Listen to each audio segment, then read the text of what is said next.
Chapter 1. Survival on a Deserted Island. I have heard that some individuals can endure nearly 10 days without food or water. Do you think we could last that long? In the world of pirates, on a small island in the Grand Line, lay a boy of approximately 10 years, with short black hair. He weakly posed the question to a girl beside him. The girl remained silent, managing a painfully forced smile in response. Right, I forgot that you don't understand what I'm saying. As I'm also faint from hunger, the boy turned his head to face the endless expanse of the sea before him. The warm sunlight beat down on him, causing a slight sting on his skin. What do you think human blood tastes like? Would it satiate our hunger? He mused, gazing at the girl's delicate, fair hands. They had gone 3 days without sustenance. The boy's name was Lorne, or Ron, as he was sometimes called. He had once been a beleaguered programmer on Earth, tragically struck and killed by an out-of-control car during his commute, thus concluding his brief and arduous existence. Perhaps the heavens deemed him too pitiable and granted him passage into the world of One Piece. However, Lorne felt he was undoubtedly the most unfortunate of all transmigrators. While others found themselves as wealthy heirs, powerful figures, or even extraordinary beings, he was left with nothing but a dilapidated old house and an elderly maid who was said to be his sole companion. The house, though spacious, had long been neglected and lay shrouded in dust. As for the inheritance left by his parents, rumor had it that his father had once been affluent otherwise. How could they have afforded a maid? Yet now, that fortune had dwindled to naught, compounded by the enmity he had incurred with a few local thugs. Previously, his old maid had kept those ruffians at bay, but with her departure due to old age a few days prior, Lorne had suffered greatly. The thugs stormed into his home, seizing everything of perceived value. Seeing that Lorne seemed unperturbed, they bound him and sold him to a merchant ship docked in the town for hard labor.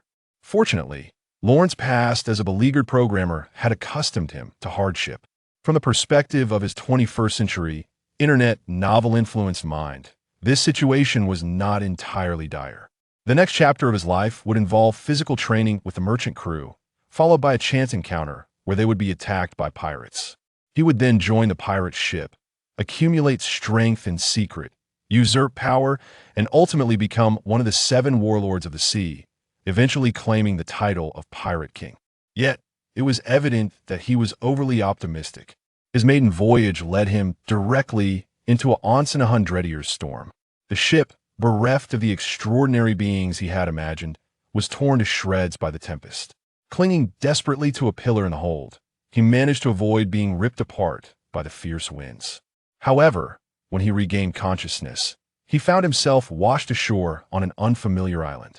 Lorne stood up, relieved to find that he was not incapacitated and still capable of movement. He began to survey his surroundings. His luck was both remarkable and lamentable. The fortunate aspect was that when the storm struck, he had been in the food storage hold.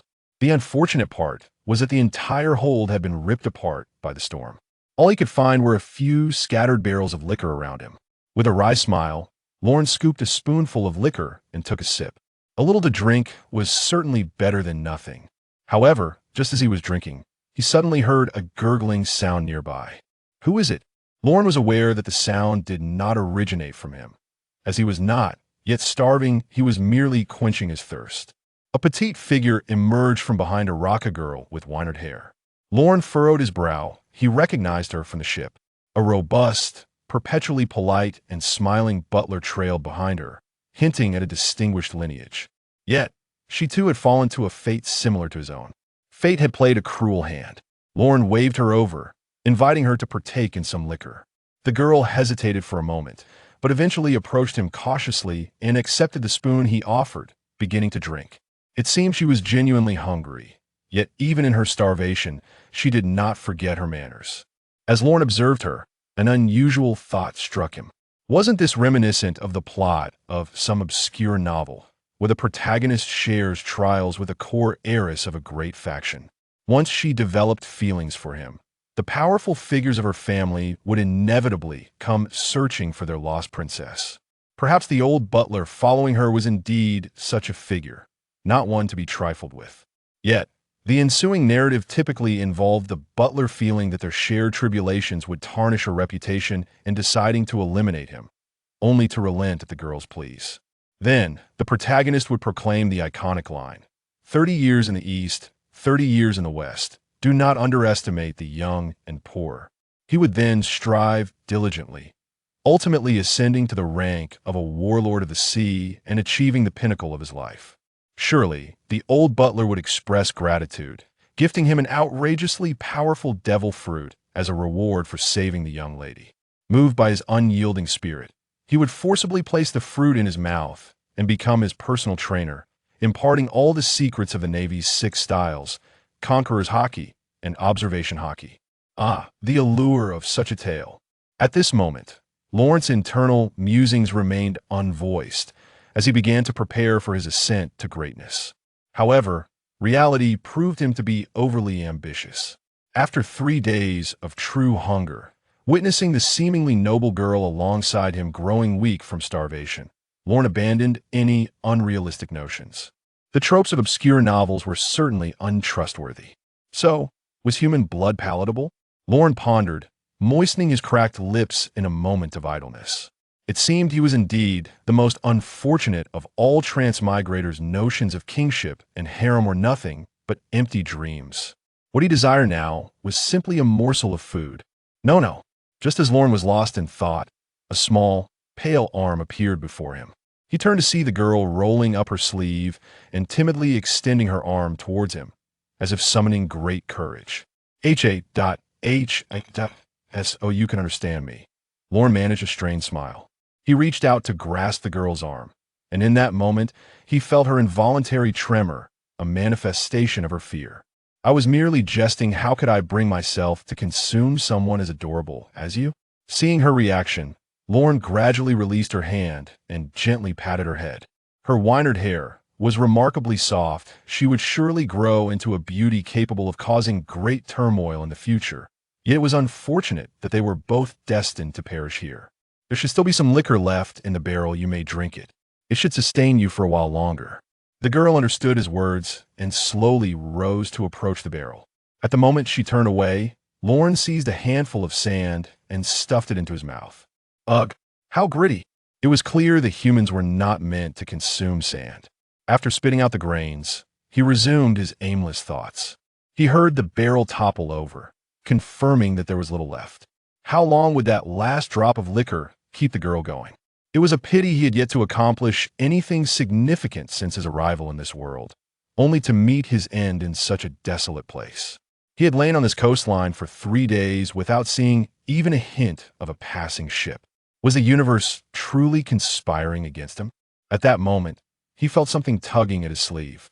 A glance revealed the girl, who had finished drinking and was approaching him, swaying slightly with what appeared to be joy. Perhaps it was a blessing to depart this world with such a blissful smile. Yet the tugging at his sleeve grew more insistent, carrying an air of urgency. Unable to bear it any longer, Lorne turned to the girl and said, "I told you, I want to eat you." Just as he uttered the words, he froze. For in her hand, she appeared to be holding something. A uniquely shaped fruit? Chapter 2, The Weakest Fruit. Lorne gazed at the peculiar fruit in the girl's hand. It was a pale purple, adorned with strange spiral patterns on its surface. With the knowledge gleaned from his previous life, Lorne instantly realized that this was none other than the fabled devil fruit. The devil fruit is a unique creation of the pirate world, shrouded in legend, with each fruit said to harbor a demon within. Upon consuming one, an individual is instantly bestowed with extraordinary powers akin to those of a superhuman. However, this extraordinary gift comes at a cost, for the sea will harbor a deep disdain for them, stripping them of their ability to swim and rendering them vulnerable to a substance known as sea prism stone. Devil fruits are broadly categorized into 3 distinct types. 1. Zoan, which allows the consumer to transform into various animals. 2. Paramecia, which grants bizarre and diverse abilities. 3. Logia, enabling the user to control natural elements and transform into those elements. Having perused the original work, Lorne is well acquainted with the appearances of several fruits and the potential locations of powerful fruits that may yet be unclaimed. For instance, the fruit known as Goro Goro no Mi, reputed to be the most formidable of the Logia type, is believed to be buried somewhere in the Sky Island. Lorne harbors a plan. He intends to seize any opportunity to depart from the merchant convoy and venture to the Sky Island. Based on his calculations, he deduces that he currently resides approximately 20 years prior to the onset of the original narrative. In this era, the means of information exchange are exceedingly scarce. Recently, Lorne came across a newspaper in the hands of a local adult, which reported that a pirate named Joel D. Roger had discovered the fabled endpoint of the Grand Line, Raftel, and was thus hailed as the Pirate King. In the original tale, Enel, the possessor of the Goro no Mi, appears to be a young man in his 20s, suggesting that the current Enel has likely not yet consumed that fruit. This presents Lorne with an opportunity should he consume the Goro no Mi. The techniques he develops would undoubtedly rival, if not surpass, those of Enel. This confidence stems from Lorne's recollections of his past life. Yet, all his schemes and aspirations dissipate like smoke as he finds himself trapped on this isolated island. The dilemma confronting Lorne is singular: to consume or not to consume this fruit of uncertain abilities. Reflecting on this, Lorne cannot help but chuckle at his own predicament. Even on the brink of death, he finds himself plagued by indecision. Is it truly the case that without the Goro no Mi, he cannot shine in this world? He recalls a saying, "There's no ultimate power, only the ultimate wielder." Having read the original narrative, Lorne possesses a far greater breadth of knowledge than the majority of the indigenous populace, who can transform seemingly useless abilities into formidable strengths. Why should he be any different? Such reasoning is unfounded. Having resolved his uncertainty, Lorne takes the fruit from the small girl's hand, murmuring a soft thank you. The reason for not declining is clear to both Lorne, and the girl granting this fruit to Lorne significantly increases their chances of survival. "I will ensure your safe passage out of here," Lorne vows silently. "How dreadful it tastes," he remarks after taking a mere bite, as an indescribable and peculiar flavor floods his senses akin to 10-year-old soda mingled with the essence of stinky tofu. The repugnant taste nearly induces nausea, affirming that disparaging the flavor of devil fruits is a rite of passage for every wielder of such abilities. After consuming the entire fruit, a surge of energy courses through Lorne's body, prompting him to attune himself to the changes occurring within. First, his perception of the surroundings sharpens. He can even sense the gentle flow of the breeze and discern where it dissipates. He becomes aware of a leaf, swaying precariously on a tree 31 meters away. Lorne begins to pray, hoping his abilities are not too disappointing. Initially, he detects no inclination toward animal transformation, suggesting he is not a Zoan type. While he exhales in relief, a tinge of regret accompanies him. As the rarest fruit types, mythical Zoan and ancient are indeed classified as Zoan. Moreover, he finds no signs of transforming into a natural element, implying he is likely not a Logia type. Although he is unsure if every Logia user can elementalize immediately upon consuming the fruit, Lorne is acutely aware that the odds of fortuitously acquiring a Logia fruit are minuscule. Thus, it seems he has only one possibility left: the Paramecia type. The Paramecia abilities are manifold and brimming with potential. Lorne considers this perhaps he is not lost out after all. "Time stop," Lorne exclaims, his heart racing as he gestures oddly toward a nearby insect. The small girl, having heard his declaration, gazes at him with wide-eyed astonishment, fixated on the direction he indicates. The insect, however, merely glances at Lorne before turning away and scuttling off. It simply crawled away. Lorne awkwardly retracts his hand, while the girl shifts her gaze away from him, as if nothing had transpired. Lorne chooses not to pursue further tests of abilities such as space freeze, Midas touch, or teleportation. Instead, he watches thoughtfully as the insect makes its exit. So, can this insect truly be consumed? The creature crawls half a meter every second, and 8 meters ahead lies a small hole containing several faint life forms. Presumably its kin. One insect alone is insufficient to fill a gap, but collectively, they should suffice to satiate both itself and the little girl. Contemplating this, Lorne was suddenly overcome by a wave of nausea. How had he descended to the point of consuming insects? He would rather feast upon the nuts concealed beneath the tree ahead, hidden by a squirrel or some other creature, Or perhaps the small crab lurking beneath the nearby stone. Wait, how did he know there were nuts beneath the tree and a crab beneath the stone, and with such precision? At this thought, Lorne felt as though a switch had been flipped, illuminating his world with clarity. It was akin to having a divine perspective, surveying all living beings. Everything around him transformed into data, transmitted to his mind. Could this be his ability? Not particularly grand, yet not entirely lacking either. Compared to those abilities with limitless potential, this one, which intuitively enhances his chances of survival, is undoubtedly more fitting. Lorne closed his eyes, deeply attuning himself to his newfound capability. Within a 10-meter radius, it was as though he had activated a comprehensive map, every object projected into his mind, offering a panoramic view without blind spots. His senses of sight, hearing, and smell felt immensely heightened. Previously, he could not have discerned the trembling leaf on a tree 31 meters away. Yet, this ability resembled the observation hockey from the world of the three-color hockey. Without hockey, one cannot establish a foothold in this new world, aspiring to become strong. Mastering hockey is an inevitable pursuit. Isn't this a convergence of his abilities? However, such considerations are not his immediate concern. One thing remains paramount. He and the little girl now have sustenance. Chapter 3. The ocean had it not been for Lorne's extraordinary perception. He would never have believed that this desolate island, which had nearly starved him and the girl, could harbor such an abundance of food. Sitting beside a fire, he roasted unknown meats that emanated an enticing aroma. It had been 3 days since Lorne had acquired an ability akin to observation hockey. In fact, on the very first day of gaining this power, Lorne, aided by his formidable perception, discovered the other half of the merchant ship's hold, the one storing provisions. This cargo hold lay buried by sand along the coastline, which is why Lorne had overlooked it. A rough estimation suggested that these supplies could sustain both him and the girl for at least 4 weeks. If they rationed carefully, it could last even longer. Of course, this is contingent upon the food not spoiling. Nonetheless, Lorne had no intention of lingering on this deserted island, having ventured into this world of adventure and challenge. How could he cower in a corner without seeking to explore?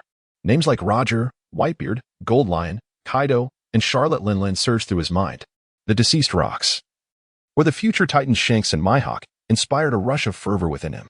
If they could ascend to the pinnacle, why could he not? Given that fate has granted him an opportunity to inhabit this miraculous realm, Lorne too shall reign over this ocean, even if he consumed a worthless devil fruit. Could not Doflamingo wield the string fruit with unparalleled finesse? Why could Lorne not develop his perception fruit to an equally remarkable level? He named the fruit he consumed the perception fruit. Even if the fruit were subpar, mastering hockey or physical combat could still forge him into a formidable force.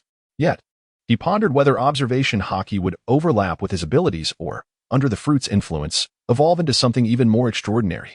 In the future, Lorne would come to understand the myriad wonders of observation hockey, such as Enel's ability to perceive the inner thoughts of his opponents or Katakuri's foresight of brief futures.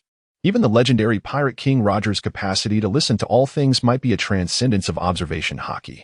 By merging observation hockey with his own abilities, perhaps he could achieve a near-omniscient awareness within a certain range. Nevertheless, all of this felt distant. The first step toward realizing these ambitions was to escape this desolate island. As he contemplated leaving, a tinge of bitterness crept into Lorne's heart.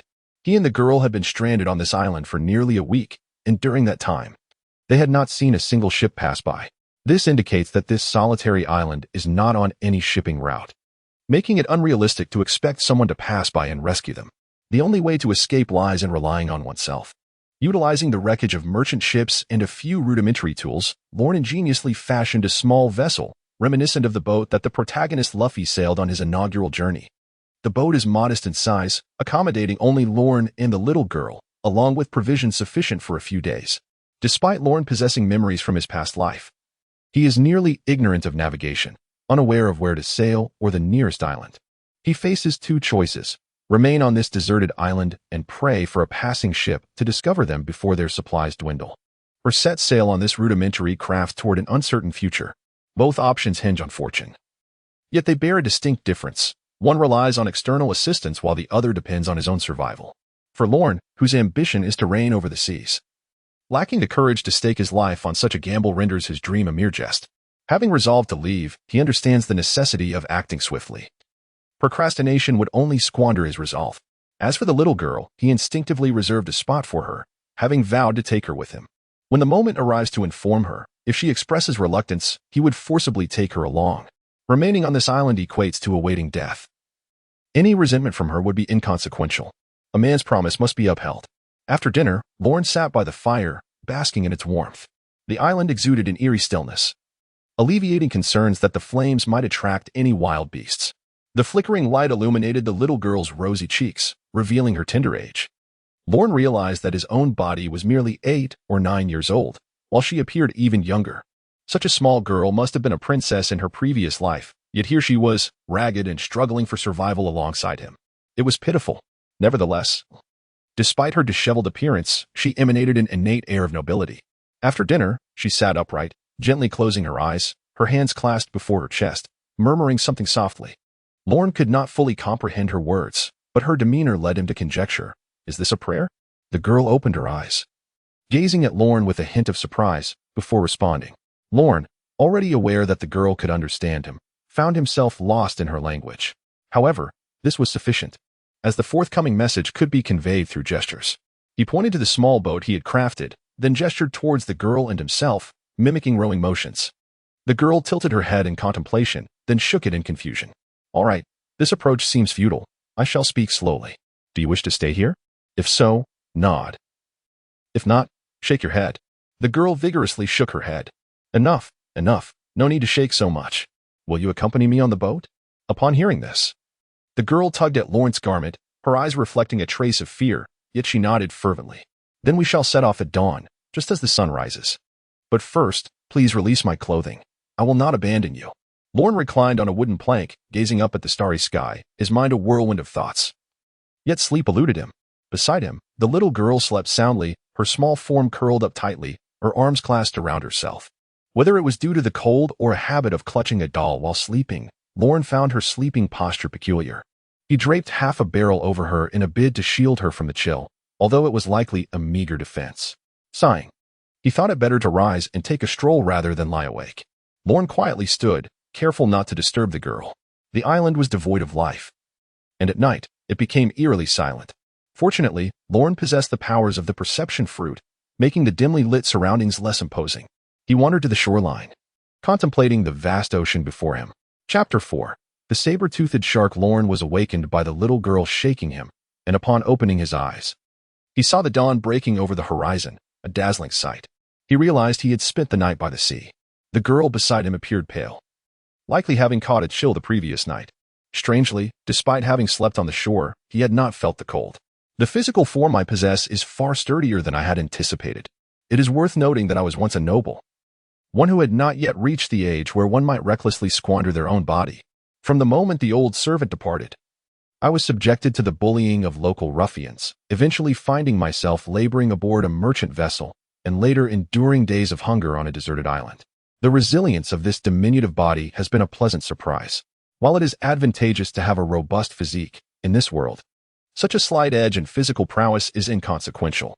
Even when compared to an ordinary fishman, it is hardly remarkable, let alone when measured against the likes of Kaido or Charlotte, those monstrous figures.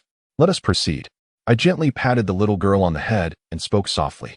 Together, we pushed the small boat into the sea. At that moment, I was grateful, had I been alone. The simple act of launching the vessel would have consumed a significant amount of effort. The boat was laden with supplies, and as I glanced back at the receding island, which dwindled to a mere point before vanishing entirely, I turned my gaze forward. Truth be told, without a nautical chart or a skilled navigator, two individuals lacking swimming prowess embarking on such a rudimentary vessel was akin to courting disaster. Not everyone possesses the protagonist's luck, like Luffy. I am acutely aware of this fact, yet resigning myself to die on that island is not an option I can entertain. My sole reliance lies in the memory of the vibrant schools of red and blue-striped fish I observed while departing the town harbor with the merchant caravan, migrating in the opposite direction of our route. The ship's navigator had joked, "Captain, remember this time and place, next year. We'll return with a fishing vessel and strike it rich." Of course, it was merely jest, yet I overheard the remark and silently committed it to memory. My plan was to seize an opportunity to steal a small boat and follow the migratory path of the fish back to town. However, I never anticipated that my maiden voyage would be interrupted by a rare maritime tempest, casting me ashore on this desolate isle. Should I find those red and blue-striped fish, perhaps I could return with them. This was the only strategy one could devise. If only I had learned a smidgen of navigational knowledge from the old servant. At least I would not be lost. The daytime sea was blindingly bright, the sun reflecting off the water's surface in a dazzling display. I strained my eyes, gazing into the distance for an extended period, and they began to ache. The little girl had retreated to a corner of the boat, evidently distressed by the harsh sunlight.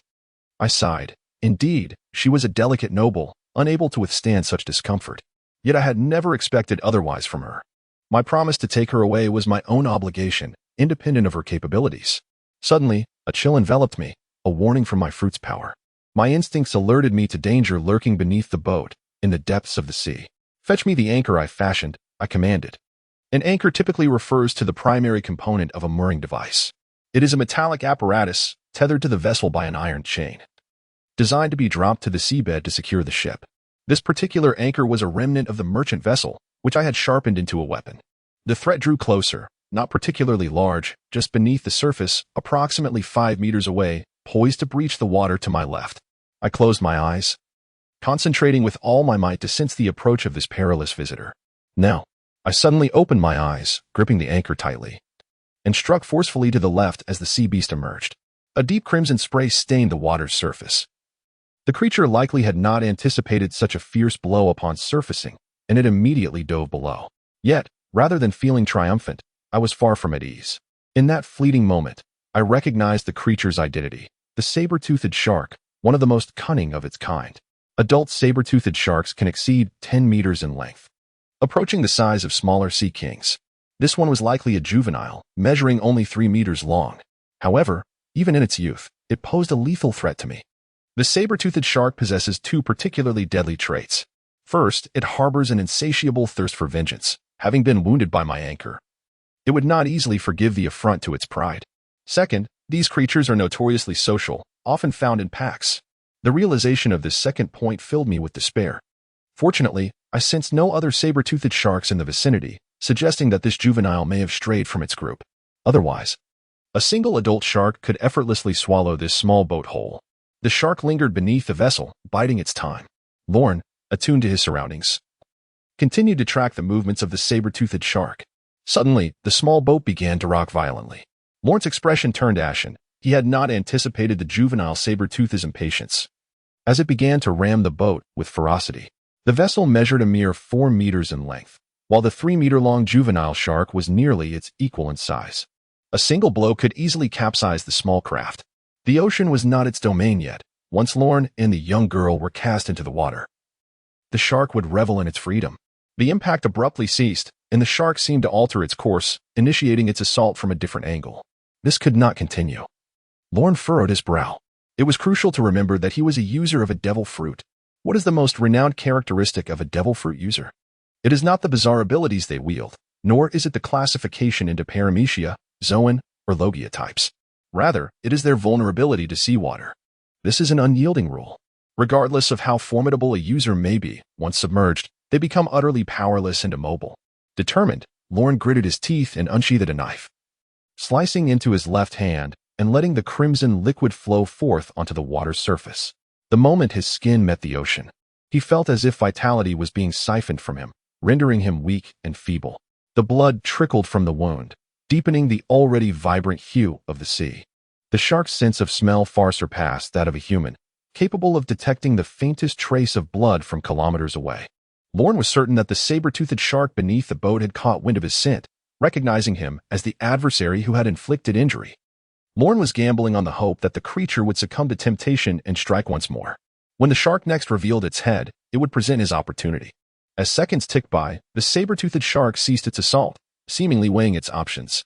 Meanwhile, Lorne's pallor intensified due to the significant loss of blood. This is a protracted struggle. The one with greater patience shall emerge victorious in the end. At last, the saber-toothed shark, seemingly unable to resist temptation, circled beneath the ship twice before launching itself violently toward the surface of the sea, its target being the bloodied hand of Lorne. Its gaping maw was fearsome, as if it aimed to sever Lorne's arm. The nearby little girl witnessed this horrifying scene, screamed in terror, and then instinctively shut her eyes. However, Lorne remained unfazed. He seized the upper jaw of the saber-toothed shark with his left hand and thrust the ship's anchor forcefully into its gaping, blood-soaked mouth. "Die, beast!" The shark, in pain. Realized that its lower jaw had been shattered and could no longer close its mouth. It attempted to flee, but would Lorne grant it that opportunity? With his right hand holding the shark's head, he drew a knife with his left and plunged it viciously toward its eye. The blade pierced directly through the eye and into the brain. Lorne, not yet satisfied, twisted it a few times until the shark ceased to struggle.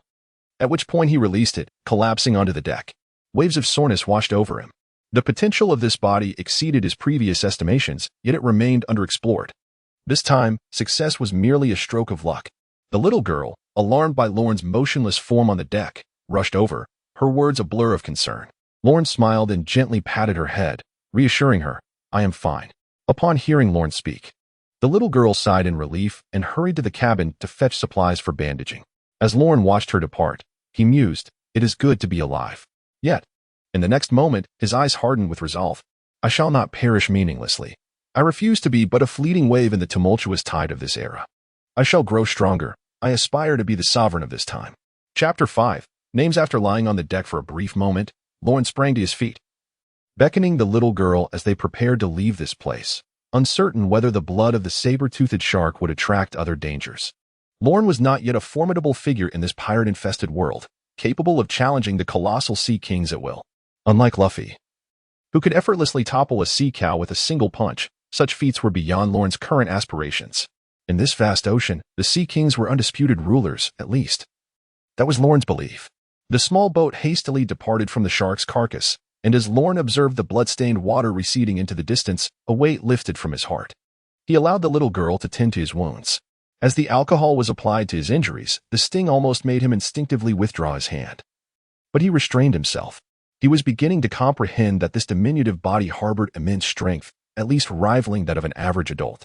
Perhaps the burly dockworkers from his hometown were not inherently stronger than he was?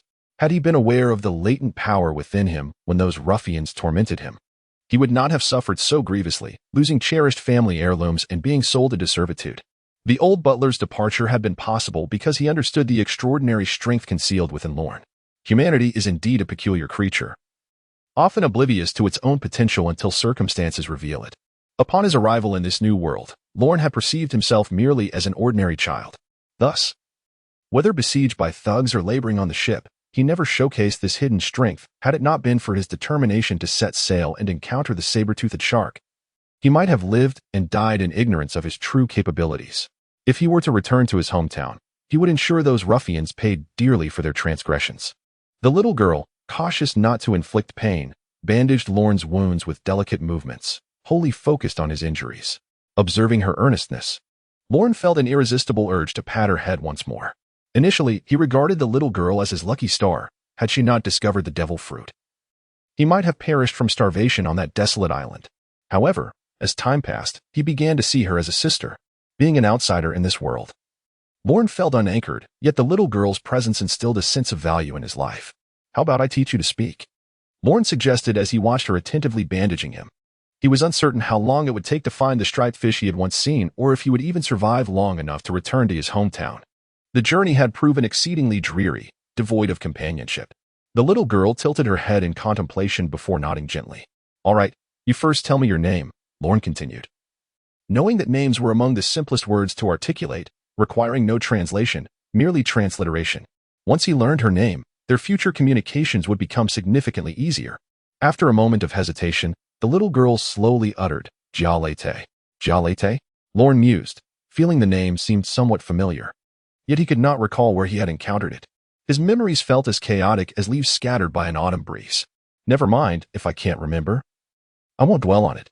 May I call you Xiao Jia?" The little girl, now referred to as Jia Lei Te, clenched her tiny fists as though resisting this nickname. After a moment of thought, she relented, adopting an expression that suggested she was indifferent to the name. Lorne found Jia Lei Te's demeanor amusing yet heartwarming, for she appeared to be gradually regaining her spirit. Initially, when they were trapped on the deserted island, she had seemed like a shell of a person, utterly despairing of the world.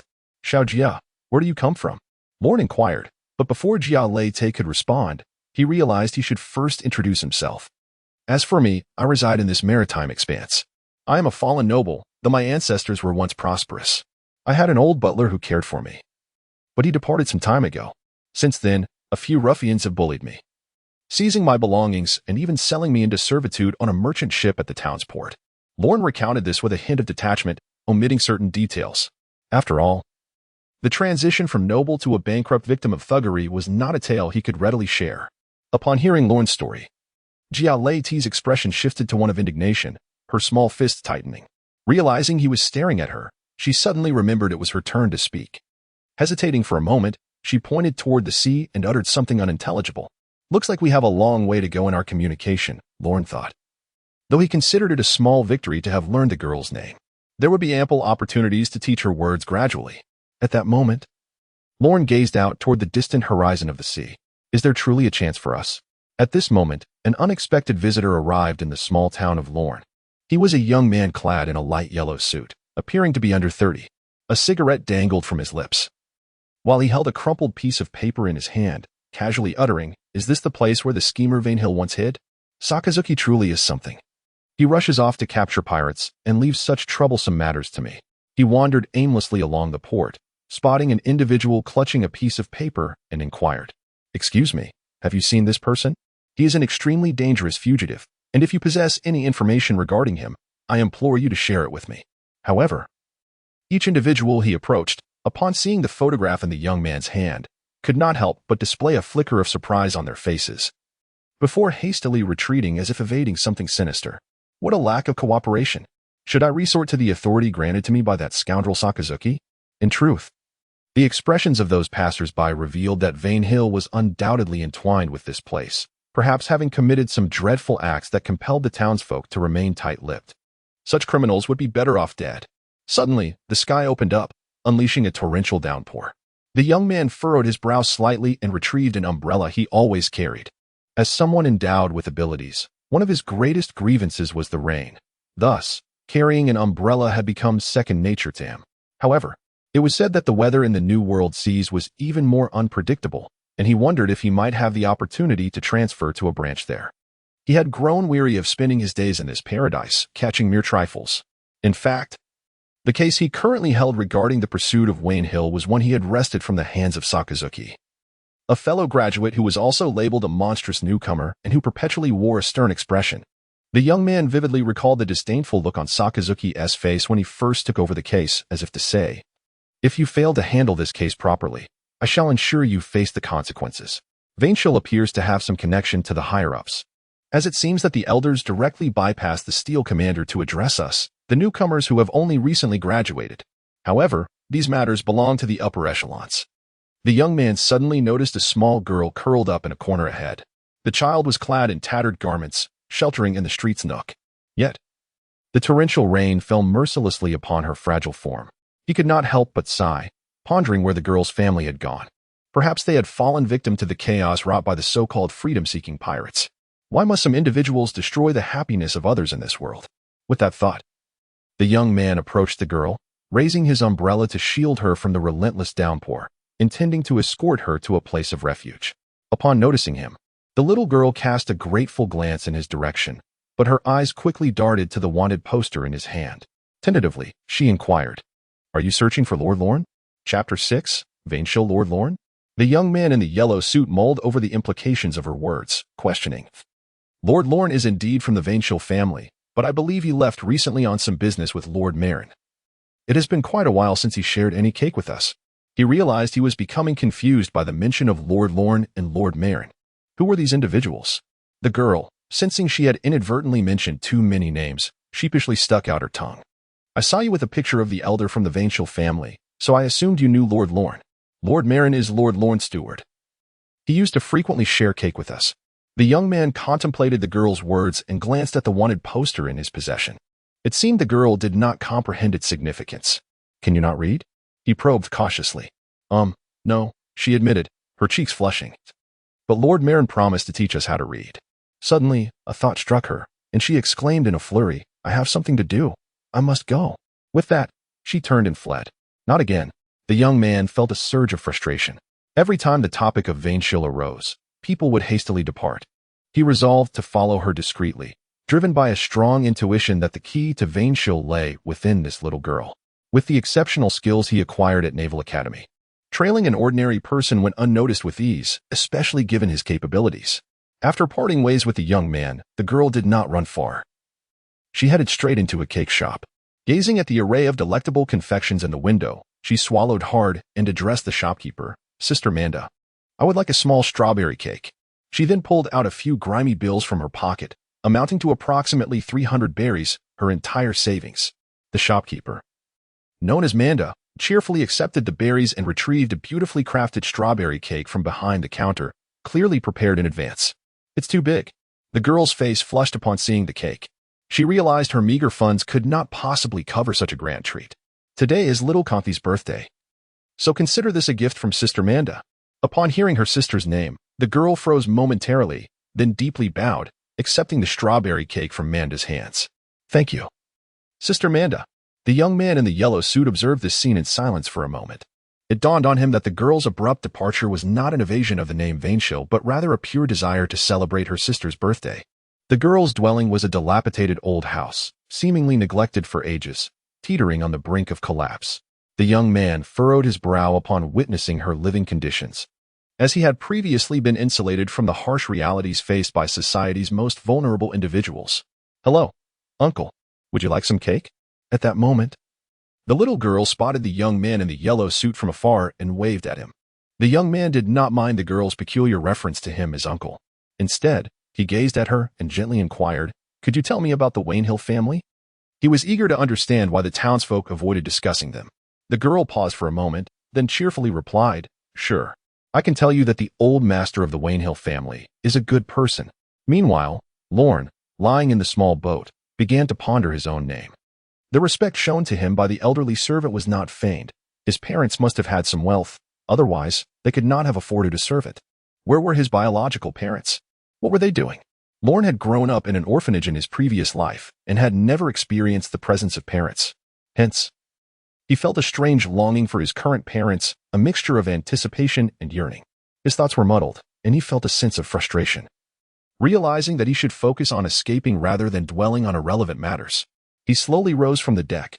Although his wounds had healed, his body still ached. Night had fallen, and the sea around him was eerily quiet. Little Galette had already fallen asleep. For some reason, Lorne felt restless, a feeling that severely impeded his ability to rest. Suddenly, he caught a glimpse of lights flickering in the distance over the sea. Could it be? It seemed to hint at the presence of people. Hope surged within him. He quickly changed the small boat's direction toward the lights. As the two boats drew within 100 meters of each other, Lorne froze. To his dismay, he discerned that the illuminated vessel was a pirate ship, its flag depicting a skull with crossed claws of wild beasts.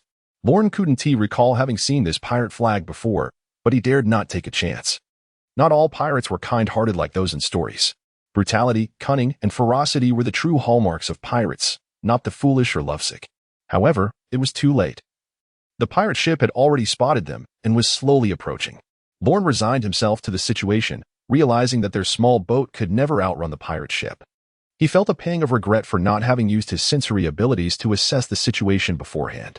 Yet, that was merely an expression of frustration. He had not yet developed the inclination to utilize his abilities. Just as a normal person would observe a beautiful woman with their eyes or savor a dish with their nose, these instincts were innate to humanity. Moreover, Lorne's current sensory range was merely 10 meters. At such a distance, the pirates could easily leap aboard and capture them. Two little brats? Lorne and Galette were brought onto the pirate ship, where a tall man with a bare upper body lounged casually on a barrel, a jug of liquor in one hand and an exposed woman in the other. He spoke nonchalantly, "Yes, Lord Furald, these two little kids approached us in a small boat. I suspect they are spies for the bald dogs. Perhaps we should toss them into the sea to feed the sharks." A slender man beside the giant suddenly chimed in. Though slender was relative, Lorne estimated this man to be at least 6 feet tall. The giant, named Furald, was likely their captain. Yet another unfamiliar name. Who would consider such children as spies? A storm could easily swallow them up in the dead of night. And it was rumored that this area was home to a pack of saber-toothed sharks. Would you dare to take such a small boat out alone? Another man dressed in a sharp black suit remarked, his tone dripping with disdain. "I was out at sea with the master long before you even existed." The man nicknamed Bald Dog retorted, ready to counterattack. Silence. Furald finally spoke, and at once, the man referred to as Bald Dog fell silent. Casting a resentful glance at the man in black, his gaze briefly sweeping over Lorne. Caught in this predicament, Lorne dared not utter a word. He merely fixed his eyes on Furald. If you wish to live, convince me. Furold was not interested in idle chatter with Lorne. Lorne silently lamented that this was indeed a matter of life and death. He recounted a tale of how he had accompanied a merchant convoy, only to be scattered by a storm and washed ashore on a deserted island before venturing out to sea. He carefully omitted any mention of having consumed a devil fruit or having single-handedly slain a juvenile saber-toothed shark. Even though the crew on board might, in a certain sense, be his saviors, he was aware that one could not easily discern the hearts of men. Keeping a hand hidden was his instinct. Furold listened intently, scrutinizing Lorne before turning away with an impatient wave of his hand. Useless trash. Throw them overboard to feed the sharks. Chapter 7. Ransom. Lorne was taken aback. Yet there was no time for contemplation. The man mockingly called Bald Dog approached him with a vicious expression. Wait. I've deceived you. I am a nobleman. I merely stowed away on this ship for a bit of adventure, unaware that I would encounter a storm. If you safely return me home, my family will reward you handsomely. At this point, he could no longer afford to maintain the ruse. Whether his family possessed wealth was irrelevant. What mattered was keeping this fearsome man at bay. Furold, I shall remember that name. Lorne silently vowed, while outwardly maintaining a sincere demeanor. Noble? You? Bald Dog scrutinized Lorne skeptically, his disbelief palpable. I truly am a nobleman. We are from the Wainhill family of Venshir Island. This is my sister, Galette Wainhill. I can be a bit mischievous, but she has received the most refined education from a tutor. She is a genuine noble. I am Galette Wainhill. Galette, who had been hiding nearby, spoke up slowly, having been able to articulate simple words with Lorne's help. Seeing the dubious expression on Bald Dog's face, Lorne felt a surge of urgency, yet he forced himself to remain calm. What to do? What to do? At that moment, he thought of Galette. Her distinctive aura undoubtedly marked her as a true noble. Lorne designated her as his sister, hoping to gain the pirate's trust. Captain Furold lifted his eyelids slightly upon hearing Lorne's words and glanced at Galette. Perhaps Galette's noble demeanor was too pronounced. Furold seemed to waver in his belief of Lorne's claim. Take them below deck and lock them up with that blind marine. Yes. Bald Dog had no choice but to obey the captain's orders, moving to Lorne's side, binding his hands behind his back with cuffs, and giving him a rough shove. Move. Stay in line. This incident nearly sent Lorne crashing to the ground, yet he remained unfazed by the malice of the spotted dog. His once anxious heart seemed to find a semblance of calm. However, as he felt the restraints of the handcuffs, a sense of discomfort washed over him. Fortunately, these cuffs were not fashioned from sea stone, and thus his perceptive abilities were not significantly hindered. Garrett followed closely behind Lorne.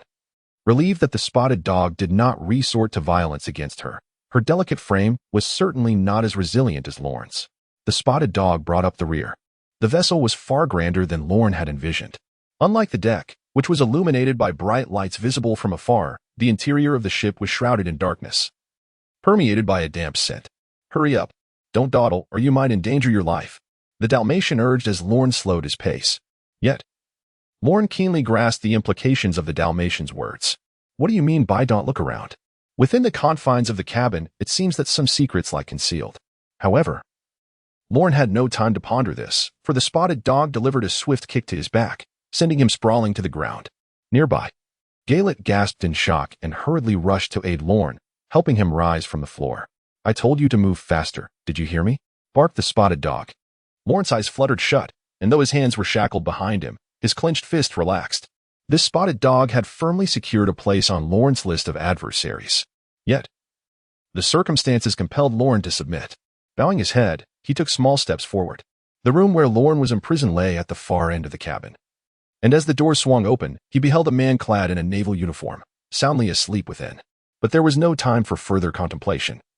As the spotted dog forcefully shoved Lorne and Galette inside, slamming the door shut with a resounding thud. Behave yourselves, or else I will make your lives miserable, he snarled. Embodying rudeness and savagery, this is the label that Lorne assigned to the Dalmatian. He rose from the ground and adjusted himself into a slightly more comfortable position. Leaning against a wall as he sat down, Jarrett nestled closely beside him. Field of perception. Lorne activated his ability as if an invisible aura swept across the surroundings, granting him a clearer view of the world through his eyes. The dark environment posed no challenge to him. It was his exceptional perceptive ability that served as his vision. A hint of bitterness crept into Lorne's thoughts, a reminder of his own inadequacies. His lack of proficiency with his abilities required a certain preparation time each time he invoked them, and any interruption could sabotage the process. Had he not been interrupted earlier in the cabin, he could have discerned what the Dalmatian was so wary of. How wonderful it would be if he could wield his ability instinctively. Lorne chuckled softly and began to survey the confines of his room. The space was less than 10 square meters, cluttered with various items, while a man lay sprawled atop the disarray, sound asleep. He was a formidable man. Lorne observed the numerous scars adorning his body, their savage healing evident in the lack of any bandaging. The most terrifying aspect was his eyes, marred by a cross-shaped scar that had likely rendered him blind. This must be the old blind man that Folade spoke of. Yet, curiously, the sense of oppression this man exuded was no less than that of the pirate Jean Folade, perhaps even more so. How could such a powerful individual be captured? Unfortunately, the man offered no answers to Lorne, instead continuing to slumber peacefully. Seeing another sleep so soundly, Lorne felt disinclined to disturb him. Instead, he focused his senses on the cabin, extending his perception in the direction of an approaching presence. Although Lorne's sensory range was limited to 10 meters, concentrating his will in one direction significantly augmented his perceptive capacity. This was a trick he had devised. He was eager to uncover what secrets this band of pirates concealed. However, once he extended his ability into the cabin, the revelations within compelled an exclamation from Lorne. A hand swiftly covered Lorne's mouth. The old blind man had risen and approached him silently. "It's best to keep quiet," a voice rich with magnetism resonated behind Lorne, bringing a measure of calm to his heart. On She Island, Lorne's homeland, the young man in the yellow suit emerged from the humble abode of the little girl, his expression fluctuating between uncertainty and confusion. The girl's words had utterly overturned his worldview. The Venshir family she mentioned was renowned in the town for their benevolence. Most of the townsfolk had received aid from the venerable Venshir elder. However, it seemed that the elder had vanished recently, leaving the once vibrant Venshir family diminished to only Lorne's grandfather, Lord Merlin, a few elderly servants, and young maids. A criminal wanted by the world government was, in his hometown, regarded as a benefactor? Could there have been a mistake? What a farcical notion. How could the world government possibly be mistaken? Yet, considering the behavior of the other townsfolk, a seed of doubt began to sprout within the young man clad in yellow. He picked up a din mushy, intending to report the situation to his former classmate and current superior. Brew. "Hello, Pagliusolino." A deep voice resonated from the other end of the din mushy, addressing the young man by name. Pagliusolino, who would later become famously known as Kizaru, one of the 3 admirals 20 years hence. "Sakazuki, I have some intelligence to share," Pagliusolino spoke gravely. He and Sakazuki had joined the Navy and graduated together, and now he felt somewhat agitated, wishing to confide in his old friend. "Hold on, I have a bit of a troublesome situation that requires your assistance." "Speak." The voice on the other end interrupted Pagliusolino, causing him some displeasure, though he had long since grown accustomed to his old friend's temperament. "A batch of experimental subjects has been stolen from Dr. Vegapunk. The transport ship was attacked by pirates right in your current waters." The din mushy conveyed a sense of annoyance. Pagliusolino could surmise that, given the involvement of Dr. Vegapunk, Admiral Sengoku had likely called Sakazuki to express his ire. He was well aware of the tempers of these esteemed individuals. "Understood. As it happens, I'm looking to unwind a bit as well." "Thank you, Pagliusolino." Chapter 8. Experimental subjects, what are these? Lorne gasped in shock, turning to the man behind him with confusion. It was not that he lacked courage, rather, the scene before him was a severe test for the heart. Row upon row of corpses floated in a solution reminiscent of formaldehyde, akin to a morgue or a medical school-esque cadaver storage. Lorne could only define these as bodies. "These must be Dr. Vegapunk's materials," the blind man said after a moment of silence. "Dr. Vegapunk? Materials?" Lorne's mind struggled to process the information. Dr. Vegapunk, the Navy's most formidable scientist, lauded as a genius surpassing human intellect by 5 centuries. He was perhaps the most intelligent individual in the pirate world. He had unraveled the conditions for the transfer of devil fruits and invented methods to imbue weapons with their powers. Furthermore, he discovered a way for naval vessels to traverse the calm belt, a key reason the Navy was dubbed the strongest force upon the seas. But how could such a small pirate crew be entangled with such a prominent figure? Dr. Vegapunk has secretly allied with the world government. These materials were just transported from the future kingdom of Barkamora. The old blind man's casual remark unveiled yet another significant secret. Thus, it becomes clear that Dr. Vegapunk originally conducted solitary research in his laboratory in his hometown, the futuristic kingdom of Barkamonoa, before receiving an invitation to join the Navy.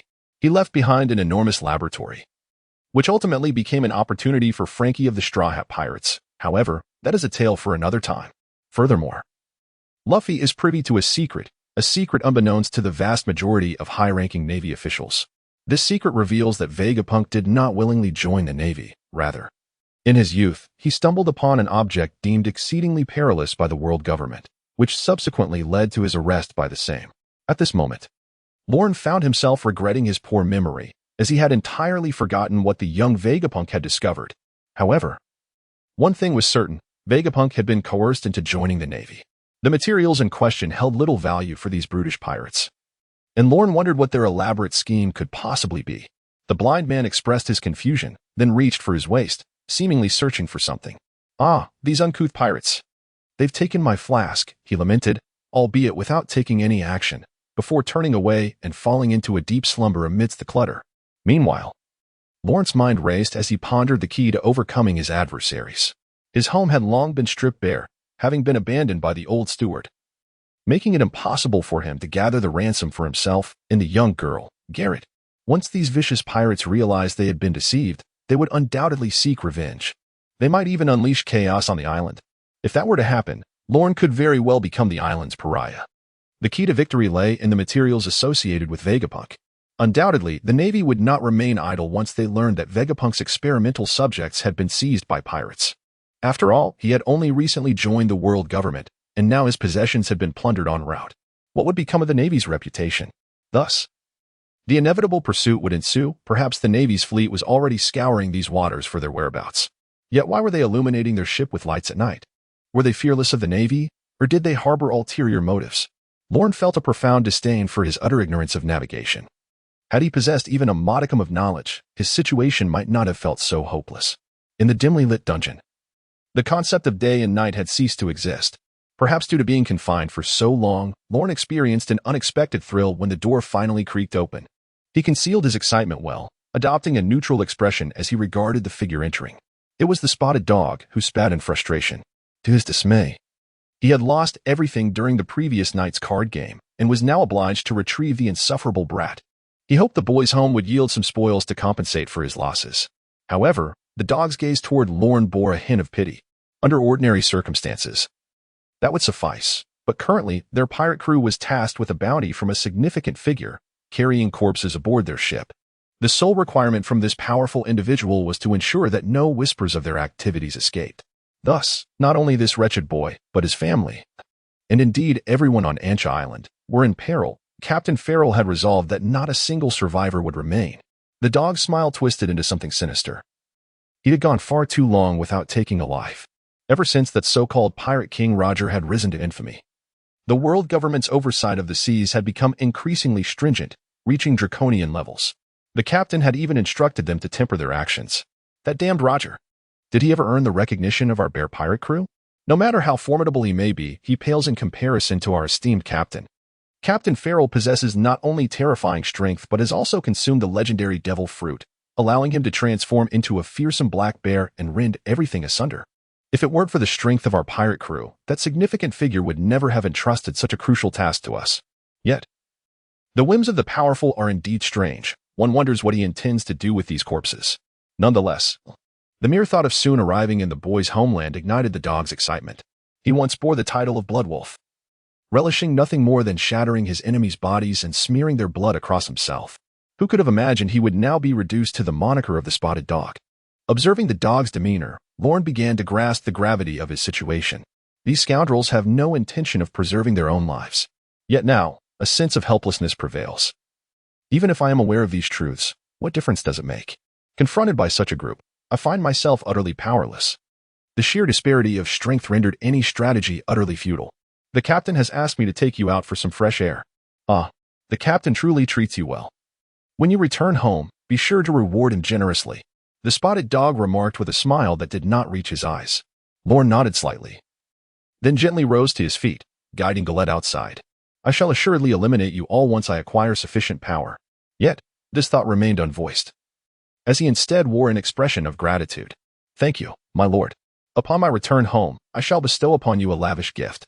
This statement seemed to greatly please the spotted dog. He chuckled as he closed the door. showing no concern that the captain had allowed only Lorne to step out for some fresh air, while Lorne had brought along his sister, Garrett. As they traversed the ship's lower hold, darkness enveloped them, yet Lorne was well prepared this time. He had already invoked his perceptive abilities, transforming the surrounding space into a series of three-dimensional scenes within his mind. It was as if he possessed a divine perspective, surveying everything around him from above.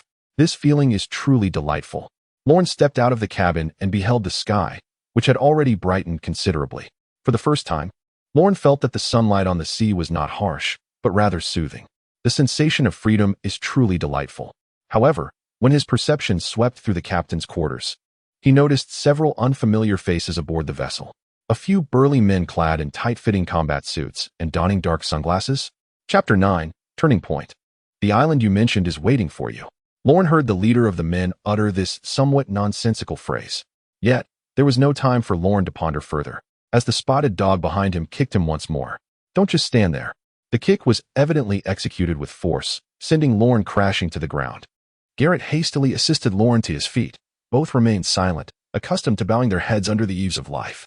However, a sudden burst of raucous laughter erupted around them. Ha ha ha.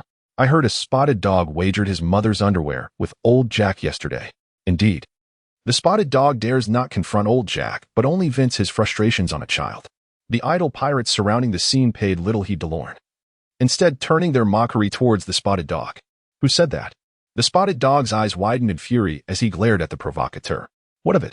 A towering figure emerged from the crowd, standing over 2 meters tall, his bald head adorned with a peculiar tattoo. The spotted dog, at a height of nearly 1.9 meters, appeared as a mere child before him. Bald Nick. The spotted dog gritted his teeth, struggling to articulate further. Bald Nick was the second in command of the Grizzly Bear pirate crew, a formidable force second only to Captain Freld. Soft as a marshmallow, Bald Nick spat, though he refrained from directing his saliva at the spotted dog, opting instead to let it splatter upon the floor before him. Yet, to the spotted dog, it felt like an affront. A surge of indignation welled within him, igniting an impulse to retaliate against Bald Nick. What is all this noise? No sense of decorum. Can't you see I'm entertaining esteemed guests? Captain Freld emerged from his quarters, his expression one of displeasure. Spotted dog, take this kid back to the cabin. I presume you've had enough fresh air? He then turned to Bald Nick. Who the hell told you to dirty the deck? This ship deserves the same care as you would give your wife on your wedding night, understand? Clean that deck. Lorne rose, brushing off non-existent dust, and silently made his way toward the cabin, with Garrett trailing quietly behind. Freld observed this exchange, deep in thought. The spotted dog followed closely behind Lorne and Garrett, and as he turned his back to Freld, a glint of malice flickered in his eyes. The captain's silence regarding Bald Jack's insult felt like favoritism to him. And if only he were stronger, he would have taken Bald Jack's head as a trophy. All of this was perceived by Lorne until he ventured deep into the cabin, ensuring that his words would not be overheard by those on the deck. Suddenly, Lorne, who was walking ahead, posed a rather unexpected question. Do you wish to kill Nick?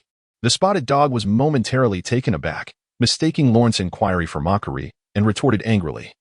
What business is it of yours? Lorne fell silent, yet his mind was swirling with other thoughts. It seemed that unity was lacking aboard this pirate ship. He recalled the disdainful attitude of both the man in the black suit from last night and the bald Nick towards the spotted dog. The spotted dog appears to be the oppressed underclass aboard this vessel, undoubtedly harboring a considerable amount of resentment. This very resentment may well present an opportunity for him. Lying deep within the cabin, the blind man possesses remarkable skills, while the cabin conceals the experimental subjects of Vegapunk, alongside the grievances of the spotted dog towards the crew. If these opportunities are seized, one might safely depart. Suddenly, the cabin door was slammed shut, and Lorne found himself back in the dimly lit room. The blind man continued to sleep soundly, seemingly unfazed by the abrupt noise. Lorne gritted his teeth and gently shook the blind man awake. Huh? What is it, young man? The blind man inquired, his voice laced with curiosity but devoid of any hint of displeasure. I was wondering how you ended up here. I can sense that you are quite skilled, Lorne replied. You can sense it? You possess observation hockey? The blind man asked, puzzled, before slapping his forehead in realization. Right. How did I end up here? I distinctly remember attending a Navy banquet. A Navy banquet? Lorne was taken aback by this revelation. Aren't you a member of the Navy? Of course not. Why would you think that? The blind man responded, confusion evident in his tone. Lorne fell silent, initially intending to point out the Navy uniform the blind man wore, but reconsidered, realizing he had misjudged the situation. He assumed that a group of pirates had raided Vegapunk's experimental subjects. And with the old blind man in a Navy uniform and covered in wounds, he concluded that he was a Navy officer captured by the pirates. To his surprise, the blind man was not affiliated with the Navy at all, dispelling Lorne's suspicions that the blind man was hiding his prowess aboard the pirate ship, waiting for an opportune moment to strike. But you still haven't explained why you were on this ship, Lorne insisted, a hint of frustration in his voice. Could you not use your observation hockey to find your way off the ship? The blind man queried, bewildered. After much persuasion, Lorne finally secured a promise from the blind man. He would awaken him when they reached the next island, and the blind man would assist Lorne and Garrett in their escape. With the promise in hand, Lorne felt a weight lift from his heart. He would not meet his demise after all. Lorne sensed that the old blind man's energy far surpassed that of the strongest individual aboard the ship, Captain Farrell. At the western port of Anshia Island, Admiral Borsellino stood on the shore, surveying a pirate ship in tatters while a contingent of Marines apprehended the incapacitated pirates. My captain is the Moonlight Moria from the New World. He won't let you off easily. One of the fallen pirates shouted defiantly amidst scattered fragments of broken blades. Borsellino waved his hand dismissively, instructing his subordinates to drag away the still ranting pirate. This marked the third group of pirates captured today. The bounty for the notorious knife rat Willie was 35 million berries, as noted by an approaching officer. Indeed, Borsellino replied nonchalantly, these pirates were far too weak, barely providing sufficient challenge for practice. Anshia Island is a crucial waypoint along this route. How many pirates have ventured into these waters recently? The officer began to record. Chain Daner, 22 million berries. Blood Butcher Lauren, 47 million berries. The officer paused briefly before continuing, and Black Bear Farrell, 75 million berries. Chapter 10. Holy Land Mariewa, the sacred realm of the celestial dragons, the fabled city, the divine capital, Mariewa. The world of pirates is divided into 4 equal parts by the intersecting Red Line and Grand Line, known as the East Blue, West Blue, South Blue, and North Blue. One of the intersections of the Red Line and the Grand Line, the highest point of the Red Line, separates paradise from the New World, occupied by the mythical creators of the world, the celestial dragons. This place is referred to as the Celestial Dragon's Paradise, a sanctuary. Entry is strictly forbidden except during the World Conference, even for the kings of the 170-member nations of the world government. The tyranny of the celestial dragons is evident. The summit of the Red Line is insurmountable. Access to Mariewa is only granted via the adjacent bubble gondola, which is typically closed to all but the esteemed celestial dragons. However, at this moment, the bubble gondola bore 2 individuals who were most unlikely to be there. They appeared at ease, perceiving the holy land of the celestial dragons as if it were their own garden. In a corner of the bubble gondola, a frightened Marine soldier curled up, gazing at the 2 men with trepidation, trembling as he spoke. The area below is surrounded by the Navy. The admirals have received word and are on their way. You cannot escape. Ah. Not to worry, they cannot capture me, the man in front exclaimed with exaggerated laughter. He was tall, with disheveled black hair cascading over his shoulders and adorned with an extravagant, elongated mustache. If Lorne were present, he would undoubtedly recognize this man, for he was of immense significance. The name of this man is none other than Gold, Roger, the one who recently completed a voyage around the Grand Line and is hailed as the Pirate King. And beside him stands the man known as the right hand of the Pirate King, Silvers Rayleigh. The Marine hiding in the corner can only feel a sense of despair, utterly at a loss as to why these 2 formidable figures have come here. Deep down, he harbors little hope for the encircling Navy. For this is Roger, the man whom their hero, Admiral Garp, could never capture. The bubble pod descends gently, and as Roger pushes open the hatch, he finds not a battalion of alert Marines awaiting them, but merely 2 men. In truth, the Navy had indeed arrived. But all forces sent to surround this place have been utterly vanquished. All 3,000 of the Marine headquarters soldiers, 15 captains, 3 brigadiers, and 1 rear admiral have been defeated by these 2 men. Around the battlefield lie countless Marines, while the secret machines developed by the Navy lay in ruins. In the center of the field lies a tall figure adorned with the insignia of a rear admiral, his fate uncertain. The Marine hiding in the corner of the bubble pod gasps in terror, collapsing against the wall. "Oh, what brings you here?" asks the man standing tall in front, clad in a fitted noble robe, his right hand gripping a cane. Upon seeing Roger emerge from the bubble pod, he expresses his bewilderment. Roger squints, recognizing this individual, who ranks among the top 3 most troublesome people in his mind. Fortunately, their conflicts have been minimal. "I am here to store something," But how is it that you find yourself here?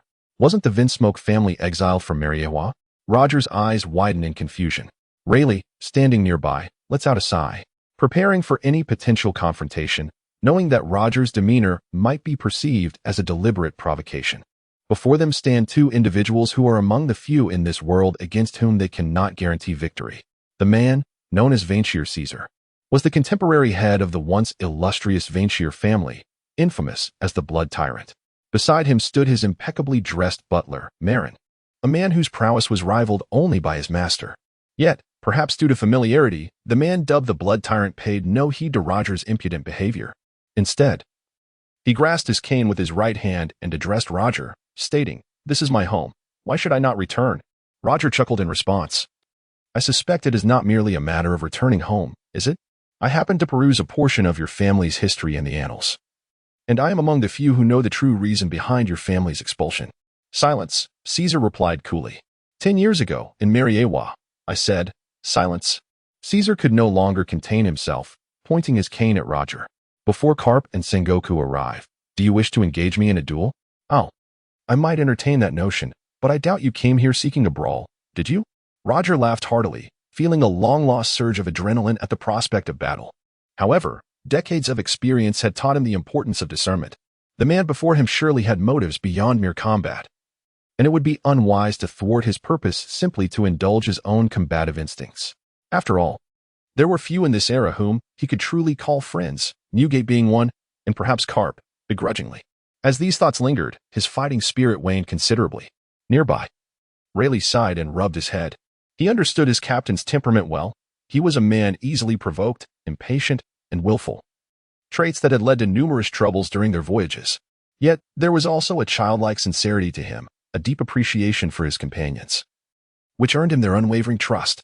This time, managing to suppress his battle intent was no small feat. Caesar let out a soft hum, then walked past Roger and Rayleigh, entering the bubble pod without uttering a word. The man behind him, resembling an old butler, followed closely, merely bowing his head slightly in respect as he passed by Roger and Rayleigh. The bubble pod ascended slowly, and Roger suddenly turned to Caesar, saying, "Don't die on me, old friend." Upon seeing Caesar wave his hand in acknowledgement, he smiled and turned away. Earlier, he had heard Caesar's murmured words through his ability to listen to all things. "Don't you die either, you fool. What a cold exterior but warm heart this old fellow has. I won't perish so easily. My life is dedicated to that important task." Reflecting on that significant mission, the gloom in Roger's heart, stemming from his terminal illness, dissipated somewhat. Roger abruptly turned to Rayleigh and exclaimed, "Oh no. We've already alarmed the Navy. Karp runs faster than a rabbit. He must be nearing us. We need to intercept that old man. Only heed the captain's orders." Rayleigh replied with a nonchalant smile. Compared to the ruthless Caesar, Karp, with his straightforward heroism, was far easier to handle. As the bubble pod continued its ascent, it soon reached the pinnacle of the Red Line, the holy land of Mariewa. Vainhill Caesar lightly set foot upon this long-cherished land. Have these fools not noticed someone's arrival? Caesar observed the surrounding soldiers, who exhibited no signs of suspicion, while the magnificent Pangaea castle remained brilliantly lit. He leisurely approached the main entrance of the castle, where the gatekeepers finally recognized him and crossed their spears to block his passage. "Halt. Who are you? Trespassing in the Holy Land is a capital offense." Caesar paused, then chuckled self-deprecatingly. "Who am I? Merely an old man returning home. However, my purpose for coming back is to reclaim something. Is there no family to welcome me? Then I shall enter uninvited." With that, he clenched his right hand into a fist and struck the grand entrance of Pangaea Castle. To his astonishment, the hallowed, inviolable, and majestic gate of Pangaea Castle collapsed with a resounding crash. Chapter 11. Secrets. As the pirate ship drew closer to Anxia Island, Lorne couldn't help but feel a wave of anxiety. Although the blind man had promised to rescue him, who could guarantee the reality of that promise? Despite the old blind man's energy fluctuations being significantly stronger than Captain Frelard's, he was still unarmed, and there was no telling what hidden prowess Frelard might possess. After all, a seasoned warrior of the seas wouldn't he dare to plunder Vegapunk's experiments without a few tricks up his sleeve. Suddenly, Lorne shook his head, attempting to dispel these troubling thoughts. When did he become so fearful? How could a timid individual ever hope to dominate a realm? A warrior capable of conquering the seas cannot be a coward. If everything were to be 100% certain, what would be the point? With this realization, Lorne felt a surge of clarity. Life is about taking risks. Having already lived a second life, he had gained more than many others. Why should he lack the courage to strive? Even if the old blind man failed to rescue him, so what? One cannot rely on others for everything. At that moment, Lorne conceived a backup plan, a cruel smile curling at the corners of his mouth. In this world, if one cannot become a respected good person, then perhaps it is best to embrace the role of a feared demon. In this era, where the faint-hearted perish, mere compassion devoid of formidable strength cannot hope to secure a foothold upon this vast sea. Unbeknownst to Lorne, his thoughts have begun a gradual transformation, evolving from a respectful law-abider within an orderly society into a figure reminiscent of the maddened, obsessive, and ruthlessly selfish pirates. At this moment, Black Bear Freyld remains oblivious to the unconsciously malevolent creation of a merciless demon that he has unwittingly fostered. The spotted dog now reclines against the railing of the pirate ship, the sea breeze brushing his face, instilling within him a sense of inexplicable vexation. Rather than the unwavering loyalty one might expect, it was he who had led the crew to transport the corpses. And he was the first to board the enemy ship's deck. Yet, the captain harbors no belief in his capabilities, entrusting even the task of guarding the bodies to the bald Nick rather than to the devoted spotted dog. Why should this be so? He has risked his life alongside Captain Freyld countless times, more than he could ever count. To his dismay, he realizes that in the captain's estimation, he holds less significance than that bald newcomer. Lorne's earlier whispers haunt him like an unshakable nightmare, echoing incessantly in his mind. Kill them, kill them, kill them. But how could he betray Captain Freyld? After all, it was Freyld who rescued him from that small fishing village. Without him, he would still be lost at sea, devoid of the opportunity to witness such a vast world. What if he refrained from betraying Captain Freyld and merely sought vengeance upon those who had mocked him? As these thoughts swirl within him, the spotted dog subconsciously strides deeper into the ship's hold, unaware that this very step would plunge him into an abyss of his own making. Meanwhile, Lorne, seated in the dim confines of a small chamber, senses the approaching footsteps. His mind consumed by a singular thought. The die is cast. The spotted dog pushes open the door to the chamber where Lorne and others are confined, revealing the old blind man still sleeping and the young girl, Garrett, clutching Lorne's hand, seemingly fixated upon him. Lorne occupies the center, gazing at the spotted dog with an inscrutable expression. You have finally arrived. Startled, the spotted dog takes a few steps back, only to realize that Lorne is merely a child, his hands bound. What is there to fear? I was guided here by divine will, Lorne intones with a serene demeanor, reminiscent of a fervent zealot from a bygone era. The spotted dog scrutinizes Lorne's expression, desperately seeking any sign of deceit. After a prolonged examination, he reluctantly concedes that Lorne's demeanor indeed suggests something profound. With a sigh of relief, Lorne acknowledges the success of his performance. He has managed to gain the trust necessary to proceed. The initial step of securing trust is the most arduous. What follows will be significantly more straightforward. As he slowly deceives this fool, do not attempt to deceive me, lest I tear you apart. The spotted dog growls menacingly, his imposing stature, coupled with his tattoos and fierce countenance, lending credence to his threat, if Lorne were unaware of his true nature. However, Lorne is acutely aware of the spotted dog's character and his current predicament, rendering the latter's feigned ferocity ineffective against him. I can assist you, Lorne states calmly, his words seemingly imbued with a magical allure that echoes in the spotted dog's mind. I can assist you. Assist you. You. After so long, finally, someone regards him as worthy, claiming the ability to aid him.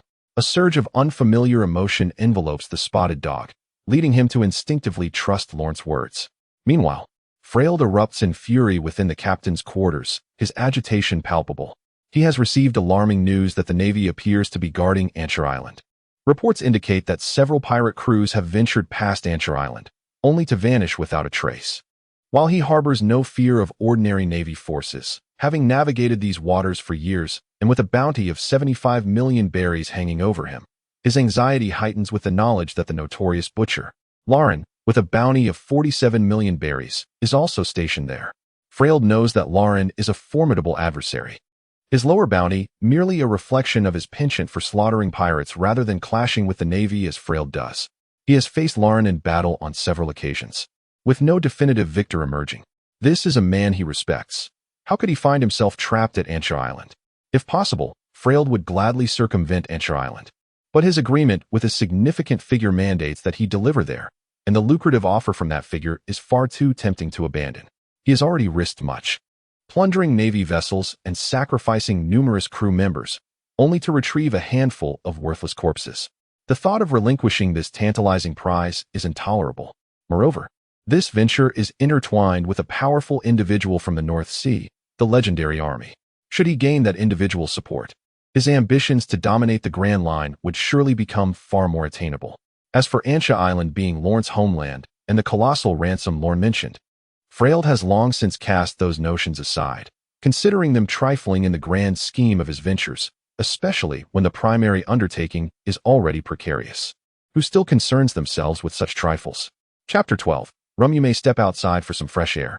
The spotted dog gently instructs as he opens the door to the cabin. With Garrett's assistance, Lorne rises to his feet. The prolonged confinement in the dark, cramped space has indeed been tormenting. Fortunately, Lorne possesses perceptual abilities, allowing him to navigate the darkness, and with Garrett by his side, the psychological strain is somewhat alleviated. Under Lorne's guidance, Garrett has progressed to the point of engaging in simple conversation, yet she struggles to articulate her own origins. Lorne can only glean fragmented words from her broken sentences. Countless islands, deserts, delicacies, mother. What are these? On this vast ocean, there are countless islands that meet these criteria. As for the old blind man, it is not that Lorne has intentionally neglected him. Rather, ever since he agreed to take Lorne away, he has seemingly succumbed to a deep slumber, as if afflicted by narcolepsy. The Dalmatian quietly closed the door only after Lorne and Garrett had exited, following closely behind Lorne. Witnessing this scene, Lorne felt a sense of relief. It seemed that his previous words had made quite an impact on the Dalmatian, as evidenced by its significant change in attitude towards him. However, he wondered when the Dalmatian would ultimately resolve its inner conflict, for that would be Lorne's opportunity. The thought of the Dalmatian refusing him had never crossed Lorne's mind. If it were truly as loyal to Captain Freald as it appeared, it would have immediately informed Freald to have him hanged from the sails or tossed into the sea to feed the sharks, rather than meekly trailing behind him. Once a malevolent thought is sown, Lorne would ensure it takes root and flourishes. Yet, he pondered the fate of the Dalmatian once this malevolence blossomed. He was uncertain, but he surmised it would not end well. As Lorne gazed at the Dalmatian's anguished and conflicted expression, a flicker of pity ignited within him. It truly resembled a dog, a pitiful creature.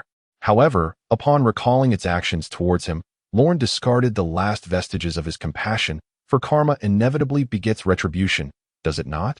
When Lorne stepped out of the cabin, it was still the dead of night, yet Freald was seated at the bow, gazing out at the distant sea. Upon seeing Lorne emerge, he waved him over, gesturing towards the adjacent gangplank. Come, sit here. Lorne hesitated momentarily, but eventually made his way to Freald's side, obediently taking a seat. Now was not the time to confront him. In my youth, I enjoyed sitting on the deck, gazing at the distant ocean, for it bestowed upon me a sense of freedom, Freald mused, taking a sip of rum and speaking to himself. Lorne remained silent, unsure of how to respond. The first pirate crew I joined was the renowned ironclad pirates, led by the old turtle, Evans. You know of him, I presume? He was a notorious pirate with a bounty exceeding 100 million. But you might not be aware, as that was over a decade ago.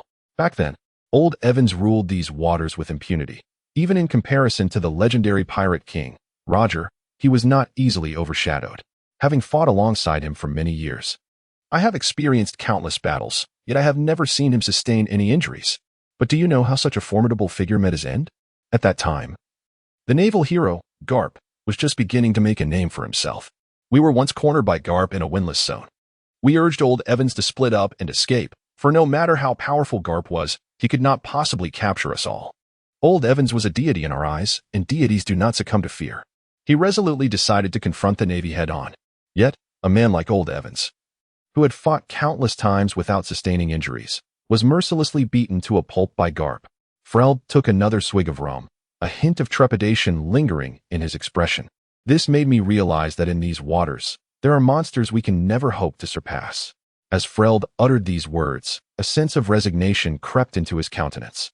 Lorne wholeheartedly agreed, for he understood the terrifying powers of those monsters that roam these seas, be they the current legendary pirates or the impending 4 emperors and 7 warlords. Their strength surpassed human comprehension. I must have had too much to drink to ramble on like this, Freald chuckled. shaking the nearly empty rum bottle before passing it to Lorne. Have a drink. It's quite chilly out here at this hour. Uncertain of Freld's intentions, Lorne politely declined. Thank you, but I am not much of a drinker. Freld took no offense at Lorne's words. Instead, he bypassed Lorne and handed the bottle to Garrett, who was curiously observing. And what about you, little sister? This is rum from my homeland. You two siblings must drink to honor me. Sensing Garrett's eagerness, Lorne quickly accepted the rum bottle from Freld.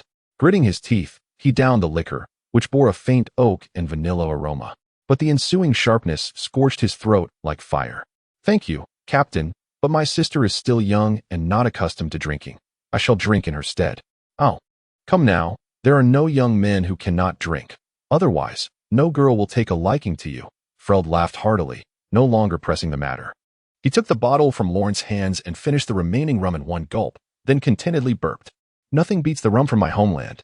By the way, we shall soon arrive at Anchi Island. That is your homeland, isn't it? Yes, I have lived there since childhood. The feeling of home is truly wonderful. You mentioned your family is wealthy? Indeed, my family belongs to the nobility. At this moment, Lorne's heart raced. He promptly replied, I hope you are not deceiving me. For otherwise, you shall never see the sun again. I would never disappoint you. Very well, it is late. You may return to rest now. Freld spoke in a tone that brooked no denial. Lorne promptly rose, bid Freld good night, and silently returned to his cabin with Garrett, navigating the path effortlessly without the need for the Dalmatian's supervision. After witnessing this, Freld nodded in satisfaction before turning back to gaze at the starry sea. Unbeknownst to him, the Dalmatian lurked in the shadows, fixated on Freld's rum bottle, its eyes glinting with uncontrollable jealousy.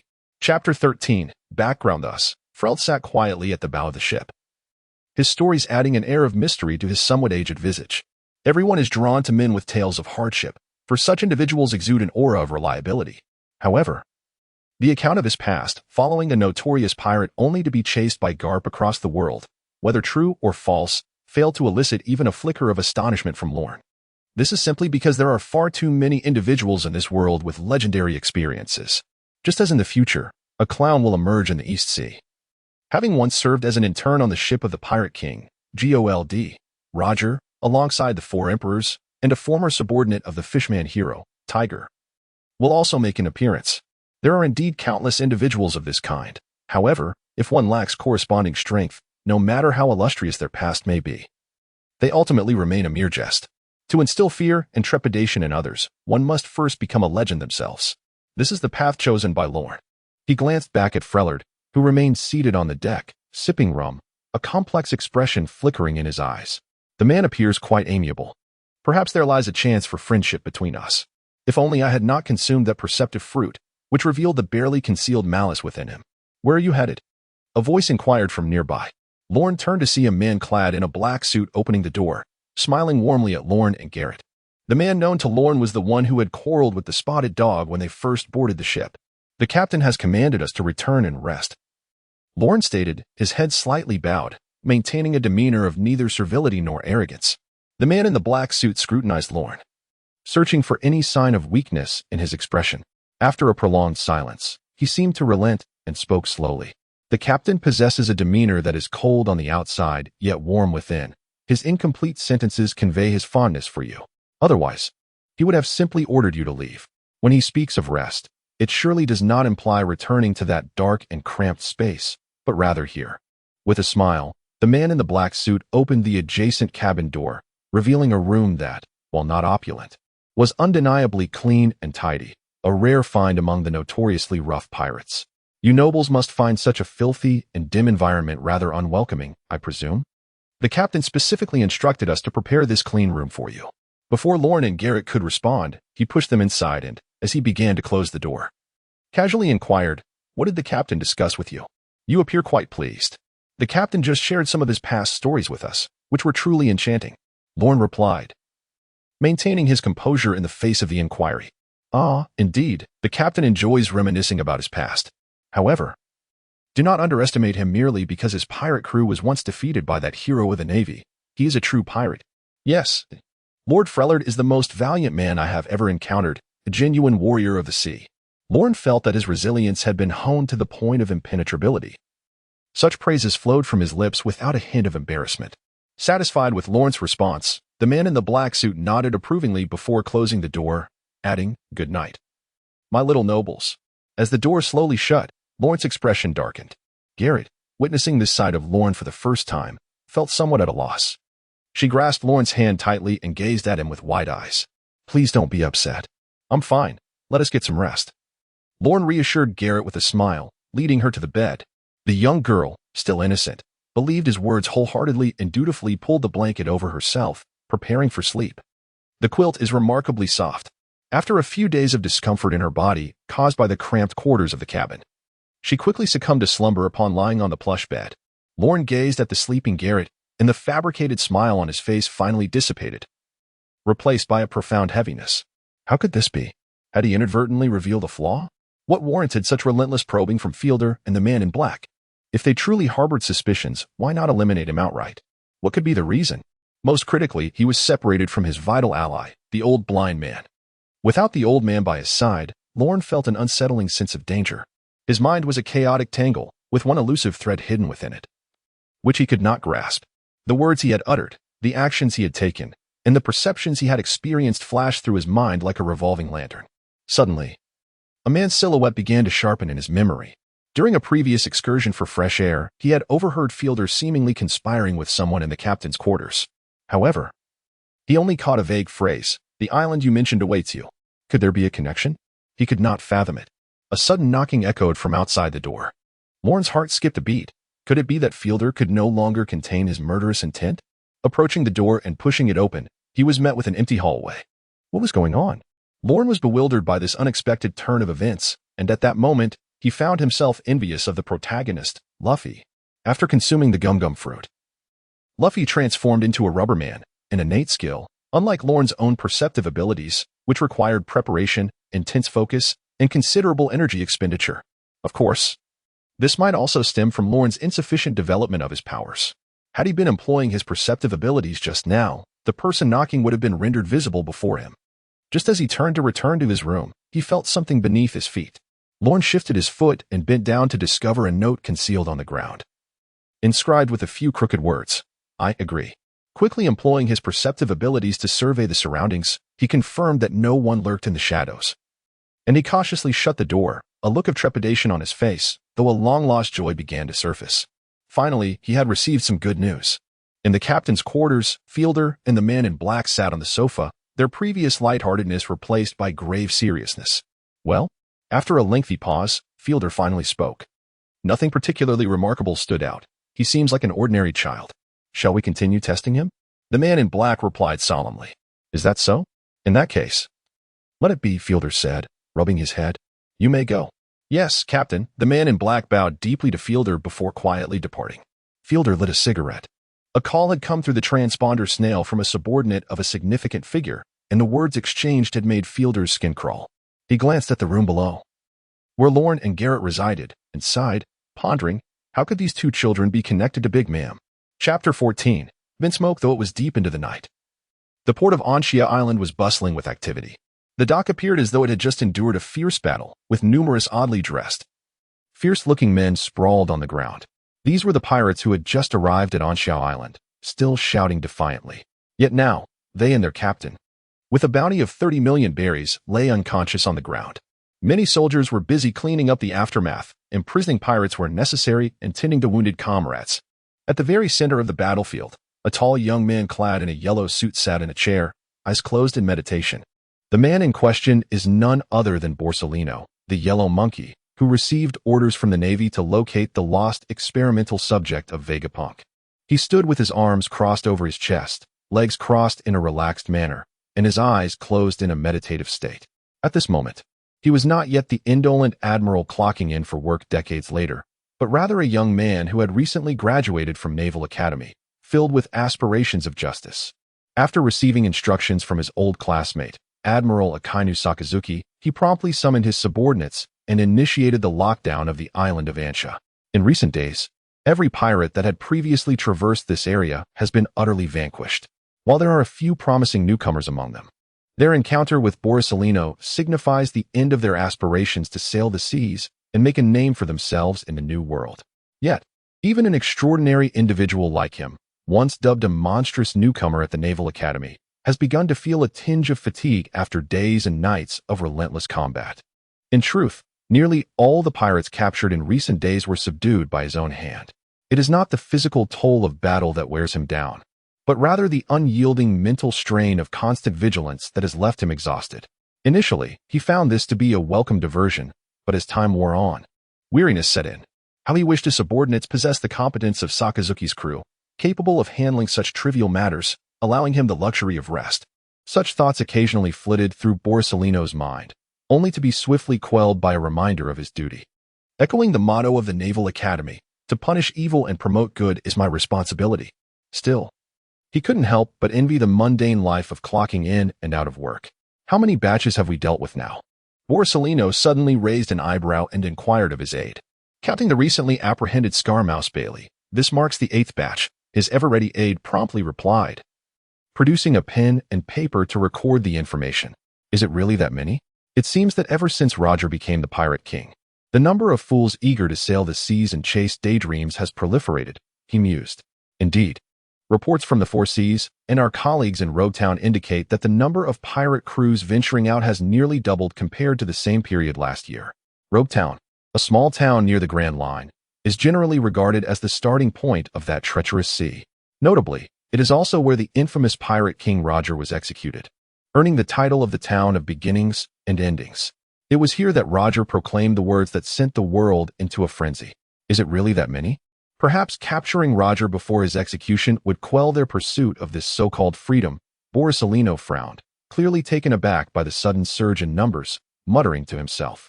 He soon found humor in his own thoughts, realizing that if capturing Gold Roger were so easy, their Navy's hero, Garp, would not have gone to such lengths.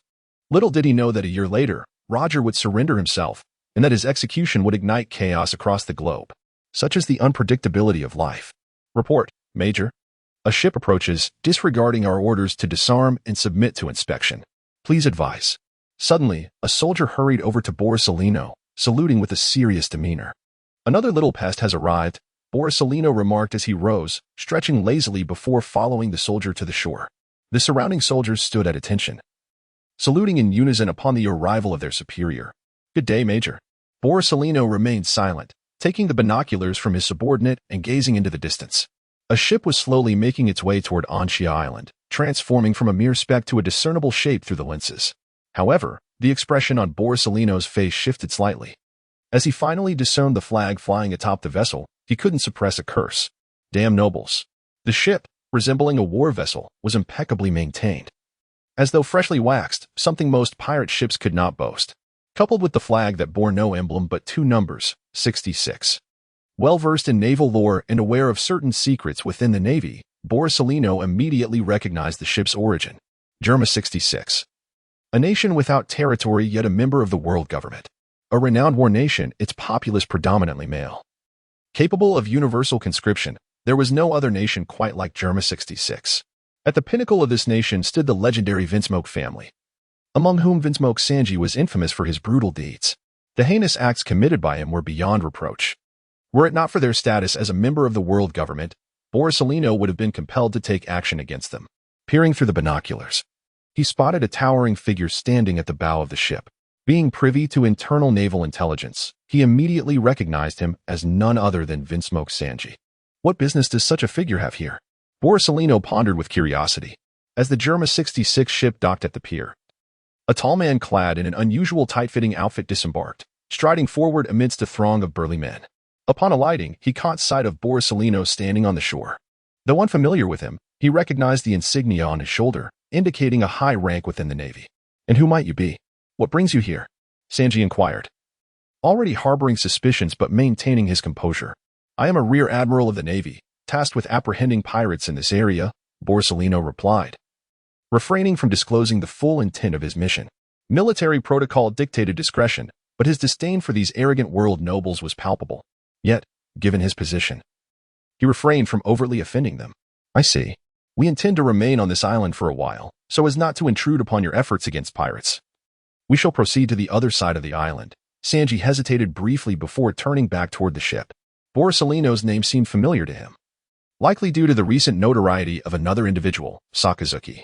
No need to see us off. I'm heading back to get some rest, Borsalino stated nonchalantly, perhaps too exhausted to even glance back as he departed. My apologies. Our superior is rather straightforward. The aide quickly offered an apology to Sanji before following Borsalino away, leaving Sanji in thoughtful contemplation.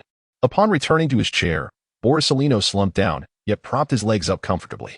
Indeed, this position was the most relaxing. Once his aide caught up, he spoke casually, have someone keep a close watch on Germa 66. I have a feeling this matter is closely tied to them. Chapter 15. The puppet. The first rays of dawn illuminated the vast expanse of the ocean. A ship emerged on the horizon. The overnight journey had left the sailors aboard somewhat fatigued, yet anticipation overshadowed their weariness. Not far ahead lay a small dot, their next supply point, Onshi Island. They would pause here for a time. According to a casual remark from the captain's trusted aide, Bald Nick, it seemed the captain might tacitly allow them to engage in whatever activities they pleased on Onshi Island. This revelation ignited a primal fervor within the ravenous and fierce pirates, some of whom fixated intensely on the minuscule island ahead, their eyes gleaming with bloodlust. The vessel in question was none other than the Grey Bear, belonging to the formidable Black Bear Flatter. However, at this moment, he did not hoist his renowned pirate flag adorned with the crossed skulls of two savage beasts. Rather, he had replaced it with the peculiar banner brought forth by the burly giant. This flag, devoid of any emblematic design, bore the number 6. Flatter was uncertain of the significance it represented, yet observing the giant's fervent conviction, alongside the immense power wielded by the individual who had issued the command, he acquiesced to the flag's adoption. Had it not been for the ominous aura of the nearby island, where numerous notorious pirates had mysteriously vanished, how could one endure such indignity? Nick, a burly bald man beside Flatter, glared at the enigmatic Onshi Island, his teeth clenched in frustration. For a pirate, altering one's flag is indeed a profound disgrace. Were it not for Flatter's indisputable authority aboard this ship, the raucous crew might have already begun to rebel. Even so, Flatter could sense the pervasive gloom that enveloped the vessel. Once they reached the island and dealt with the troublesome matters at hand, it would be time to allow the young men some respite. The peculiar island lay ahead, for the sake of his crew's safety. What significance did a pirate flag hold? Flatter suddenly proclaimed with fervor, igniting a surge of enthusiasm among the surrounding pirates upon realizing their captain was genuinely considering their well-being. Thank you, Captain. We are ready to face any challenge for Lord Flatter. The cacophony of voices aboard the pirate ship resonated in a lively manner, eliciting a satisfied smile from Furold. However, at that moment, he sensed an absence of something, an anomaly amidst the usual fervor. As he surveyed his surroundings, he noticed the crew members were all animated with excitement, leaving him to shake his head in confusion. Was he merely overthinking? Unbeknownst to him, amidst the exhilarated crowd, a spotted dog regarded the scene with a cold gaze. Inside the cabin, Lorne was roused from his slumber by the clamor outside, and he utilized his abilities to perceive the happenings beyond. After a prolonged silence, he finally rose, muttering to himself, "Indeed, I am not cut out for this." Since his arrival in this world, he had meticulously strategized, believing his plans to be foolproof, yet unforeseen complications frequently emerged. The individuals in this realm were not the dull, archetypal figures he had envisioned, but rather flesh and blood entities with authentic existence. To regard them as fools would only render him a fool in return. With a heavy heart, Lorne reflected on his original plan to incite discord between Furold and that enigmatic figure, intending to escape amidst the ensuing chaos. Yet, he was taken aback by Furold's unexpected humility, adopting a demeanor akin to that of a subordinate. It seemed his scheme to sow discord was now devoid of hope. Nevertheless, Lorne swiftly regained his composure. Such a world was indeed intriguing, if everything unfolded as desired, with all individuals behaving like mere NPC puppets in a game. What joy would that bring? Conquering such a realm would likely yield little sense of accomplishment. However, one aspect was worth commending. Lorne fixated intently on a particular point on the wall, which obscured the location of the pirate flag. Through his heightened perception, the wall lost its obstructive quality entirely. He stared intently at the number 66 emblazoned on the flag. Indeed, it is you, Vinsmoke. It is truly you, Judge. Long before the old blind man had mentioned that the corpses aboard Furold's ship were materials for Vegapunk's experiments, Lorne had begun to speculate. Vegapunk was undoubtedly a top-tier scientist. Yet at this juncture, he was still rather young and had yet to produce the heavyweight inventions that would later define his legacy, thus lacking widespread renown. These experimental materials are viewed as tasteless refuse, inconsequential to the vast majority of individuals in this world. Thus, who would truly take an interest in such detritus? In Lawrence's mind, there are two potential candidates. One is the infamous naval scientist, Caesar, a colleague of Vegapunk, who was expelled and hunted down by the Naval Scientific Division due to his numerous inhumane experiments. A wielder of the gas fruit, Caesar Charon is as cruel as he is gifted. However, Lawrence suspects that Caesar is unlikely to be involved at this stage. As he has yet to attain the notoriety he later garners, he still belongs to the Naval Scientific Team. Vegapunk's arrival marked a transformation for the scientific division, and his experimental materials could be considered the collective property of that team. Caesar would have no incentive to undermine himself in such a manner. If not Caesar, then the suspicion surrounding another individual grows immensely. That person is Venshir Judge, who belonged to the same illicit research group as Vegapunk abroad. After Vegapunk was captured by the Navy, Judge managed to escape. Lawrence finds Judge's escape particularly intriguing, for the Navy approaches the apprehension of scientists with utmost caution, devising meticulous plans after extensive study. A genius like Vegapunk could not evade capture. How could Venshir Judge possibly achieve such a feat? Perhaps the Navy never deemed Judge a significant threat, as the German kingdom is a member of the world government, and Judge's status as its heir affords him some measure of respect. However, once suspicion shifts towards Judge, many things begin to make sense. As a colleague of Vegapunk within the illegal research group, Judge would possess knowledge of Vegapunk's studies, understanding Vegapunk's genius. It is not inconceivable that Judge would covet his research materials.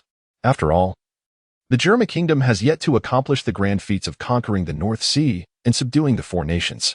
Having narrowly escaped back to the German kingdom, Judge, filled with remorse, resolves to utilize his family's influence, albeit cautiously, for the German kingdom is nominally a part of the world government.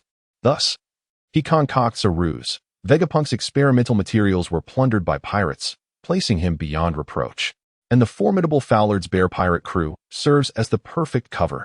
Enlightened, Lorne feels a wave of relief wash over him. I, Venshir Lorne, am but a puppet in Fowler's hands, yet how much better off is Fowler? Is he not merely another's puppet as well? Chapter 16. Arrogance Admiral. Another ship bearing the number 66 has arrived. A sailor hastily approached the languid Admiral Borsalino, who was slumped in his chair, announcing loudly, "Oh, let them be," the man replied drowsily, awakened from his slumber, as he nonchalantly adjusted his hat to cover his face, preparing to return to sleep. The sailor stood there, bewildered, staring at Borsalino. He turned to the Admiral's aide in confusion. Did the Admiral not instruct us to monitor Germa? At that moment, the aide was equally perplexed, but as a soldier, he adhered strictly to his superior's orders. "Ah, what did you say?" After a brief pause, Borsalino sprang from his chair, and before the flabbergasted sailor and aide could react, he transformed into a streak of yellow light, soaring towards the shore. Indeed, Borsalino is truly a marvel. The Navy soldiers gazed at him with admiration, akin to starry-eyed fans. Unbeknownst to Borsalino, his casual actions had garnered him yet another admirer, though he paid little heed to such trivialities. Moments later, countless small yellow sparks appeared on the shore, converging into a singular figure. As a user of the light fruit, Borsalino had long been accustomed to the sensation of transforming into light and flying at high speeds. "Give me the telescope," Borsalino commanded, receiving it from his subordinate. He then peered towards the horizon, where a ship emerged in view, clearly a pirate vessel, albeit currently flying the Germa 66 flag. What is this all about? Borsalino pondered, aware that various nations had a tendency to subdue pirate crews for their own purposes. Some nations could even be described as pirate states, with their kings being pirates themselves. Yet, there were also duplicitous pirate crews that preferred to disguise themselves to evade danger or strike fatal blows when their opponents were unsuspecting. He could not discern which category this pirate crew fell into, but given the recent incident involving the military vessel transporting Vegapunk's experimental subjects, any unusual occurrence warranted attention. As Borsalino deliberated on how to respond, a deep voice resonated beside him. "Admiral, were you not going to sleep? What brings you here?"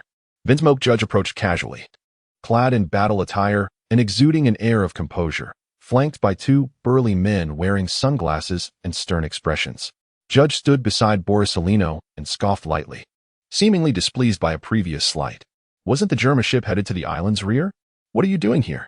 Borsalino retorted defiantly, a faint smile tugging at his lips. "We recently subdued a pirate crew and granted them the Germa 66 flag. We plan to rendezvous at Anshia Island before returning to the North Sea. I came here to ensure you do not mistake them for ordinary pirates," Judge replied coolly, lacking the distinctive facial hair he would later sport. radiating an air of unflappable confidence.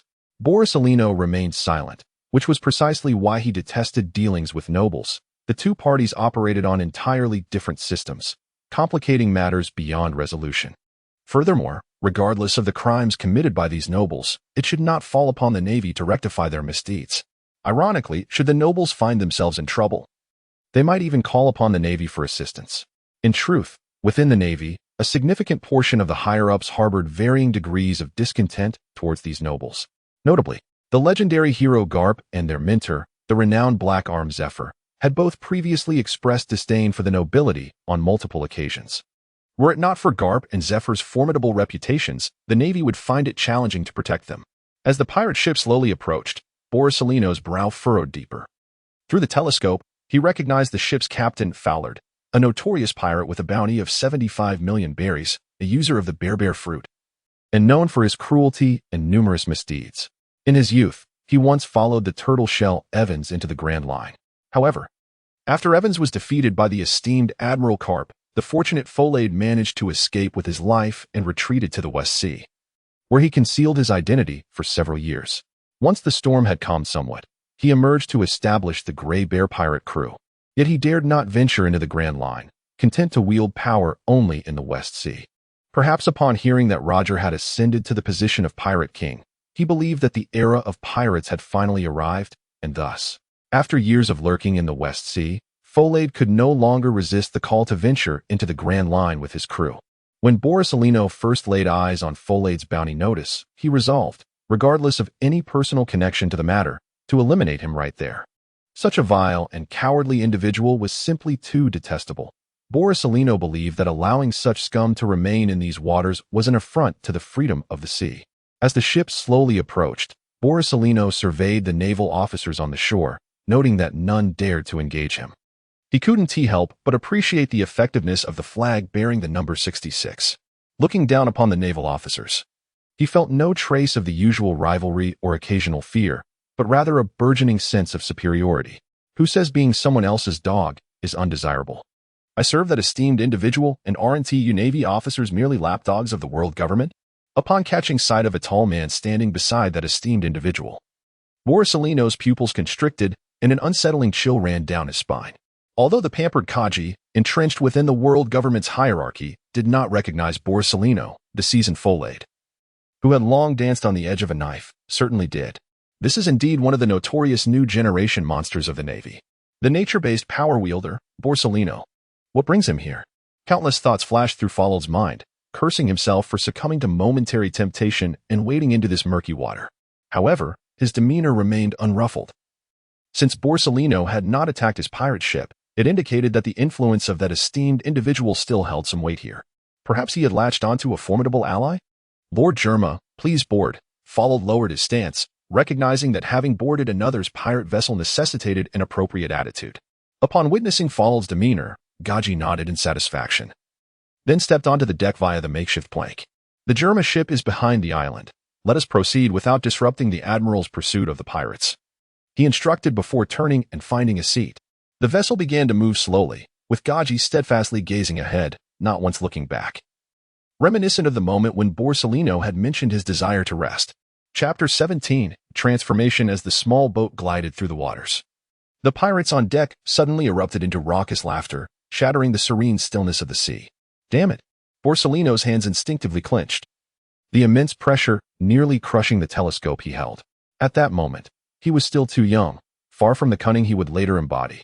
Unable to remain indifferent to such a provocative display, the surrounding naval soldiers fell silent, wary of provoking the now agitated admiral. I will dispatch a squad to secure the scene under the pretext of protecting the member states, one of the officers, who had accompanied Borsalino longer, suggested. Understanding his superior's temperament and knowing he was not one to take out his frustrations on his subordinates. No, leave a small team here. The rest will come with me.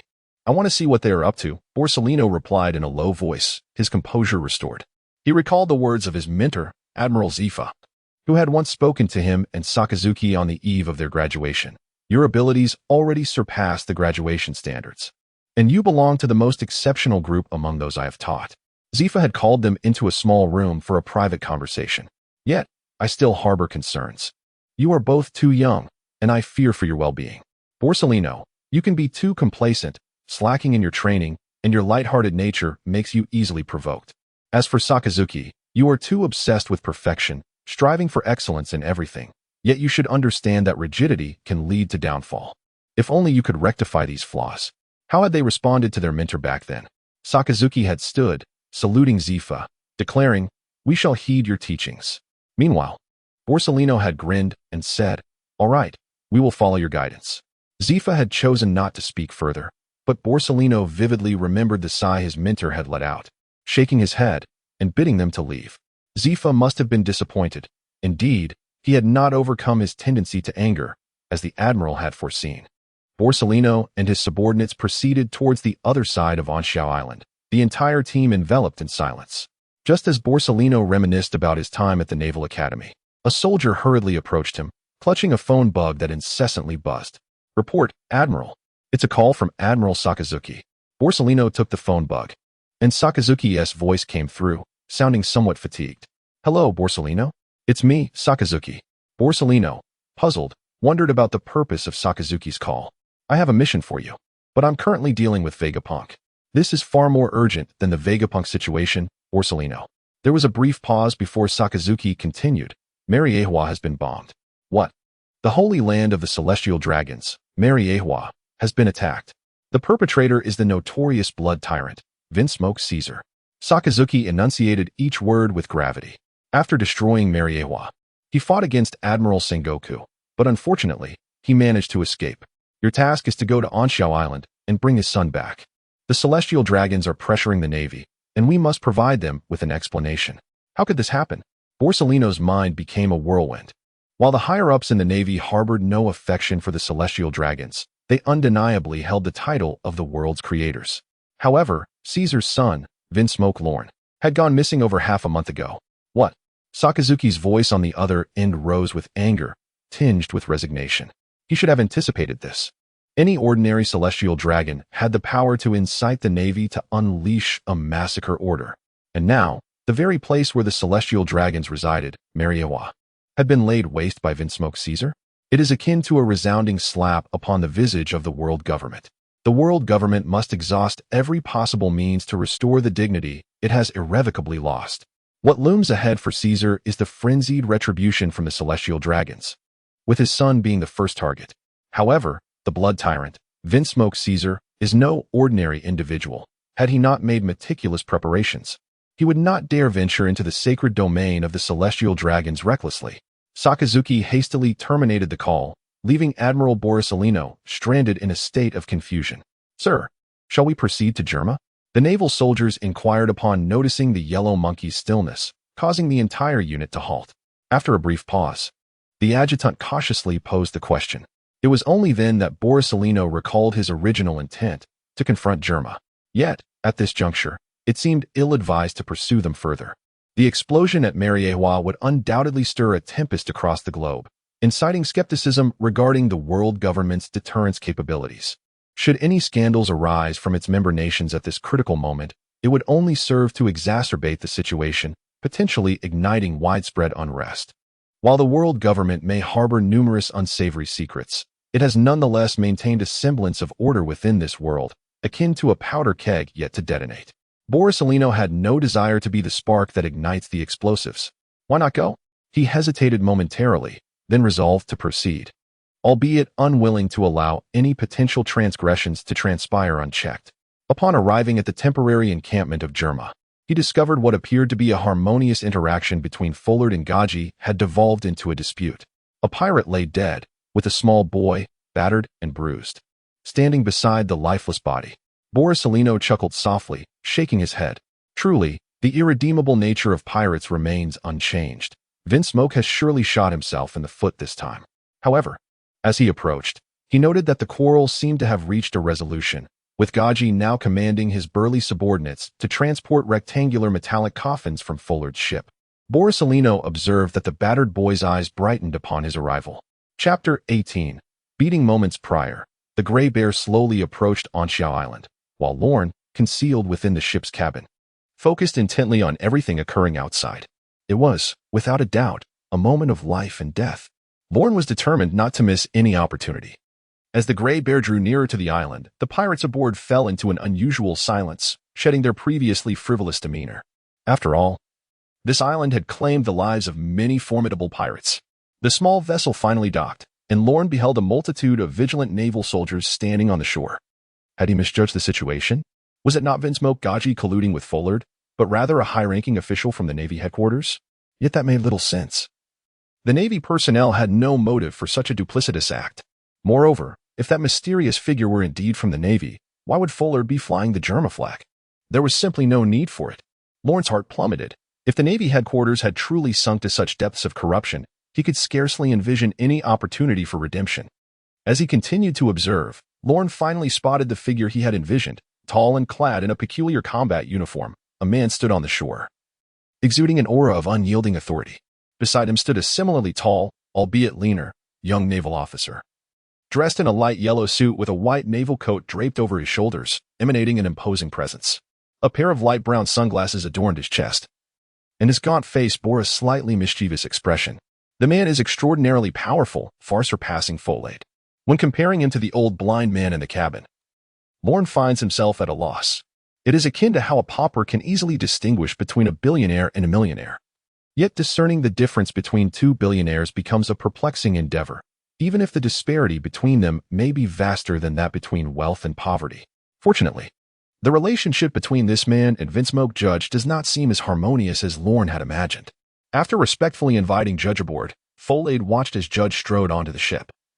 His back turned to the Navy officer, exuding an air of arrogance. The pirate ship slowly set sail, and Judge showed no intention of bidding farewell to the Navy officer, clearly indicating the discord between them. This Borsalino truly lacks discernment, oblivious to who the true masters of this world are. Sensing Judge's displeasure, Follade hurried forward to offer compliments. What arrogance! Once I grasp Dr. Vegapunk's theory, those naval vice-admirals will be insignificant, Judge declared fiercely, burying his emotions deep within. Anger and humiliation pale in comparison to the greatness of Vegapunk's theory. Once he masters this theory, he will demonstrate to those brutish warriors what constitutes the greatest power in this world, not the devil fruits, nor the 3 types of hockey, but science. The magnificent lineage factor theory.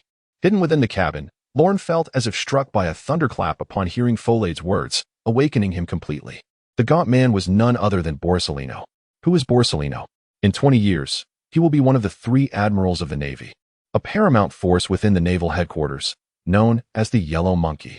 Perhaps in the unfolding narrative, he has never fought with full strength. Each time, he either toys with opponents far beneath his capabilities using the formidable mobility granted by the Pika Pika no Mi, or engages in casual skirmishes with powerful foes. His only suspected display of full power occurred on a small island where the Navy fortress was located, facing off against Enyo Navy Commander Z, his former mentor who had defected from the Navy, the former Admiral Zephyr. Their battle was evenly matched until Zephyr detonated stolen explosive rocks, engulfing the island in chaos. Borsalino transformed into countless beams of light to evade the explosion, while Zephyr drifted along, ultimately rescued by the Straw Hat Pirates. Later, Zephyr and Borsalino faced each other in a decisive duel on a small island. Although Zephyr had recently fought Luffy and bore some injuries, he remained a formidable former admiral. Their clash was interrupted by an ice wall created by another former admiral, Akiji Kazan, concluding with Borsalino's victory. No one dares to underestimate the terrifying strength of the Yellow Monkey. Lorne gazed in Borsalino's direction, his eyes gleaming with hope. Despite his inability to reconcile the gaunt youth before him with the lecherous, cunning man he would become decades later, it did not diminish one's certainty. Borsalino might be the key to his breakthrough. The 3 admirals may each hold differing views and philosophies, yet they fundamentally adhere to a singular principle: justice. It was a gamble worth taking. Lorne burst from his quarters onto the deck, prepared to call out, "Borsalino, please save us." However, before he could utter a word, a figure in a black suit swiftly covered Lorne's mouth and gestured discreetly. The pirates on the ship immediately understood and erupted into chaos.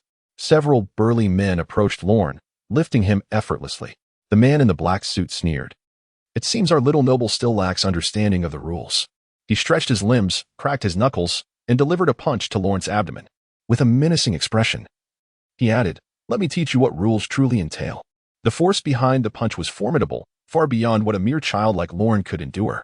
After being struck, Lorne curled up on the ground, while the man, seemingly unsatisfied, refrained from further blows. "Let me instruct this little noble on proper decorum," he said, wiping his hands with a handkerchief before hesitating and addressing his companions. The surrounding brutes immediately closed in. Their faces twisted into malicious grins as they began to rain down blows upon Lorne, eager to vent their pent-up frustrations. Inflicting pain was their preferred pastime. Lorne lay on the ground, attempting to curl into a ball to minimize the area being struck, his expression weary. In such dire circumstances, it was unlikely he could muster a cry for help. He could only pray that Borsalino's observation hockey was sufficiently acute to sense the turmoil aboard the ship. At this moment, it is evident that Lorne has erred and fallen into a misconception. Lorne, lacking the ability of observation hockey, mistakenly believes it to be akin to his own sensory perception, merely an observation of the environment, reminiscent of the divine consciousness found in fantasy novels. In truth, however, the majority of observation hockey is cultivated through premonitions of danger. It is a form of instinct. Those endowed with this ability are exceedingly difficult to ambush, as their formidable intuition allows them to predict the trajectory of an enemy's attack even before it occurs, enabling them to evade effortlessly.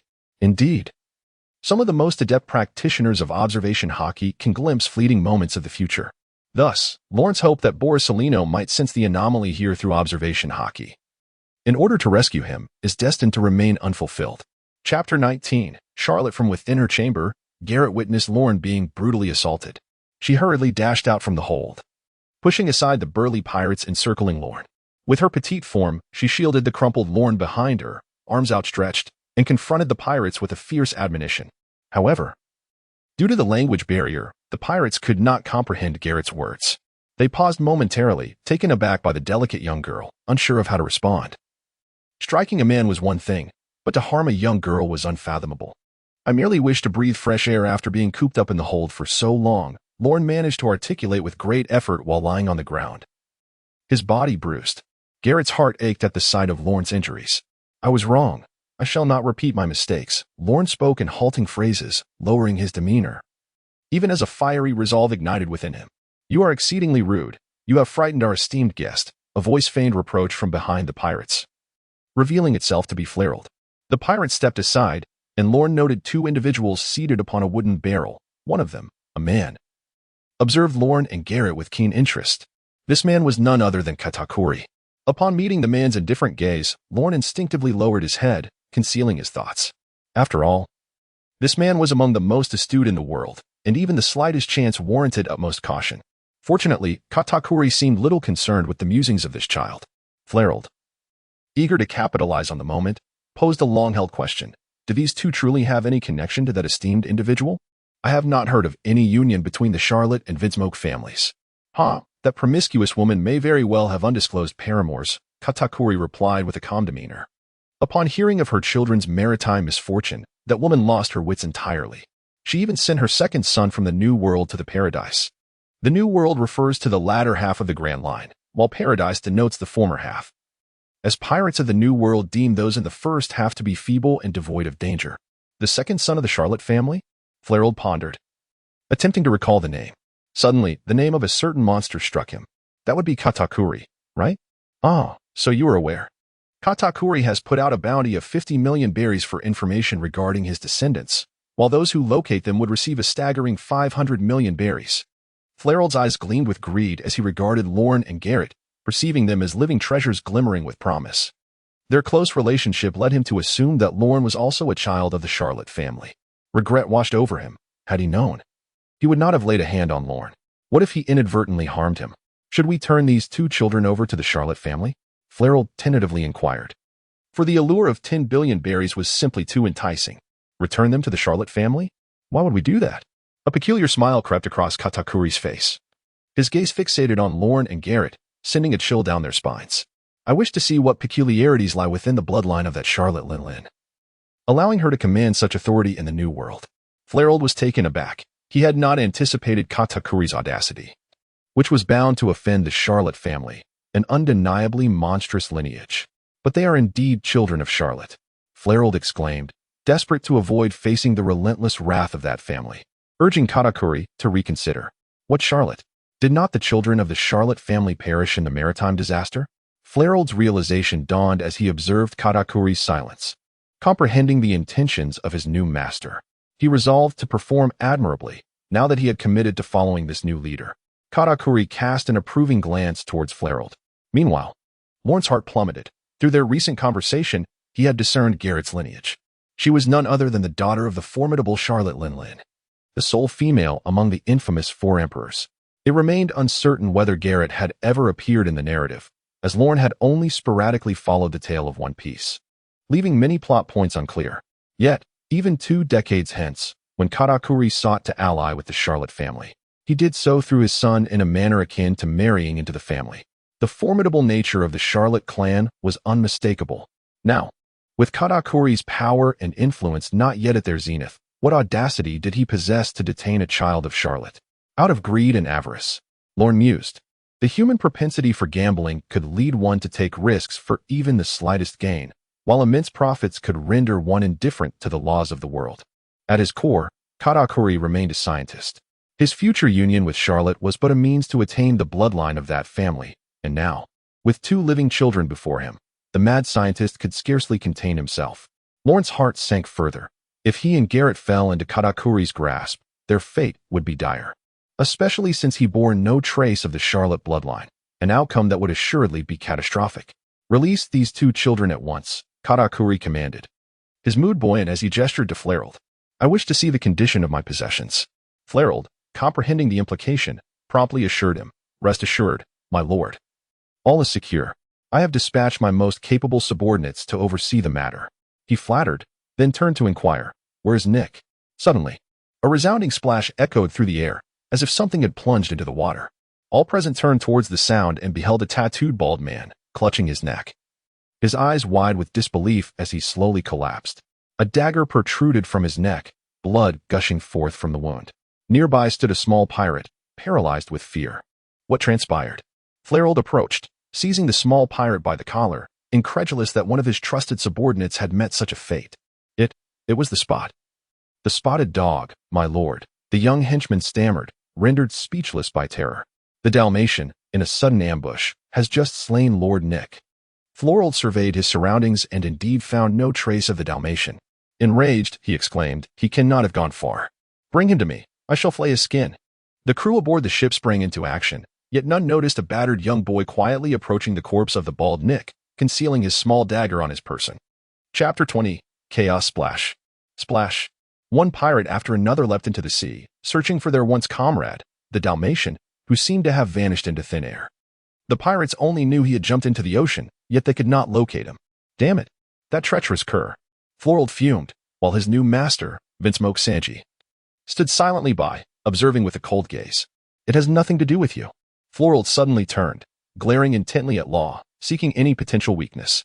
Law hastily bowed his head, feigning fear. No, I know nothing. The dead are so terrifying. Law's display of timidity slightly eased Flareald's ire, prompting a dismissive snort from him. After which he fell silent. How long will you search for the traitor? Sanji interjected. I demand my belongings. At once. Flareald found himself in a predicament. Having dispatched all his subordinates to hunt for the traitorous Dalmatian, his men, now fueled by indignation, could not be called back to assist with the cargo. Fortunately, the pirate ship had reached its designated location, with Sanji's vessel nearby. Perceiving Flareald's dilemma, Sanji remained silent, merely gesturing from the railing. Moments later, a procession of well-trained warriors ascended the hastily constructed ladder. I shall lead you, Flareald promptly declared before Sanji could speak, having come to terms with his situation. He gestured toward the crew who had just witnessed the Dalmatian's assassination of Bald Nick, still in shock, and said, You shall escort the gentleman. The young pirates, shaken from their stupor, bowed slightly to Flareald and Sanji before instructing the soldiers, Follow me. After which, they gently opened the cabin door and entered. The soldiers, at Sanji's signal, followed suit in an orderly fashion. Take Nick's body off the ship. He served me faithfully for so long, I wish to bury him myself, Flareald lamented. The 2 pirates who had not jumped into the sea immediately set about to carry Nick off the vessel. There are many customs surrounding the burial of pirates, but primarily there are 2, sea burials or earth burials. The former reflects a life lived boldly upon the ocean, desiring to roam freely as a spirit in the sea after death. The latter is often driven by a longing for homecoming. Both Flareald and Nick favored the latter, having roamed the seas for far too long, weary of being a spirit with no home after death. Floral gazed mournfully at Nick's lifeless body, sorrow welling within him. Nick was his true confidant, a capable assistant, a man poised to venture with him into the distant seas. What a splendid young man, now lost forever. When I find the murderer, I shall feast upon his flesh and grind his bones. At that moment, a group of individuals suddenly approached from the distance. Follard focused his gaze and recognized the familiar faces of Pagliusolino and his entourage, who he had encountered earlier at the dock. Pagliusolino, at the forefront, wore a faint smile, seemingly relishing the misfortune of others. The audacity! Follard clenched his fists tightly, yet after a brief moment, he reluctantly relaxed his grip. What if they were indeed crossing the line? Given his past reputation, he felt hesitant to take action. In the world of pirates, the chasm between the weak and the strong was insurmountably vast. However, Pagliusolino did not approach them. Upon catching sight of them, he simply turned and retreated, disappearing into the thicket. Report to His Majesty, everything has been moved over. A German soldier hurriedly informed Gaji, who stood nearby. Very well, set the items aside for now. I shall come to inspect shortly, Gaji replied nonchalantly. He refrained from displaying arrogance by revealing the batch of experimental subjects in the presence of the Navy. Given Germa's status as a member of the world government, even if the Navy harbored suspicions, they could not directly board his vessel for a search.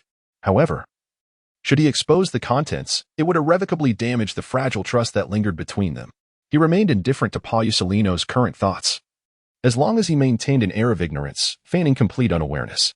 No matter how formidable Kazara was, he would be powerless in such a situation. This is politics. Moreover, at this moment, there exists a matter of greater significance than the subjects of experimentation. It is imperative to locate the treacherous pirate who has committed murder and defected. One must see the living or the dead. Gaji's expression darkened. He had initially failed to comprehend why the pirate had chosen to leap from the ship.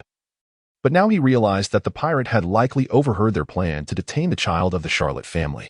The moment this information is exposed, Gaji, Vinsmoke, and indeed the entire Germa will face the frenzied retribution of that mad family.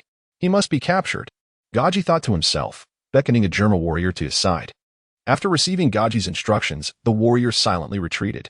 My lord, what is the matter? Fury-eyed inquired, puzzled.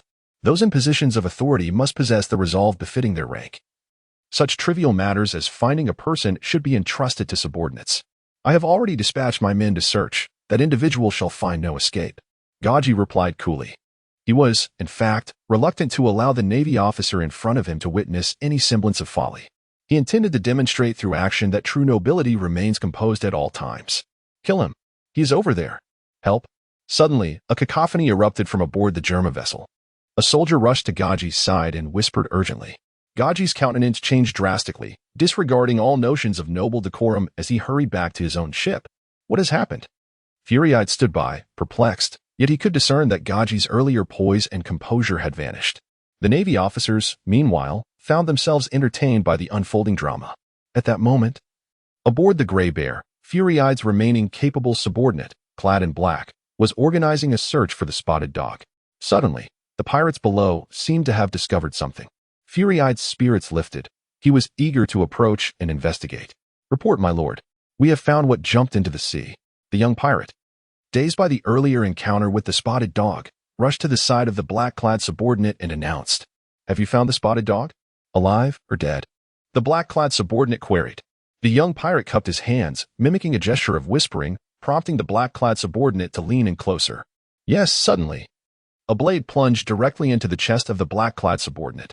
He stared in disbelief at the emotionless face of the young pirate.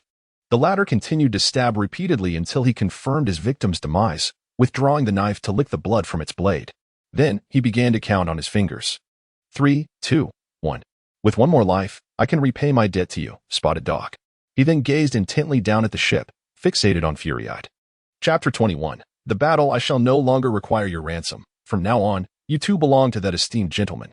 Fury-eyed lowered his head, gently stroking the small heads of Lorne and Galette, akin to a benevolent elder addressing his descendants. You must heed his words and refrain from causing any trouble. Lorne remained silent, while Galette seemed hesitant to speak. Their demeanor did not go unnoticed by Fury-eyed, who chuckled heartily, recognizing that his words were merely a formality. A voice suddenly rang out behind Fury-eyed. My lord Fury-eyed. My lord Fury-eyed. The spotted dog has been located. A young pirate dashed from the ship to the shore, shouting excitedly. Upon hearing the news, Fury-eye's heart soared. He approached eagerly, wishing to clarify details regarding the spotted dog. Had he not rescued it from that small fishing village, it would likely be lost to him forever. What had he done to deserve its betrayal? As the young pirate approached, panting and hunched over as if emerging from a battle, Fury-eyed squinted in anticipation. However, an overwhelming sense of danger surged within him. A sensation he had encountered on several occasions that had saved his life. The most perilous instance had occurred when they vanquished a pirate crew and seized their ship, only to discover a small stowaway hiding within a barrel. Had it not been for the acute sense of danger that roused Fury-eyed from slumber, the Grey Bear pirate crew may have become but a memory. Unbeknownst to Fury-eyed, this marked the initial awakening of his observation haki. Yet today, the sense of peril was far more intense than before. Without a moment's hesitation, his muscles expanded, dark fur sprouting from his skin, his robust arms tearing through his sleeves as he transformed into a monstrous hybrid of man and bear. This is Folage's trump card, the beast-type devil fruit, the bear fruit. The immense power and defense gained from transforming into a black bear have been his reliance as he roams the seas for many years. Indeed, the little pirate's gaze darkened as he lowered his head, and in a swift motion, he drew a sharp dagger from his waist, lunging it towards Folage's chest. However, instead of soft flesh, the dagger met with resilient black fur. Folage's gaping maw twisted into a ferocious grin as he seized the little pirate's hand that clutched the dagger, raising his other paw high before bringing it crashing down towards the pirate's chest. The impact visibly caved in the little pirate's torso, sending him flying over 10 meters away, lifeless upon landing. Gradually, Folage reverted to his human form and extracted the dagger lodged in his chest, feeling a twinge of pain. The dagger had only penetrated the flesh's surface, inflicting a relatively minor wound. Casually, he discarded the dagger onto the ground and strode towards the direction where the little pirate had fallen. His confidence in his strength was unwavering. After transforming, he possessed the might of a giant bear. A blow from him could easily incapacitate even his most capable subordinate, Nick, let alone this still nursing child. Perhaps he was directly killed? It was said that this little fellow was rescued from the slums by the spotted dog, which explained his conspiracy alongside the dog. Nevertheless, it was puzzling. What could have driven these individuals to betray him one after another? Folage shook his head, dismissing further thoughts. It mattered not. Those who betrayed him deserved to perish. Suddenly, a vague sense of danger stirred within Folage, prompting an instinctive urge to transform into a black bear. Yet, excruciating pain surged through his ankles, forcing him to abandon the transformation. Turning around, he saw Ron and Garrett, each wielding a dagger, aiming for his ankles. "How dare you?" Folage roared, reaching for the two youngsters, disregarding their seemingly noble backgrounds. His sole desire was to eliminate those who dared to provoke him. How many years had it been since he last endured such a grievous injury? He never anticipated that these insignificant creatures would have the audacity to attack him. However, his grasp found nothing but air as Ron had already scooped up Garrett and fled. Folage attempted to chase after these audacious children to teach them a lesson, but the immense pain in his ankles forced him to relent. After injuring Folage's ankles, Ron and Garrett did not pause to assess their success. Ron immediately bolted backward with Garrett in his arms, cursing as he ran. Listen to your nonsense. You go listen." After venting his frustrations, Ron felt considerably lighter. With decent physical prowess, carrying a small girl posed little challenge, and he yearned to distance himself quickly. As long as they reached the vicinity of Admiral Borsellino, no matter how unruly the pirates were, they would be of no consequence to them, right? Yet, Garrett's identity presented complications. Though Charlotte Linlin had not yet attained the status of a Yonko, she was already a notorious pirate. If her daughter fell into the hands of the Navy, it would be troublesome. The assassination of Folage had long been a plan in Ron's mind. He had merely requested the spotted dog to create an opportunity. Little did he expect the dog to be so formidable, managing to eliminate two of Folage's most capable subordinates.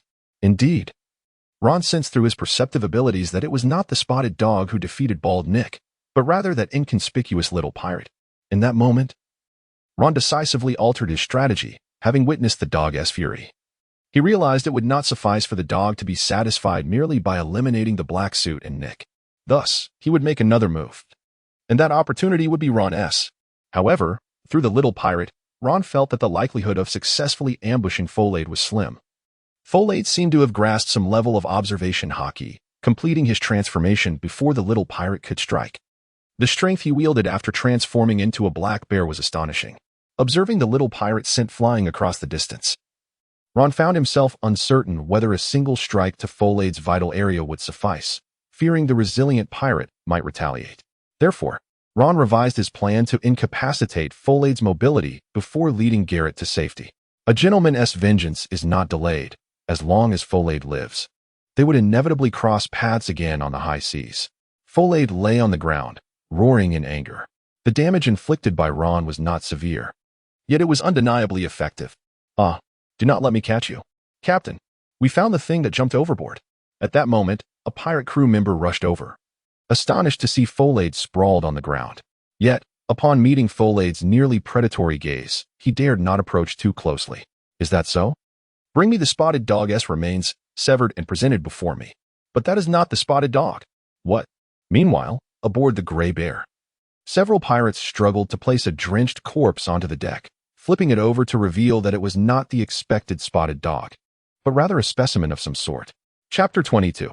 Captured on the German ship, numerous robust warriors scoured the vessel, vowing to find that little pest who had infiltrated.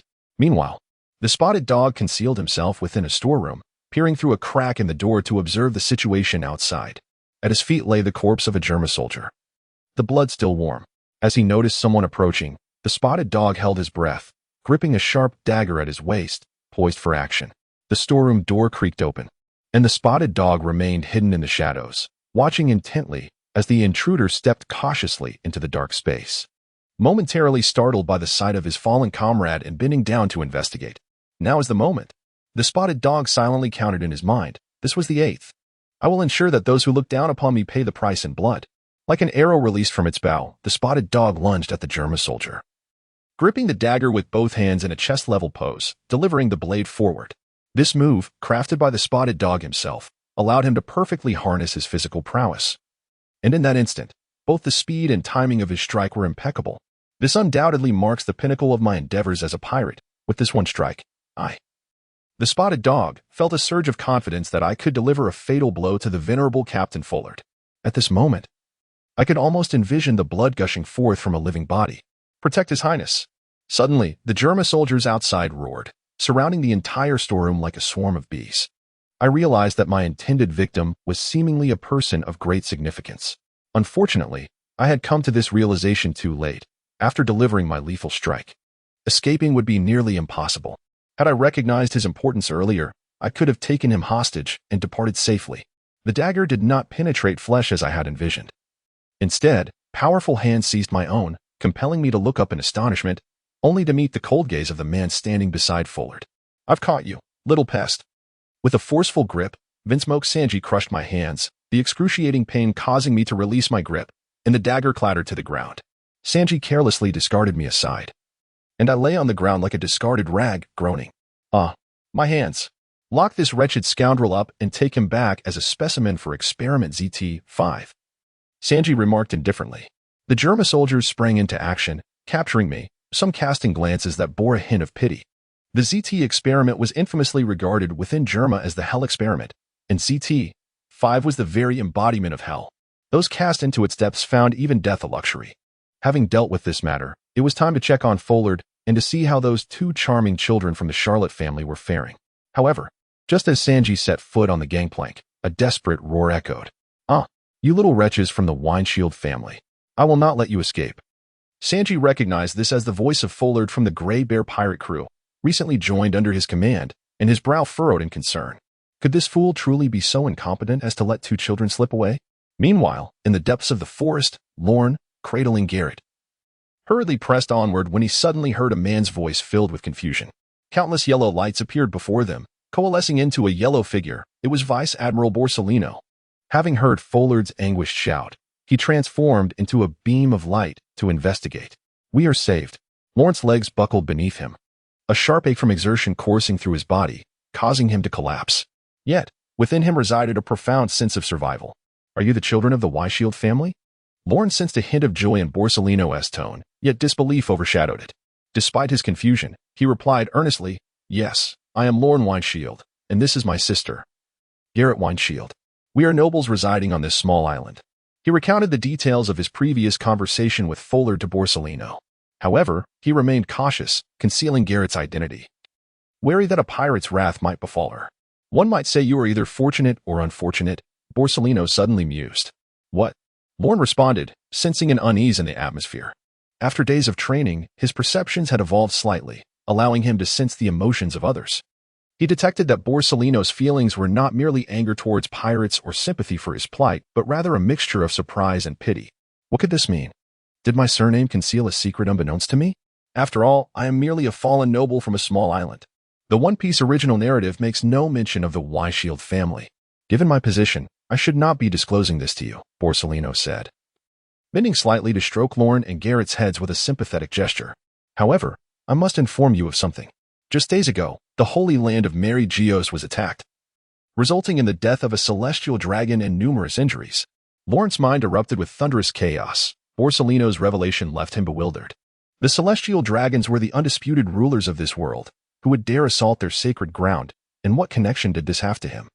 The perpetrator of this incident is none other than the blood tyrant Caesar, who was expelled from Mary Geos a decade ago, Borsellino continued, his calm demeanor contrasting sharply with Lorne's shock. A suspicion began to dawn on Lorne. Could it be? Impossible! Lorne cried in despair. But Borsellino paid him no mind, continuing. Caesar's full name is Windshield Caesar. He paused for a moment before adding, he is your father. Understanding dawned upon Lorne, leaving him in a state of shock as he sank to the ground.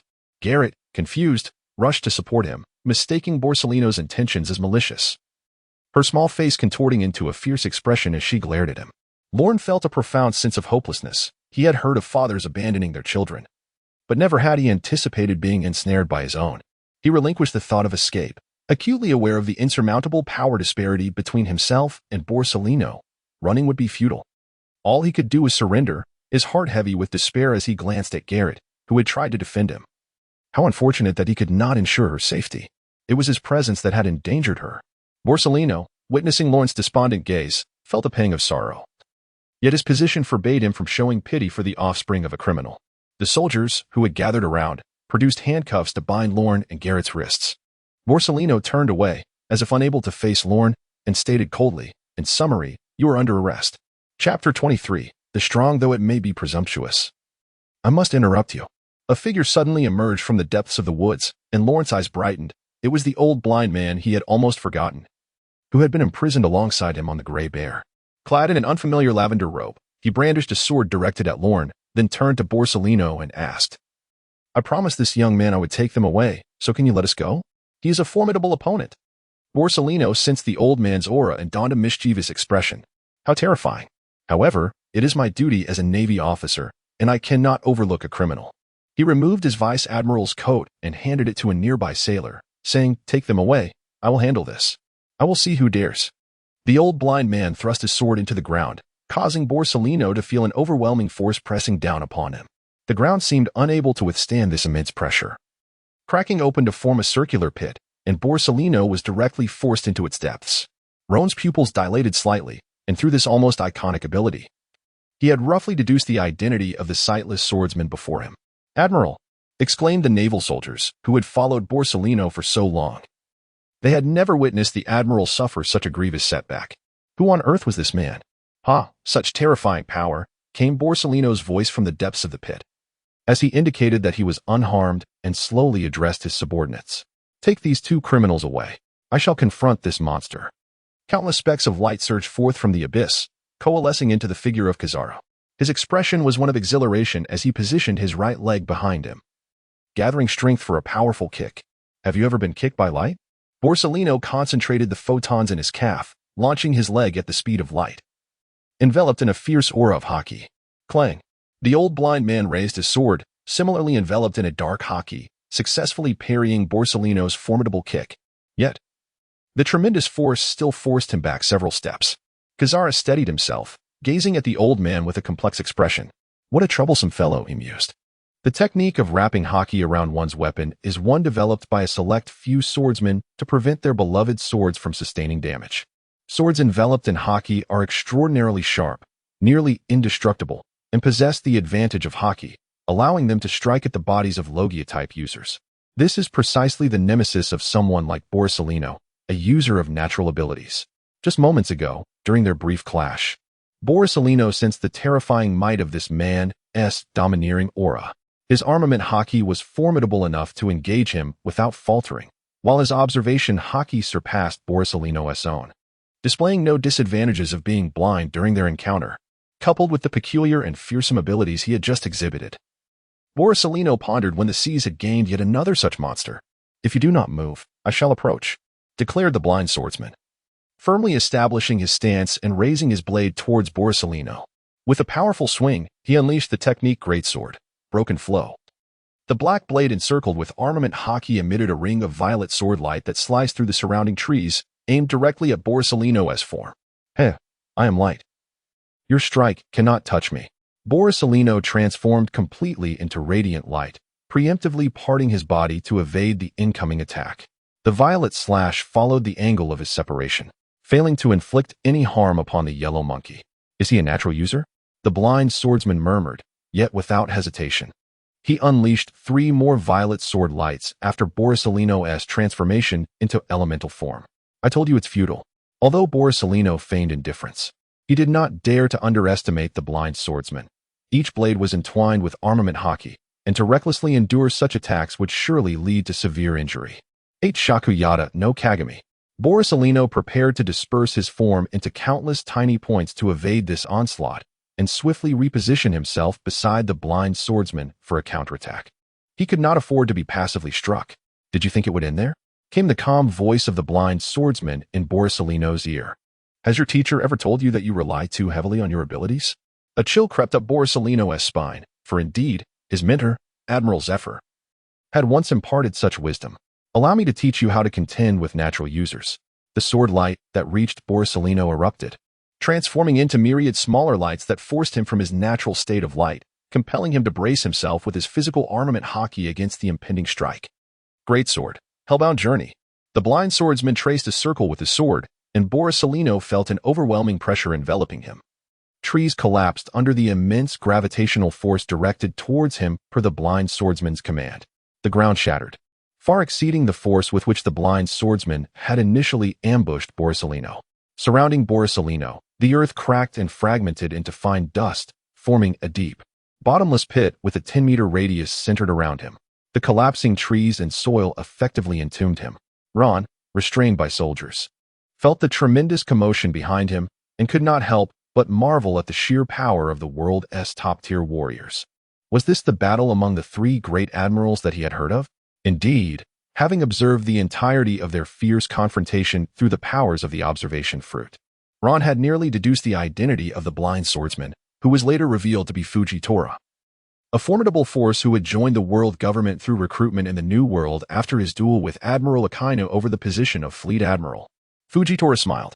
Alongside Borsalino, he represented the pinnacle of naval strength. Back on the battlefield, even someone as formidable as Fujitora, after unleashing such a powerful move, had to catch his breath. Attuning himself to Ron's location, preparing to depart. "Did I permit you to leave?" echoed Borsalino's voice from deep within the ruins. Countless motes of light burst forth from the debris, coalescing in the air to form the figure of the yellow monkey. At that moment, while Borsalino appeared somewhat disheveled, his eyes sparkled with the fervor of battle. He brought his hands together, then slowly parted them, revealing a pale yellow sword of light materializing in his right hand. Tenchi Yuzakiri.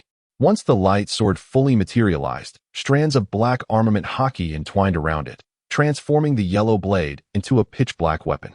Holding the Tenchi Yuzakiri, Borsalino addressed Fujitora with a calm demeanor, a smile gracing his lips, seemingly brimming with excitement. "That was merely a warm-up. Now we shall continue." Chapter 24. Philosophy. Thud, thud, thud, thud. In the tranquil forest, sword lights danced, sand and gravel flew, and splintered wood scattered.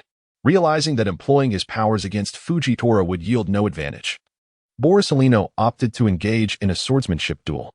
The Tenchi Yuzakiri, now encased in armament hockey, proved extraordinarily resilient, rivaling Fujitora's renowned blade. Additionally, Borsalino was an accomplished swordsman, trained under the formidable Admiral Zephyr and the legendary marine hero Monkey D. Garb, both celebrated for their physical prowess across the seas. The 2 combatants found themselves evenly matched, beads of sweat forming on Fujitora's brow, as he had not anticipated that Borsalino would become even more formidable after relinquishing his natural devil fruit abilities. Moreover, This opponent utilized the speed of the Goro Goro no Mi to such an extent that even Fujitora had to push his observation haki to its limits to barely catch a glimpse of his movements. Truly, he was one of the notorious monsters of the Navy. How formidable must Akaina be? Time was of the essence. Fujitora resolved to end the battle swiftly. Sensing that Ron had already been escorted onto a Navy ship, and he would not be able to rescue him once the vessel set sail. To divide one's attention during battle is to show disrespect to one's opponent.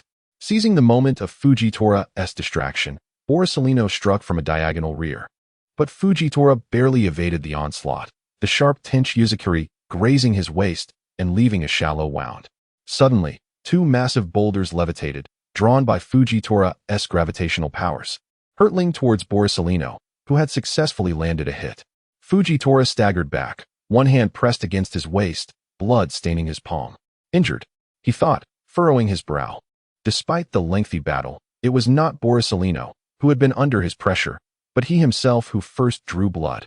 The situation seemed precarious. Fujitora opened his blind eyes. Gazing forward, the boulders would only slightly delay Borsalino's assault and would not inflict any significant harm. Boom, boom, boom, boom. The boulders shattered midair under the strike of the Tenchu Zakiri, and amidst the debris and dust, Borsalino emerged unscathed. I have a question. Does a blind man cultivate his observation haki more effectively?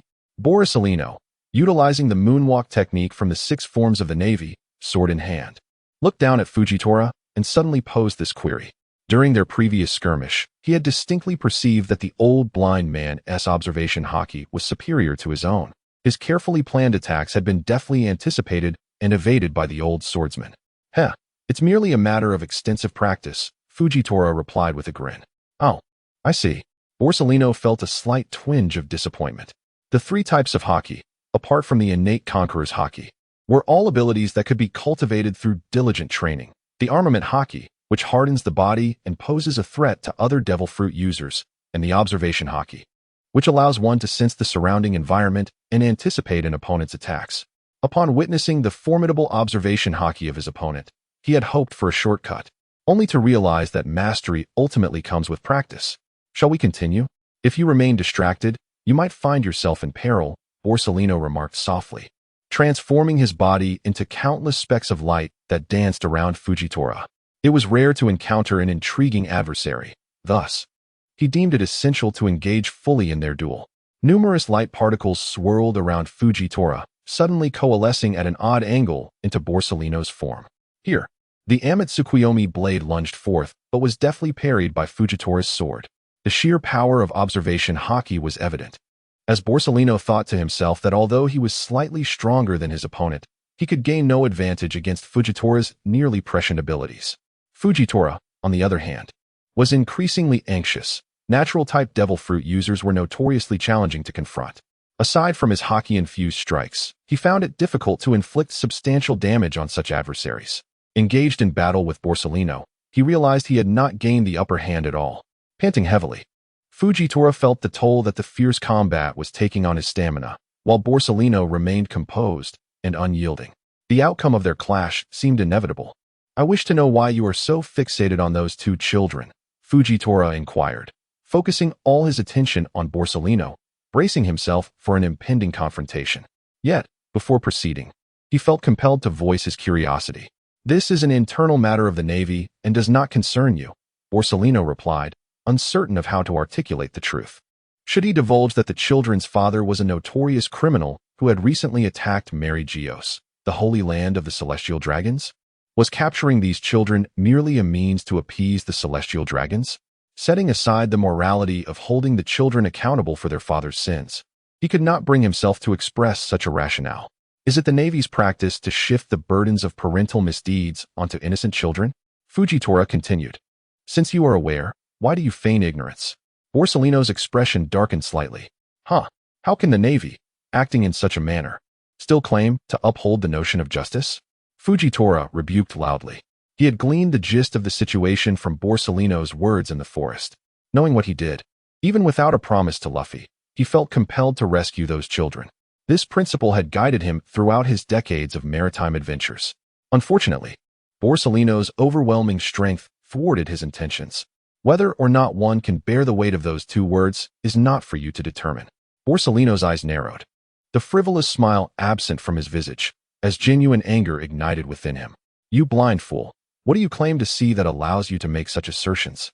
Do you recognize the efforts made by the world government for peace, the Navy's restraint, and the sacrifices of soldiers to quell unrest? Do you, who profess to seek freedom, truly comprehend these realities? Perhaps being blind is a blessing, for it spares one from witnessing the sordid truths of the world, Fujitora replied softly, gripping his famed sword tightly. With the chasm between their ideologies too vast for dialogue, it was time to settle matters with steel. I will take them with me, Fujitora declared, tightening his grip on his twin blades before unleashing a powerful strike. The black blade's light cleaved through the air, distorting the very fabric of space around it. Heavy sword, tiger's descent, great shockwave. You shall remain here. Borsellino revealed himself, dispersing into myriad light particles, each transforming into a blade of Amatsukuyomi. He stood as a commanding figure amidst the torrent of armed energy. Amatsukuyomi, thousand mirrors of splendor. The golden radiance collided with the purple gravitational wave, resulting in a cataclysmic explosion that enveloped everything nearby. If one were to gaze down from the heavens, they would witness a gaping wound in the vast expanse of Venshir Island. Fortunately, the area was sparsely populated, otherwise, the toll would have been catastrophic. As the smoke dissipated, only two figures remained on the battlefield, one standing, the other sprawled upon the ground. I have triumphed, the standing man, none other than Marine Admiral Borsellino, uttered softly as he approached the fallen Fujitora. I have not lost, Fujitora replied, blood pouring from his mouth, his body marred by countless wounds inflicted by the Amatsukuyomi blades. Do not be obstinate. If you were not defeated, I would be the one lying here. Borsellino laughed heartily, relishing the exhilarating nature of their combat. There is something I wish to convey. As Borsellino reached Fujitora, they spoke in unison. After a brief silence, Borsellino gestured for Fujitora to proceed. You may speak first. Though I trust you do not intend to beg for mercy? Huh. To perish in battle is the epitome of a man's romance. Fujitora spat blood, yet continued unabated. The Navy has recently lost something of significance, has it not? Something? Borsellino squinted, momentarily bewildered by Fujitora's implication. The experimental subjects of Vegapunk, Fujitora asserted. I know where they are. Borsellino was acutely aware of what Vegapunk's experimental subjects referred to. It was, after all, the very mission that had initially brought him here. For most, these subjects were deemed worthless, mere refuse. Only a select few would find them of any interest. Fujitora paused, then divulged a name, Vinsmoke. Indeed. Borsellino's eyes widened in realization as he connected the dots. I had wondered why the Vinsmoke family from the North Blue would venture here, seemingly integrating a pirate crew into their ranks. The restless nobles, with Borsellino's fists tightly clenched, gently stepped over Fujitora's smile and made their way towards the direction of the German ship. Wait, aren't you going to kill me? Came the sudden voice of Fujitora from behind Borsellino. Kill? What purpose would that serve? The sea is far more entertaining with individuals like you around. Entertaining? Fujitora, lying on the ground, mulled over the word before asking in confusion, then what were you about to say? You are quite formidable. Join the Navy and see for yourself if it is as incompetent as you claim. Borsellino laughed heartily as he departed, not glancing back, leaving Fujitora deep in thought. See for myself? Fujitora murmured to himself. After Borsellino had walked a considerable distance, presumably beyond Fujitora's observation range, he leaned against a nearby tree and suddenly coughed up a copious amount of blood. Turning back towards the direction of Fujitora, he managed a strained smile and remarked, what a monster indeed. On the naval warship, Lorne and Garrett stood with their hands bound behind their backs by specially crafted sea stone handcuffs, feeling utterly drained. Akin to a gamer who had pulled an all-nighter for 3 consecutive days. Surrounding them were soldiers, armed and on high alert. A secretary with the rank of colonel stood at the forefront. Lorne gazed at the diminishing island of Anxia in the distance, feeling hopeless and resigned as he quietly sat in his seat. Could I perhaps change my posture? My sister is still quite young. This position could injure her. Lorne attempted to communicate with the secretary. The secretary was momentarily taken aback, seemingly surprised that a criminal would dare to negotiate with the Navy. However, he soon found relief in the realization that these two youngsters were merely victims of their forebears' actions. He then gestured to his subordinates, and a Navy soldier promptly approached Lorne, releasing the sea stone handcuffs binding them. Much better. Once freed from the sea stone, Lorne felt a surge of strength return to his body. Indeed, sea stone was a natural nemesis for those with abilities. Brother, Garrett, now liberated, appeared quite frightened, clutching Lorne's garment tightly as she hid behind him. Meanwhile, the soldier tasked with reapplying the handcuffs seemed at a loss, unsure of how to proceed. The colonel's secretary, however, made a decisive choice, speaking with a gentle tone. You are all soldiers meticulously trained by the Navy headquarters. If you are afraid of these two little ones escaping, perhaps it's time to retire and head home. What need is there to capture pirates? His words alleviated the tense atmosphere significantly. Many soldiers began to realize that their anxiety stemmed from the formidable reputation of these children's forebears. After all, not just anyone could dare to attack Mariewa. Yet, despite their forebears' illustrious legacies, these two were merely children of around 10 years old. What storms could they possibly stir? Thank you, Lorne whispered to the secretary, casting a grateful glance. The discomfort of being handcuffed had been overwhelming, and the secretary's assistance in releasing them was a significant act of kindness. No need for thanks. It is merely my conscience as a person, the secretary whispered to Lorne, his expression resolute. But this is all I can do. I dread to think of what awaits you once you reach Judicial Island. The secretary wore a look of regret, as if he had more to say. In this world, offending the celestial dragons and remaining unscathed was nearly impossible. The mere mention of the celestial dragons signified unparalleled authority. Lorne and Garrett's fate, at best, would involve being judged and subsequently imprisoned in the underwater jail of Impel Down for decades, perhaps with a chance to emerge alive and once again behold the sky, inhaling the breath of freedom. Yet, there also loomed the grim possibility of becoming slaves to the celestial dragons, subjected to the cruel whims of those perverse beings until death. These two young souls are likely unaware of the trials that await them. At this moment, the secretary feels a pang of guilt, perceiving himself as an accomplice to the nefarious celestial dragons, stained with the blood of the innocent. There exists an ancient saying in the distant land of flowers, to act as a henchman for the tiger. For the first time, the secretary questions the inscription of justice emblazoned upon the back of his cloak. Lorne senses the turmoil within the secretary but chooses not to reveal it. He turns his gaze towards the sea, where, at the horizon, he faintly discerns a colossal structure resembling a towering wall. This must be the fabled Red Earth continent. According to legend, the sacred land of the celestial dragons lies at the intersection of the Red Earth continent and the Grand Line. At the pinnacle of the world, the esteemed celestial dragons cast their gaze upon the vast ocean, akin to a creator surveying their playthings, a sight that evokes revulsion. How can such a loathsome race exist in this world? Lorne clenches his fists tightly, his nails piercing his palms, drawing forth crimson blood unbeknownst to him. He gazes at the Red Earth continent, silently vowing that one day he shall grow strong enough to instill fear in all. The authority of the celestial dragons? The rules of the world? Mere trifles. He aims to become the architect of those very rules. He shall reign as the sovereign of the seas. Chapter 26. Intoxicated, take a moment to appreciate the sky and the sea. Who knows when you might have the chance again? A languid, irreverent male voice emerges from behind Lorne. It is none other than Borsalino, the admiral who had just seized the entire ship of Germa, utilizing the powers of his glimmering fruit to catch up with Lorne's warship. Lorne turns to scrutinize the vice admiral, who appears disheveled, his attire tattered and caked with mud and dust. However, the mere presence of Borsalino here, as opposed to Fujitora, signifies that the previous battle was won by Borsalino. This compelled Lorne to regard Borsalino with heightened respect. In the original narrative, this languid general seldom engaged in combat. His prowess was acknowledged, yet the extent of his strength remained shrouded in mystery. However, Fujitora's true might was evidenced in his devastating power, which still sent shivers down Lorne's spine. Despite Borsalino's current feeble aura, seemingly suffering from a grave wound, the mere fact that he stood there hinted at the possibility of Fujitora's return. What has become of Lord Fujitora? Lorne inquired with genuine concern, reluctant to owe anyone a significant debt, for such a burden is challenging to repay. Oh, so the blind swordsman is named Fujitora? Borsalino exclaimed in surprise. He should still be resting on Anxia Island. Do you know if he has recovered? Indeed, he is formidable. It took considerable effort for me to extricate myself, Borsalino continued, though Lorne couldn't help but think that it was more than mere effort. He had narrowly escaped death. Feeling Borsalino's weakened presence, Lorne sighed in relief upon hearing his words. It seemed Fujitora had not suffered severe harm. Thank goodness, Lorne expressed. Not out of kindness, but rather from guilt. If anything were to happen due to him, it would haunt him for a lifetime. How could one pursue strength with such a burden of remorse?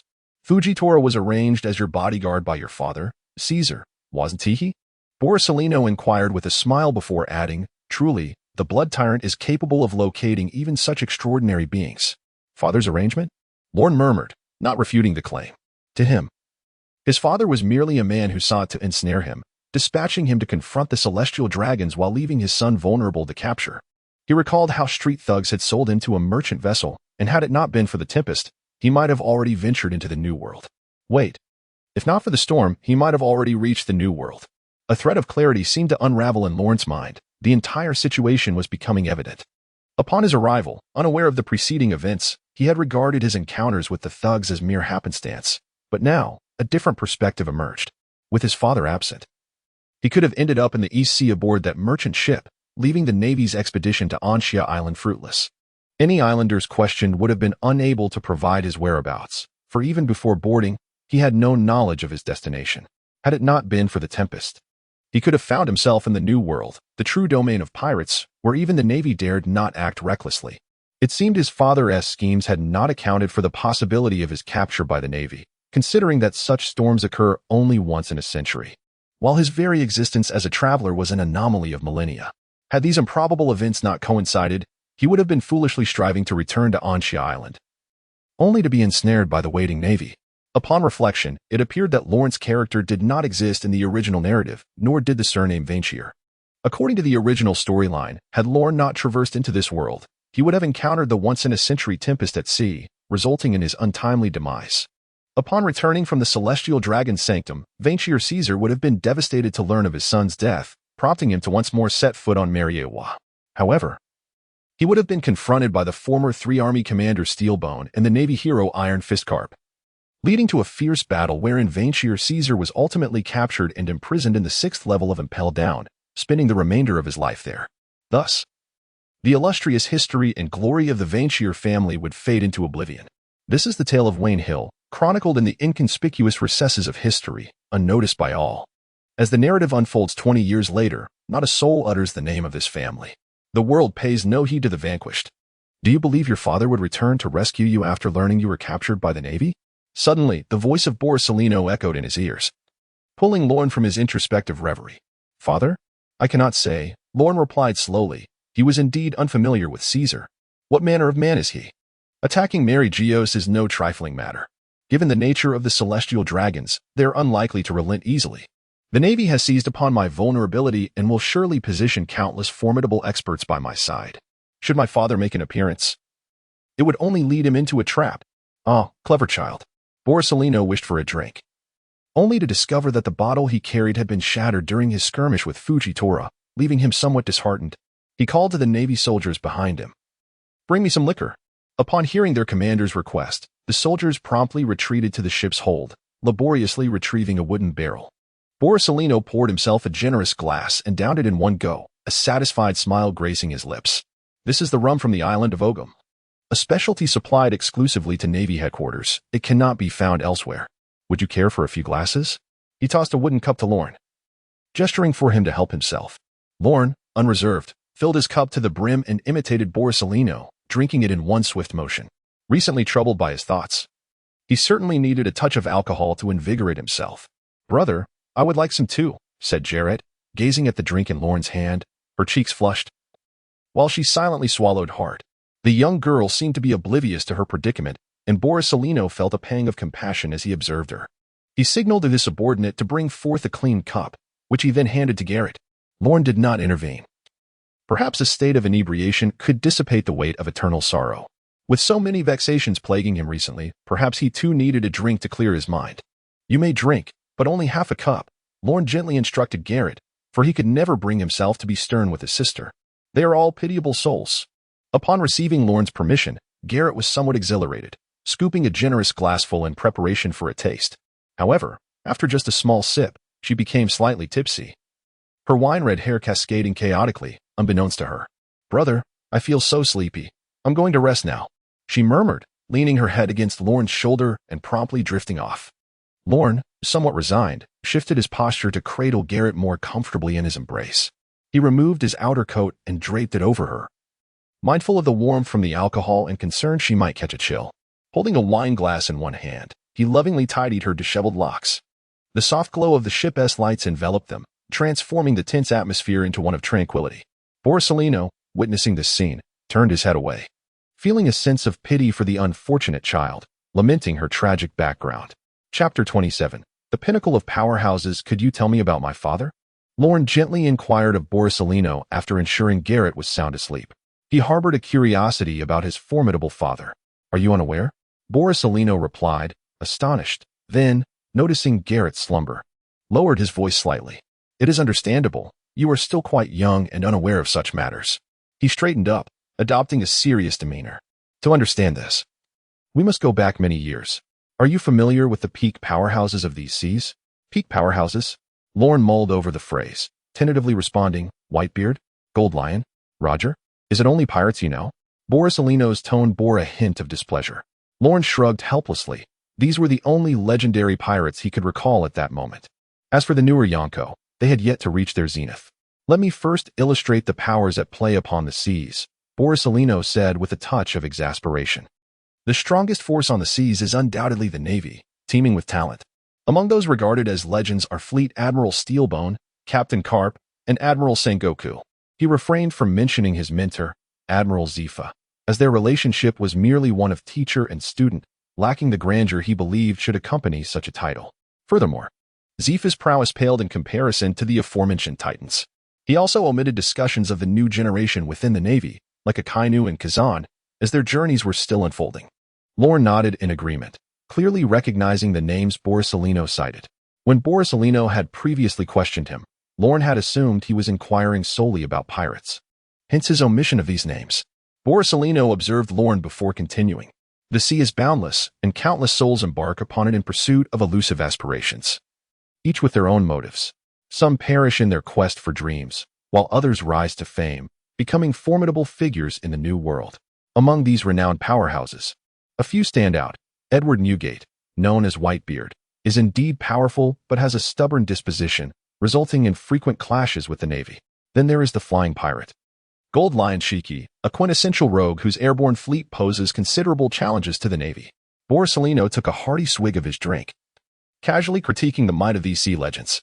Lastly, we cannot overlook the current sensation, Pirate King Gold. Roger. To you, he may be known as Gold. Roger.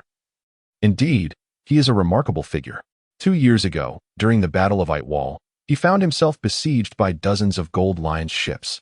At that moment, the Navy believed Roger's legend would come to an end, yet he managed to escape, leaving a profound mark upon Shiki, the world government. In a bid to obscure the Din Roger's name, altered it to Gold. Lorne was aware of this, though he refrained from voicing it. He understood the adage that those who stand out must brace themselves against the winds of envy. However, the fact that the world government sought to conceal Roger's indicated their trepidation regarding something significant, though such matters were beyond Lorne's current concern. Yet, no one anticipated that a year later, Roger would discover the fabled treasure, earning the title Pirate King among his fellow marauders. Borsalino continued, expressing his disdain for the so-called freedom dreams of pirates while maintaining a modicum of respect for Roger, an individual even his archenemy, Admiral Carp, could not harbor resentment towards. These three are the most illustrious names among pirates, celebrated as the 3 legendary pirates. Just as Borsalino was about to take another sip, he realized his glass was inexplicably empty, and he set it down. In truth, beyond these 3 legendary pirates, there are many others whose strengths rival their own. Yet their fame is eclipsed, rendering them less known to the public. We in the Navy refer to these individuals as great pirates. Your father, known as the Blood Tyrant, is linked to one such notable great pirate. Borsalino paused before revealing another name, Barilick Leftfield. Red Count? Lorne exclaimed, glancing down at Garrett in his arms, relieved that the little girl remained undisturbed by his outburst. Are you familiar with this individual? Your father should be quite wary of this matter, Borsalino remarked, puzzled. Lorne nodded slightly. Having involuntarily blurted it out earlier, he could no longer feign ignorance. This man, known as the Solitary Red, the Highborn Leftfield, was depicted in the original narrative as a figure capable of contending single-handedly against the entire Whitebeard pirates. He possessed the mythical zoantite fruit, the bat fruit, in its vampire form, allowing him to restore his body to youthful vigor through the act of blood-sucking, rendering him nearly immortal. How could such a man possibly be linked to my father? Yet, considering the circumstances. It is not surprising that my father possesses the formidable strength to dismantle the celestial dragon-s sacred land of Mariewa, compelling the Navy to resort to capturing him in order to enforce compliance. According to the records, the Red Count, left field, was once a steadfast ally of your father. But due to a certain incident, the two parted ways. Paulusolino remarked. A certain incident? Lawrence's brow furrowed. This Red Count, known as the Solitary Led, distrusts anyone and abhors alliances, adhering to solitude as his creed. How could such a man have been an ally to my father? The details are unclear, however. A decade ago, left field ascended to Mariewa alone. Subsequently, a great battle erupted there, resulting in countless casualties among soldiers, including a significant number of celestial dragons. It is said that after sustaining grave injuries and departing Mariewa, your father, Venshir Caesar, inexplicably erupted in fury, unleashing a massacre in Mariewa, causing substantial harm to many celestial dragons residing in the Palmer Castle. Consequently, your father was expelled from Mariewa, and the entire Venshir family was stripped of their title as celestial dragons, leaving the matter unresolved. Wait, I'm a bit confused. Why was my father in Mariewa? What does it mean to be stripped of a title? Lorne's mind was in disarray. You are unaware? The Venshir family was one of the 19 families that originally resided in Mariewa, and they were among the more esteemed. Had it not been for this incident, you might have been addressed as Saint Lorne today. The customs of the celestial dragons dictate that male names are suffixed with saint, while female names are suffixed with princess. Paulusolino took a hearty sip of his drink, chuckling. Such matters are shrouded in secrecy. Even he learned of them only after receiving this mission, through the materials provided by the Navy. The truth of it all is rather inconsequential. Among the celestial dragons, there may still linger those who bear animosity towards you. If you were to fall into their clutches this time, your fate would not be pleasant, Paulusolino warned. Nevertheless, we, the Navy, shall strive to protect you. I vow by the azure justice that stands behind us. Paulusolino withheld a further statement, harboring a deep sense of helplessness. He had long despised the ways of the celestial dragons, yet found himself powerless to effect any change. Is that so? Lorne murmured to himself. Chapter 28. The Princess in the Grand Line, near the Paradise, amidst the vast whirlpool sea, a warship sailed steadily across the ocean, gradually approaching a realm most feared by pirates. It was not the perilous nature of this sea that rendered it daunting. Countless regions in the unpredictable New World rivaled its dangers. Rather, it was the presence of 3 monumental edifices belonging to the world government in the vicinity of these waters. The Marine headquarters at Marineford, Impel Down in the City of Advancement, Judgment Island, known as the Island of Eternal Night. These 3 islands form an equilateral triangle, encircling this immense whirlpool, casting a shadow of intimidation over the entire pirate realm. The warship escorting Ron and Garrett is now on its course, with Ron reclining on the deck, relishing the rare, gentle sunlight. Due to his status and age, the Navy personnel on board have imposed little restraint upon him. Ironically, he and Garrett have become the most leisurely individuals aboard this vessel. However, such leisurely days are numbered. Upon spotting the colossal whirlpool emerging in his line of sight, Ron realizes that the journey's end, Justice Island, is drawing near. Justice Island is situated at the periphery of this enormous whirlpool, which the warship can harness to expedite its speed, ensuring a swift arrival at the island. Uncertain of what awaits him, Ron manages a faint smile. Justice Island is renowned as the judicial authority governing the world government, tasked with adjudicating all manner of evil. Yet, its fairness is often deemed inferior even to that of the most despised pirates. The criminals sent to Justice Island merely participate in a formality. For decades, no one dispatched there has emerged acquitted after facing the so-called jury. Not once. Furthermore, Ron's entanglement with the celestial dragons, the world nobles, compels the guilty judges to exercise utmost caution. The dilemma lies in whether to impose a heavier sentence or an even heavier one. Thus, Ron remains indifferent toward this so-called trial, for the charges have already been laid upon him. He is branded as the scion of a brutal lineage, the remnant of a notorious criminal, the son of a murderer. Perhaps they would even add a charge of abducting a young girl? Recalling Garrett, who has been inadvertently ensnared by his fate, Ron feels a twinge of guilt.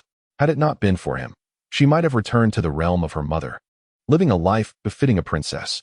The notorious pirate Charlotte Lin, though savage and bloodthirsty, possesses a certain simplicity of mind. Essentially, she is foolish. Like a perpetually immature girl, she snatches what she desires and destroys what she does not. If she lacked power, it would be one thing, but alas, she is one of the mightiest women of the sea, rendering her a nightmare across the waters. Her tea party invitation is a source of dread for many. Yet, these are matters for another time. Currently, Charlotte Leanlean's authority and influence have not yet reached their zenith. In the eyes of the world government, she pales in comparison to the three legendary pirates of today. Should Ron confess to Pagliusolino that Garrett is not his biological sister and that he has no ties to the Wainhill family, merely being an innocent caught in the crossfire? What, then, is her true identity? In his mind, Ron begins to simulate Pagliusolino's inquiry upon hearing his words. How should he respond? Should he claim she is an ordinary noble? Perhaps Pagliusolino might believe him, but ultimately they must still proceed to Justice Island, where her identity will be verified. And only then might there be a slim chance of her release. However, the individuals present at Justice Island are nothing but sycophantic scoundrels, preoccupied with fawning over the celestial dragons, unconcerned with justice. Any hint of doubt would be seized upon by these rabid hounds, who would exploit it to curry favor with the celestial dragons. If Garrett were truly an ordinary noble, Ron might gamble on that slight possibility, even knowing that the current governor of Justice Island, Spandam, is nothing but a scoundrel. Yet, she is the daughter of the infamous pirate Charlotte Leanlean, her lineage almost as notorious as his own. With the intelligence capabilities of CP9, her identity will undoubtedly be revealed upon her arrival at Justice Island. As for Ron, he remains unfazed, whether he becomes a slave to the celestial dragons or is imprisoned in the infamous Impel Down, a place said to be escape-proof for centuries. He does not view it as an insurmountable predicament. He knows that there are methods to escape, albeit they may require a few more years of patience. But what of Garrett? The delicate young girl, without his protection, how could she survive in such a hellish environment? What to do? Ron agonizes over a way to break free from this impasse. Suddenly, his perceptive abilities detect the sound of a transponder snail resonating from the captain's quarters of the warship. This perceptive ability is the first skill Ron developed after mastering the perception fruit. Previously, activating this ability consumed considerable mental energy, leading him to avoid using it and consequently missing vital information. After being captured by Pagliusolino, Ron resolved to address this shortcoming. Realizing that he could not significantly enhance his mental capacity in the short term, he chose instead to reduce the fruit's mental toll. In simpler terms, if he could not drastically increase his MP limit, he would lower the skill's consumption to prolong its duration. The advantage of intelligence was too great for Ron to relinquish. He diminished the precision of his perception, relinquishing the godlike viewpoint granted by the fruit, instead amplifying his sensory faculties, greatly enhancing his vision, hearing, and sense of smell. Thus, with Lorne's current mental fortitude, he could barely endure. He referred to this application as the microsense domain. Upon sensing the unusual activity in the captain's quarters, Lorne immediately calmed his mind and directed all his attention toward that direction. As his perception extended, he regained a state of omniscience. The phone call was brief. Just as Lorne enveloped the captain's quarters with his perceptive ability, the conversation was nearing its conclusion. The aide, holding the phone, exchanged a few formal pleasantries before hastily ending the call. He then turned to report to Pagliusolino, another noble, while peeling an orange. Pagliusolino caught snippets of the aide's conversation and furrowed his brow slightly. Indeed, Admiral, a kingdom has reported that their heir has recently gone missing in these waters. Possibly aboard your ship. They wish for us to return the heir. On my ship? The only child aboard is from the Venshir family. Is that their heir? Pagliusolino took a hearty bite of the orange, chuckling, I wonder which royal dares to ally with the Venshir family. It is the Totland kingdom of the New World. Their princess has vanished, the aide replied softly. Chapter 29. Totland Kingdom? Pagliusolino began to ponder this name. Was that not the domain of that madwoman, Charlotte? Yes. This information has been relayed by the second son of the Charlotte family, the Minister of Flour, Charlotte Katakuri, through the Navy. A bounty of 500 million has been placed for the search of their sister. The aide wiped the fine sweat from his brow. This matter was exceedingly delicate, and mishandling it could spark diplomatic turmoil. After all, are they not always threatening to sever ties with the world government? They should simply go ahead and do so. Why come seeking our navy now? Pagliusolino swallowed the orange and wiped the juice from his mouth with a handkerchief, speaking nonchalantly. However, they seem to have received intelligence claiming their child is here, asserting that they have arrived in these waters and requesting the return of that child. Has Charlotte forgotten the dark history of her family, the days spent fleeing from that pirate crew decades ago? Now they wish to present themselves as nobles. Pagliusolino remarked with a hint of irritation, yet his words carried a trace of resignation. Among the things he detested most, the malevolent pirates ranked fourth, while the bothersome nobility held the third position. Charlotte embodies both qualities, ranking as his second most detested individual, being both a noble and a pirate. As for his utmost disdain, it undoubtedly lies with troublesome matters and people. How splendid it would be if all issues could be resolved effortlessly through sheer personal prowess, without the need to ponder over this and that. Currently, Borsalino is striving to diminish the number of considerations he must entertain. Unfortunately, the kingdom of Torrent stands out as one of the few matters that require his meticulous deliberation. In recent years, Torrent's expansionist tendencies have become increasingly extravagant, annexing numerous surrounding islands and inciting widespread grievances among neighboring nations. Several kings have even banded together to lodge complaints with the world government. This has proven to be quite a conundrum for the world government. Indeed, Charlotte Linlin is a formidable pirate, yet she is also the legitimate queen of the Totland Kingdom, a constituent of the world government's alliance. This is a delicate matter, a diplomatic incident. It is said that within the Navy, there exists a plan known as the Seven Warlords of the Sea, aimed at recruiting formidable pirates for naval purposes, officially recognizing their identities and granting them letters of marque. However, this is strictly applicable to pirates. Should they pose a threat to the world government, the Navy would possess a legitimate reason to combat them. The Queen of Totland, Charlotte Linlin, is regarded as the primary target within the Navy, although she has firmly rejected any overtures recently. "How could there be a child of theirs on my ship?" Pollusolino exclaimed, feeling a profound sense of helplessness. Suddenly, Pollusolino appeared to realize something. He abruptly stood up, exited the captain's cabin, and approached Lorne, who was basking in the sun on the deck. Finally, he has arrived. Lorne felt a surge of tension, yet his expression remained unchanged. Utilizing his ability to perceive, he had overheard the conversation between Pollusolino and his lieutenant and had gathered some insights. The Charlotte family was already searching for Garrett, and it seemed that Charlotte Linlin's relationship with the Navy was not as adversarial as he had presumed. Listening to Pollusolino's tone, he sensed a hint of helplessness. Perhaps there was hope? As Pollusolino drew closer, Lorne suddenly spoke, his tone suggesting he had pondered this for some time. "Admiral, I have contemplated this extensively and wish to disclose something to you." In truth, Garrett is not my biological sister." "What?" Lorne continued softly. "I encountered her during my voyage, and according to the pirate Folade, she is a child of the Charlotte family." His expression was sincere, devoid of deceit. "I have thought long and hard about this and feel it is imperative to be forthright with you. I am indeed a guilty party and accept that judgment is warranted. However, she is merely an innocent girl, and I do not wish for her to suffer because of me." Pollusolino's mind raced. He had just received a call from Totland. And now Lorne presented him with this revelation? "Brother?" At that moment, Garrett pushed open the cabin door, rubbing her sleepy eyes. She had vaguely heard her brother calling her and had groggily risen. "You arrived at an opportune time." Lorne felt a surge of joy but maintained a composed demeanor. "I have heard that no criminal escorted to Judicial Island ever returned safely. I hope that you, Admiral Cazaro, might show compassion for her youth and grant her clemency." Pollusolino felt a slight softening in his resolve as he heard Lorne's earnest words. "I understand your sentiments. However, escorting you to Judicial Island is my duty, and I cannot allow anything to delay it." After spending several days together, Pollusolino had discovered Lorne's remarkable maturity, and certain truths no longer needed to be concealed. Any matters can be addressed once we reach Judicial Island. But just as Lorne was about to speak, he thought, "Given your knowledge of Judicial Island, will we even have a chance to escape once we arrive there?" Suddenly, a sailor approached Pollusolino, reporting, "Admiral, we have sighted a ship ahead." Lorne gazed toward the sea, and with the enhancement of his perception ability, his vision was remarkably acute, rivaling that of a lookout with a telescope. He spotted a pirate ship ahead. The vessel was primarily pink, adorned with brown dye and decorated with various confectionery motifs, resembling a cake floating on the water. When Lorne saw the pirate flag, his pupils constricted. Finally, it had arrived.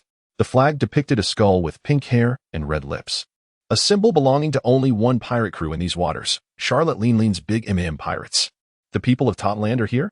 How could they arrive so swiftly? Lorne pondered. On Folade's ship, he had heard that Charlotte had dispatched her second son, Katakuri, to Paradise in search of Garrett. Yet, Paradise was vast, the sea seemingly limitless. How could he have pinpointed their location so quickly and accurately? Suddenly, a figure darted across the cake ship, capturing Lorne's attention. It was none other than the new master of the Folade Bear Pirates, the super scientist, Venshir Judge.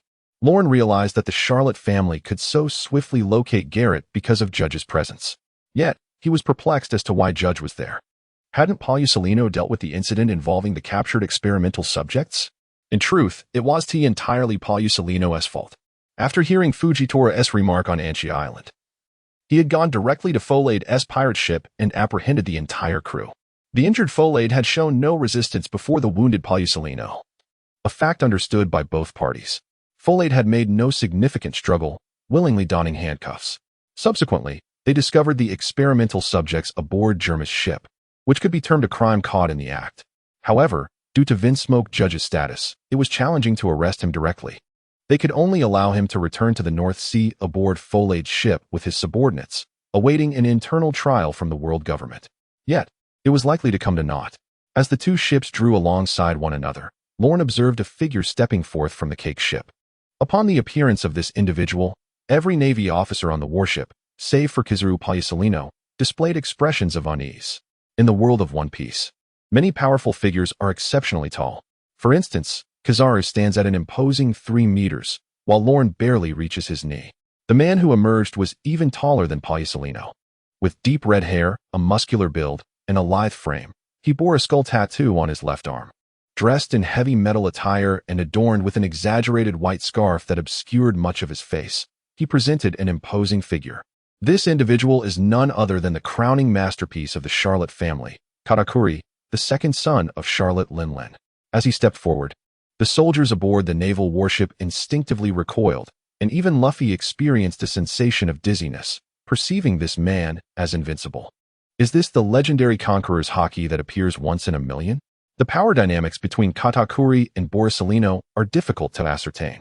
However, Katakuri's overwhelming aura is indeed terrifying, instilling no confidence in the weak to rise against him.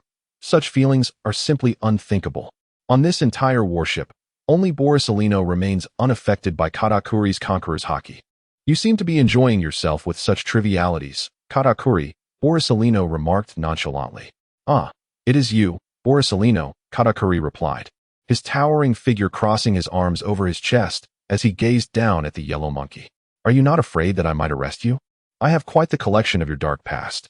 Borsalino, annoyed by Katakuri's condescending demeanor, could only attribute it to their differing heights. Huh, is this how you greet me after such a long time, Borsalino? Katakuri lightly leaped onto the warship, causing the deck to tremble beneath him. Enough wasting time. Where's my sister? Who said your sister is with me? Where did you get such foolish information, you imbecile? Borsalino retorted. Upon the appearance of the cake ship on the horizon, he had ordered the concealment of Charlotte Galette. Whether to return her or not was another matter. Allowing someone to take her away upon arrival would be a blow to his pride. Humph. Katakuri scoffed, then closed his eyes, employing his observation haki to search for Galette's presence. Moments later, he reopened his eyes, fixating on a cabin at the ship's stern. Found you. Among the vast expanse of the sea, Katakuri was one of the strongest users of observation haki, to the extent of foreseeing the future in the original narrative. The strength of his observation capabilities was unimaginable. Locating someone aboard a warship was a mere trifle for him. As he advanced towards that direction, Borsalino swiftly turned, blocking Katakuri's path. On a Navy warship, how dare a pirate roam freely? Do you wish to engage me in battle here, Borsalino? Katakuri, frustrated by the obstruction, scrutinized Borsalino for a moment before suddenly asking, whom were you just fighting? You're injured. I will not fight you under such circumstances. How terrifying is his observation haki that he could discern my injuries? Katakuri thought, realizing that even his subordinates were unaware of his condition. The Navy required an invincible general, a hero who instilled fear across the seas, much like the iron-fisted Admiral Garp. If news of a rear admiral sustaining injuries during a routine mission were to spread, it would be a significant blow to the Navy's prestige. I do not wish to fight you. Step aside, Katakuri stated coolly, yet his tone bore an undeniable authority. Borsalino inwardly lamented, as he had intended to return his sister, but allowing Katakuri to pass would only invite ridicule. The two stood in a tense standoff, the atmosphere increasingly charged. Gentlemen, please, do not escalate this. Just as Borsalino felt compelled to take action, a voice rang out. Lorne emerged from the cabin, cradling Galette in his arms. Having stealthily searched for Galette since Katakuri boarded, Lorne, empowered by his sensory fruit, possessed a perception range rivaling the formidable Kakuri. He had likely received prior orders from Borsalino. As he reached the stern, he encountered no resistance, rushing toward the gangplank with the still-dazed Galette in his grasp. Sensing the tension rising, Lorne heard Katakuri speaking and realized the imminent danger. Two powerful figures could clash at any moment. He quickened his pace, finally reaching the deck just before a confrontation began. "Big brother," Galette exclaimed upon seeing Katakuri, her joy overwhelming as tears streamed down her face, releasing all the pent-up grievances from her ordeal. Lorne gently set Galette down, allowing her to run towards Katakuri, her tears dissipating into the air as they reunited. Even Borsalino felt a twinge of emotion, averting his gaze and refraining from intervening. However, he was puzzled as to how Lorne knew Galette's whereabouts. Could his observation haki be on par with Katakuri's? Or was there something more? Unbeknownst to Lorne, the secret of his sensory fruit had been partially unveiled to Borsalino. For now, he basked in the relief of fulfilling his promise to safely return Galette home. "We encountered a fierce storm. Grandpa has also gone missing." Galette recounted her harrowing tale to Katakuri, detailing her journey through the tempest, her time on the isolated island, and her capture by Follard. With each revelation, Katakuri's brow furrowed deeper, and upon hearing Follard's words to Gaji, he could not help but scoff. A mere pirate with a bounty of just over 100 million dares to lay hands on a child of the Charlotte family. An invisible pressure emanated from Katakuri, captivating all around him. Once Galette finished her narrative, Katakuri nodded slightly, taking her hand as he approached Lorne. "So it was you who rescued young Galette?" "That was a man's promise," Lorne replied simply. "A man who cannot keep his word is no man at all." He had vowed to return Galette home, and unless he were to perish, he would ensure her safe passage. "You are a criminal? Would you like me to help you escape?" "As a form of gratitude for saving my sister?" Katakuri inquired, fixing his gaze on Lorne. "Do not overstep your bounds, Katakuri," Borsalino interjected, his temper flaring at the disregard shown. Lorne held Katakuri's gaze for a long moment before slowly responding. Previously, Fujitora had lent him aid once, despite its failure, leaving Lorne with an unrepayable debt. This time, he wished to avoid accruing another. "Thank you, but it is unnecessary." "Really?" Katakuri replied, somewhat taken aback, while Galette urged, "Brother, let us go together." Lorne and Katakuri exchanged a long glance, both recognizing the same spirit within each other. Those who harbor the heart of a fierce tiger disdain reliance on others. Everything they desire must be fought for independently. "I will find my own way out.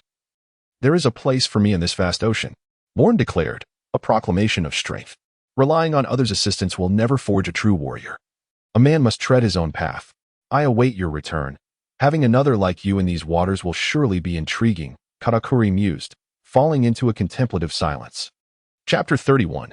The great figures of Judicial Island. "Should the opportunity arise, come to Whole Cake Island. I shall treat you to a drink," Katakuri said, turning to wave his hand as he leaped back onto his cake ship with Galette in his embrace. "Certainly," Lorne nodded softly, while little Galette, confused, wept, believing Katakuri had abandoned Lorne. "Why did you not agree to let him take you?" Borsalino asked curiously. In truth, had Katakuri chosen to strike earlier, he would not have felt much fear. Indeed, he and Katakuri belonged to the same era, having engaged in countless battles against each other. Relying on his slightly older age, he has managed to gain a slight advantage. Had it not been for the internal injuries sustained after his encounter with Fujitora, when Katakuri's pirate ship came into view, he would have flown over to engage in a fierce duel. "Why?" Lorne pondered for a moment, then smiled as he spoke to Borsalino. "Perhaps it is because I do not wish to owe anyone a debt of gratitude." "What a peculiar individual," Borsalino muttered, before disregarding Lorne, as his mission was merely to escort the child of the Venshir family, while the little girl from the Charlotte family was merely an afterthought, insignificant in the grand scheme of things. Lorne did not deceive himself into thinking that following Katakuri would grant him freedom. This was a fortunate circumstance, relieving him of considerable worry. However, as Borsalino turned to return to his midday slumber, he failed to notice Lorne's body trembling behind him. Lorne was quaking with excitement, having just made the most significant decision of his life. He was about to take a gamble, one that, if unsuccessful, would lead to an irrevocable fate, confined to a prison for the remainder of his days. Yet, should he succeed, he would have the opportunity to ascend to the ranks of the most formidable forces upon these seas. The gambling table lay within the infamous Impel Down, a place that sent shivers down the spines of many. If others can achieve it, so can I, Lorne silently vowed within himself. unaware that he was unknowingly cultivating an obsessive personality, with a profound yearning for power deeply embedded in his heart. As the warship sailed into the waters surrounding Judicial Island, Lorne looked up to behold the towering Judicial Tower, a pristine white structure that appeared even more sacred beneath the unwavering sun. It is truly ironic that within such a building resides a collection of scum. The outer perimeter of the island was encircled by iron bars, and only after soldiers verified the ship's identity did they choose to grant passage. The warship slowly advanced, finally making landfall. After securing the vessel, the Navy soldiers formed two lines and disembarked in an orderly fashion, with Borsalino and his lieutenant leading the way, escorting Lorne step by step onto Judicial Island. Long before nearing the island, Lorne had donned handcuffs once more, a necessary formality. However, this time they were not made of sea prism stone, thus not robbing him of his strength. Ahead loomed a vast door, the iconic structure marking the entrance to Judicial Island, the Gate of Justice. Surrounding the gate were numerous soldiers on patrol, and beside it, two giant soldiers were dozing. "Open the door," Borsalino said casually as he approached the entrance. The two giant soldiers were startled awake, trying to discern who had roused them, and upon seeing the somewhat displeased expression on Borsalino's face, they quickly recognized him. "Oh, it is the Admiral. Kasai, why aren't you opening the door for the Admiral?" One of the giants, recognizing Borsalino, urged his companion. "Oimo, why don't you open it yourself?" grumbled the giant who was nudged, his voice booming enough for all present to hear. Kasai, still mumbling, pushed open the Gate of Justice, allowing Borsalino and his entourage to enter. Is this what giants are like? Lorne mused to himself, having just sensed the immense power that resided within the two giants. Are all giants thus? No wonder the kingdom of Elbaf is deemed the strongest nation in the world within the original narrative. The two of them? Borsalino suddenly remarked. They are both true warriors. It is said they willingly serve here for a century due to their captain being captured by the world government. A century of service? Lorne whispered, contemplating how many individuals experience even a single century in their lifetime. Even if giants have a lifespan far exceeding that of humans, 100 years is still a considerable span of time. For these two to go to such lengths for their captain, could this be what is meant by camaraderie? At that moment, Lorne suddenly recalled a segment from the original narrative, where it seemed their captain had been captured, deceived by the world government. He pondered the reasons behind their captain's duel during the early part of the Grand Line, but the details had faded with time, leaving Lorne unable to remember. Nevertheless, he quickly dismissed these thoughts, recognizing his current status as a captive. Pondering such matters was futile. Lorne walked through Judicial Island, which was home to various courts. This place showcased every conceivable style of court from around the world, with each room representing the laws of a member nation, where all guilty parties could be tried, as explained by Borsalino. However, Lorne found it puzzling that these courts were completely empty. Even for form's sake, there should be some people present, he remarked. Borsalino sighed before responding, on this island, only one law is necessary, the law of the world government. He had more to say but held back. Here. If the judge declares you guilty, you are indeed guilty.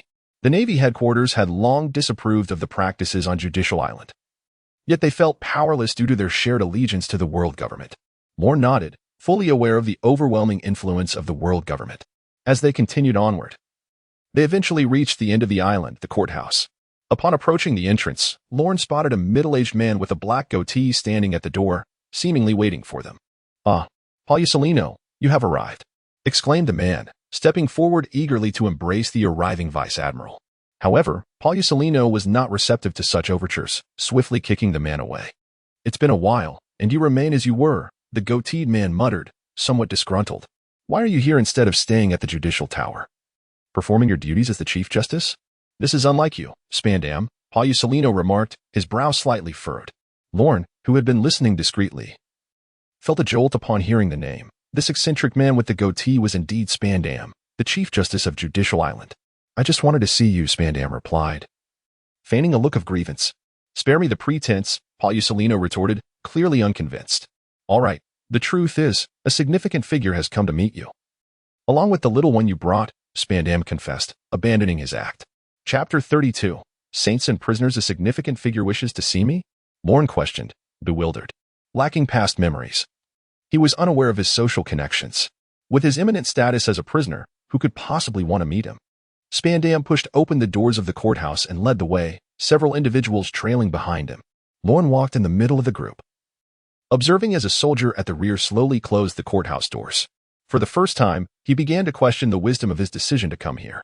Was this truly the right choice? However, this doubt was fleeting, as Lorne soon cast it aside. Regret had never been on a man's menu. He ascended the spiraling staircase of the courthouse, where numerous portraits adorned the walls. These are the portraits of all the past Chief Justices of Judicial Island, Spandam explained. In this position, only the capable rise to the top. I am also preparing to seek out my successor. Lorne listened intently but dismissed Spandam's words with disdain. A successor? The next Chief Justice would be none other than your incompetent son. You realize? Of course, these thoughts remained unspoken, as the internal corruption within the world government was of no concern to him. Suddenly, Lorne's gaze lingered on one particular portrait, momentarily lost in thought. What are you looking at? Spandam inquired, noticing Lorne's pause. Following Lorne's gaze, he continued, you mean this individual? He worked here for a time, but found it unsuitable and requested a transfer to Impel Down. Quite the oddity, really. Who would choose to face that group of deviants over the leisurely tasks here?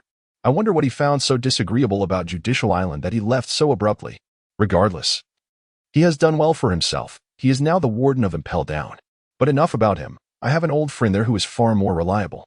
The warden? The highest authority at Impel Down? Lorne scrutinized the portrait closely. The image depicted a gaunt man with a stern expression, adorned with a peculiar helmet, featuring a cross-like spike.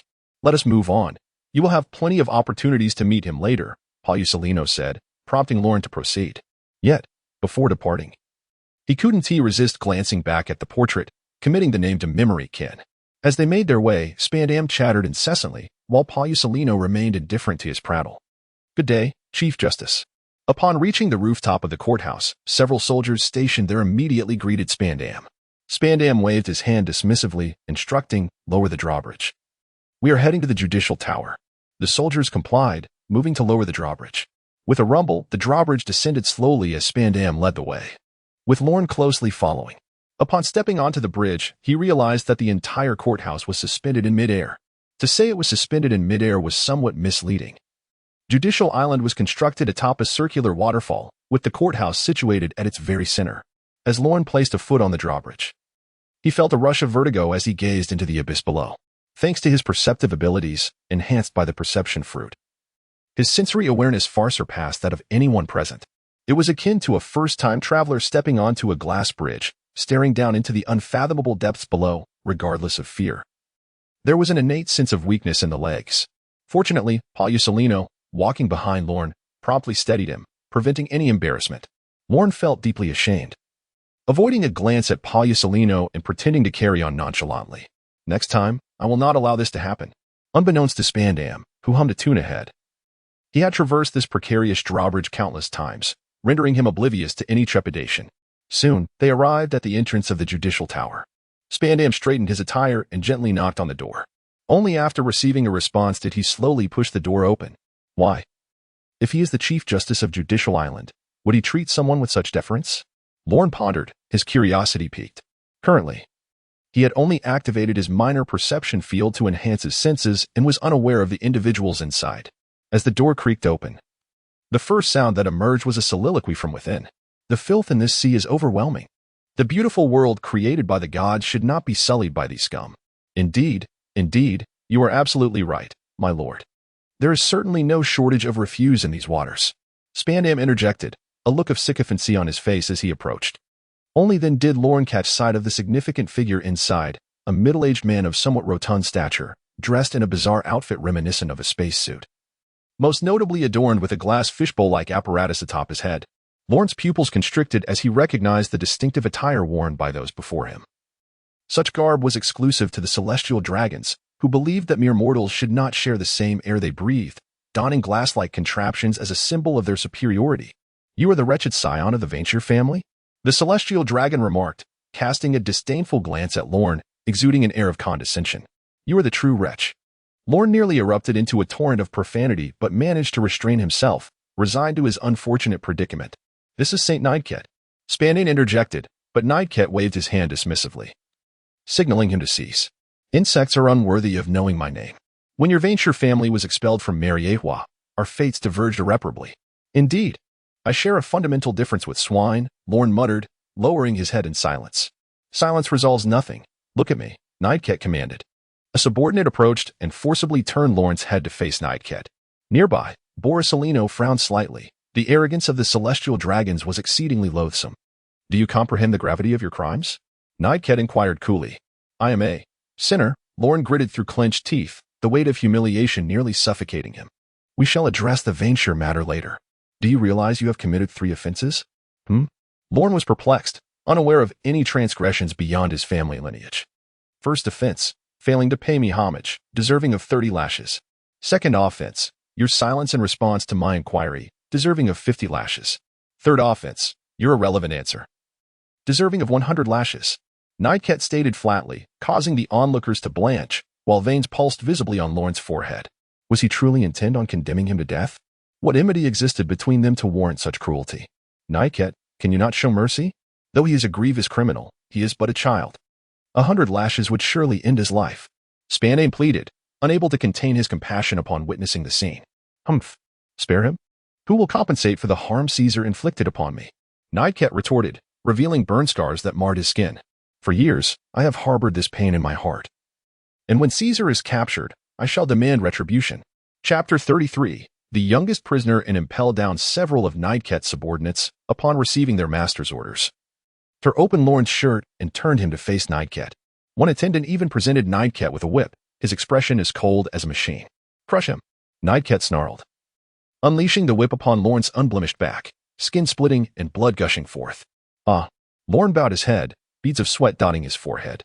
He had only witnessed such punishment on television, never having experienced it himself. The agony was excruciating, nearly claiming his life. 99 lashes remaining.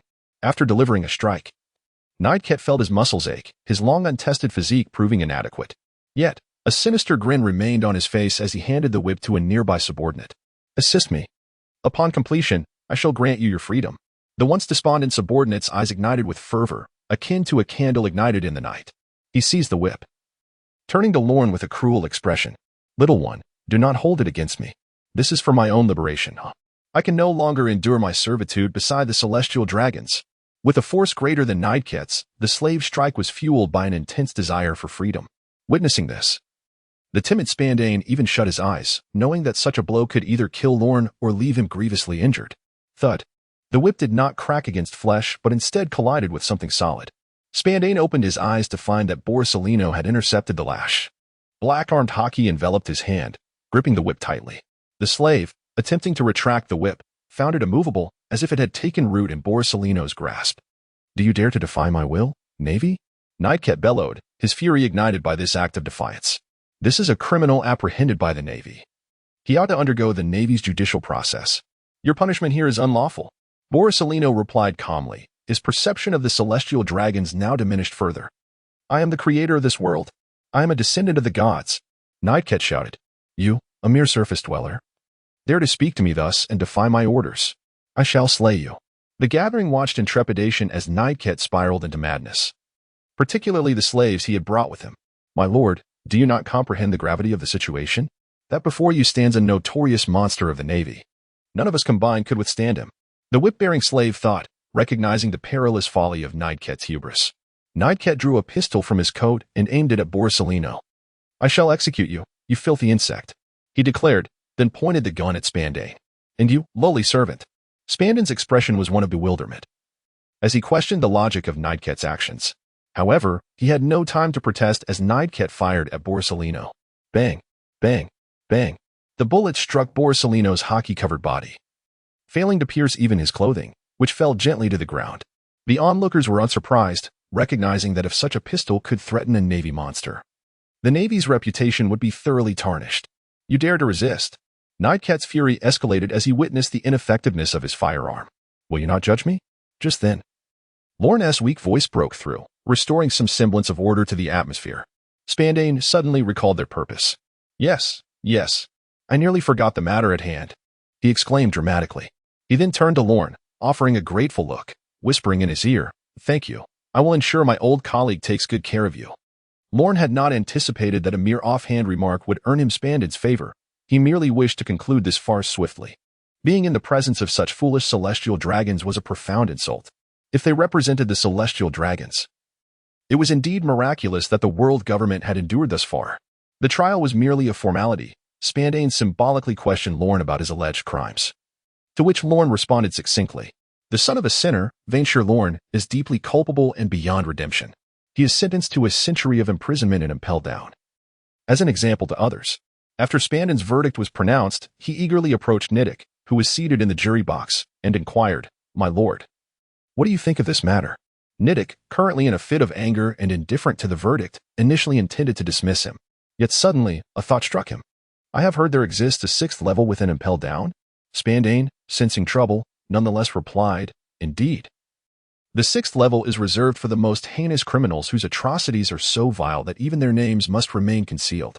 "Very well. To assault Marietwa is a grievous sin. I shall consign him to the sixth level. Furthermore, this trial must be concealed, ensuring that old scoundrel Caesar remains forever oblivious to his son's whereabouts." Niddick bellowed. Spandane, left with no choice, acquiesced. Following his trial, Lorne was to traverse the Bridge of Hesitation and unlock the Gate of Justice, proceeding through the swirling maelstrom to reach impelled down. As he accompanied poor Salino onto the pristine Bridge of Hesitation, a multitude of emotions surged within him. His senses were heightened. Beside him, poor Salino wore an expression of displeasure, deeply unsettled by Niddick's earlier outburst. Behind them, within the Justice Tower, Niddick was vociferously cursing, vowing to report the matter to the Fleet Admiral Steelbone. Spandane stood beside him, offering apologies. The slaves brought by Niddick stood nearby, resembling automatons, yet their hearts brimmed with resentment and fury, merely awaiting a spark to ignite their rebellion. The soldiers of Justice Island exhibited a lethargic atmosphere, their morale dwindling. However, some remained fixated on this scene, exuding an aura of formidable prowess. The towering Gate of Justice, piercing the heavens above the ocean, began to open slowly, and the waters behind it surged wildly. Lorne stepped onto the vessel that had long been prepared, casting a lingering glance at the sky. Would he ever have the chance to behold the azure sky and sea again? "Let us go.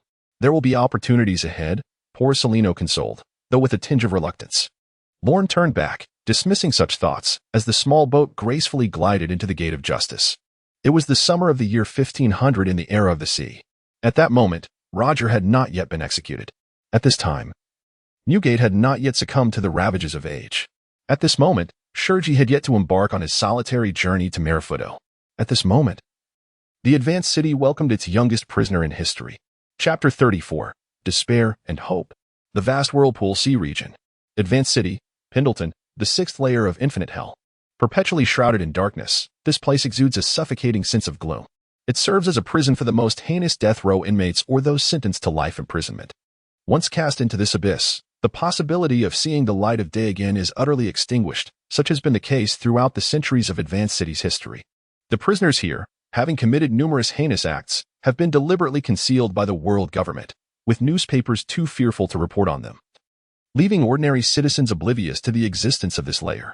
At this very moment, the doors to the sixth layer of the prison slowly creak open, and two guards stride in. Hee. Ha. The sixth layer seems to come alive, as the inmates confined within their cages awaken en masse, directing their gaze towards the entrance. Some emit bizarre, sinister laughter, akin to the whispers of demons. The moment the guards make their rounds and the door swings open is their sole opportunity to glimpse the outside light. Provoking the guards stands as their only source of amusement.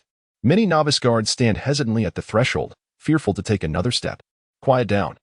These two guards are clearly not novices. In fact, after being mocked by this group of prisoners upon their first arrival, they vowed to reclaim their dignity. Yet, they have been unable to achieve this desire. These madmen fear not death. What can be done with them? The guard scolding, evidently, cannot silence the prisoners, whose laughter reverberates throughout the desolate expanse of this infinite hell. The two guards are acutely aware of their impotence and thus approach the two cells, addressing the inmates within. Venshir Lorne, you are summoned for interrogation. One guard steps before a cell that houses perhaps the least dangerous prisoner on this level of the prison, rumored to be cast into this hell merely for offending a celestial dragon. As the guard enters the cell, he finds a young boy, no more than 10 years old, with short black hair, his hands shackled. He quietly leans against the wall, rising only after the guard approaches, dragging the burden of heavy chains on his feet. He follows the guard step by step. Upon Lorne's emergence from the cell, the other prisoners unleash even more raucous cheers. Ha. Does that fellow lack the courage to deal with anyone else? He always summons this little one. Ha. That coward. Do you think he dares to confront other old-timers? You prisoners, how dare you slander the esteemed director? One guard, unable to contain himself, finally defends his superior. Slander? Are you referring to that timid little one? A somewhat aged voice emerges from the corner. Does he dare to unshackle this sea prism stone? I could dismantle this and impel down myself. You, the guard, incensed, finds himself at a loss for words, unable to believe the audacity of these inmates. What is the matter? Little one, are you discontent? Or do you dare to face me? The aged voice continues to provoke. Face, face, face. The other prisoners, reveling in the chaos, suddenly become animated, joining in the uproar. The jailer found himself in a predicament, pondering that the man was already handcuffed. What could he possibly do to him? With a resolute determination, he decided to step forward. However, just as he moved, Lorne tugged at the jailer's iron chain, jolting him back to reality, and a shiver of cold sweat trickled down his spine, leaving him with a sense of dread. The danger level of the prisoners here cannot be measured by common sense. A mere insignificant individual like myself could easily meet an untimely end. Why have you stopped moving? The other prisoners, noticing the guard's hesitation, began to mock him. Gritting his teeth, the guard pretended to hear nothing and proceeded toward the main gate to reunite with his comrades. Ha ha ha, turns out he is just a coward. Indeed, what courage can one expect from a little brat trained by him? The prisoners, realizing the show was over, intensified their ridicule, merely indulging in their verbal whims. Yet, from a distant corner, an aged voice remained undeterred by Lorne's attempt to halt the guard, cheerfully calling out, Little Lorne, I await your return to continue our story. Be quiet, old Bach. You've recounted your rivalry with rocks 100 times. My ears are worn out from it. Another prisoner interjected. Indeed, let bygone tales rest. It is now Roger's era. Roger? Is that not the rookie I chased away? Lorne mused. As Lorne joined the guard with his copper plate, another guard awaited them outside, accompanied by a tall, gaunt prisoner bearing a trident-shaped scar upon his face. Lorne recognized this individual, having spent several months in Impel Down. He had heard numerous accounts from fellow inmates, who spoke of the different levels of danger within the 6th layer, highlighting the ferocious and the temperamental among them. This emaciated man was one of the relatively dangerous inmates. It was said that years ago, when he first arrived, a loquacious pirate residing next to him had disturbed his slumber incessantly. He said nothing, merely biding his time until both were summoned for questioning. At that moment, he used the very chains binding him to strangle the pirate right in front of the guards. It was known that this pirate was a notorious figure with a bounty in the hundreds of millions. Who would have imagined such a tragic end to his wicked life? The man endured a severe interrogation afterward, and by the time he returned to the depths of the infinite hell, few dared to jest carelessly.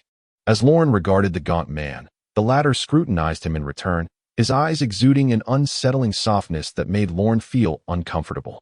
The guards slowly closed the gates of the infinite hell, muffling the tumultuous sounds within, granting Lorne a moment of tranquility. However, the guard's expression revealed profound humiliation and unwillingness. Stop indulging in such trivialities, Lorne gently spoke. Your life is of greater importance. Or do you believe your meager strength can confront old Bach? The guard fell silent, letting out a heavy huff as he walked ahead. The gaunt man waved his hand in resignation toward Lorne, following closely behind. You saved him, and he remains ungrateful, the gaunt man remarked, disregarding the guard's presence. I cannot bear to witness others recklessly march toward death, Lorne replied, revealing that his reluctance stemmed from a desire to avoid trouble. Should old Bach kill this guard, he would undoubtedly face the scrutiny of the prison's powerful figures. Lorne had no intention of losing another conversational partner.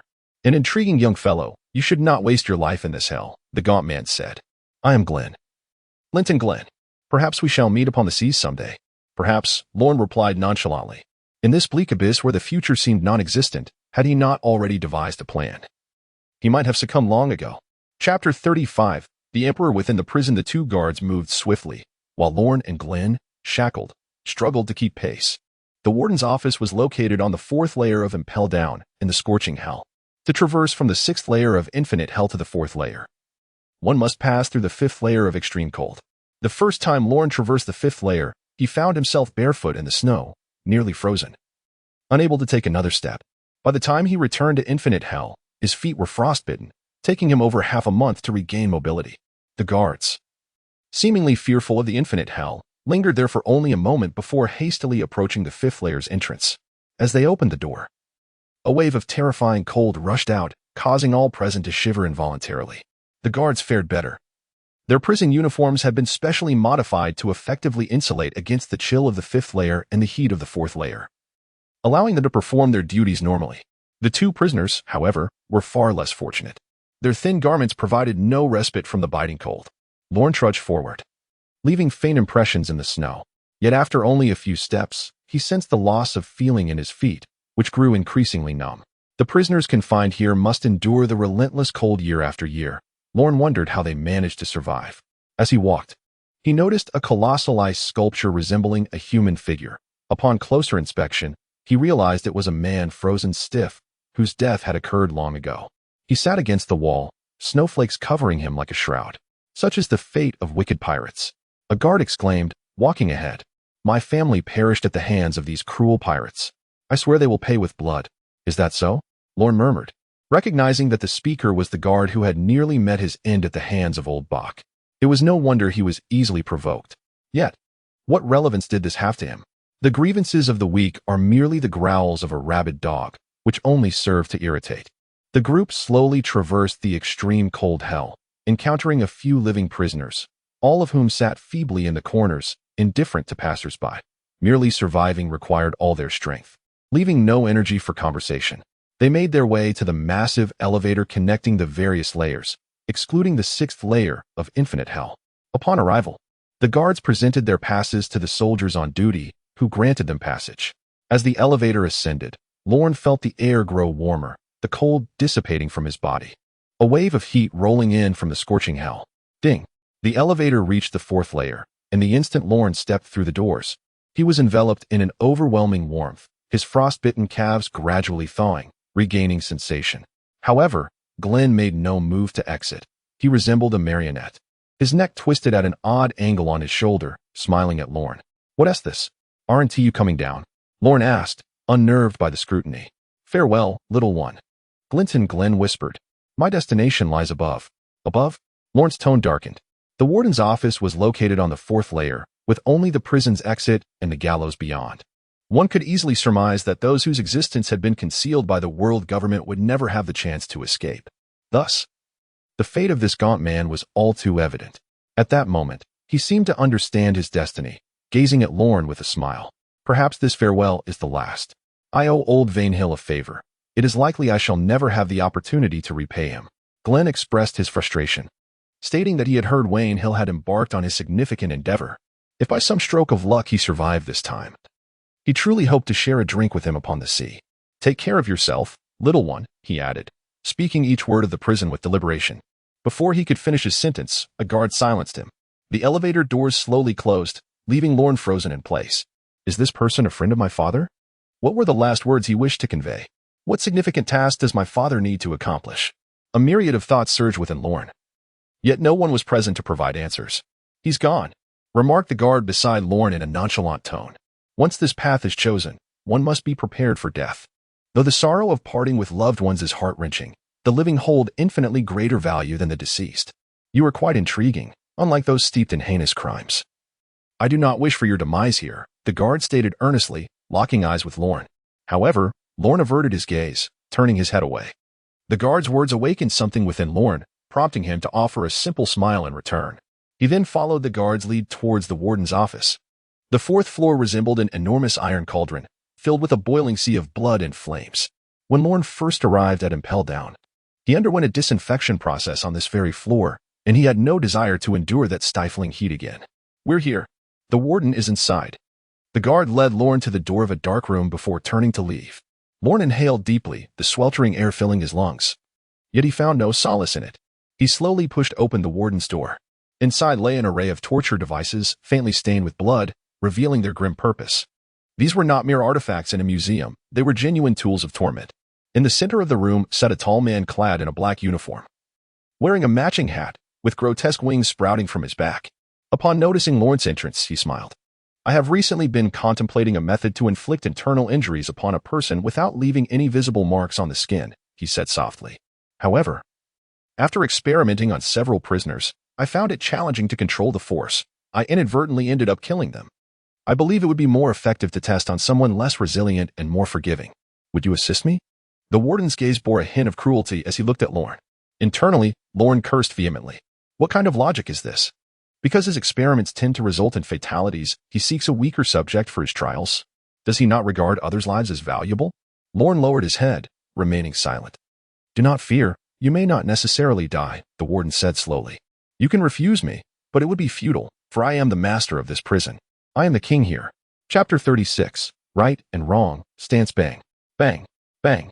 Lawrence's hands were bound, his body suspended in midair. The warden stood beside him, employing a peculiar technique to strike Lawrence's body, akin to a rapid punch delivered from a short distance. Each blow landed with a resounding thud. "Do not fear. I will control the force. You will not perish," the warden chuckled, though to Lawrence's ears, it sounded like the whispers of a demon. As the warden continued to rain blows upon Lawrence, he felt little pain at first. However, due to Lawrence's extraordinary sensitivity, he sensed that each strike embedded a point of energy within him. In mere moments, these points permeated his entire being. "What an impressive little fellow. He remains unscathed." The warden marveled, yet Lawrence could detect the malice hidden within his tone. "Now let us test my final punch. Do not fear. I will use only 30% of my strength." The warden stepped back, loosening his muscles as if warming up for a workout. Yet to Lawrence, it felt as if the warden was concentrating his power in his right hand. The difference between the energy points in this force akin to the distinction between embers and gunpowder. When he struck, Lawrence felt as though his body would explode like a powder keg. In that instant, panic surged through Lawrence. Would he die here, before fulfilling his dreams of overturning this world? As the warden's fist drew closer, Lawrence wished to scream, but his battered body lacked even the strength to cry out. What was the warden doing? Suddenly, a large black hand shot out, grasping the warden's fist mid-strike, as if it were sulfuric acid, beginning to corrode the warden's glove with a hissing sound. However, the shockwave from the punch still partially struck Lawrence's body. In an instant, he felt hundreds of explosive charges detonate within him. Bang, bang, bang. Blood seeped from Lawrence's body, and the excruciating pain plunged him into unconsciousness. "Deputy Warden Magellan? What are you doing?" The warden exclaimed in astonishment, recognizing the man who, for most of the day, suffered from his fruit's abilities, often leading to relentless diarrhea. "You've gone too far, Ken," the man known as Magellan replied, his tone firm. Dressed in a black impel-down uniform, he was burly and appeared monstrous. With two horns atop his head and black wings on his back, he released his grip on the warden's right hand, allowing him to retract his arms. Ken's glove had been entirely corroded, emitting a foul stench. The exposed skin was covered with a black coating, with purple, unknown liquid dripping onto it, also hissing and emitting smoke. "Ha ha ha. You're finished, Warden Ken." Deputy Warden Magellan would face demotion for the accidental killing of his superior. "The position of warden is mine for the taking." At that moment, a voice erupted from behind Magellan. A man, resembling a demon from the depths of hell, with an exposed torso and a grotesquely swollen belly, adorned with an Egyptian pharaoh's headdress and wielding an iron trident, emerged. "Are you, Headguard Hannibal, also here to join Deputy Warden Magellan in this folly?" Ken admonished sternly, discarding his leather gloves onto the ground, the purple liquid staining the earth with a noxious odor. "Oh dear, I let something slip," the fearsome-looking Hannibal exclaimed, suddenly realizing he may have revealed something he shouldn't have. Hastily, he changed the subject. "I'll take this prisoner for treatment. If he dies, it will be your responsibility, Warden Ken." He then lowered the unconscious Lorne and pushed through the door to leave. "Warden Ken, none of this pertains to me. It's not my responsibility," he called out as he exited, only then realizing he may have forgotten to mention something, adding that final remark, leaving both the warden and deputy warden speechless. Magellan understood Hannibal's nature. He was simple-minded and often inadvertently exposed his desires. He often offends others, for his greatest desire is to occupy the same position as Ken. However, he does not seem to mind much, for Hannibal, despite his statements, is indeed quite reliable. It is said that he received a request from an old colleague, asking him to look after a certain inmate. He did not agree on the spot, but upon hearing from his subordinates that the wicked Lorne was being interrogated alone by Ken and was on the verge of being beaten to death, he could no longer contain himself and requested assistance. Little did he expect that this scoundrel would escape on his own. Magellan felt somewhat helpless. Hannibal had him firmly under his thumb, knowing that he could not turn a blind eye to the abuse of prisoners. "Are you here to stop me?" Ken said, tossing his gloves to the ground and looking at Magellan with an unyielding expression. "I am merely here to remind you, Director, of our duties." Magellan responded. "Duties? Our duty is to judge these heinous criminals. Do you know the sins these individuals have committed? How many families have been torn apart?" Ken suddenly shouted. "For the sake of that so-called freedom and dreams? Countless innocents have suffered. Should such people not descend into hell?" "I am aware," Magellan replied. "The person you killed the day before yesterday, the four-fingered ghost, Oni had a bounty of 170 million. Born with a disability, he unleashed his resentment on others, capturing the innocent and dismembering them alive. The man you killed the day before that, the one-eyed General Jeffrey Wobble, was a hero of the nation of Adra. Yet according to the CP9 investigation, he secretly engaged in human trafficking and was apprehended by CP9 before being imprisoned here. And last week, the Sword Boy, Little Wine Boy, a pirate from Wano country, had a bounty of 210 million berries. He was a naturally small-statured dwarf who pretended to be a child, waiting to be adopted by kind-hearted individuals, only to cruelly murder them and seize their possessions. I know all of this, Magellan said calmly. Then does that not justify my killing them? Kin shouted. They have committed such atrocious crimes. Can merely killing them suffice as retribution? You are insane, Kin. You have no right to judge them. Magellan grasped Kin's shoulders. Have you forgotten what we learned in school? Judging them is the responsibility of the world government. It is the duty of Judicial Island. Our role is to ensure they receive a fair trial. To hell with Judicial Island. Kin ripped Magellan's hands away, furious. Do you not understand the kind of people that reside within? Judgment? Ridiculous. If you despise that corrupt and decadent institution and have come to impel down, then you ought to adhere to its regulations. Magellan replied, we cannot guarantee absolute fairness in our judgments, but once they enter level 6, as they face the punishment they deserve, we must ensure their safety, not abuse them. Respect the court's ruling. To hell with the judgment. Criminals deserve to die. Kin shouted, though his voice grew fainter, eventually dwindling to a murmur. Shouldn't criminals die? The two men present fell into silence. Chapter 37. A glimmer of warmth. Lorne felt as though he were drowning, consciousness trapped in a disorienting realm of darkness, with terrifying monsters lurking within the shadows. Help me. Lorne wished to scream, but his mind was muddled. He had forgotten how to speak and could only utter the ancient language of his past life. As he opened his mouth, an unknown liquid filled it, suffocating him. Ugh. Lorne's words became garbled as the liquid continued to pour in, clouding his consciousness further. Yet, in the moment before his awareness faded, he perceived a door seemingly opening before him. A pristine hand reached through the threshold and grasped him firmly. What is wrong with you? Lorne vaguely heard a melodious female voice expressing concern. Upon awakening, Lorne found himself lying in bed, his face sticky with an odd medicinal scent. Before him stood a tall man with a bare torso and a fearsome visage, being scolded for his negligence. The one reprimanding Hannibal was a slender young woman clad in yellow and white prison guard attire, her light golden curls cascading down her shoulders. She appeared only slightly older than Lorne, yet her figure was well developed. As Lorne's senses sharpened, thanks to the passive effects of his perception fruit, he swiftly assessed the situation. You are awake. The beautiful guard exclaimed upon noticing Lorne stirring, her relief evident as she ceased chastising the now contrite Hannibal. How do you feel? Are you all right? I'm fine, Lorne replied softly, evaluating his body as he sat up. The recovery capabilities of this body exceeded what one would expect, which was precisely why Warden Kin favored using Lorne for experiments. Otherwise, a mere child of 10 would likely have been easily broken. Oh, thank goodness. You have no idea how terrifying it was when Warden Hannibal brought you in. You were covered in blood, the young guard said, her chest rising and falling dramatically. My name is Domino, and I am an apprentice guard here. Suddenly, she seemed to realize something, her cheeks flushing crimson as she shielded her chest and glared fiercely at Hannibal. The latter, having been caught peeking, quickly averted his gaze and cleared his throat, adopting a serious demeanor.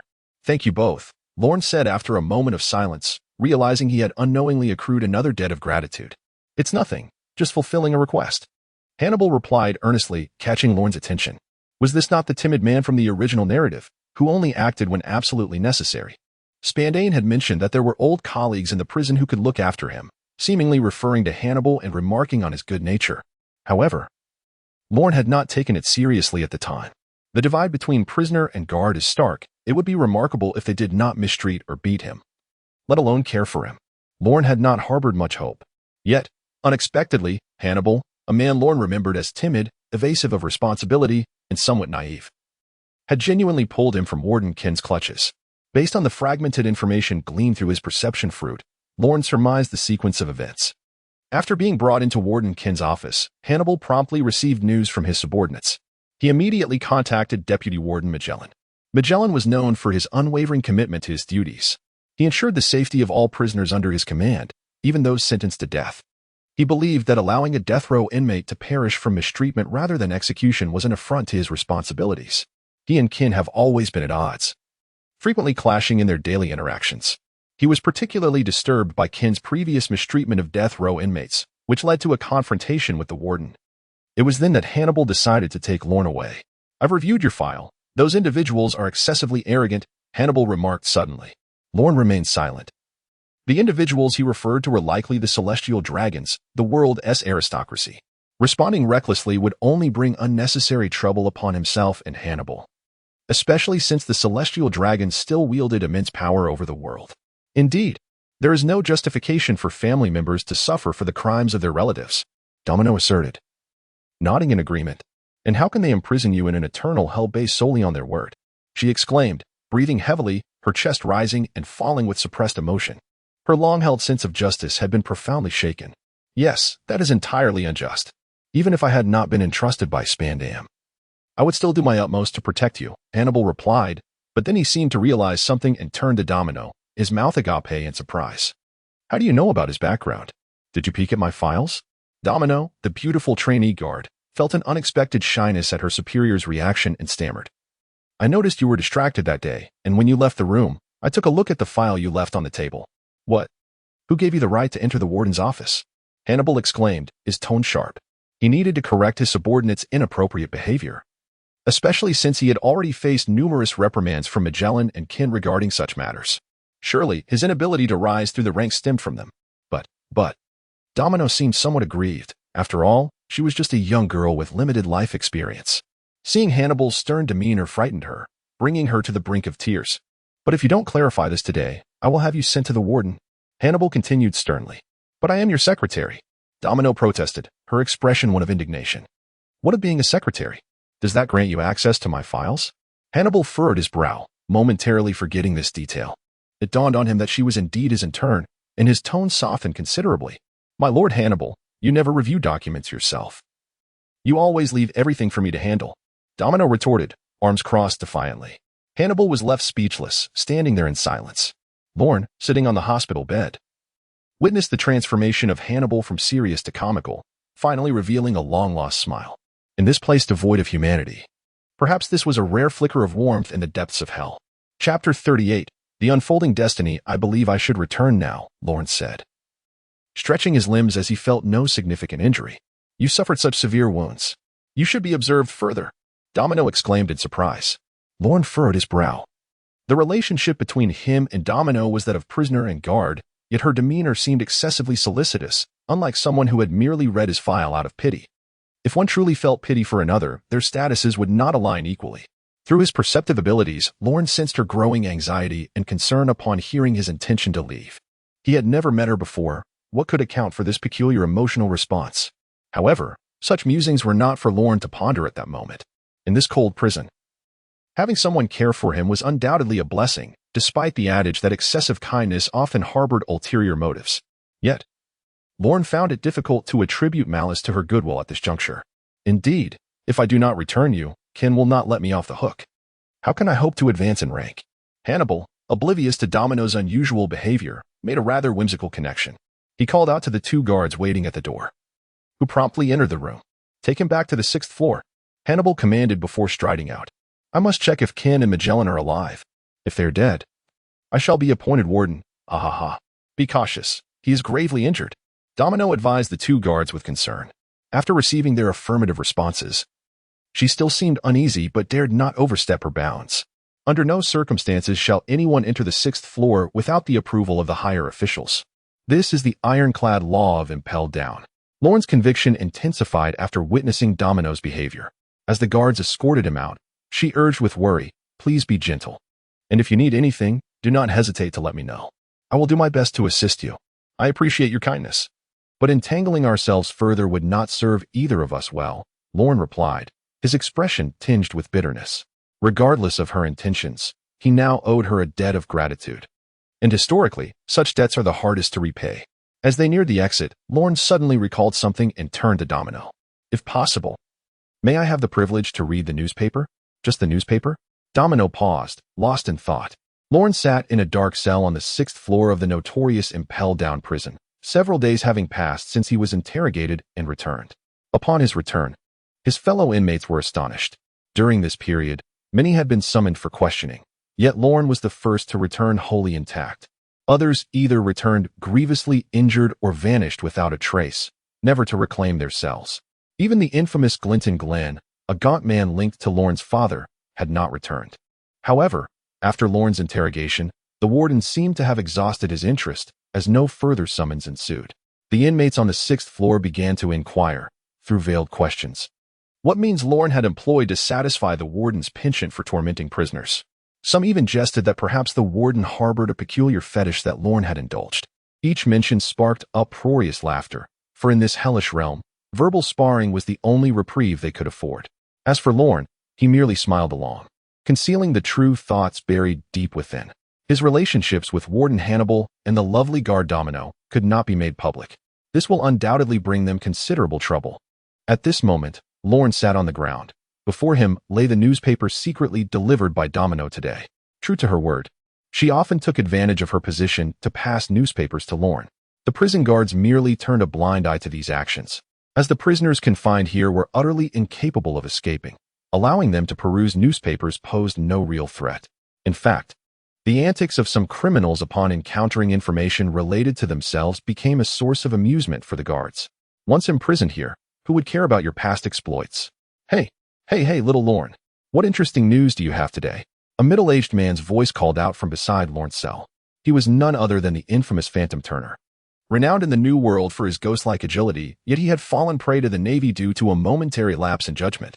When he was brought in, his legs were a bloody mess, and it was likely he would never walk normally again. Nevertheless, this fellow maintained a cheerful disposition, indifferent to his fate, occasionally sharing risky jokes, and managed to get along well with his fellow inmates on the 6th level.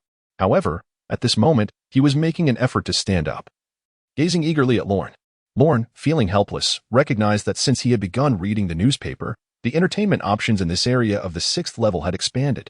Each day, the arrival of the newspaper brought the thrill of hearing Lorne read it aloud, followed by Turner boasting about his past glories. Lorne struggled to rise, using his foot to retrieve the newspaper since the prisoners on the 6th level were too dangerous, their hands shackled by sturdy seastone handcuffs. The first headline on the newspaper announced the Navy's plans to form the 7 Warlords of the Sea. What? The 7 Warlords of the Sea? How could pirates become the lapdogs of the world government?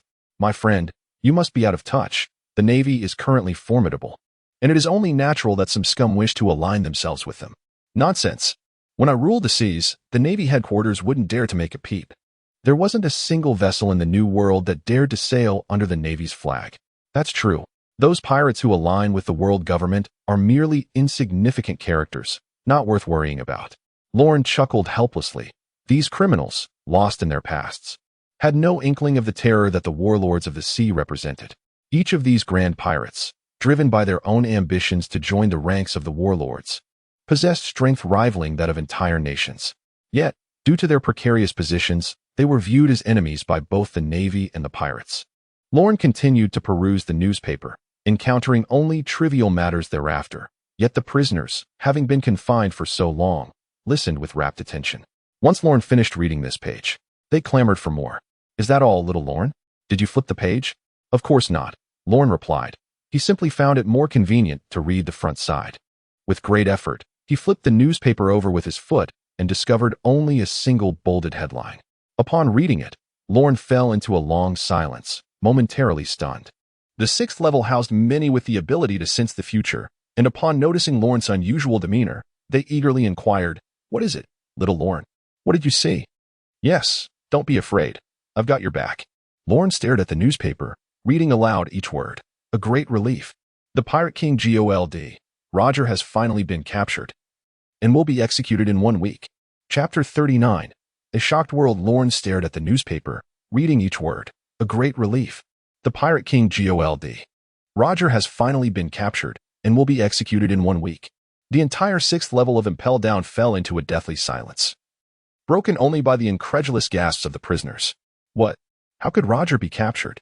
He was the man who defeated me. How could this bunch of useless Navy scum possibly catch Roger? This must be a false report. Is the age of the Pirate King coming to an end before it even begins? Little Lorne, are you sure you didn't misread? There's no way Roger could be caught by the Navy. He is the Pirate King. The prison erupted into a cacophony of disbelief, with many prisoners well aware of Roger's legendary status, some having even crossed swords with him directly. They could not fathom that a man as formidable as Roger could fall into the hands of the Navy. Some prisoners close to Lorne sought his confirmation. Their eyes glued to the newspaper before him, desperately wishing his news was false, but all Lorne could offer in response was a bitter smile. Yet, within Lorne's heart, tumultuous waves surged. Was it finally beginning? The fragment of the plot he had known. The people of this world had no inkling of what Roger's death would mean for the seas. Roger's demise was by no means the end of the pirate era. Rather, it marked the dawn of a new age. Do the fools believe that executing a pirate king will quell this tumultuous era? In the face of the tides of history, all else seems weak and powerless. Lorne understood that the age of great pirates was about to commence, and his opportunity lay within this very era, within this prison. What? Roger, how could you die? I haven't even sent you to hell myself. Ha ha ha. Roger, you scoundrel, you've finally met your end. Let me out. This is my time. Some prisoners were despondent, while others were ecstatic. The uproar among the inmates soon attracted the attention of the guards outside. The heavy door of the 6th level creaked open, revealing a man clad in a black prison uniform, his face obscured by a black mask and dark wings unfurling from his back. You've arrived. Ken, let me out. My time has come. The prisoner at the front recognized the man as Ken, the warden of the great prison, and he leaped to his feet, grasping the bars, and shouted frantically, Your time? Ken cast a sidelong glance at the inmate, a hint of disdain evident in his gaze. You, a defeated wretch, dare to claim it is your time? Ken delivered a punch that shattered the sturdy sea stone-enforced bars, striking the inmate with tremendous force.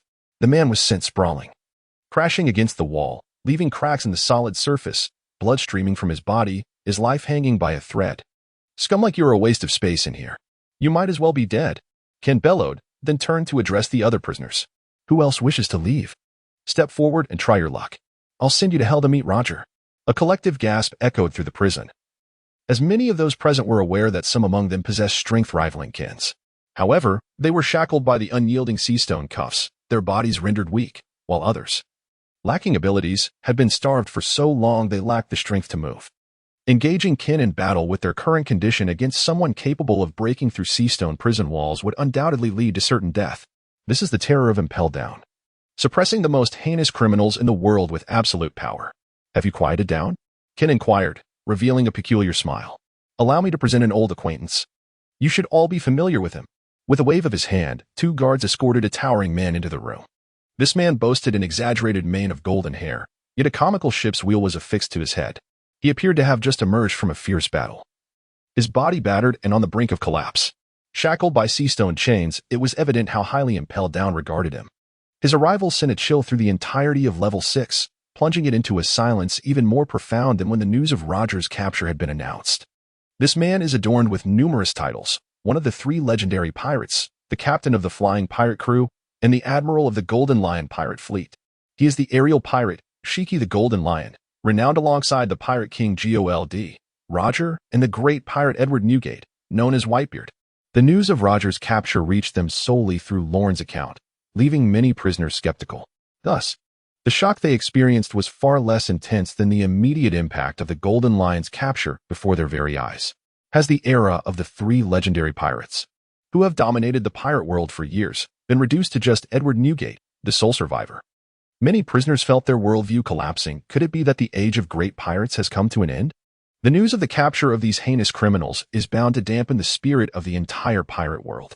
The might of the world government as justice cannot be underestimated. The banner of justice shall surely adorn the vast seas. Ken spoke with a hint of indifference. The sea belongs to the pirates. Those who dare to belittle pirates shall pay a bloody price. His words, almost taunting in nature, incited the prisoners on the 6th level into a furious uproar, disregarding their physical restraints as they roared at Ken. Ken paid no heed to the lamentations of these vanquished souls. After securing Shiki the Golden Lion within his cage, he turned to depart.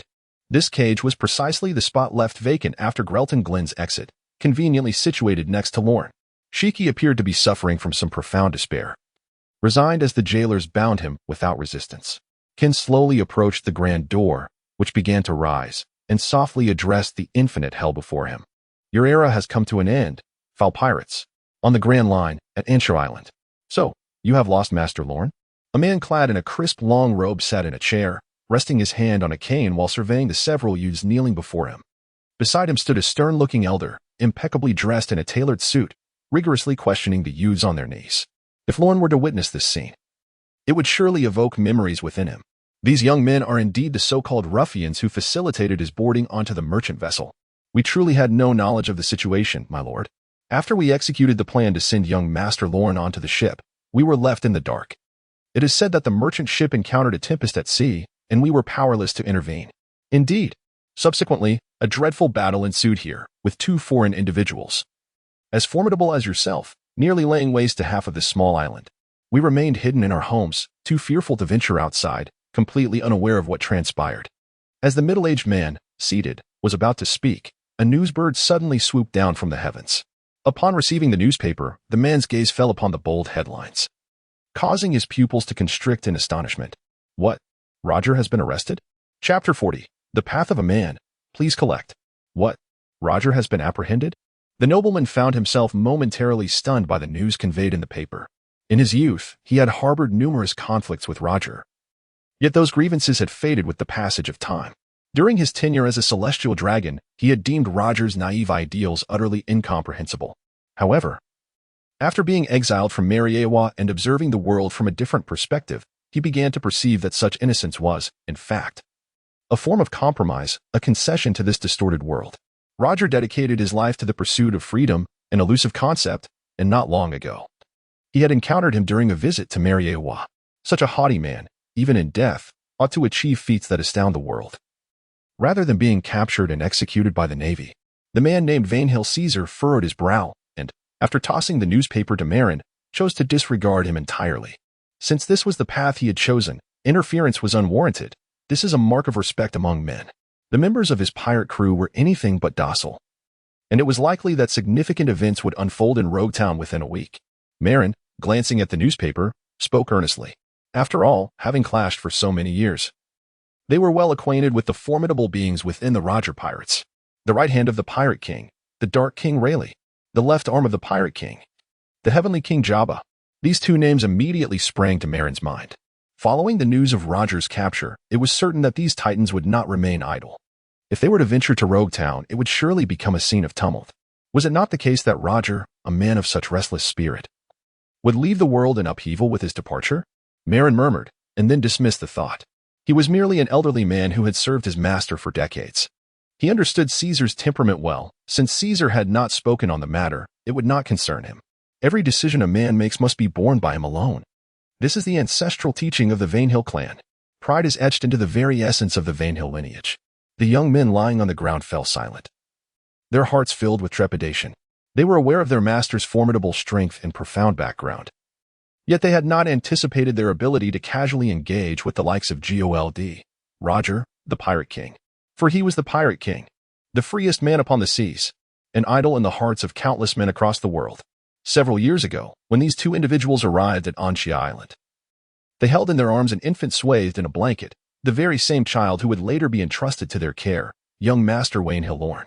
They brought with them a considerable fortune, inciting the envy of many restless souls on the island.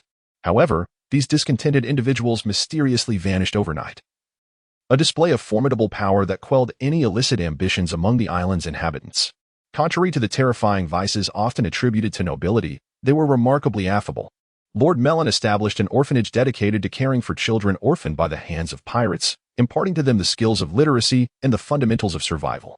Many of these orphans, upon reaching adulthood, secured commendable positions, with some even serving within the ranks of the world government. Through their diligent efforts, Onshia Island blossomed into a thriving hub, becoming a significant stop along the Grand Line. The young men had grown up in Lord Marin's orphanage, holding immense admiration for the man who had bestowed upon them the hope of life. Thus, when he entrusted them with the task of safely escorting young Master Lorne away from there, they accepted it without a moment's hesitation, viewing it as an opportunity to repay their debt of gratitude. However, it seemed they had bungled the mission. As young Master Lorne had encountered a tempest at sea and was now missing, his fate uncertain. Yet, it was hardly their fault. Natural disasters are beyond one's control. Still, as they anxiously beheld Lord Marin and Lord Caesar, the weight of guilt rendered them nearly unable to face him. They knelt upon the ground, seeking not forgiveness but merely a chance to bring young Master Lorne back safely, thus finding peace in their hearts. Caesar rubbed his forehead, piecing together the fragments of information he had gathered regarding the unfolding events. During that period, the Navy had been unusually active, dispatching one of its most capable officers, the notorious Borsellino, to this small island. Though he had not captured Caesar, he boasted of having defeated pirates attempting to plunder the Navy's scientific division. Nonsense. What use would pirates have for those experimental subjects? It was clear there was something amiss, but having been away from Mary Joa for so long, his intelligence network had nearly decayed, leaving him bereft of crucial information. What forces have been present in these waters during Lorne's disappearance? Caesar inquired suddenly. Reporting to you, my lord, during this time, the forces that have appeared here include Navy Rear Admiral Borsellino, the heir to the German kingdom, Vinsmoke Judge, and Charlotte Katakuri, the second son of Charlotte Linlin from the Big Mom Pirates, along with a mysterious individual whose battle with Borsellino nearly devastated half the island, as well as several minor pirate crews that were defeated and captured by the Navy. Is it truly so many? Caesar felt overwhelmed, suddenly recalling the omniscience he had felt while in Mary Joa, akin to a deity surveying the world. No wonder most of the inhabitants there were ignorant swine. They had never known the sensation of contemplation, thus losing the capacity for thought. However, once he accomplished his plan, everything in this world would be at his fingertips. Those sinners would pay the price they deserved. Let us start with Germa, Caesar said slowly. The forces he had heard of were undoubtedly among the elite of these waters. The Navy aside, that Charlotte Linlin was a monster who had once served on a pirate crew decades ago and had now risen to prominence in the New World, reigning supreme. Her influence was a considerable source of concern for Caesar. It was not out of fear. After all, the Vinsmoke family had never known what it meant to fear, a principle inscribed in their ancestral teachings. Rather, it was due to the implication that if he were to step into the New World and become entangled with its powers, the entire world government would not remain passive. He was not yet at the point of confronting them. Indeed, even after nearly destroying all of Mary Joa, Caesar felt it was not yet time to sever ties with the world government. Yet, once the plan he harbored in his heart came to fruition, there would be no turning back. The entire world would erupt in chaos. The kingdom of Germa seemed somewhat familiar. Let us begin with them, Caesar pondered. Deep within, he had already formed some suspicions regarding Lawrence's whereabouts. However, he was compelled to exercise restraint. His time was running short. Once he accomplished that particular task, even if Lorne was indeed there, he would ensure his rescue. This is a father's responsibility towards his son. Advance to impel down? Caesar murmured, hoping that you would take good care of my son. Chapter 41. The Meeting of Legends. Hey, Shiki, what happened to you? How could you have been captured by the Navy? With your abilities, who in this world could possibly restrain you? What are those injuries on your body? There are few formidable foes in these waters capable of inflicting such wounds upon you. Or has the sea grown so tranquil that you have forgotten how to fight? After the departure of Kong, a chorus of disbelief echoed throughout the 6th level of Impelled Down. They could hardly believe that the legendary pirate, the Golden Lion Shiki, had fallen into captivity. Moreover, he was brought here in such a battered and bruised state. Many among them had once clashed with Shiki upon these very seas, and were well aware of the prowess of this old adversary. Thus, they could not fathom how someone as formidable as the Golden Lion Shiki, a paragon of strategy, ambition, and strength in these waters, could find himself in such a dire predicament. Lying in his cell, the Golden Lion Shiki remained silent, and Lorne sensed that he seemed utterly despondent, no longer even attempting to plead his case or struggle against his fate. This is unacceptable, Lorne thought to himself, for Shiki was a pivotal figure in his plans, and he could not allow him to remain in despair. Could it be that the renowned flying pirate is nothing more than a hollow title? One mere failure, and he is reduced to disarray. Lorne spoke softly, yet his words struck Shiki like a piercing blade. I am the sovereign of these seas. Who are you? A mere whelp yet to find his footing, to lecture me? Shiki, confined within his cage, finally uttered his first words since entering this infinite hell, and they were a roar directed at Lorne. I am the true pirate. If Roger and I had joined forces, we would have long since ruled this world. Is that so? Then how did you find yourself captured? A nearby prisoner scoffed, having languished in the depths of Impelled Down for decades. When he began his journey, the so-called 3 legendary pirates were merely fledglings. Thus, he held little regard for their tales of glory. When the notorious Shiki was brought in, the 6th level of Impelled Down was rife with astonishment, while he remained utterly disdainful. Just children playing house. You think you were someone of consequence? Ruling the world? Do not jest. The prisoner laughed heartily. You likely have no inkling of the terrifying might of the world government, spouting juvenile nonsense. Has the sea become so feeble that you are considered a legend? This prisoner was once a renowned, formidable figure, yet due to betrayal from his subordinates, he fell victim to the secret organization CP0 of the world government. which seized the opportunity to ambush him alongside a group of powerful adversaries, leaving him severely beaten and ultimately imprisoned and impelled down. CP0, formerly known as Cypherpol Aegis 0, operates as a clandestine intelligence agency directly under the world government, characterized by their peculiar attire and masks, concealing their true identities. Nevertheless, their strength is undeniably formidable. Each of those who besieged him was equally powerful, leaving him bewildered at how the world government managed to amass such skilled individuals. What do you know, old man? Having been confined here for decades, you are utterly oblivious to the terrors of this vast ocean. Countless powerful beings traverse these waters, and heroes arise in abundance. This is truly a realm belonging to pirates. Alas, your prolonged imprisonment has robbed you of the chance to witness the yearning of that ocean. One prisoner, incensed by the arrogant words of the elder inmate, felt a deep disdain for the derision cast upon legends, as well as for his own downfall to this place of confinement. Thus, he retorted venomously, "You insolent wretch. When I roamed the seas, you were still an unknown. You dare to challenge me? Ha! With such arrogance, how did you end up here?"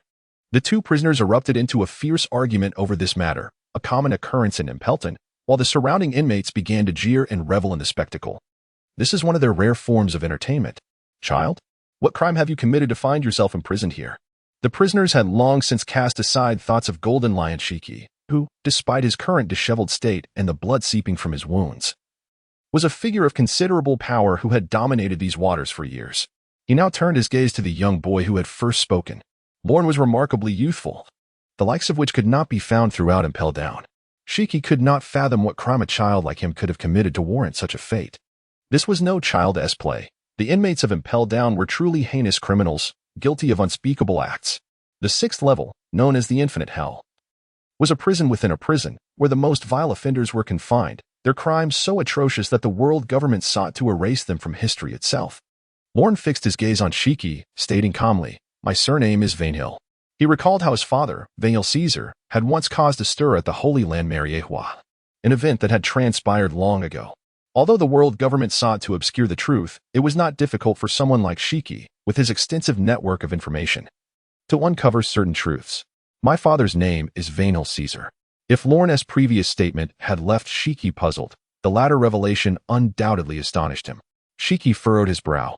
The Venhill from Mariehua? Indeed, that is the very reason I find myself here. Ah, you cannot imagine the fuss your father caused. Many of us have grown weary of the celestial dragons and their foolishness, yet only Caesar dared to storm their stronghold. For that alone, I must give him credit. Shiki chuckled, attempting to give a thumbs up, but the chains binding his hands thwarted his gesture. He continued, however, "I have dealt with old Caesar before. He is a man who always plans ahead. How is it that you fell into the hands of the Marines?" Shiki remained curious, for he believed Caesar to be a kindred spirit, one who was perpetually prepared and never at peace. "I was unfortunate enough to encounter a shipwreck, which led me into the hands of the Marines. The world government could not capture my father, so they resorted to using me as leverage against the celestial dragons." Lorne explained, to which Shiki nodded in understanding. "Is it fate that has chosen you?" Shiki mused aloud, drawing from his own experiences with calamity, recalling how a sudden storm had allowed Roger to escape from dire straits during the battle at Cape of the Great. The majority of the flying pirate fleet had been cast into the sea, leaving Shiki with a mark of disgrace imprinted upon his brow. "Not fate that chooses, but rather men who choose their fate," Lorne asserted, gazing intently into Shiki's eyes. "To be precise, it is the strong who shape their destinies. Only the weak submit to the currents." Shiki echoed Lorne's words, erupting into laughter. "Truly, you are the son of a man I respect. An amusing fellow indeed." The Golden Lion's laughter drew the attention of other inmates, prompting one to inquire tentatively, "Caesar? Which Caesar? Is there yet another notable figure of the sea I am unaware of?" "You must be quite ignorant," another pirate laughed, this one being the infamous Ghost Shadow Turner, known for his ghostly agility. "You were still in your crib when he and the great pirate Bartholomew led the seas." "That is nonsense. I have navigated these waters for years and have never heard of such a person." "Who is to say you aren't simply fabricating tales?" the pirate protested, flushed with indignation, for no one wishes to acknowledge their ignorance. "I, too, have heard of them." An elderly voice resonated from the depths of the prison. Lorne recognized it as the storyteller, Old Bach. "I recall encountering these two during my time in the Ura Kingdom. One of their crew had fled, and a cunning young man of noble birth compelled the king of Ura to deploy guards in search of them." Truly remarkable for a pirate to reach such heights. Old Bach remarked. Even Old Bach has heard of them. Who knows if it is merely the ramblings of an old relic? The pirate seized the opportunity to retort, addressing the other inmates. Indeed, had it not been for their parting, their renown would likely rival that of the three legendary figures today. Another inmate mused, glancing toward Shiki, who was a living legend himself. Humph. Shiki scoffed, but offered no objections. Vainhill Caesar was among the few he respected, deserving of such recognition. Can you tell me more about my father? Lorne, eager to hear more, leaned in attentively. He had previously heard mentions from Borsalino, but sensed a reluctance to divulge further details. However, now that all were prisoners, the constraints of status had dissipated. You don't know? Shiki exclaimed, his expression mirroring that of Borsalino's earlier surprise. Am I supposed to know everything? Lorne thought, a shadow of doubt flickering in his mind. Yet, it seemed reasonable that a son would understand his father, provided he was not a traveler from another world, stripped of his former memories. I once conversed with Caesar. He was one of the few celestial dragons who did not repulse me, Shiki continued, observing Lorne's reaction. But now he has been cast out. No longer considered a celestial dragon. Back then, Newgate was still roaming the seas, his fame not yet established. Roger was foolishly chasing after ephemeral dreams. Your father seemed to have been inspired by Roger, abandoning his status as a celestial dragon to become a pirate in these waters. Yet he proved capable enough to avoid being consumed by the sea's wrath, forming alliances with many strong figures, such as the Ruthless Melon. Ruthless Melon? Lorne pondered the name, recalling that it belonged to the elderly steward in his household. Despite his age, the man stood with unwavering posture. Could he truly be a formidable warrior? Yes, Ruthless Melon is indeed a strong man. When I drank with Caesar, he landed a solid blow on me that left me sore for days. Shiki chuckled. Mr. Melon is a true gentleman. He never loses his temper unless provoked beyond measure. It was not excessive. I merely sought out your father for a drink and casually inquired about a matter. A matter? I had posed the question to him as such. After being exposed by Lorne, Shiki felt somewhat embarrassed, yet reminiscing about his own youthful days invigorated him. Hey, Caesar. After sharing this drink, we are brothers, right? Old Caesar turned to me, his expression one of astonishment, as if he could hardly fathom that someone of my stature would approach him for camaraderie. The Golden Lion, Shiki, burst into hearty laughter. Lorne, however, was filled with disdain, thinking that my father must have regarded you with the eyes of one observing a fool at that moment. I continued, Hey, Caesar, how about becoming my right-hand man? Together, let us conquer this world. Shiki laughed heartily, and Caesar, deeply moved, surged forth with Marin, breaking free from that island. A circle of 40 ships surrounded him, yet he fought his way through with sheer determination. For that alone, he is deserving of respect. Shiki raised his right hand in approval, giving a thumbs up to the ground, having learned not to struggle against the chains this time. This is truly astonishing. Lorne never anticipated that Shiki, one of the three legendary figures of the pirate world, would be such a comical character. However, upon reflection, it makes sense. A personality like his would naturally be a fitting rival to Roger, oscillating between friendship and enmity. It was only logical that he would storm the Marine headquarters at Marineford upon hearing the news of Roger's capture. Engaging in a chaotic battle with Admiral Sengoku and the legendary hero Garp, nearly obliterating half of Marineford in the process. A singular individual daring to challenge two legends simultaneously is a folly only a stubborn person like Shiki would undertake. Enough of that, though. I once had an intriguing conversation with Caesar, who was quite animated as he shared his plans with me. After Shiki's hearty laughter, he suddenly adopted a serious demeanor and remarked, That plan is utterly foolish. Caesar's naivety rivals that of Roger. What plan? Lorne inquired with curiosity, knowing that this man, who had dealings with his father, was perhaps the most knowledgeable about him. The words he spoke were likely to reveal the truth. Caesar claimed that this world is shrouded in darkness, and the reason is singular. Shiki chuckled, and, through the movement of his lips, Lorne discerned the answer. How can this be? Lorne exclaimed, his heart shaken upon hearing the revelation. He had pondered over countless memories of his father, yet he had not anticipated this outcome. Ha! Does it not bear resemblance to Roger? Shiki laughed heartily, while Lorne remained silent. Chapter 43. The legend that must eventually fade. What are you two discussing? The commotion nearby appeared to have reached a conclusion, with Turner emerging victorious. It was unclear what had transpired, but the defeated pirate now lay crumpled in a corner. Utterly defeated, How delightful your conversation must have been. An old man's hearty laughter echoed from the depths of the prison. It was old Bach. Well, you old rascal are still alive. This time, you have not misjudged anyone, Shiki replied coldly, suggesting a history between him and old Bach. What do you mean this time? You little scoundrel?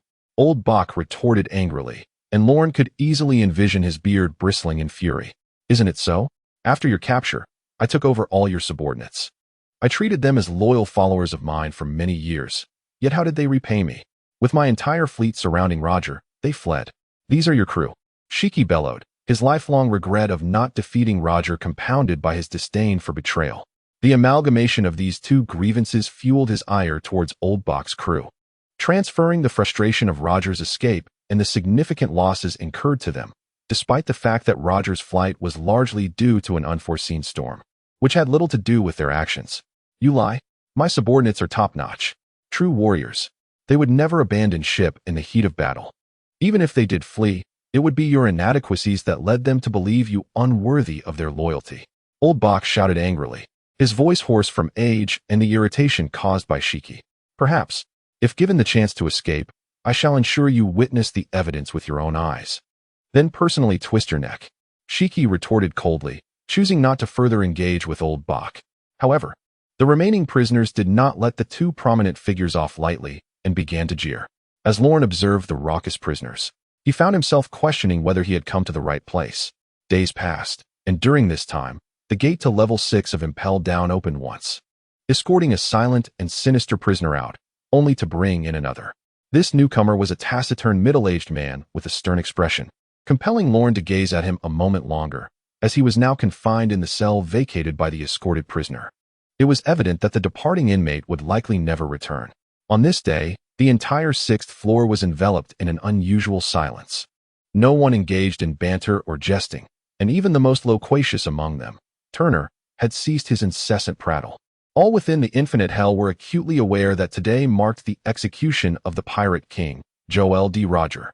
The mood among the inmates was notably somber, many of whom had either crossed paths with Roger or had heard tales of his formidable reputation.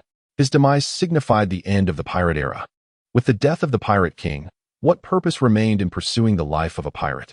Such thoughts echoed in the minds of countless young souls who had contemplated venturing out to sea. The gates of infinite hell creaked open, and Kin stepped through with a solemn expression, albeit tinged with a hint of relief. In this savage era, amidst the chaos of the tumultuous sea, everything is destined to culminate today. This is his aspiration, a catalyst that propels him to ascend as the warden of Impelled Down. The realization of his dream commenced with the legendary pirate king, Gold Roger.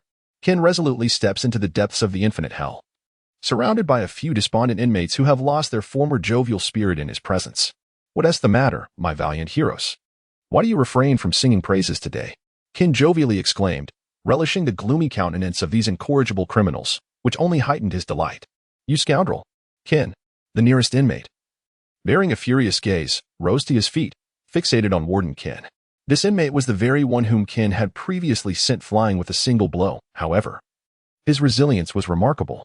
Despite being bloodied and seemingly on the brink of death, he had revived after a brief period of treatment. Indeed, one cannot gauge the tenacity of the beasts confined on the 6th level by ordinary standards. Scoundrel, you say? Huh. Kin clapped his hands, and 2 soldiers entered, bearing an object shrouded in black cloth. They carefully placed it within the confines of infinite hell. Though you may call me a scoundrel, I harbor no ill will towards you, for I am the king of this prison. Ha ha. Kin laughed heartily before unveiling the black cloth. A colossal display screen emerged within infinite hell, set to broadcast the execution of Gold Roger to the entire world. People across the globe, including the denizens of the deep sea and the fur tribes dwelling in the forests, as well as the giants of Elbaf, would witness the beheading of Gold Roger in real time. Even if you're heinous scoundrels, I shall grant you the privilege of witnessing this live broadcast, Kin declared, turning away with a laugh. Do not thank me, you rascals.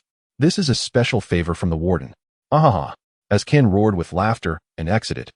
The guards who had moved the screen followed closely behind, slowly sealing the great door of the 6th level, leaving only the flickering images on the display. The formidable figures present remained silent, having long grown accustomed to Kin's provocations. excessive cursing would merely serve to amuse him. I've heard that Kin is also a man of misfortune. Turner, confined alongside Roan, suddenly interjected. Misfortune? Roan echoed, perplexed. Kin's bounty was once 30 million berries. Now that I'm imprisoned with you, I suppose I could sell you out for 10 million berries, Turner mused. Momentarily lost in thought before realizing that being imprisoned rendered such a transaction futile. Never mind, I find you somewhat agreeable, so I shall bestow this information upon you. Information worth 30 million berries? Roan perked up, eager to listen intently. Turner paused for a moment before revealing, Kin possesses the abilities of a Zoan-type devil fruit. Though the specific animal remains unclear, as few formidable adversaries have had the opportunity to relay information after engaging with him. His mastery of both armament and observation hockey is unparalleled, having been trained under the legendary Taijiquan master, Black Arm Zephyr, and his physical prowess is formidable. He once served on Eni's lobby, harboring a profound hatred for crime and corruption, ultimately being transferred due to his disdain for the filth within that institution. He is exceedingly cruel and delights in torturing inmates. According to some accounts, his twisted disposition stems from witnessing the brutal murder of his parents in his youth. Danger level, extremely dangerous, advised against provoking. Turner concluded, casting a proud glance at Roan, a glimmer of triumph in his eyes. What do you think? Impressive, isn't? Is this the news valued at 30 million berries? Lorne lamented silently. Chapter 44. A tumultuous world. The death of one's parents before one's eyes, does that truly result in such a distorted character? Lorne pondered, can one truly find pity for those one despises? Yet, what does it have to do with me? Anyone who obstructs my path will be swept aside without exception. What do the past of others matter to me? Lorne cast all these thoughts aside and turned his attention to the screen. In the video, the town of Rogue was bathed in sunlight, as the Pirate King Gold. Roger was escorted cautiously up to the gallows. This was Lorne's first glimpse of the legendary Roger. He had previously been unaware of the man's allure that captivated an era, even evoking no hatred from his adversaries. Today, he appeared to be just an ordinary man. His hair was unkempt, a testament to his prolonged imprisonment, yet he walked with undeniable confidence. It was as though he were not approaching the gallows, but rather striding towards his ship, the Golden Jackson, ready to conquer the Grand Line once more. Suddenly, Roger smiled at the camera, and in that moment, he seemed to embody the spirited pirate king he once was. This confidence led Lorne to believe that even if faced with a mountain, Roger could demolish it with a single blow. Lorne observed the throngs of people in Rogue, shoulder to shoulder, surrounding the execution site. An ocean of humanity waiting for the Pirate King's final act. Ahaha. Greetings to all you seekers of freedom, Roger exclaimed, finding a seagull holding the camera. Laughing heartily. However, before he could utter another word, a figure abruptly pushed him aside. It's time for you to ascend the gallows, Roger. The camera broadcasted the scene live to every corner of the world, and Lorne recognized the imposing figure instantly. The father of the Revolutionary Army's Monkey D. Dragon.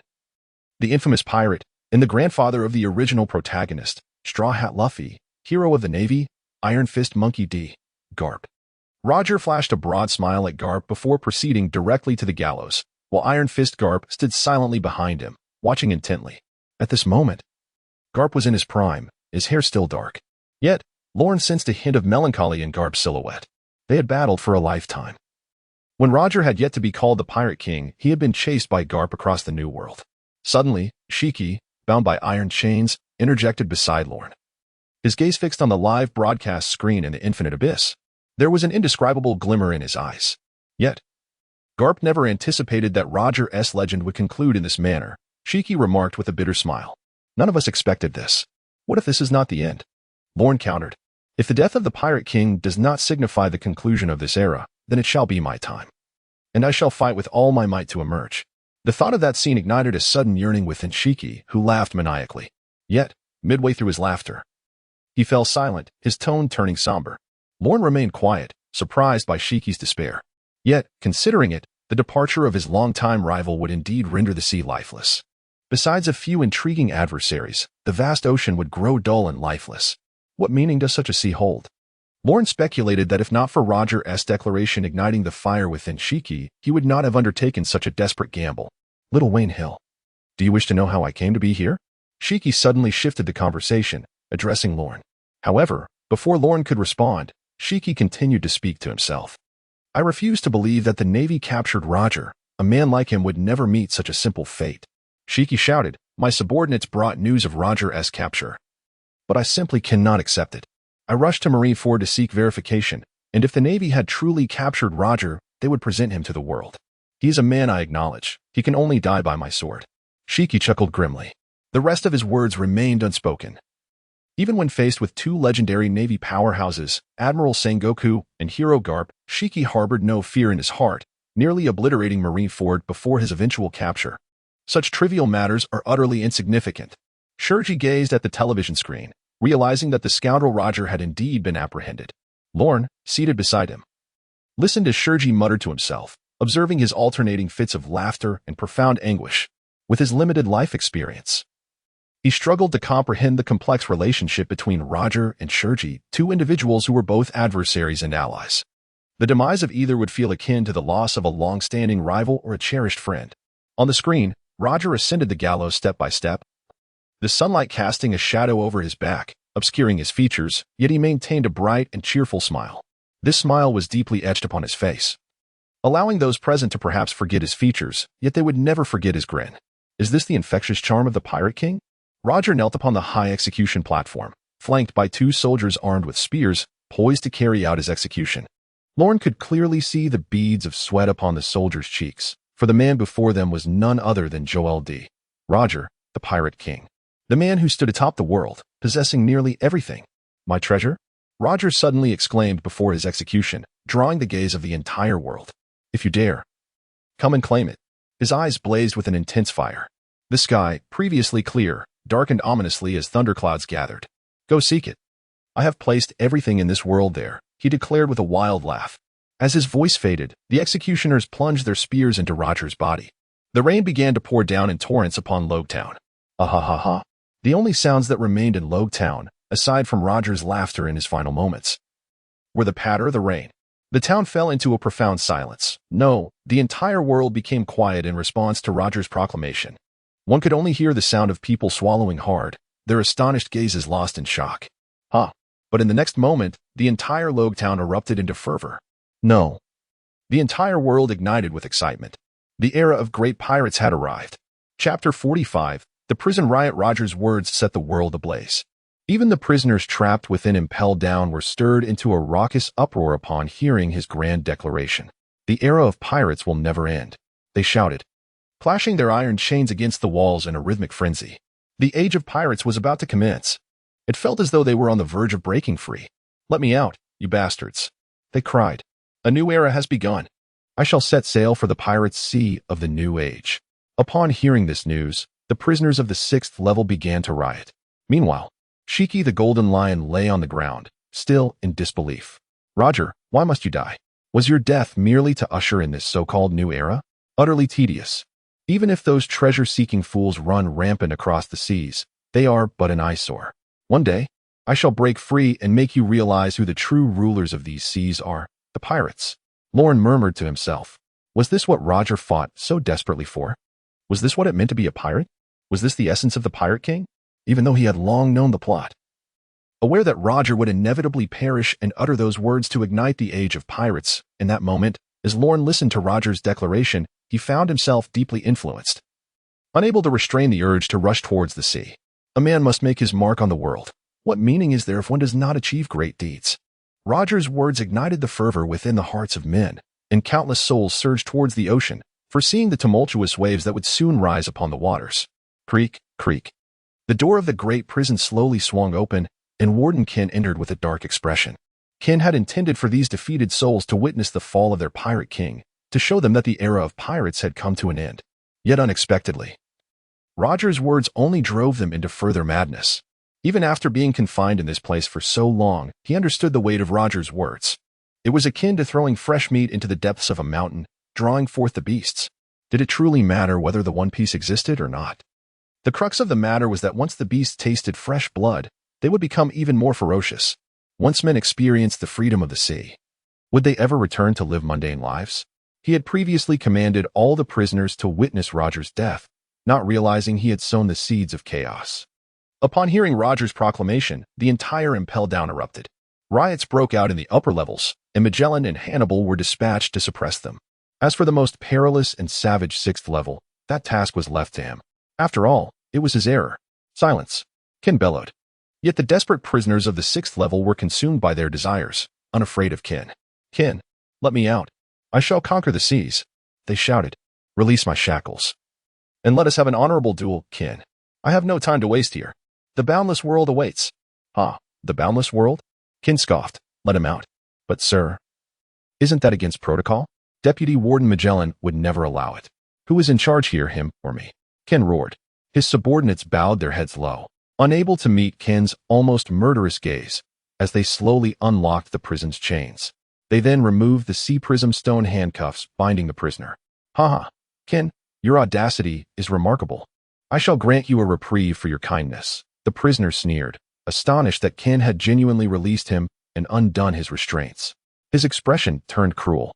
As a devil fruit user, he had been powerless while shackled by the sea prism stone, yet he dared to taunt Ken. Now that all restraints were lifted, he would make Ken regret his decision. Though Ken's expression remained equally fierce, the intent behind his actions was shrouded in mystery. But who cared? As one of the former rulers of the seas, he trusted solely in the might of his fists. Ken, die. The prisoner flexed his muscles and crouched, preparing to attack with a vicious expression. I will thank you properly. Die? Ken murmured, and in an instant, he vanished, reappearing beside the taunting prisoner. With a swift movement, he delivered a powerful punch, enveloped in black Busashoka hockey, striking the prisoner's left side. What is this? The prisoner could not finish his words before being sent flying by Ken's blow, his eyes wide with disbelief. How can one move so swiftly? This is one of the secret techniques developed by the Navy in recent years, Soru. Shiki explained to Lorne. Those unfamiliar with it are easily caught off guard. Lorne observed the battle, already aware of the outcome the moment Ken released the prisoner. A man like Ken, who held such a deep-seated disdain for evil, would never take such risks unless he was absolutely certain of his victory. However, Lorne did not expect that Ken would possess the Soru technique. With this simple Navy technique, Ken overwhelmed the prisoner, leaving him with no chance to retaliate. It is worth noting that the prisoners on the 6th level are all terrifyingly powerful. After the prisoner was sent flying, Ken vanished once more, only to reappear behind the airborne captive. His face bore a cruel expression as his right fist, imbued with the power of armament hockey, struck the prisoner squarely in the face, sending him crashing to the ground. The floor cracked beneath the impact. The stones used in the construction of Impel Down were meticulously selected for their unparalleled hardness, designed to withstand the immense pressures of the deep sea. Yet, Ken's single punch rendered the prisoner motionless, leaving a considerable dent in the ground. Ken approached the fallen prisoner with measured steps, his hands enveloped in dark armament hockey. You wish to die? He declared, delivering another blow to the prisoner's face, causing blood to spurt from his nose and eyes. You seek to spare your life, do you? Ken's second punch landed mercilessly in the prisoner's abdomen, causing the floor to sink further, as the prisoner coughed up a mouthful of blood. You aspire to conquer an infinite world, right? Ken raised his third fist, and the once boastful prisoner now trembled in fear, mumbling for mercy as a few shattered teeth fell from his mouth. Chapter 46. The terrifying power of Impel Down. Take him out and bury him. Tell the government he died of illness on the way. Ken slowly rose, observing the prisoner lying motionless on the ground, blood pooling around him, his eyes filled with terror. Years of imprisonment had already weakened his physical state, and Ken, fueled by rage, showed no restraint in his assault. He had effectively beaten the man to death. A formidable figure who had traversed the seas for countless years had thus fallen. Ken stood up and wiped his hands, addressing the other prisoners on the 6th level of Impel Down. Is there anyone else who wishes to leave? You may come and test your mettle against me. The 6th level fell into a profound silence. The death of this prisoner evoked a sense of shared sorrow among them. The brutal strength Ken had displayed in such a brief encounter drew their attention, prompting many to ponder whether they could have triumphed had they been in the prisoner's place. Few among them could provide a definitive answer. This is the terror of Impel Down, the use of violence to counter violence, subjugating the most nefarious criminals in the world with absolute power. But who are these criminals? They are the formidable tyrants who have roamed the seas for years, unyielding and defiant. If the death of a single inmate could instill fear in them, they would never have arrived at this juncture. Nor would they deserve to be confined in the 6th level of Impel Down. He is nothing but a waste. If you dare, let me fight you. Your so-called Marine 6 styles can only intimidate those old-timers who have languished for decades. taking advantage of others' inability to keep up with you. Release me, and I shall fight. The vast ocean belongs to me. Do not even think of stopping me. Ken's provocations only drove the prisoners further into madness, as several of them screamed in desperation. They had endured enough of the dark days within impelled down. They would rather face Ken and bring a swift end to it all. Ken wiped the fine sweat from his forehead, gazing at the deranged individuals before him, realizing he might have erred once again. It was utterly incomprehensible. They had all gone mad. Ron muttered to himself, unable to grasp the thoughts of these long-imprisoned figures. However, the legendary figure of the sea beside him, the former Golden Lion Shiki, should understand. Ron turned to Shiki and inquired, "What say you, the renowned flying pirate? Why not give it a try? With your strength, you should be able to contend with Ken, no?" The sea prism's stone handcuffs severely restricted Ron's perception of the abilities of those around him, preventing him from discerning who was strong or weak. Nevertheless, based on the original narrative, although Shiki's downfall was rather humiliating, succumbing to the protagonist's halo, he remained a legend who had dominated the seas for many years, his strength unfathomable. Facing the previous director of Impelled Down, who seemingly had not appeared in the original story, he was likely to possess considerable odds. Try it. What's the point? Shiki scoffed derisively.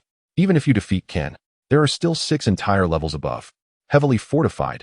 Even if you make it to the surface, what then? Can you find a ship to leave this place? The Marine headquarters is not far off. If a riot breaks out here and escalates beyond control, that brilliant strategist Sengoku will swiftly arrive with a multitude of Marines. Escape? How can one escape? As a veteran pirate who had navigated the seas for many years, Shiki's understanding of Impelled Down exceeded his expectations. It appeared that the truth behind Shiki's escape in the original story was not as simple as he had recalled. If one did not possess considerable skill, how could Impelled Down be dubbed a fortress of iron and copper? Even a legend like Shiki meticulously planned his escape for 2 years, paying the price of 2 legs. In the 5th level of Impelled Down, the frozen hell, the fearsome warden Hannibal shed his coat, casting it upon the snow. A nearby guard handed him a trident. He took the trident, gently caressing its shaft as one would tenderly stroke a beloved's delicate skin, then addressed the ravenous prisoners before him. "My bloodsucker has not tasted blood in quite some time. Today, allow me to demonstrate the warden's prowess." With that, he raised the bloodsucker high, sneering coldly at the inmates. Truly, he is one of the high walls of Impelled Down. The esteemed warden is truly formidable. The guards behind him, all new recruits, were witnessing Hannibal's reliable and striking demeanor for the first time, filled with genuine admiration. He is but a single man. Let us attack. If we kill him, we shall be free. Though the prisoners in front were scantily clad and frostbitten, their eyes glimmered with fierce determination, filled with an insatiable desire for life and freedom. The prisoners on this level are all audacious individuals with bounties exceeding 100 million. Their yearning for freedom has been confined for far too long. Ken and Magellan will undoubtedly meet their demise at the hands of these inmates. Once I have subdued you, the advancement of the city shall be under my command. Ha ha ha. Hannibal waved the blood-infused whip in his hand and suddenly burst into laughter at the prisoners. In the 4th layer of the advancing city, the scorching hell, Deputy Warden Magellan sat at the entrance of the cell, surrounded by countless inmates in prison garb, lamenting their fate. A faint purple liquid dripped onto them, emitting a pungent odor. All prisoners who dared to rebel collapsed to the ground. The 4th layer became the first to be subdued. I have controlled the amount of venom. They shall not perish. Confine all the poisoned prisoners, Deputy Warden Magellan said coolly, as the guards behind him stepped forward to obey. Magellan gazed at the writhing, moaning prisoners and suddenly thought of Ken, who was heading to the 6th layer, and Hannibal, who was making his way to the 5th layer. I hope they remain unscathed. Surely, they will be fine, won't they? In fact, it was supposed to be Magellan who would go to the 5th layer to suppress the situation. But since the 4th layer housed the warden's office, it was of utmost importance and could not afford any mistakes. Furthermore, Hannibal was familiar with the 5th layer, having patrolled there for years. Though the prisoners in the 5th layer were considerably stronger than those in the 4th, their bodies had grown sluggish due to the perpetual cold. In truth, their destructive capabilities did not surpass those of the 4th layer. In the 3rd layer of the advancing city, the hungry hell, a prisoner shouted, "I'm so hungry," and lunged at a nearby guard. But before he could reach his target, a miniature trident pierced through his chest. "Thank you, Chief Guard," the startled soldier exclaimed, regaining his composure and saluting in gratitude. These ferocious prisoners will not miss any opportunity. Be exceedingly cautious. The man known as the chief guard said sternly. Was he truly a diminutive figure resembling a gnome, with two horns atop his head? Thank you for your guidance. Chief Guard Saradise. Chapter 47, Suppression. In the second layer of the advancing city, the Beast Hell, numerous inmates donned in prison attire were desperately fleeing, pursued by bizarre creatures. Help! I swear I won't escape again. A guard, please save us. You cowards, do you not wish to behold the vast ocean outside? If we conquer these beasts, the entire sea shall belong to us, shouted the leading prisoner, turning to confront the monsters behind him. Yet, upon witnessing their sharp teeth and fearsome gazes, his legs weakened. How dull. Nearby, a colossal creature with the body of a lion and the head of a man lounged on the ground, licking its paw. It had assumed the prisoners would engage in a desperate struggle against their pursuers, but was taken aback by their cowardice. Is it truly so? Are the men who traverse the seas so feeble? The colossal sphinx-like creature pondered, wondering how the other commanding officers tasked with suppressing the various layers of Impel Down were faring. The first level of Impel Down, known as the Red Lotus Hell, housed prisoners who were not particularly heinous offenders. According to the official narrative of the world government, these individuals possessed the capacity for repentance, and with genuine reform, they could potentially return to the vast ocean. However, at this moment, the more earnest among the prisoners, upon hearing Roger's words, began to incite a rebellion. They audaciously seized the guards' keys, unshackled their chains, and prepared to flee. The first level of Impel Down was connected to the ocean's surface, and reaching the water's edge offered a chance to escape this infernal prison. They had endured enough of this torment. The world government's claims of eventual release were nothing but deceit. Some had languished here for decades, having never witnessed a single prisoner safely leave after recent incursions into Impel Down. This uprising might very well be their final opportunity, for who does not yearn for freedom? Red Lotus Hell resembled a forest, yet this woodland was composed of razor-sharp blades and thorny brambles. With each stride, the prisoners risked their bodies against these perilous plants. Nevertheless, even drenched in their own blood, they did not relent. The grand exit had finally come into view. Do you wish to leave? A timid feminine voice inquired. A slender, statuesque woman clad in the uniform of a prison guard, her flowing golden curls cascading elegantly, appeared beside the gate, brandishing a longsword. She regarded the prisoners with a watchful eye. If you wish to escape, it will be quite a challenge, for overseeing this place is my duty. If you return to your cells, I may choose to overlook your actions, but should you insist on breaching the gates of Impel Down, I must regretfully inform you that you will indeed meet your demise here. The enchanting guard, Domino, who had previously exhibited an extraordinary enthusiasm towards Lorne, stood resolutely. Having just graduated with the highest honors from the Naval Academy, she displayed not a trace of fear in the presence of these menacing inmates. On the contrary, a peculiar glimmer sparkled in her eyes as she regarded the prisoners, her lips curling into a strange smile. In the depths of Impel Down, Layer 6, known as the Infinite Hell, Ken found himself breathless amidst this inferno. The uniform of the prison warden and his gloves were stained with blood. Nearby lay several prisoners sprawled haphazardly, the very ones who had dared to challenge him, madmen who, despite witnessing Ken brutally dispatch a pirate, remained undeterred, continuing their raucous taunts. In a fit of anger, he crushed a rice cracker, exclaiming his frustration over the situation. I merely came to check on my subordinates, yet here I am, forced into labor.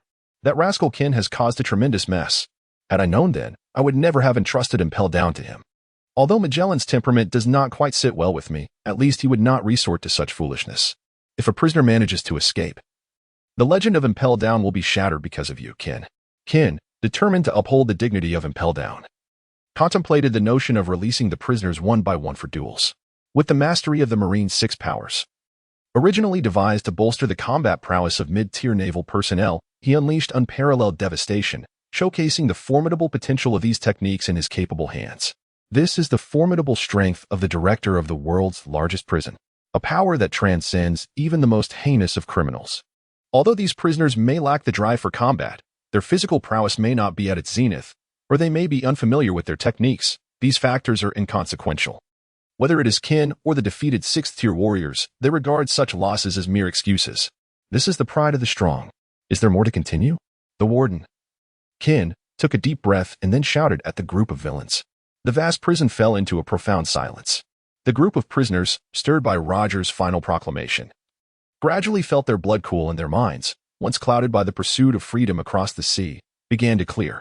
They realized that, given the current circumstances, It seemed truly impossible to defeat this bastard. Ken, their loud proclamations were merely the fleeting bravado of the moment. What followed was the price of their downfall. Unlike Magellan, Ken harbored an unwavering disdain for evil, his eyes allowing no hint of wrongdoing. Should there be even a whisper of a chance? He would not hesitate to eradicate this group of wickedness. With a sudden eruption of laughter, Ken surveyed the now silent hell around him.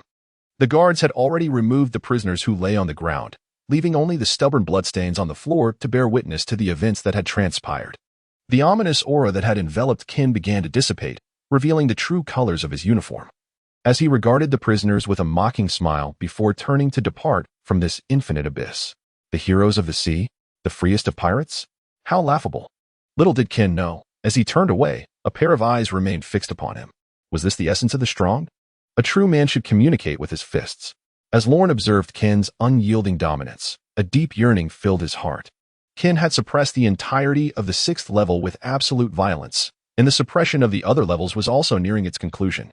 In the vast confines of Impel Down, this unexpected uprising resulted in 0 successful escapes by the prisoners, thus preserving the myth of Impel Down's impenetrability for centuries. Aside from Ken's report claiming he had inadvertently killed a few pirates, the facade remained intact. Chapter 48. A minor cause. Did I entrust you with the management of Impel Down to oversee it in this manner? How am I to report this to the higher-ups? In the scorching hell of the 4th level, within the office of the prison warden, Ken, who had just been an imposing figure suppressing the world's most vicious criminals, now stood like a chastised student, rigidly at attention with his head bowed low, absorbing the reprimand. Before him stood an elderly man clad in casual attire.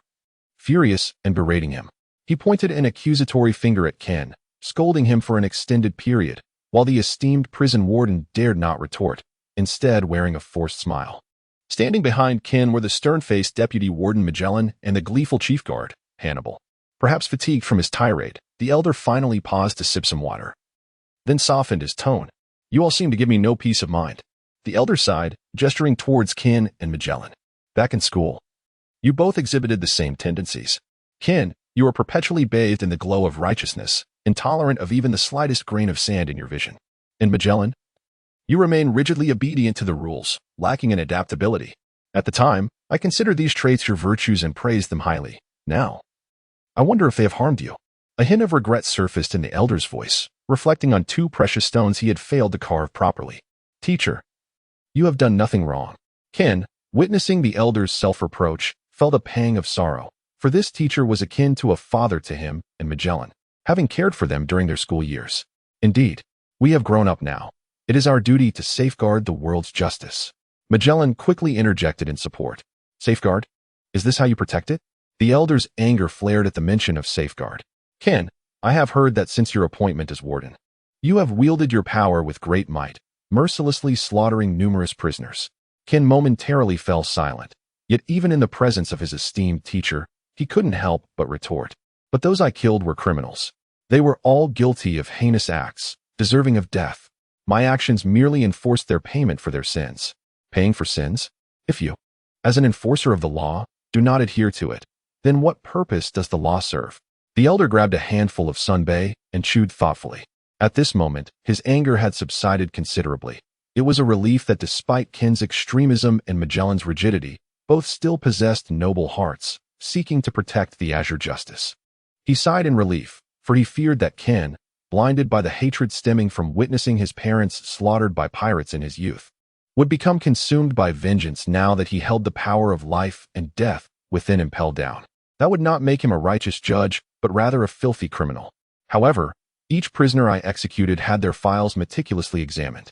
Some committed atrocious crimes that compelled my hand to strike. Ken murmured, each of these criminals is a remorseless villain, deserving of their fate. He felt a sense of helplessness as both his colleagues and teacher admonished him against the brutality towards prisoners. Yet what was wrong with his actions? Shouldn't these villains be punished? Should they be forgiven? The elder, deep in thought, supported his forehead on the table. Ken had been his best student, excelling in every regard except for his inability to let go of hatred towards criminals, which made him prone to extremism. Let us put it this way. Now that you are the prison warden, it is time for you to learn this secret. Huh? Ken replied, puzzled. Do you know why? Regardless of the severity of their crimes, life sentences are far more common than death sentences in Impel Down. The elder, holding a handful of sunbae, spoke solemnly. Is it not to showcase the benevolence of the world government and highlight the mercy of the celestial dragons? Qin questioned, recalling what was taught in textbooks. Nearly every student graduating from the academy would memorize this. As the top student, he was well versed in this knowledge. Yet, judging by the teacher's tone, could there be more to this than meets the eye? Alas, what a foolish child. Magellan, enlighten him, the elder sighed, feeling disheartened that his best student had fallen to such ignorance. Actually, I do not know either. Magellan scratched his head, feeling embarrassed. The elder pondered if he had erred in viewing them as his proudest students. Very well, consider this a refresher course. The elder swallowed his last sunbae and straightened his posture, as if transported back decades to his days of teaching in the classroom, with students seated before him. Criminals are not born. Why do they become criminals? The elder posed the first question. Desire, Magellan answered. Desire transforms saints into demons. Indeed, everyone harbors desires. Yet not everyone becomes a criminal. Only when bolstered by sufficient power can desire take root, corrupting the heart. The elder spoke slowly. Virtue unworthy of position leads to suffering. No one is born a devil. Suddenly acquiring power can easily distort one's character. Teacher, are you implying the devil fruits? At that moment, Magellan suddenly grasped the concept and asked tentatively. The devil fruits are indeed one means of gaining power, and perhaps the easiest one. The abilities of these fruits are manifold. Any ordinary person who consumes a devil fruit has the potential to become a formidable force upon the seas.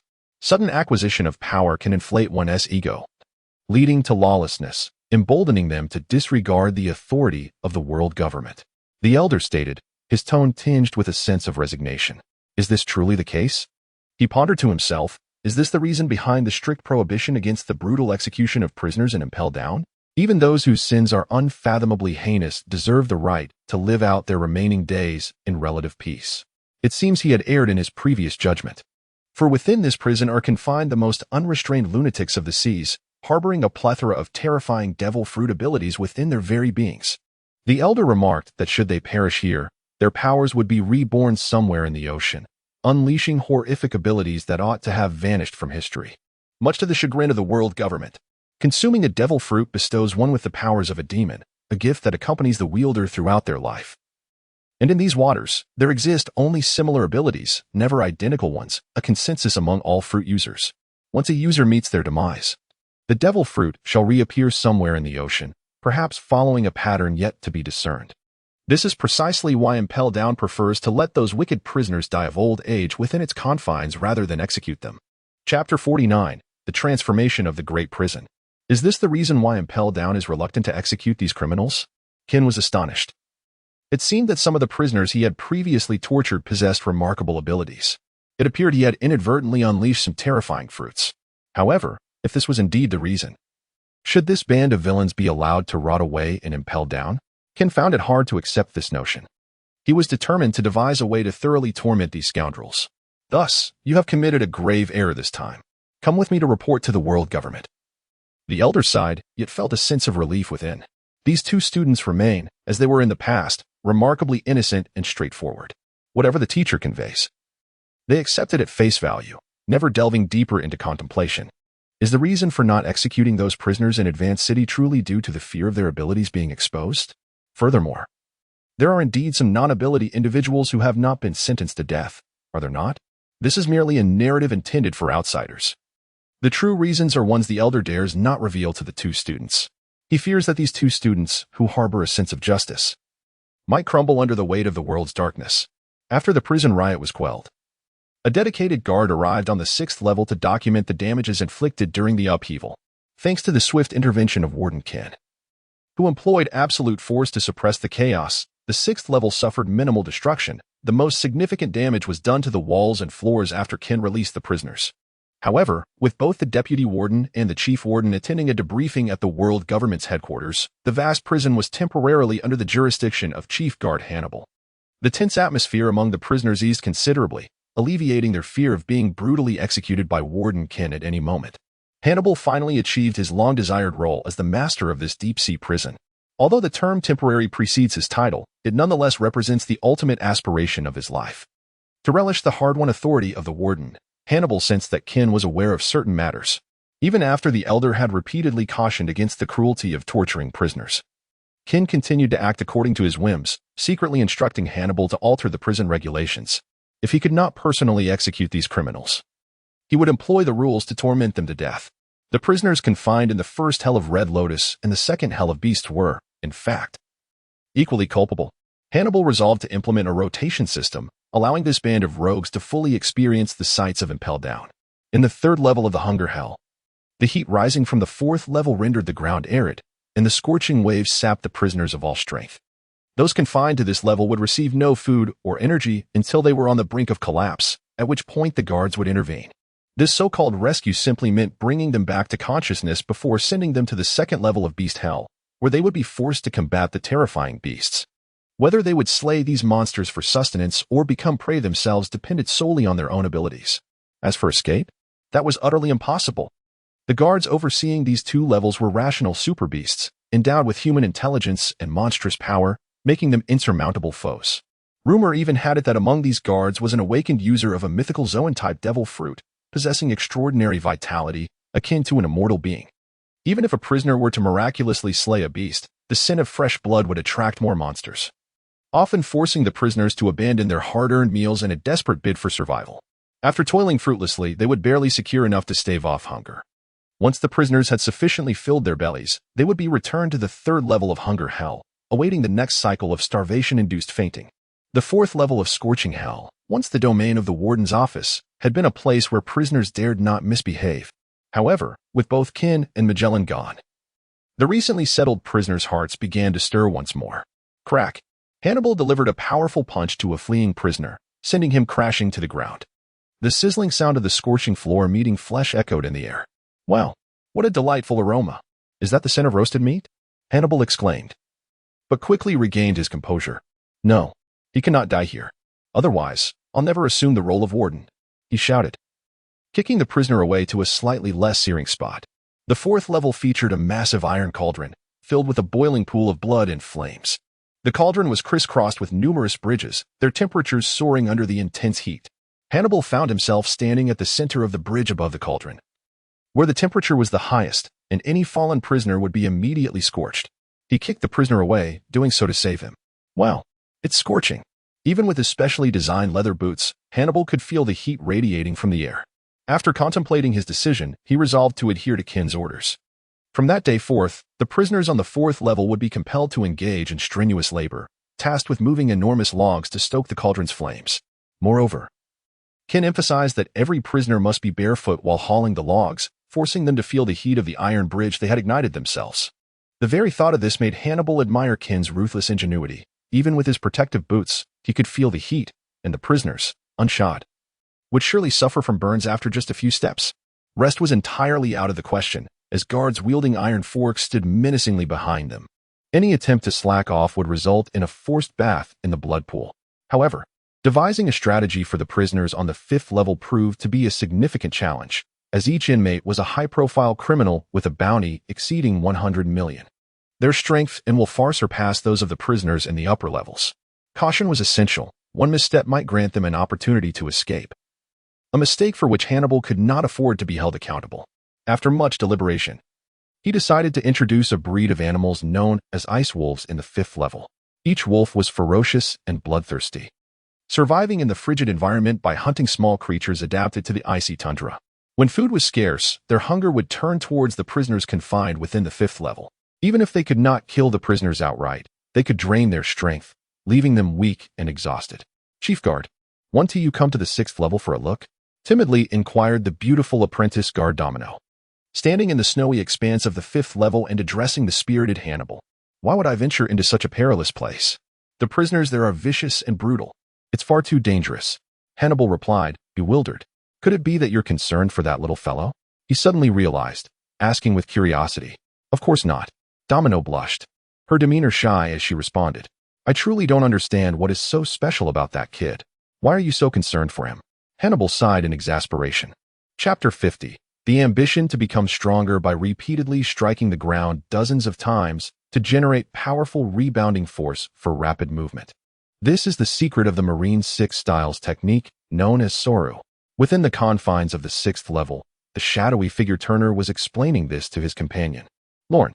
They were surrounded by vigilant prison guards, and Hannibal, reluctant to enter the infinite hell alone and provoke the inmates of the 6th level, resolved, as per Warden Kin's directive, to ensure that the prisoners did not have an easy time.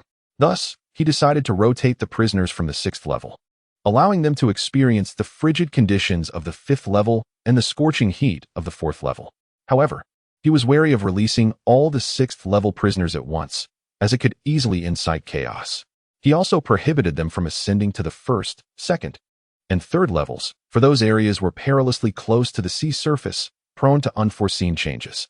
Moreover, the hell of the 1st, 2nd, and 3rd levels posed no significant threat to the terrifying entities confined within the infinite hell of the 6th level. Therefore, each time, he would only release 2 prisoners, fully shackled in sea stone chains, from the infinite hell to experience the 5th and 4th levels in succession. On this occasion, it was Lorne and Turner's turn. Lorne, filled with curiosity, inquired about the secret techniques previously demonstrated by the Warden, Kin. Turner, a formidable figure who once traversed the seas with a ghostly agility, was well versed in the Navy's 6 styles. Particularly, the technique known as shave, which allowed near-instantaneous movement, had taken him considerable effort to master from a retired Marine. He had integrated it into his own style, thus forging the legend of the Ghost Shadow. Regrettably, those days were now behind him, as his legs had been ruthlessly shattered by the slayer of sharks, Rear Admiral Bastille. Walking had become a struggle, and even if he were to return to the sea, he would no longer possess the fearsome reputation of the Ghost Shadow. Lorne, having read the original work, vaguely recalled the Navy's 6 styles but had not paid them much heed, considering their applications trivial compared to the dazzling array of devil fruits. However, witnessing Kin effortlessly overpower the terrifying inmate confined on the 6th level piqued Lorne's interest. Techniques themselves possess no inherent strength, rather, it is the wielder who determines their potency. Even a mundane firearm, in the hands of a master, can pose a threat to an admiral-level opponent. This was especially true for the deadly techniques meticulously crafted by the Navy. Lorne's own devil fruit merely enhanced his sensory perception, categorizing it as a non-combat auxiliary fruit. His developmental trajectory was limited to a few avenues. By utilizing firearms, he envisioned himself as a sharpshooter, accurately hitting his targets with the precision of a trained marksman. If he could master the techniques of those proficient with firearms, he would have no reason to fear his place upon the vast seas. Lorne speculated that the source of the firearms threat stemmed from 2 possibilities. The first was the use of bullets forged from sea prism stone, which posed a significant danger to any devil fruit user. Once a user comes into contact with sea prism stone, they become weak and vulnerable, akin to fish at the mercy of a predator. However, Lorne deemed this scenario improbable, as the processing of sea prism stone was tightly controlled by the world government in Wano.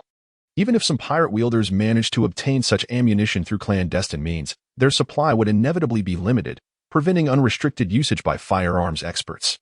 The second possibility was that they had developed a technique to imbue bullets with haki. Haki is a manifestation of human energy, with conqueror's haki being exceedingly rare. Observation haki enables one to sense an opponent's murderous intent, granting foresight and judgment.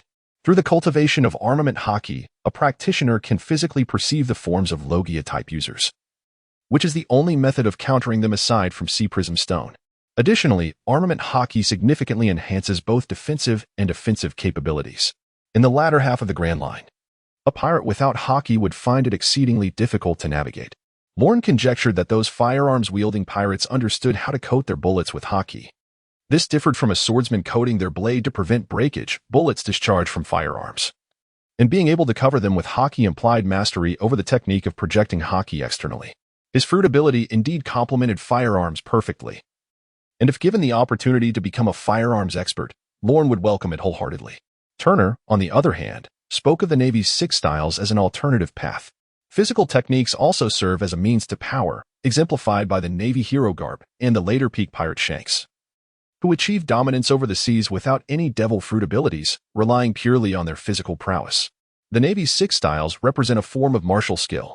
Unbeknownst to Lorne, his sensory fruit endowed him with a formidable combat intuition, and the existence of a subtle sensory field granted him an exceptionally strong observation haki. Training in physical techniques could yield substantial results. Although his fruit was not a combat fruit, it certainly proved to be an exceptional auxiliary ability.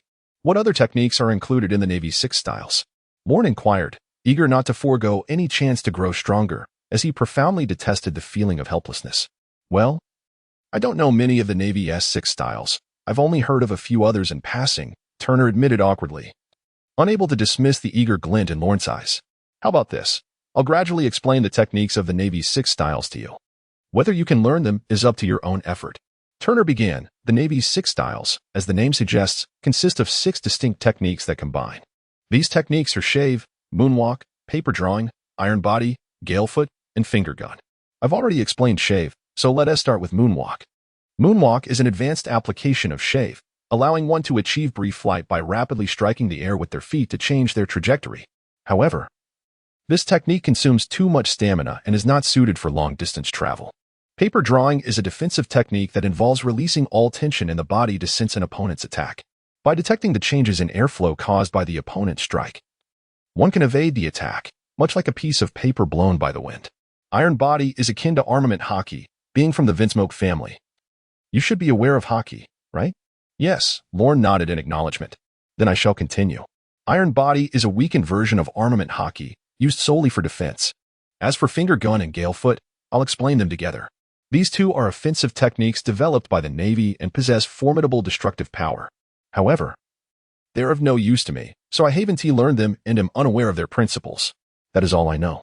If you remain interested, you might seek out Navy officers if you ever have the chance to leave this prison. They possess far greater knowledge than I do.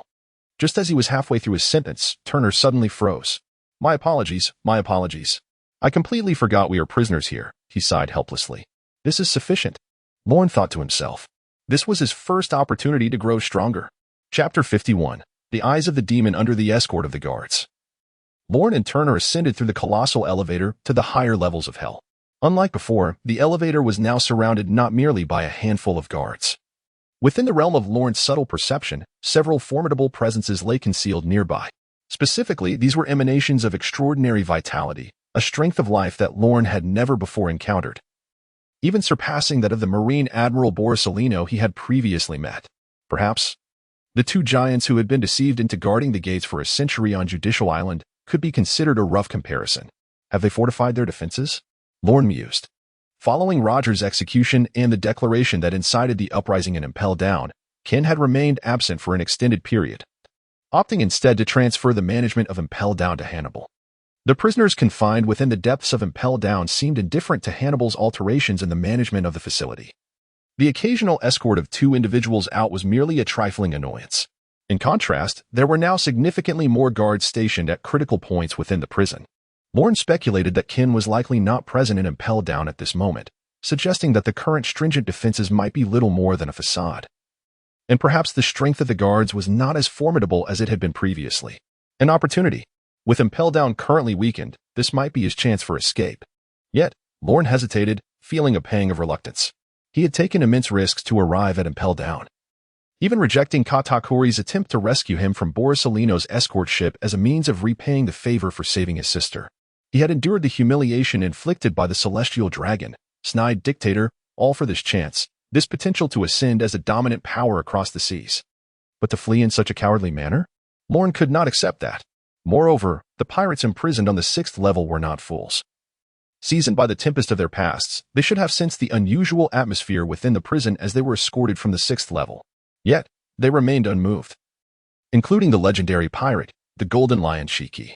As the colossal elevator doors gradually opened, Lorne beheld dozens of guards standing at the ready.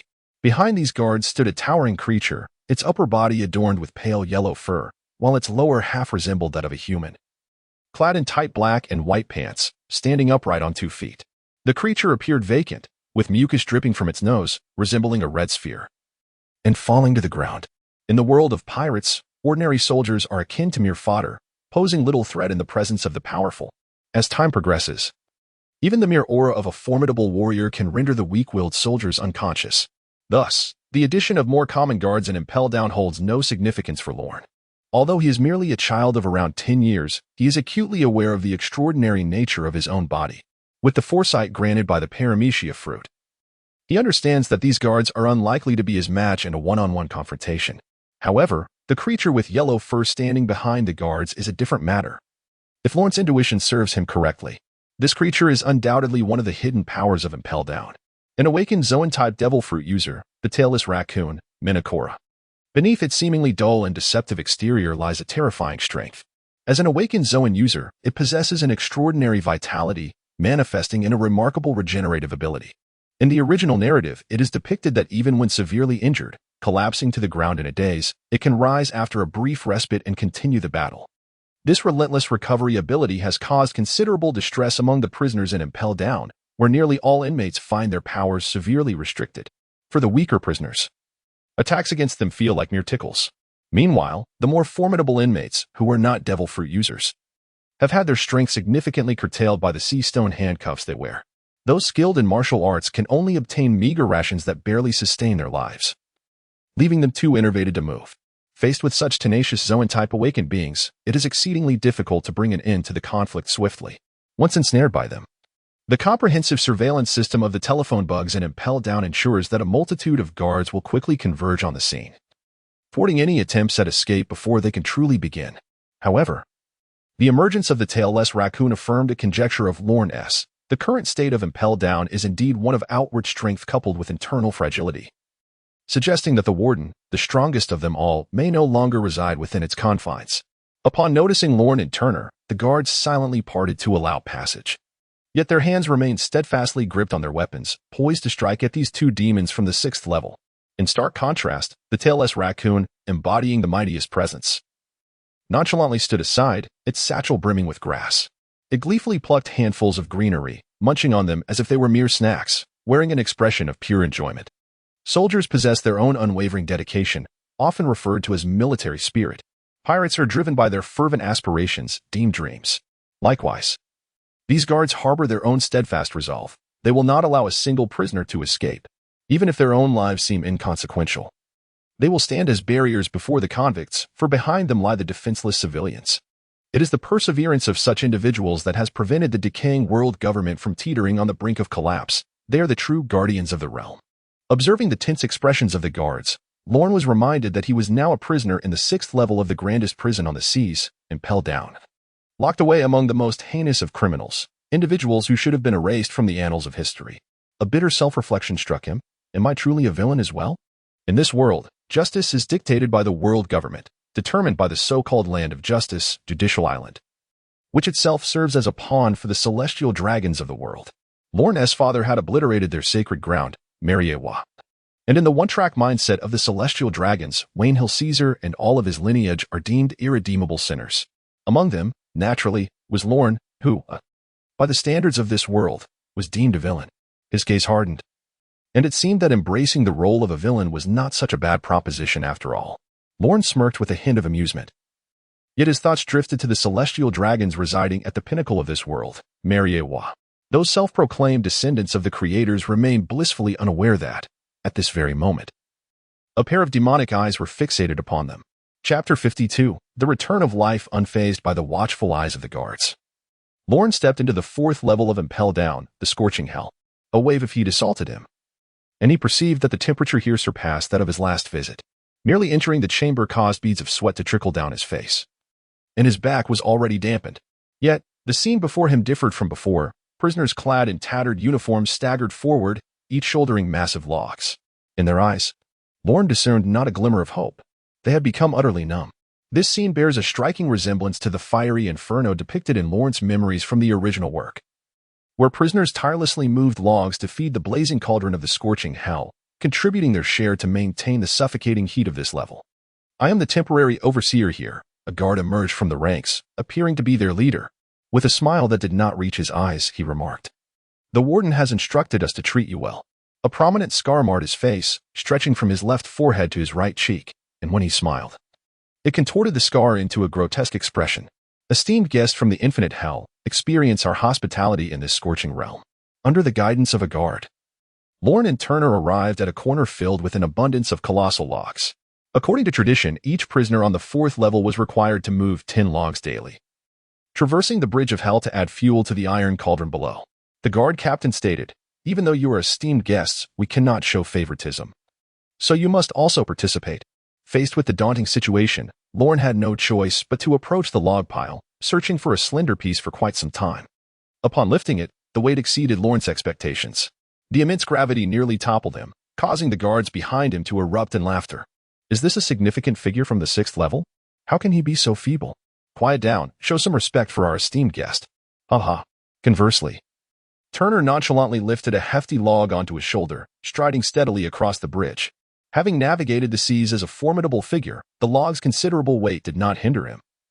Though his legs, still healing from a past injury, caused him to walk with a slight limp. The handcuffs worn by the prisoners of the 6th level were custom-made with fragments of sea prism stone, effectively restraining the powers of those with abilities, while also exhibiting exceptional durability. However, considering Lawrence's age, or perhaps other factors, he perceived his sea prism stone handcuffs to be of inferior quality. Typically, even someone as legendary as the pirate Shiki would be significantly weakened and nearly incapacitated by standard sea prism stone cuffs. Yet, Lawrence's pair merely prevented him from actively utilizing his abilities, leaving his physical strength slightly below that of an adult. The guards were oblivious to these intricacies. They merely awaited the opportunity to witness the once revered figures stumble before them. Lorne moved step by step, the enormous weight of the log turning his complexion a shade of purple. Observing this, Turner discreetly slowed his pace, and once he matched Lorne's stride, he placed a hand reassuringly on Lorne's shoulder. This particular action made Lorne feel considerably lighter, as he bore the log with less effort than before. Although the wood was not heavy, it was still quite burdensome given his tender age. Just close your eyes and envision that you are carrying a mass of air.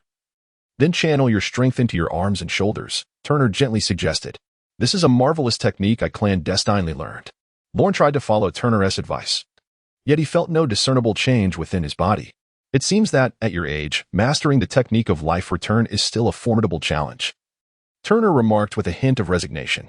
He refrained from mentioning that this skill demanded immense talent. Those endowed with such gifts could learn it in an instant, while the less fortunate would find themselves forever grasping at its elusive essence. Turner was rather subtle in his assessment of Lawrence's youth. Life return? Lorne vaguely recalled this technique, which allowed for the free control of one's body, hair, and even organs, provided that consciousness was infused into it.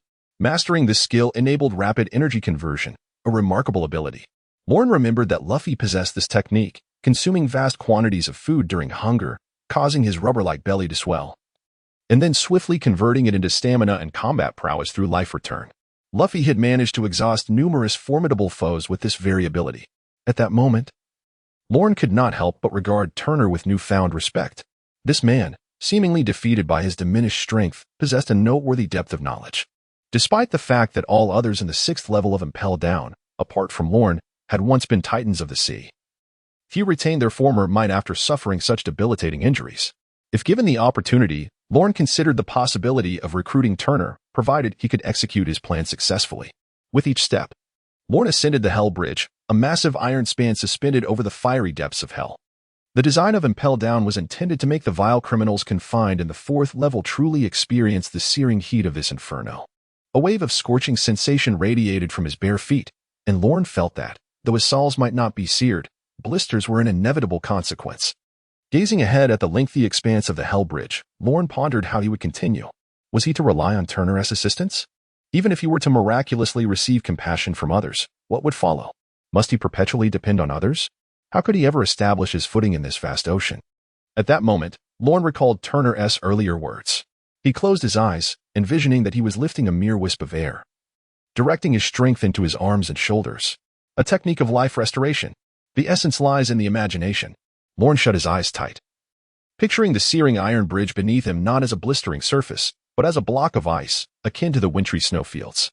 In a past life, there existed wisdom and tranquility, and in this life, the technique of life restoration. Lorne sensed that the iron bridge no longer felt scalding. The heat beneath his feet diminished from excruciating to merely intense. Indeed, it was effective. If Turner were aware at this moment that Lorne had already grasped the threshold of life restoration, he would likely be astonished, eyes wide with disbelief. It is worth noting that he himself took several years to master this technique, which was a source of considerable pride.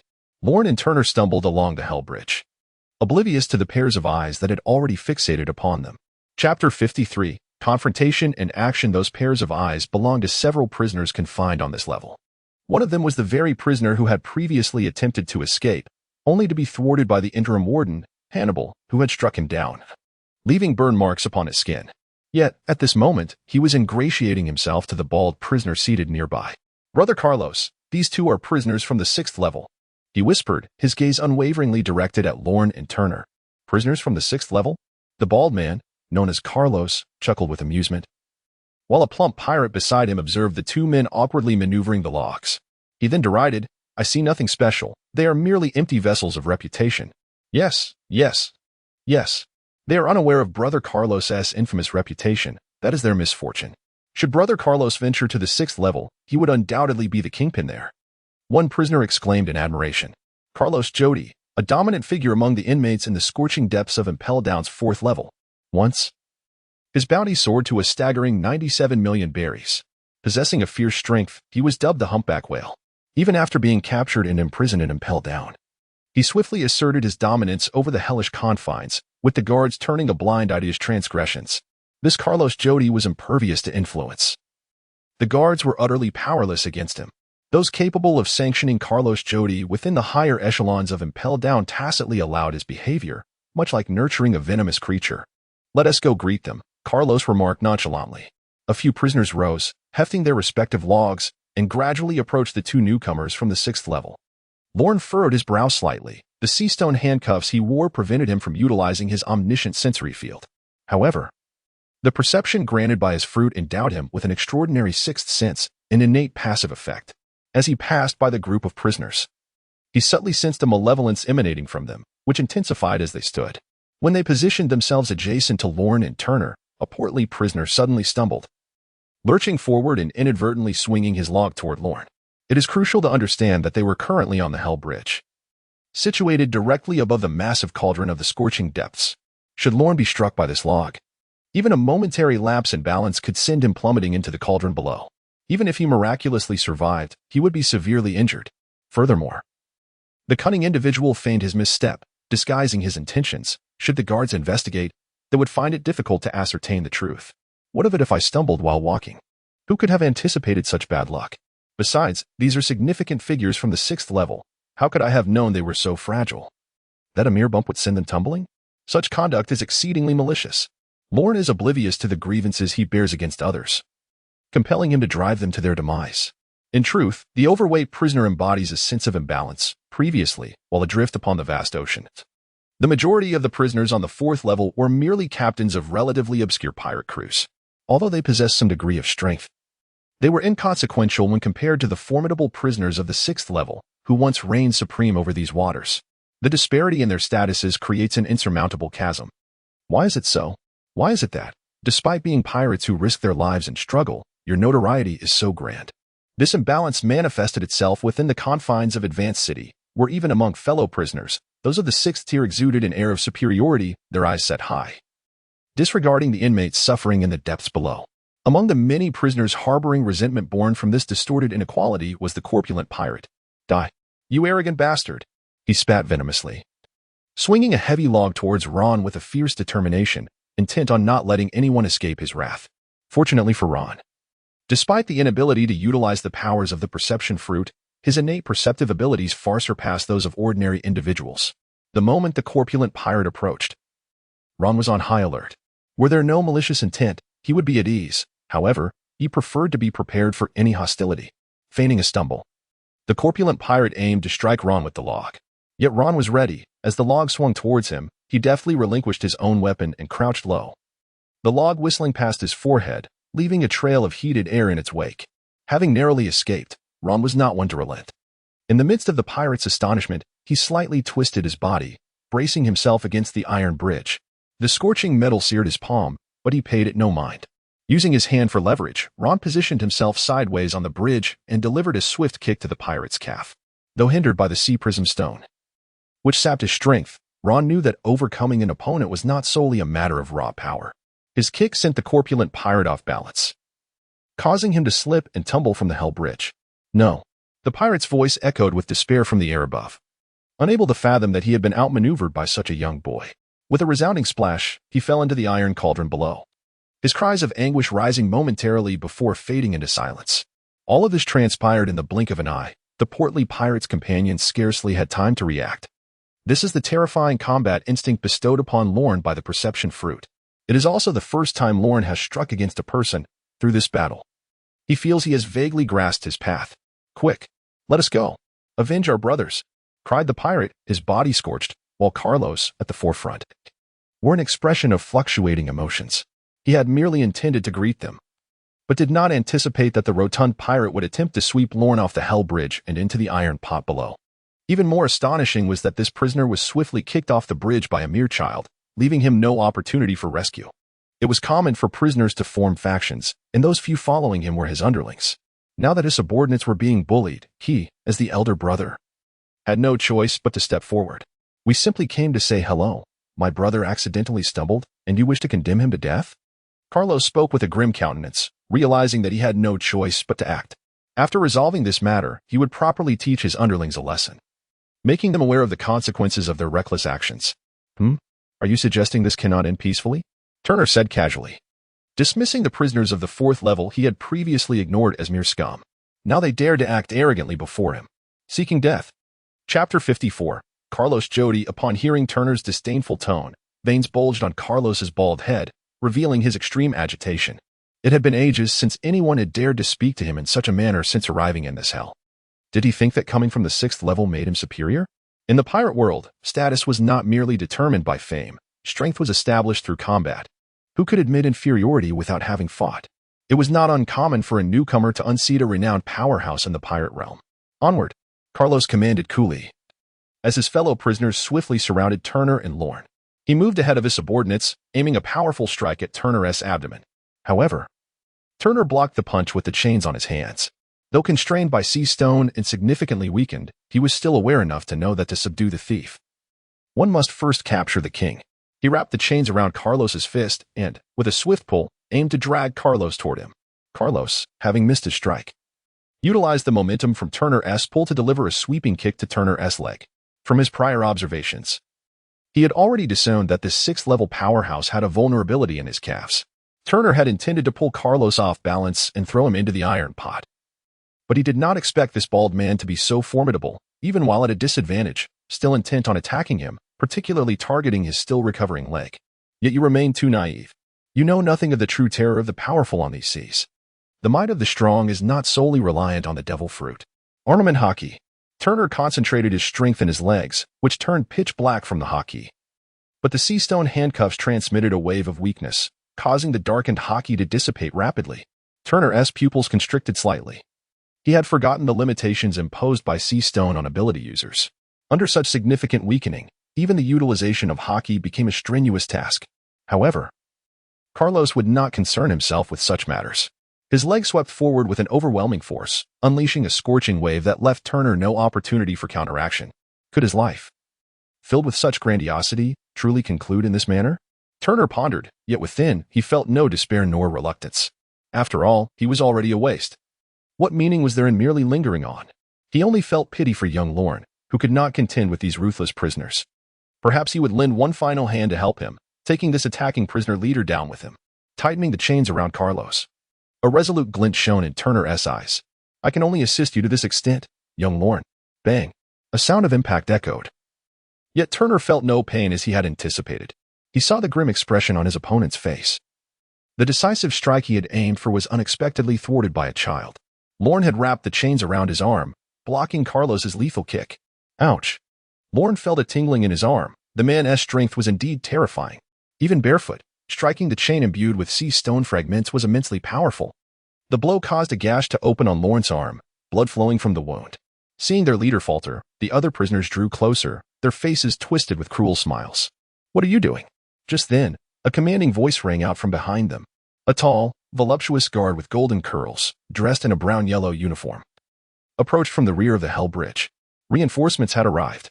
Lorne finally breathed a sigh of relief, for the newcomer was none other than the beautiful trainee guard, Domino. The beautiful guard appears to treat herself with exceptional indulgence. Everything seems manageable in her presence. Domino scurried toward the prisoners, who, upon noticing her, scattered like mice fleeing from a cat, clutching their logs as they continued on their way. In contrast, Carlos and his companions halted their actions, bracing for the guard's reprimand. The hierarchy within the management of Advanced City is straightforward. Prison guards, wardens, and the directors, both principal and deputy. The guards occupy the lowest tier. Apart from the weaker inmates on the 1st and 2nd levels, the rest perceive them as mere cannon fodder. Among the guards is a head guard who oversees all the subordinates. However, there are formidable individuals among them, such as the raccoon. suspected to be an awakened Zoan-type devil fruit user, whom Lorne previously encountered. These are referred to as guard beasts. The current head guard, Guise, is a diminutive figure. Yet no inmate would dare underestimate him due to his stature, for they are acutely aware of the terrifying strength he wields. This seemingly unremarkable man has once personally beheaded several fifth-level criminals attempting to escape.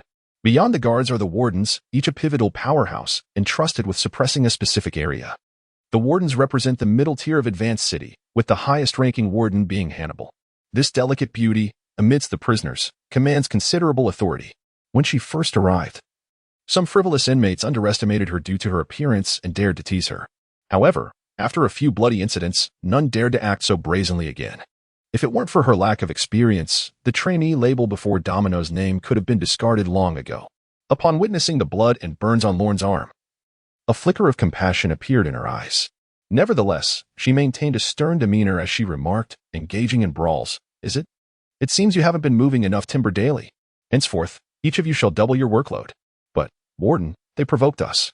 One of our comrades was kicked off the bridge and fell into that massive cauldron, his fate unknown." A prisoner with burns lamented. "5 times the workload," Domino declared. The prisoner attempted to continue speaking but was restrained by Carlos. After a prolonged silence, Carlos finally addressed Turner softly, "I am Carlos Jody. I am Turner, the Phantom Turner," was Turner's indifferent reply, acknowledging Carlos's prowess, which could even carve a name for itself in the New World. "We shall meet again," Carlos stated before retreating with a few subordinates who seemed hesitant to speak. Lorne and Turner silently lifted the logs, undeterred by the unwarranted calamity, for their responsibilities remained unchanged.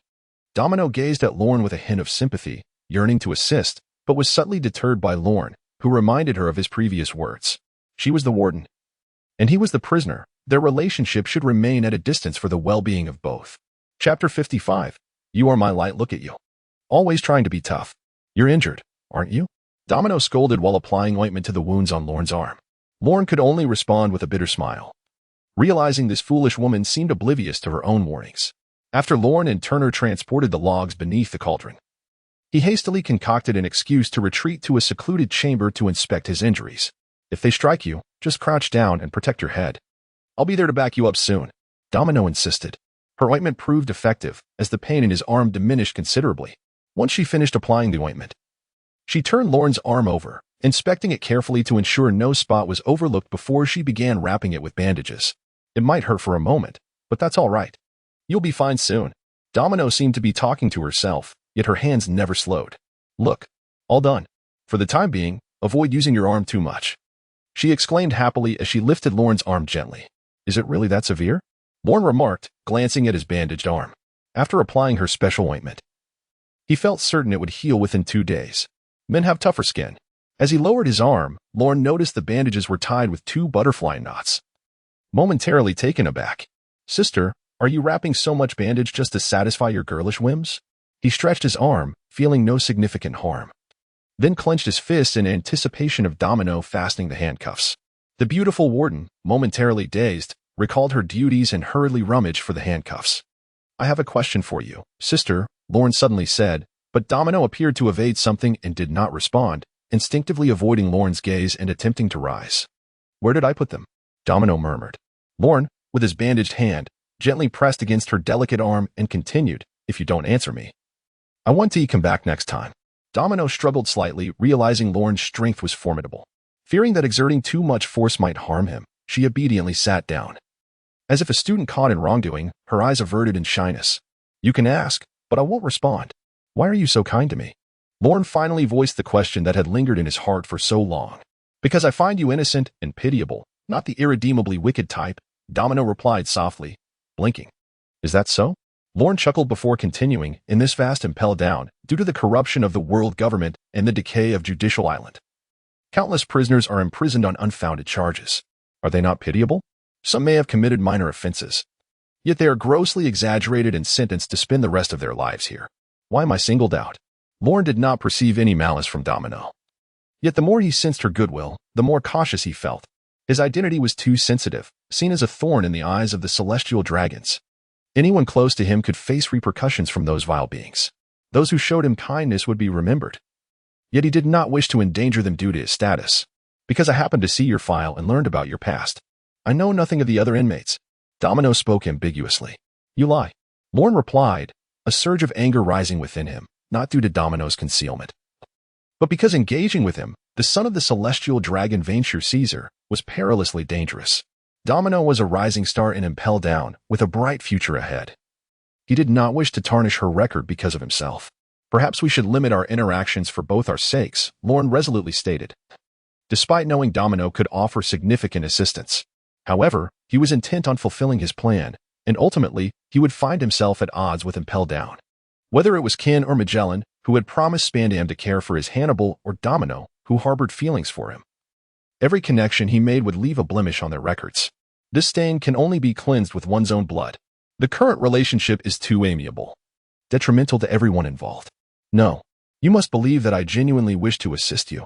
Domino's eyes glimmered with tears as she spoke with a quivering voice. I truly would not harm you. Lorne shook his head. This girl was still too naive, failing to realize that her sincerity was not the crux of the matter. The more this was the case, the greater Lorne's sense of indebtedness towards her grew. When one fails to sever ties, chaos ensues. It is better to endure a brief pain than a prolonged suffering. Lorne stood up, taking the handcuffs into his own hands, preparing to affix them. This girl could not even feign the act. Despite the cuffs being right beside her, she pretended to search for them. It was time to harden his heart. Lorne resolutely rose and left without a backward glance, leaving behind only the faint sound of Domino's weeping. She clutched something tightly in her hands. After a moment, she slowly relaxed her grip, revealing an old pocket watch, which, upon opening, contained a yellowed photograph.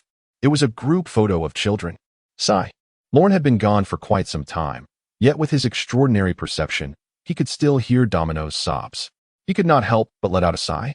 Having traversed into this world, his strength had seen little advancement, and he had yet to achieve any notable feats upon the seas. Faced with numerous setbacks, what use was it to be aware of the world's narrative trajectory if he had no opportunity to enact it? He had also accrued a significant amount of debts. A patrol of guards approached, and Lorne hastily donned the handcuffs. This was not the time for a confrontation with the advancing city. Necessary procedures must be followed. However, as he secured the cuffs, he momentarily froze. The guards passed by him, seemingly unaware of his presence. Ah, so you are here. Lorne felt a light pat on his shoulder, accompanied by a languid voice from behind, startling him. Turning around, he recognized it was Turner, a fellow inmate from the 6th level of the advancing city, who had been taken out with him earlier. I was quite worried about you after they took you away, Turner said nonchalantly. I didn't expect to find you here lost in thought. They haven't treated you poorly, have they? No, not at all, Lorne replied absently. That's good. We should get back to moving logs. Do not worry. I have given those people a lesson, and they will not dare to act recklessly again. Turner regarded Lorne with a glance, but chose not to press further. Understood, Lorne replied. Chapter 56. Undercurrents 1 year later. In the year 1501 of the sea-round calendar, in the depths of the swirling sea, at the innermost part of the advancing city of Impel Down, within the 6th level of the infinite hell, a young boy sat within a cage, his expression grave as he scrutinized a newspaper laid before him. The youth in question is Lorne. Over the course of a year, he has grown significantly stronger. After their conversation, the young girl Domino indeed ceased to initiate contact with him, even going so far as to avoid him during their chance encounters. Even the oblivious warden, Hannibal, discreetly inquired of Lorne whether the two had parted ways, suggesting that Domino was heartbroken over the matter. Lorne was at a loss for words. It was astonishing that this warden, with a countenance reminiscent of a demon, could harbor such peculiar thoughts, believing that Domino's kindness implied romantic interest, and interpreting their mutual avoidance as a sign of conflict and separation. However, this misunderstanding proved fortuitous, as it spared him from scrutiny regarding the nature of his subordinates' interactions. Yet, despite the growing distance between them, Domino remained true to her promise of delivering newspapers, discreetly slipping them to him from time to time. These newspapers provided Lorne with a modicum of distraction during his incarceration, allowing him to glean insights into the happenings of the outside world. The other inmates refrained from disturbing Lorne, as their long-standing acquaintance had led them to understand his habits. They knew he would share the newspaper with them once he had finished reading. What? The world government has launched a demon extermination order? The first to seize the newspaper was the legendary pirate, Shiki the Golden Lion, who was imprisoned beside Lorne. As soon as he received the paper, his attention was immediately captured by several bold headlines. This soft sigh resonated like thunder within the sixth circle of hell. Which realm has the world government targeted this time? Surely, they have unearthed something extraordinary once again. How lamentable. At that moment, a faint voice emerged, inquiring, "What is the demon extermination order?" The vast prison fell into a brief silence, and then a nearby inmate bellowed, "You don't even know this? How did you end up here?" Another prisoner elucidated. The demon extermination order is an indiscriminate attack launched by the world government to conceal its own filth against a particular region. Lorne remained silent.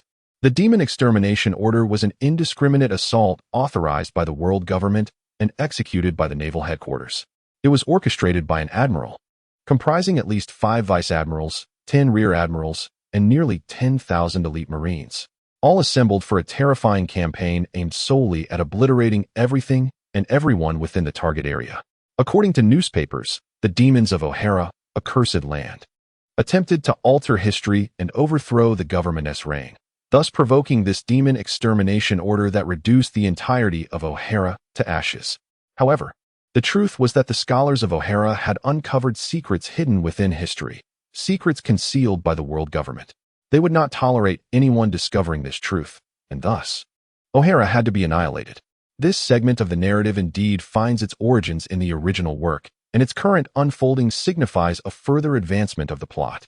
"Perhaps I am the most inept of time travelers," lamented Lorne, a mere butterfly cognizant of the storyline, desperately fluttering its wings, yet failing to effect any change in the narrative. However, certain tidbits from the newspaper caught his attention. Given the multitude of individuals implicated in the demon-slaying order, the world government intends to dispatch the warden of Impelled Down to lead a team to the Navy headquarters to take custody of the prisoners. The words of the Golden Lion resonated slowly, akin to a gust extinguishing a flickering flame, plunging the entire 6th level of the prison into a profound silence. Save for the astonished sounds of swallowing, Lorne observed a flicker of flame, perhaps a flame of desire, ignite within the prisoners. He pondered the time of Shiki's escape, which likely occurred around this very moment. Previously, he had mused over why Shiki, upon hearing Roger's perception and reigniting his fierce ambition for conquest, had waited a full 2 years before successfully breaking free, resorting to the self-mutilating act of severing his legs bound by sea prism stone. If he had resolved to escape, why the prolonged delay? Yet, such thoughts were viewed from a godlike perspective. Now, having been cast down to the status of a prisoner, Lorne comprehended that escaping was not as simple as mere desire. The external surveillance was rife with monitoring snail creatures. Should any prisoner appear where they ought not, a squad of guards would swiftly pursue them. Impelled Down, in its entirety, is the deep-sea great prison of Impelled Down. As the name suggests, it lies submerged deep within the ocean, with only the first layer above sea level. Each subsequent layer is concealed beneath the waves. Any prisoner aspiring to escape must ascend layer by layer. Those confined within the first 3 layers, despite being closer to the surface, find their lack of strength renders them incapable of reaching the main entrance, or they are easily subdued by the guards.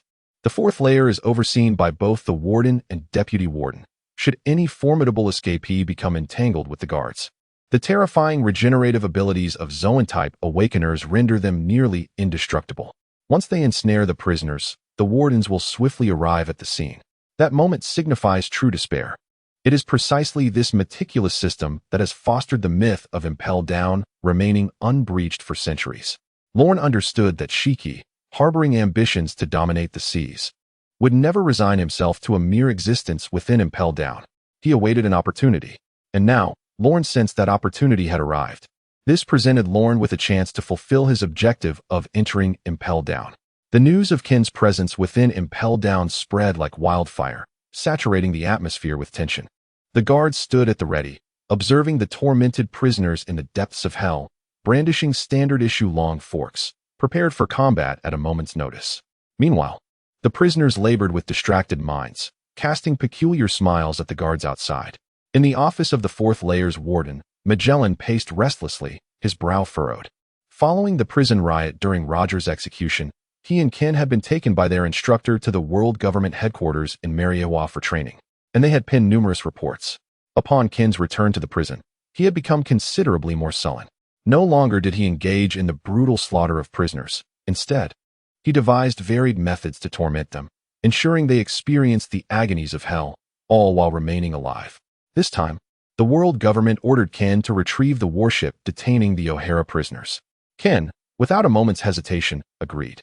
Did he not realize that if either he or the other individual was absent from prison, the vile group below would not remain docile? Report to the deputy director. A prison guard burst into the office and, after saluting, addressed Magellan with grave seriousness. A brawl has erupted in the third level of the hunger hell due to food scarcity. Let them be. Do they not often engage in fights?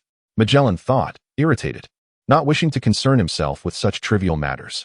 Ken had established a rule to periodically distribute a meager supply of food within the third level of hunger hell. The portions were insufficient to satisfy the inmates, which frequently led to conflicts over the scant provisions. However, the guard, panting heavily, continued, this time, the entire hunger hell is in uproar. Chapter 57. Conspiracy in the third level of hunger hell. The heat rising from the scorching fourth level had transformed portions of the architecture into dust. The prisoners endured their hunger amidst the swirling sands, many growing gaunt from dehydration. Yet, chaos reigned in hunger hell, with inmates engaged in violent clashes, while the guards outside could only watch, unsure of how to intervene. A man, short in stature with sharp horns concealed beneath a pristine white hat, and clad in a white uniform, approached. Observing the tumultuous scene in hunger hell, his brow furrowed, his presence offering some comfort to the guards. Captain Saruds has arrived. What is happening? Saruds inquired, frowning as he swiftly subdued a prisoner attempting to escape. We are about to be free. Even as he fell, the prisoner continued to shout defiantly. A few guards quickly restrained the raucous inmate and confined him to the side. Unsure of the cause, the prisoners on this level suddenly erupted into chaos, intertwining in a fray. One guard remarked, while Saruds furrowed his brow and retrieved a whistle from his pocket, gently blowing into it. Who? This is the whistle for summoning the prison guard squad. These prisoners are finished. One guard recognized the sound and shouted. Within the city, there existed a specialized unit composed of awakened Zoan-type devil fruit users and certain intelligent magical beasts, known as the prison guard squad. This squad is directly commanded by the chief jailer, Saruds. The prison guards typically remain stationed in the second level of the beastly hell, toying with the inmates of this tier. The sound of Saruds blowing his whistle signifies the gathering of the prison guards here, intending to suppress this uprising through sheer force. Thud, thud, thud. A tremendous noise reverberates from the floor as a creature resembling a fusion of a scorpion and a centipede crawls into view. Behind it follows a blue gorilla wielding a massive axe. Pazla scorpion, infamous for its potent venom. The blue gorilla, known as the fighter of the ocean, primarily oversees the prison's food supply. These two monstrous beings were the first to respond to Sword-Eye's call, arriving in the insatiable depths of the hunger hell. As they approached Sword-Eye's, the diminutive figure of the latter became even more inconspicuous. Yet, no one dared to underestimate him. His reputation was forged through battle. Sword-Eyes cast a glance at the two prison warden beasts and spoke softly. Enough. You two shall accompany me to subdue them. He then commanded the wardens to fully open the cell doors, for the sheer size of these creatures necessitated the complete opening of the gates for their entry. Thud, thud, thud. A bloodthirsty gleam flickered in the eyes of the two warden beasts, saliva dripping from their mouths as they fixated hungrily on the prisoners ahead. Villains of the era? Criminals? Merely food, nothing more. The entrance of these two monstrous figures shattered the precarious balance of the hunger hell. The prisoners, who had been embroiled in chaotic brawls, suddenly ceased their struggles, their gazes fixated upon the newcomers. Saradis, the focus of their attention, sensed an ominous foreboding. However, the heavy cell door behind him had already been sealed, leaving him to bury his trepidation deep within. Today, you are permitted to kill at will, Saradis bellowed, prompting the two guards to charge at the prisoners with frenzied zeal. Unbeknownst to Saradis, among the crowd of inmates, a gaunt man was stealthily retreating, his eyes gleaming with a sense of assured victory. He, clad in a flowing black robe, Magellan hastily made his way into the hunger hell, gasping for breath. One hand pressed against his abdomen, his expression fraught with discomfort. Lord Deputy Magellan, would you care to take a moment to rest? Inquired a guard beside him, who, donning specially designed gloves, supported Magellan with a sympathetic tone. This is not due to Magellan's physical exhaustion, rather. As a wielder of the devil fruit known as the poison fruit, he is imbued with deadly toxins that render him a perilous adversary. An ordinary individual, devoid of proper protective measures, would find it utterly impossible to approach him. A moment's negligence could result in a lethal poisoning, and the afflicted would not succumb immediately. Instead, they would endure prolonged suffering before ultimately perishing in agonizing despair. This is the reliance of Magellan in suppressing the advance of the city. However, the poison fruit possesses a significant drawback. Magellan himself is also afflicted by this toxic gas, remaining almost perpetually in a state of poisoning. While it does not threaten his life, the agony in his abdomen from the toxins often becomes unbearable. In simpler terms, it causes him frequent bouts of diarrhea. Magellan waved his hand dismissively, indicating that he was not seriously harmed, and then signaled to an approaching prison guard from the cells for an inquiry. How fares the hunger hell? Reporting to Deputy Director Magellan, Lord Saludes has already arrived and has commenced suppression with the two beast guards. The guard, well acquainted with Magellan, offered a salute before continuing. Saludes has gone? That is reassuring. Magellan expressed his confidence in Saludes' strength, visibly relieved. But then his expression shifted. No. I can't hold it any longer. I must use the restroom. He left his subordinates bewildered in the wind. Much better. Magellan sat upon a specially designed portable toilet, surrounded by curtains. In the darkness of this confined space, he found a peculiar comfort. It was as if he yearned to enclose his very soul within this obscurity. He sighed, then pulled aside the fabric. This was not the time for rest. Many matters remained unresolved outside. What is the situation in the hunger hell? He asked his waiting subordinate. I'm not sure, but with Lord Saludes there, it should be fine. Indeed, Magellan replied, suddenly pondering a question. Who was that guard earlier? I don't recall ever seeing him before.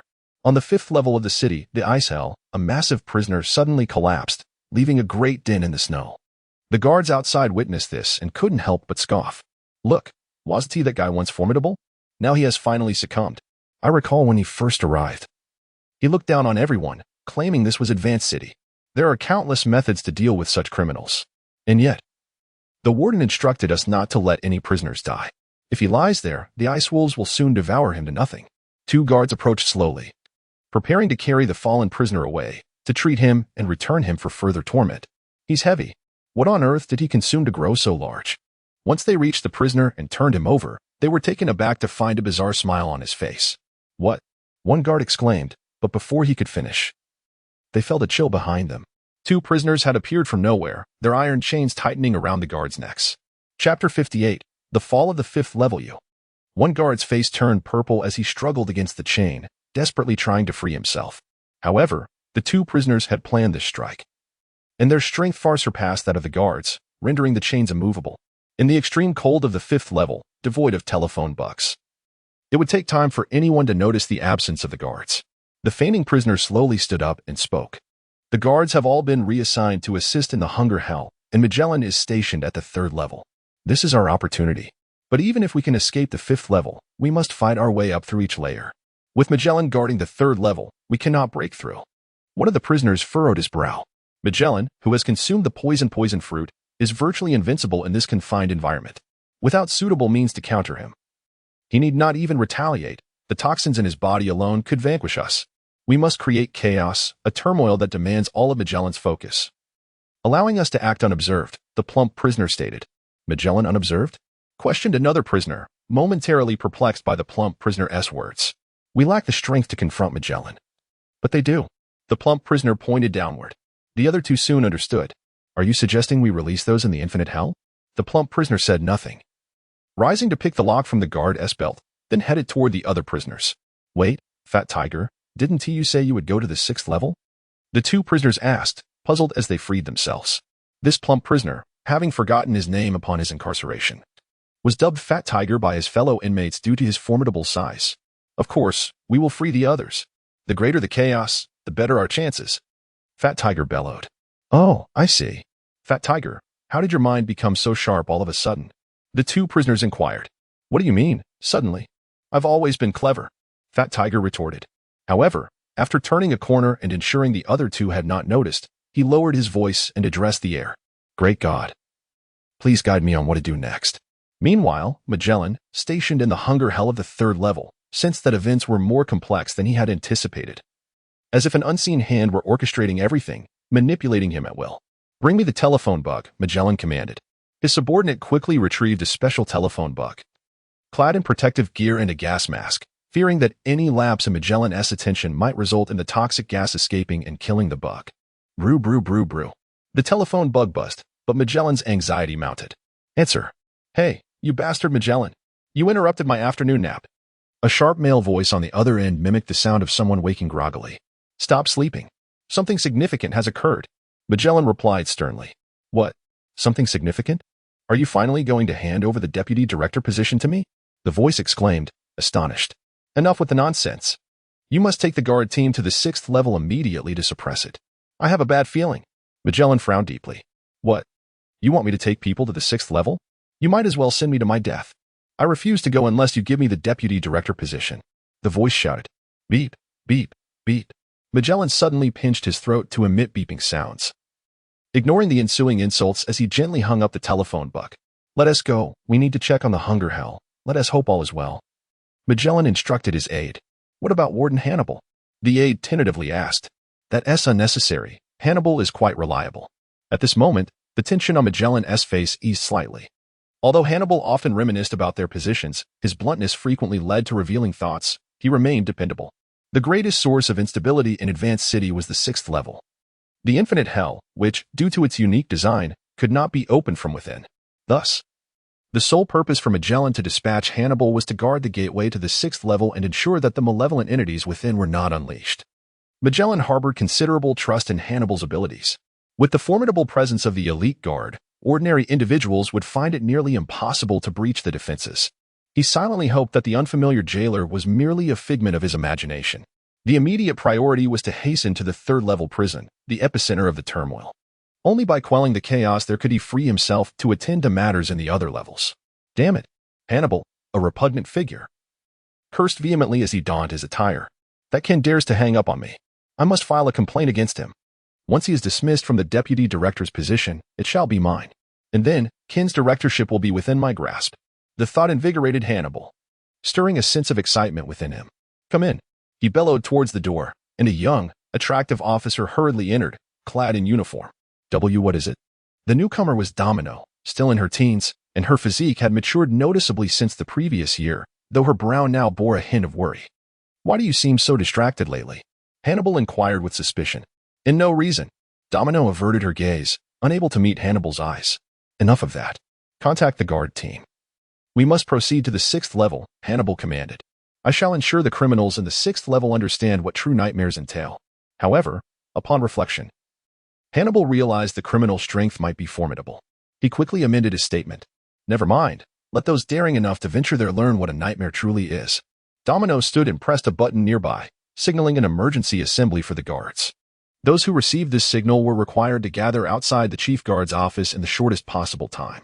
By now, Hannibal had completed his attire and opened the guard room's door, where several guards had already lined up promptly, just as he intended to speak.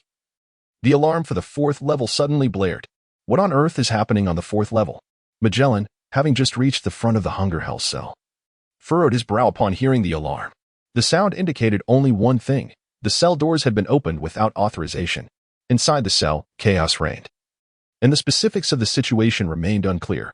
As a formidable wielder of a powerful fruit, Magellan's mastery of it was unquestionable. However, his observation hockey paled in comparison. His observation hockey could merely predict the trajectories of enemy attacks, placing him at a middling level among the elite. If the adversary harbored no hostility, he was utterly blind to their intentions. Presently, within the hunger hell, this was precisely the case, as Magellan was entirely oblivious to the happenings within. Nonetheless, he believed that once he entered the fray, he could swiftly suppress the uprising within the hunger hell.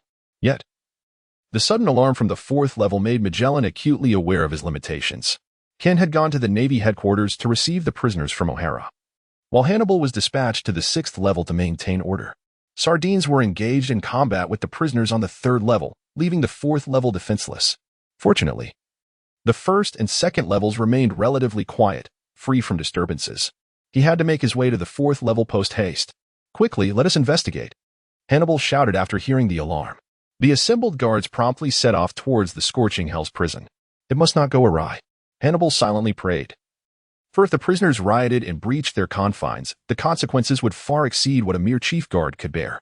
A year ago, Ken had allowed the prisoners to witness the execution of Pirate King Roger, which had incited chaos that, though swiftly quelled, resulted in Ken penning numerous reports to the world government, acknowledging his grave errors. As he hurried along, the stifling air of the scorching hell exacerbated Hannibal's agitation. Suddenly, he recalled Magellan's admonition and quickly halted, addressing his subordinates. "You all go to the 4th level. I shall investigate the infinite hell. I have an ominous premonition." The guards nodded slightly in understanding. "Wait, I shall accompany you." Domino interjected suddenly, her expression tinged with urgency. "Could it be that this secretary actually cares about me?"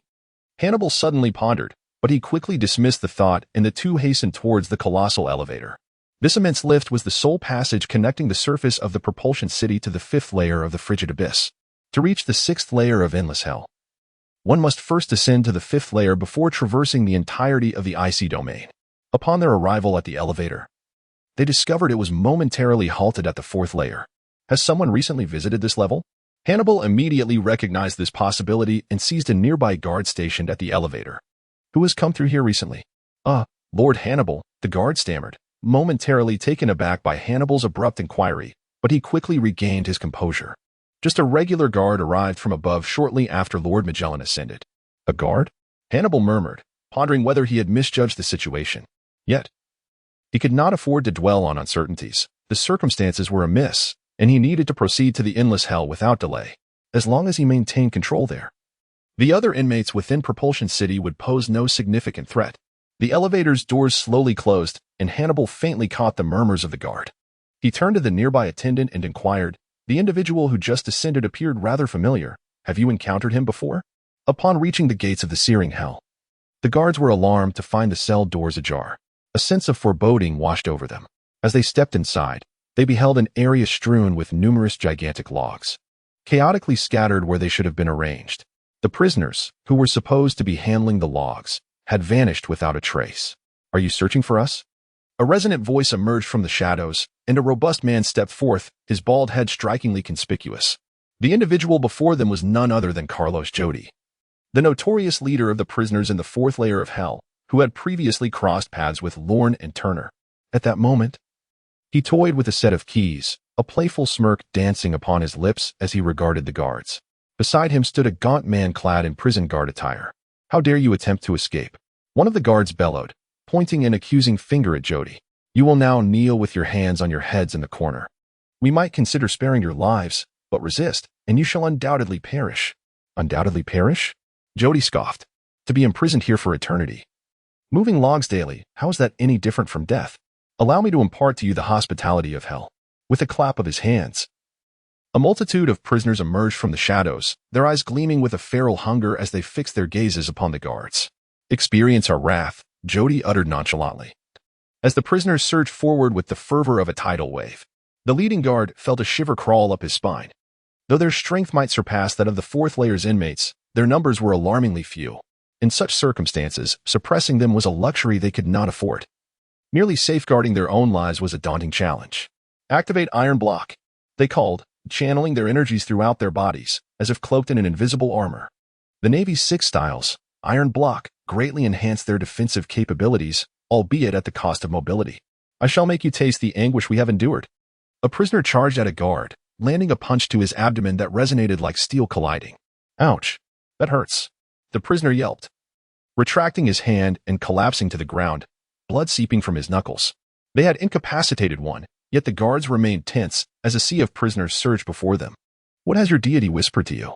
Jody suddenly inquired of the slender man in guard uniform beside him, the very one who had brought the keys to liberate the inmates. "He spoke of divine guidance," the gaunt man replied with a smile, a hint of reverence in his demeanor. "The divine has promised to whisper into the ears of his people. Have you not heard? The divine has rescued us from hell. The divine is a beacon of hope in this abyss." Jody observed the man's fervent expression, feeling a twinge of discomfort. Months prior, he had begun to hear whispers, faint yet persistent, as if a man were confiding secrets in his ear. The voice spoke of an escape from this infernal prison. Was it possible that a deity truly existed in this world? Chapter 60. The divine plan. Several months earlier, Carlos Jody had sensed the presence of whispers in his ear. Low in tone and elusive, requiring utmost concentration to discern. He had consulted his subordinates, only to discover that none had shared his experience. Initially, Jody attributed the phenomenon to the overwhelming stress of prison life, suspecting it to be an illusion. However, just days ago, the whispering voice returned, clearer than ever. It spoke of divine assistance in escaping hell. The voice bore the innocence of a child yet exuded an uncanny reliability that instilled trust in Jody. He felt a strange familiarity with the voice but could not place it.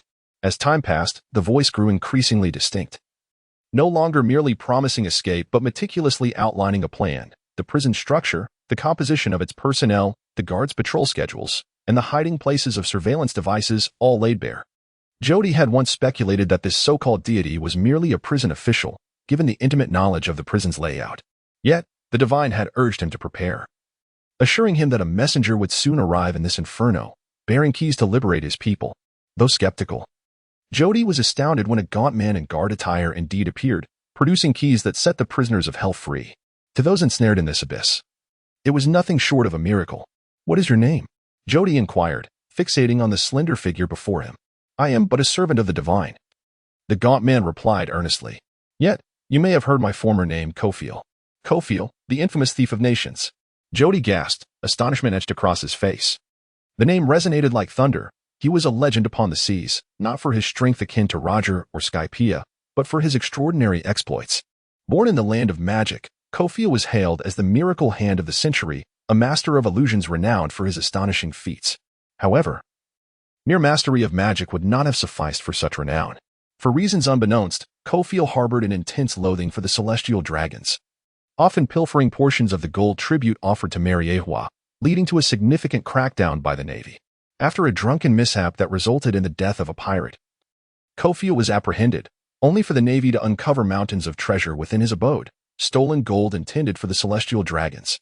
The estimated value of the lost treasures was enough to purchase an entire nation, thereby earning Kofiel the moniker of the Thief of Nations. "Indeed, it is I," Kofiel said, bowing slightly before Jody. "I have now embraced the divine's guidance to purify this tainted world. Will you join the embrace of the divine?" Jody fell silent, harboring skepticism toward Kofiel's fervent claims. To join the divine's fold meant subjugation. He was a solitary wolf, untamed and unbridled. How could he don shackles? "You need not answer immediately. Witness the miracle first, then decide," Kofiel reassured. "Now is the time to execute the next phase of the divine's plan." "What is this next phase?" Jody queried, perplexed. "The divine's adversary, Deputy Warden Magellan, approaches. Our purpose is to impede his advance, granting the divine precious time." "What just is this?" "Magellan?" Carlos Jody exclaimed incredulously. "How can we possibly stop him with our numbers?" Jody feared not death, but abhorred senseless sacrifice. To him, battling Magellan was a futile endeavor, devoid of any hope for victory. Kofiel surveyed the tumultuous scene, the prisoners still battering against the guards' defenses, though it seemed success was not imminent. "Our current strength against Magellan is indeed a recipe for disaster. The divine understands this," Kofiel remarked calmly. "However, the divine will not send us to our doom. Magellan is currently in the third layer of hell. I have sabotaged the passage between the third and fourth layers, rendering his arrival here impossible. Our task is to cleanse the fourth layer while the divine liberates the extreme cold and infinite hells. This moment presents our opportunity for a counteroffensive. Even Magellan cannot thwart our resolve to escape." Jody gazed upon the frenzied Kofiel, a singular word echoing in his mind: madness. The guards at the prison gate were already battered and bruised, while the prisoners surged forth like crazed beasts, ravenous for the flesh they had long been denied. Crashing against the guards in relentless waves, the inmates exerted every ounce of their strength, desperate to leave their mark upon the guards. "I will bite you to death," cried one prisoner, seizing a guard's arm and sinking his teeth into it as if it were iron. This was the astonishing defensive prowess of the Navy's sixth-style iron block. Yet, despite this formidable defense, the prisoner showed no inclination to release his grip, for behind the guards lay the glimmer of hope for freedom. The guards sensed their stamina waning, teetering on the brink of collapse. No matter how formidable the iron block's defense, the injuries they sustained were painfully real, accumulating to the point where their bodies approached the threshold of ruin, with imminent collapse a constant threat. Bang! At last, one guard could endure no longer. Crumpling to the ground, several assailants pounced on him like ravenous hounds. "Ha ha ha, you finally falter. Today marks your demise." Unable to bear the sight of his comrade's suffering, a nearby guard instinctively intervened, attempting to thwart the prisoners. However, this single act of resistance caused the entire defensive line to crumble, akin to a dam breached by a flood. Although the defensive capabilities of the Navy's sixth-style iron block were exceptional, even surpassing that of equally matched armed hockey, it bore a fatal flaw: immobility. The guard sought to rescue his comrade, casting off the iron weights that encumbered his body. However, This act resulted in a gaping breach in their line, through which countless prisoners surged forth. Slay these guards. The prisoners cornered the guards, their expressions fierce and menacing. As they charged forth, the guards, confronted by a relentless tide of inmates, felt utterly powerless and despairingly closed their eyes. "I'm sorry, I'm late." At that moment, a thunderous sound erupted from the ground, akin to a heavy object crashing down, followed by a weary voice from a man. The guards opened their eyes to behold the imposing figure of Magellan, gazing up at the ceiling, where a large hole had been corroded into the fourth floor. Chapter 61. Justice. What is happening? Lorne, seated within the confines of the infinite hell of the sixth level, suddenly opened his eyes and sat upright. "What is going on?" inquired Turner from the adjacent cell. "Humph, I sense a formidable presence," replied the Golden Lion, his expression grave. "No, it's nothing. The plan remains unchanged," Lorne composed himself, feigning nonchalance, yet his eyes fixated intently on the ceiling, as if he could see Magellan, who had unexpectedly appeared on the fourth level, through the layers of walls. Lorne closed his eyes, pushing his perception to its limits, his mind traversing the gates of the sixth prison, seeking the coordinates beyond. "Hurry," Lorne silently urged himself. If this once-in-a-lifetime opportunity slipped away, both he and she would plunge into an abyss from which there would be no return. The reason Lorne could utilize his devil fruit abilities as usual was that the handcuffs previously given to him by Domino contained no sea prism stone. Through a year of rigorous training, Lorne had honed his perceptive abilities. His micro-perception had nearly become instinctive, allowing him to notice every change in his surroundings. Moreover, through continuous exploration and development of his powers, Lorne acquired an additional ability.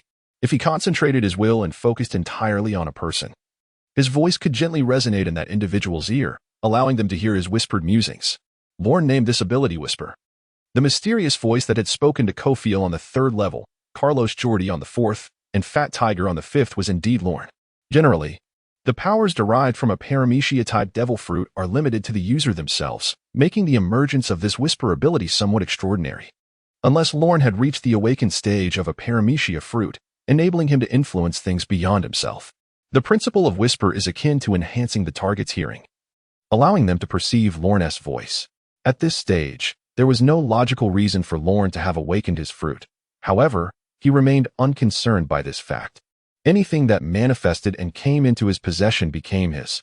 No one could seize it from him. This ability enabled Lorne to swiftly amass a following in the depths of hell, including the simple-minded Fat Tiger and the fervently loyal Kofil, who harbored a deep-seated hatred for the celestial dragons. Through the extraordinary perception granted by his fruit, Lorne meticulously explored Impel Down, gaining an intimate understanding of the personnel assignments and the intricate mechanisms within the prison. Through whispered communication, he established an extensive network of intelligence that spanned the entire third, fourth, fifth, and sixth layers of hell. This is how Lorne dared to directly communicate after confirming that Kin was not advancing in Impel Down, fully aware of the stakes involved in their imminent uprising. The reason for Lorne's arrival at Impel Down was to emulate the original story's jester, Buggy, by liberating the prisoners of Impel Down, thereby winning their allegiance and forming the first cadre in his quest to dominate the seas. If Buggy could achieve this in his past life, why should Lorne fail? A fervent gleam shone in Lorne's eyes. This time, success or death. Lorne wagered everything on this endeavor, harboring ambitions of ruling these waters within Impel Down. This ambition would crush anyone daring to impede his path, regardless of who they were. Lorne inhaled deeply, continuing to employ his whispering ability to communicate with the corpulent tiger. Lorne's plan was to harness the power of the prisoners on the fifth level to release those confined on the sixth. Once the beasts of the sixth level were liberated from their shackles, even the most fortified Impel Down would be incapable of subduing them. "God, I am almost there," exclaimed the corpulent tiger mid-stride, startling the nearby prisoners. "What are you talking about, Boss Tiger?" One prisoner inquired. Nothing. Let us hasten to open the sixth level's gates. Then we shall be free," Tiger stammered. The prisoners reached an entrance. By opening this door and descending the spiral staircase, they would soon arrive at the gates of the sixth level. "Are we finally nearing it?" Tiger took a deep breath and pushed open the door. Behind it lay an abyss of darkness, akin to the entrance of hell, causing Tiger to hesitate. Yet, he quickly reminded himself that he was already in hell. What could he possibly fear? As the prisoners descended the staircase, they were greeted by a towering gate, several meters high. Was this the place where the world's most terrifying monsters were imprisoned? Many prisoners were visiting this place for the first time, rendered speechless by the imposing door and the unknown horrors it concealed. The difference between the 5th and 6th levels was stark. The strength of the prisoners could be worlds apart. Those confined on the 5th level were wanted for bounties exceeding 100 million, while those on the 6th were so fearsome that the world government had to erase their existence from history. However, as they approached the gate, they found 2 figures blocking their path, thwarting the prisoners' intentions to unleash the monsters within this infinite hell. One was Hannibal, the warden of Impel Down, clad in a brown uniform, his face resembling that of a malevolent spirit. The other was Domino, dressed in a pale yellow uniform topped with a black military cap. Just in time, Hannibal wiped the sweat from his brow, having received Magellan's orders, and arrived at the icy depths only to find it utterly deserted. No guards patrolled, nor prisoners shivered in the cold. He immediately grasped the gravity of the situation. Rather than traverse the frozen hell, he had opted for the prison's emergency passage, taking a shortcut straight to the infinite hell, only to encounter the group intent on opening the gate. Yet, upon seeing the multitude of prisoners, Domino felt uncertain. Could the 2 of them truly hold them back? Fear not. Hannibal gently reassured Domino with a pat on the shoulder, though his expression bore a hint of resolve. Hannibal, the warden. A prisoner recognized him, gritting his teeth to utter those words. Having overseen the icy depths and frequently showcased his prowess there, the prisoners were familiar with him. Hannibal twirled his blood-sucking weapon, pointing it at the prisoners ahead, bellowing, "As long as I stand here, you shall not set foot into the infinite hell. Evil will ultimately never triumph over justice." Stepping forward, dark armor enveloped him, coiling around his form. "And I am justice," Hannibal declared, his figure now a shadowed silhouette. To resist the entirety of the 5th level's prisoners with just one man? Chapter 62. The Fruit's Restraint from the Villain's Perspective. In the 4th level, Jody and Kofel stared at the figure descending from above, their scalps tingling with unease. "It seems we've escalated matters," Jody murmured, previously declaring that opposing Magellan would be tantamount to courting death. Now, that very Magellan stood before them. He had not anticipated Magellan's swiftness, immediately deciding to corrode a large hole in the floor after discovering the giant lift's destruction, then leaping down. Prisoners attempting to escape their punishment. Magellan scoffed, stepping forward. The prisoners surrounding him, unable to withstand his overwhelming presence, took a collective step back. "Conqueror's hockey?" Kofel gasped, but soon shook his head. "No, merely his aura. Was this riot your orchestration?" Magellan quickly pinpointed Kofel, the very guard who had stealthily stolen the key as he passed by. "Excellent. You shall learn the meaning of regret." Magellan retorted with a sardonic smile, his body gradually morphing and resembling molten jelly, transforming into a purple liquid. Poison dragon. The deep purple liquid coalesced into the form of a dragon, its gaping maw spilling forth toxic liquid, seemingly hungering for the prisoners before it. "Run," one prisoner shouted, turning to flee, but the enraged Magellan would not let them escape. The dragon's maw devoured the nearest prisoners, only to regurgitate them moments later. The expelled prisoners lay lifeless, eyes vacant, frothing at the mouth, barely clinging to life. "The poison within Magellan's body is exceedingly toxic. It is untouchable," Kofel remarked solemnly. "I understand that. But will he spare us?" Jody replied with a bitter smile, gesturing towards Magellan, who had morphed into the poison dragon, now charging towards them at full speed. The fleeing prisoners could not hinder his advance in the slightest.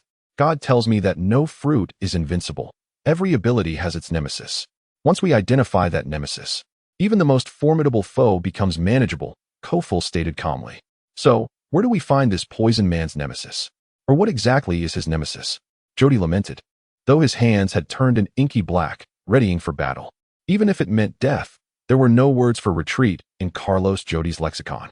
"Armament hockey is one of the nemeses of fruit abilities. Even if you are the poisonous man, you must lose a few teeth to consume me," Carlos thought, his gaze fixed firmly on the oncoming Magellan. "Here he comes." Jody's body tensed, focusing his strength into his fists. "Feel the full force of my strike." At that moment, Jody felt a resolve akin to embracing death. He sensed himself breaking through a barrier and under the threat of a formidable enemy. He unexpectedly mastered the energy he had previously struggled with. This punch was now significantly more powerful than any he had thrown before. Just as Jody was poised to unleash his climactic strike following a breakthrough, a pair of elongated hands intervened. One of Kofel's hands, entwined with a faint aura of armament hockey, though inferior to Jody's, proved sufficient. Kofield's hand reached directly into the gaping maw of the poisonous dragon, making contact with Magellan's body. Futile. Your attacks are meaningless. You are doomed. Magellan scoffed upon noticing the thin layer of hockey enveloping Kofield's hand. Such an assault was hardly even a tickle to him. Two instruments exchange. At the moment his hand touched Magellan's body, Kofield bellowed. In an instant, Magellan felt as though the world had turned upside down. The objects before him warped, and when normalcy returned, he found himself confined within a cage. Magellan recognized this cage, his expression darkening considerably, for it was a specially designed C-prism stone cell intended for detaining those with abilities on the third level. After much hesitation, he reluctantly retrieved a specialized remote control button from his pocket, pondering deeply before pressing it. Suddenly, the entire impelled down echoed with alarm bells, as every passage was sealed off by descending iron gates, transforming the entire prison into an impenetrable fortress. This is Magellan's final resort and the highest authority of the deputy director.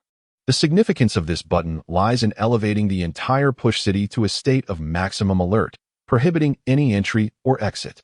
Simultaneously, it establishes communication with the naval headquarters located in the triangular Whirlpool Sea, requesting the dispatch of warship support. However, once this authority is exercised, it tacitly acknowledges one's own incompetence. At this juncture, Magellan could no longer afford such concerns. If he could quell the chaos engulfing Push City, what did it matter if he admitted his own inadequacy? In the searing depths of the fourth layer, Kofield extended his hand, only to find the colossal venomous dragon before him had vanished, replaced instead by a mere stone. Success. A heart suspended in trepidation finally eased. Kofield exhaled deeply and turned to Jody beside him. I am a user of the swap fruit, capable of exchanging the positions of two touched objects. I have transferred Magellan to a C-prism stone cell on the third layer. However, this confinement will not hold him for long. Once he escapes, he will undoubtedly seek us out again. Is this what you refer to as a countermeasure against his powers? Jody inquired as they ran. What countermeasure? It was merely a surprise attack, Kofield replied with a bitter smile. Once he is on guard, the same tactic will be ineffective against him. If we are to speak of true countermeasures, it would be akin to the healing fruit, capable of curing any poison. Or perhaps a fruit that could neutralize Magellan's toxic assaults. That would be a genuine countermeasure.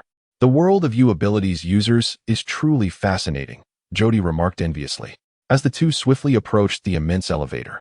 By taking this, we can release that group of monsters on the sixth layer, and then victory shall be ours. Kofield rallied the prisoners behind him, hope for escape shimmering just within reach. At that moment, the prison resonated with a low, ominous sound as an iron gate abruptly descended from above, seeking to separate the inmates from the massive elevator. I'm coming. A burly prisoner rushed forward, bracing his shoulder against the falling gate, the tremendous force causing cracks to appear in the floor beneath him. We'll assist you. More prisoners surged forward, joining forces with the burly man to lift the impossibly heavy gate. They were the survivors under Magellan's command. Boss Kofor saved our lives. We'll pave the way for you. The prisoners shouted while supporting the iron gate. Jody attempted to speak, but was pulled back by Kofor, who leaped into the massive elevator. Do not let their sacrifice be in vain. Chapter 63, Frustration buzzing ominously. Magellan unleashed his venomous abilities to corrode the solitary C-prison stone cell. However, this time, the once infallible venom encountered formidable resistance. After a considerable effort, the resilient prison merely bore superficial damage. This won't do, Magellan lamented, realizing that prolonging this struggle would lead to irreversible consequences. His entire being transformed into a purple liquid, reverting to his previous venomous dragon form. The dragon's cavernous maw clamped down on the solitary cell, leaving a deep imprint upon it, causing the structure to warp slightly. This is much faster. Elation surged through Magellan as he intensified the dragon's assault on the cell, resolute in his determination to thwart the prisoner's scheme before it could materialize. The gaunt prisoner who had impersonated a guard was merely exploiting his ignorance of Magellan's capabilities. In their next encounter, a single strike would suffice to eliminate him. Magellan was supremely confident in his power. How could one suppress the most vicious inmates of the sixth level without sufficient strength? Outside, the battle in the hunger hell was nearing its conclusion. Sarudz delivered a final punch, knocking down the last prisoner, only to collapse himself, utterly spent. His weapon had long since vanished, leaving him to fight barehanded. The two guard beasts he had brought, The Pazlu scorpion and the blue gorilla lay incapacitated nearby, surrounded by the bodies of countless prisoners, strewn like a chaotic mound. Against all odds, the trio had managed to vanquish the entirety of the third level's inmates. I should have brought more guard beasts, Sarudz muttered to himself. As a hazy figure of a man began to materialize before him, could there still be unfallen prisoners? A wave of hatred washed over Sarudz, but he was too weak to even lift a finger to defeat this final adversary, unable to reclaim the dignity of advancing into the city. How I loathe this, he murmured, uttering his last words before slipping into unconsciousness, though he faintly perceived Magellan's voice. Well done, now rest. Has Lord Magellan arrived? Then these scoundrels are surely doomed. A faint smile graced Sarudz's lips. Magellan's expression darkened as he lifted Sarudz in his arms. The diminutive figure of Sarudz resembled an infant in Magellan's towering grasp. He carried Sarudz outside the hunger hell, where a prisoner attempted to ambush him, only to be devoured by the dragon lurking behind him, their fate unknown. Magellan gently set Sarudz down outside the hunger hell, then dragged out the Pazlu scorpion and the blue gorilla, sealing the door behind him. He possessed a peculiar habit. The angrier he became, the calmer he remained. Strangely composed, Magellan sensed that this riot was no mere coincidence, but rather a meticulously orchestrated scheme. He felt an unseen hand guiding these events from the shadows, and he was determined to seize that hand and rend its owner asunder. Clang! In the infinite hell, far from the gate, Domino gripped his sword firmly, engaging fiercely with the prisoner before him, who proved unexpectedly troublesome.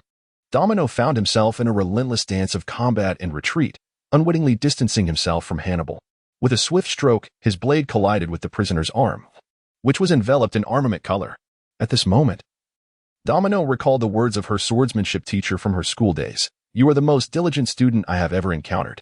Whatever I teach you, you grasp with remarkable speed and precision. Unfortunately, although the teacher initially praised her, he ultimately shook his head in disappointment. Upon graduation, the teacher's comment in her evaluation read, lack spirit. Despite achieving the highest scores in her class, that phrase stung profoundly, particularly as her swordsmanship instructor often emphasized. A swordsman embodies spirit. A soulless sword can sever nothing. This translated to the harsh reality that a sword devoid of spirit cannot cut through anything. It served as the greatest form of disapproval she had ever faced. At that time, Domino dismissed the remark, for no one in her class could surpass her prowess. The notion of being unable to sever anything was merely absurd. However, now, as she faced the fifth-tier prisoner before her, wielding her sword, she seemed to finally comprehend her teacher's words. The burly inmate, exuding disdain, ensnared Domino's sword with his armed hand. Soft and flaccid. Have you never fought? Or have you squandered your strength on men? I assure you, if you don't entertain me, you won't even have the energy left to wield that sword. Domino's face hardened. The prisoner's lewd taunts had crossed a line. Gripping the hilt of her sword with both hands, she exerted herself, withdrawing the blade from the prisoner's grasp, leaving a faint white mark on his palm. Oh, quite fierce, aren't you? The prisoner mocked, licking his palm as the mark faded. He then gazed at Domino, his eyes brimming with insatiable desire. A sword that cannot sever anything, Domino exclaimed passionately. Since my teacher does not recognize my worth, I shall prove it to him. I will show him that I am indeed his finest pupil. With a fierce thrust, she lunged at the prisoner, who remained unimpressed. I told you it's futile. You cannot possibly breach my arm color. He formed his right hand into a fist, enveloped in a dark, formidable aura, and met Domino's sword with a powerful strike. The collision produced a metallic clang, as both forces remained locked in a stalemate, sparks erupting between them. You are destined to lose. The prisoner cackled, straightening his right arm, pushing Domino's sword down while maintaining the upper hand. Is that so? Let us see how you fare against this. Domino retracted her blade, and, before the prisoner could react, lunged forward once more. Instant shadow, rapid thrust. Her relentless barrage of strikes concentrated upon the prisoner's hardened aura, creating a breach. And then, one decisive cut severed his entire right arm. Impossible. The prisoner exclaimed in shock, but before he could react to the pain, Domino's next strike plunged directly into his chest. Rest in peace, villain. Domino's expression remained cold as she withdrew her sword, allowing blood to drip down the blade onto the ground. The sound of the robust prisoner collapsing echoed behind her, yet she paid it no mind.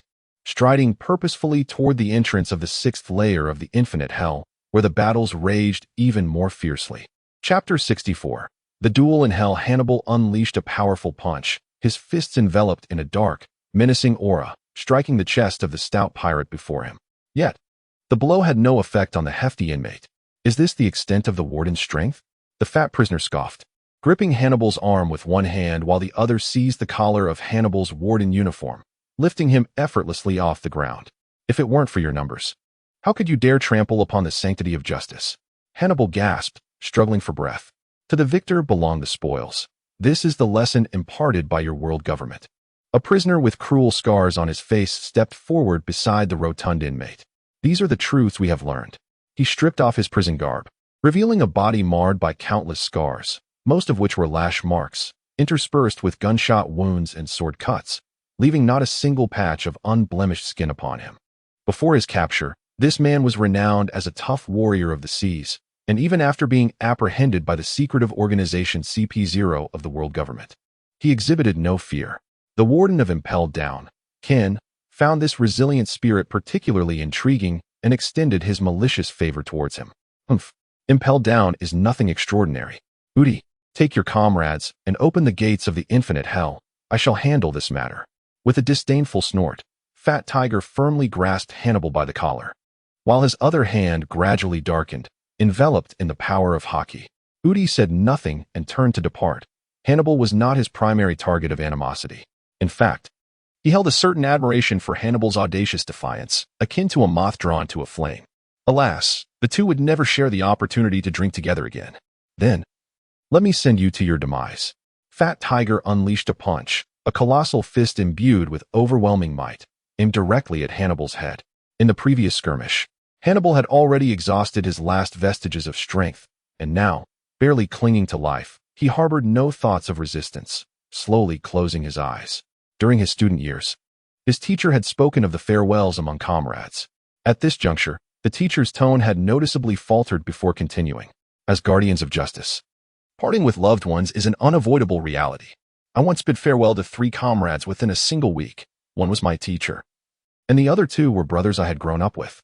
However, if we were to cower in fear because of this, then who would uphold justice in this world? Should the day come when I must meet my end, I hope it is for the cause of justice.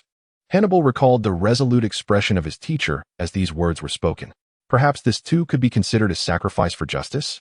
As he approached the brink of death, Hannibal murmured, tinged with a hint of regret, "It is a pity that I could not thwart your conspiracy."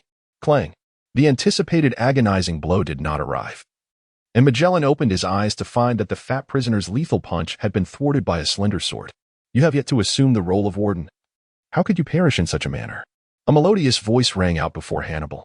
Dressed in the uniform of a guard, Domino turned to shout at Hannibal, "Steady yourself, future warden." After parrying Fat Tiger's fist, Domino sheathed her sword and, with the swiftness of lightning, aimed to strike at the hand that clutched Hannibal's collar. The technique, momentary sword, all things shall be cleaved, was one she had comprehended during her previous encounter with the robust prisoner. By delivering consecutive strikes to the same area, she sought to overcome the formidable defenses provided by hockey. "You seek death." Fat Tiger's expression darkened as he discerned the woman's intent. Attempting a feint in front of me? Preposterous. He spun around, casting Hannibal into the air, then wrapped his hands in the inky darkness of hockey, pressing them together in a Buddha-like posture, ensnaring Domino's sword. Such incredible strength, Domino thought, attempting to withdraw her sword, yet it felt as though it had been encased in iron, refusing to budge. Domino's inability to counter Fat Tiger did not imply that Fat Tiger lacked means to deal with her. Hannibal, suspended in midair, shouted, "Be cautious. His hockey is exceedingly powerful. Do not engage in a tit-for-tat exchange." Fat Tiger's forehead gleamed, rounded and polished, resembling a blackened headpiece. "Weapon, Tiger Spike." He struck at Domino with his forehead, adopting a battering ram stance, unconcerned for his own injury.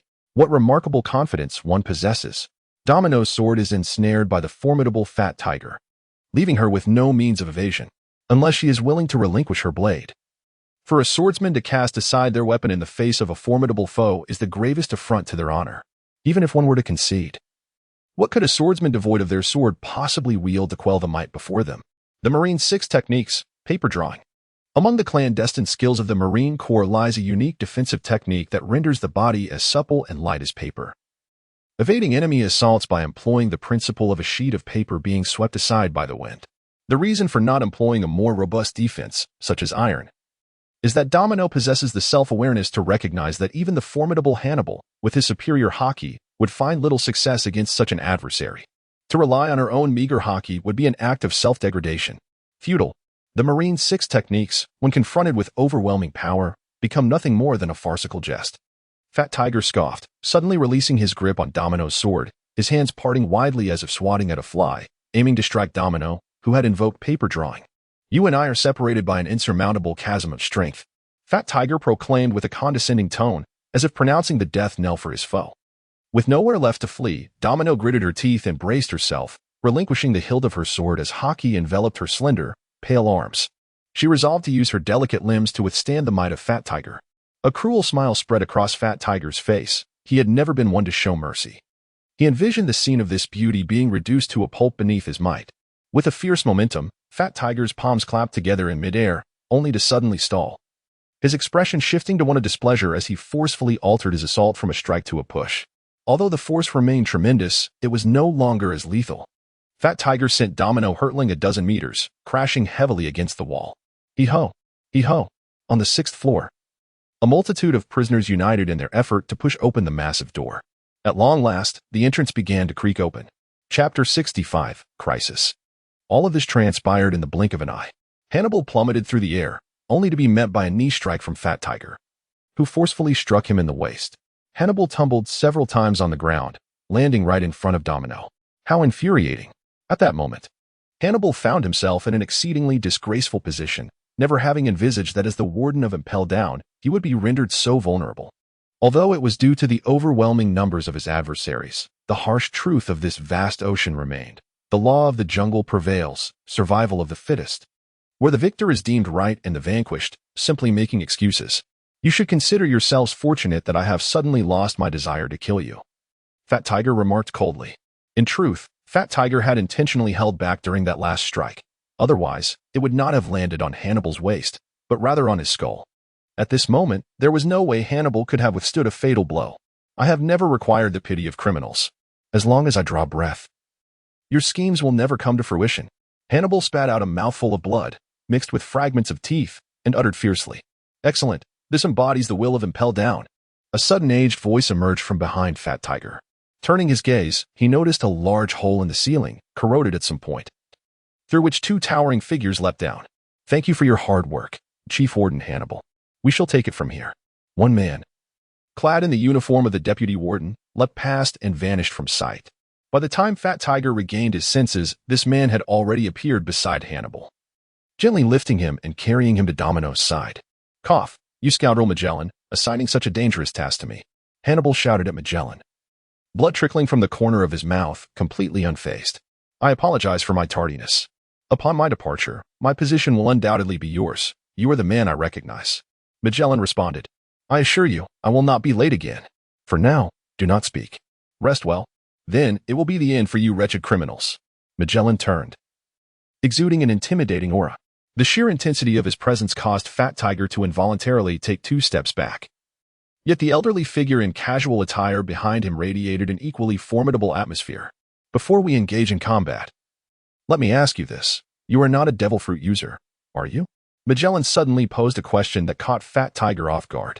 Still, he instinctively replied, no, I am not. Yet a question lingered in his mind.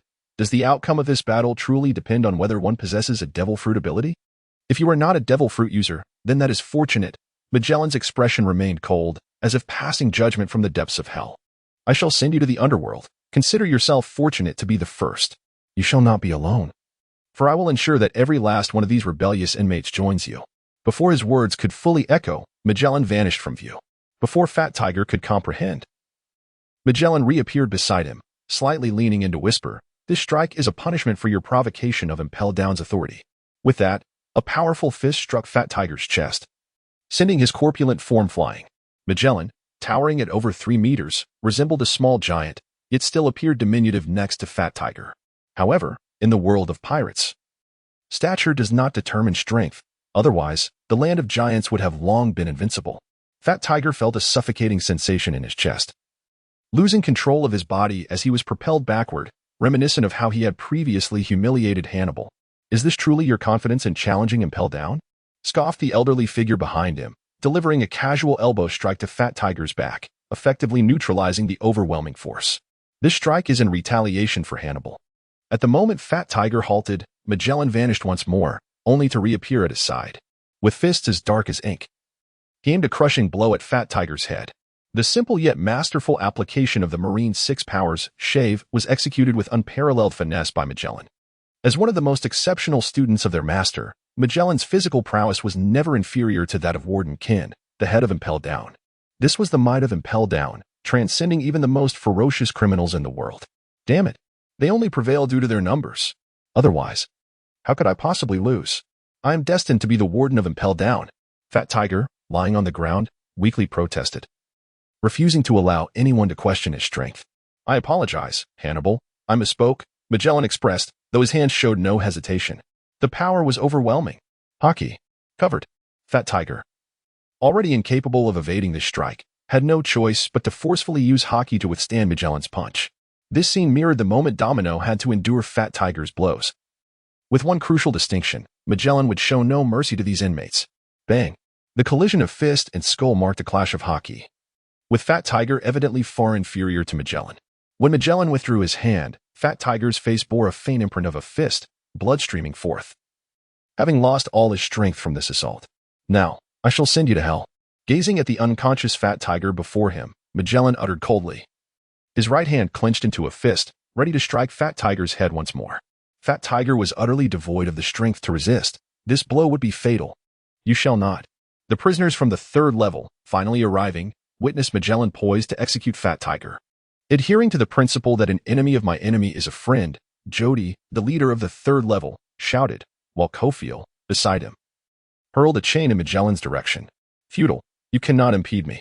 Once I execute this inmate, you shall be next, Magellan coldly declared, showing no sign of hesitation despite the sudden appearance of several individuals. Is that so?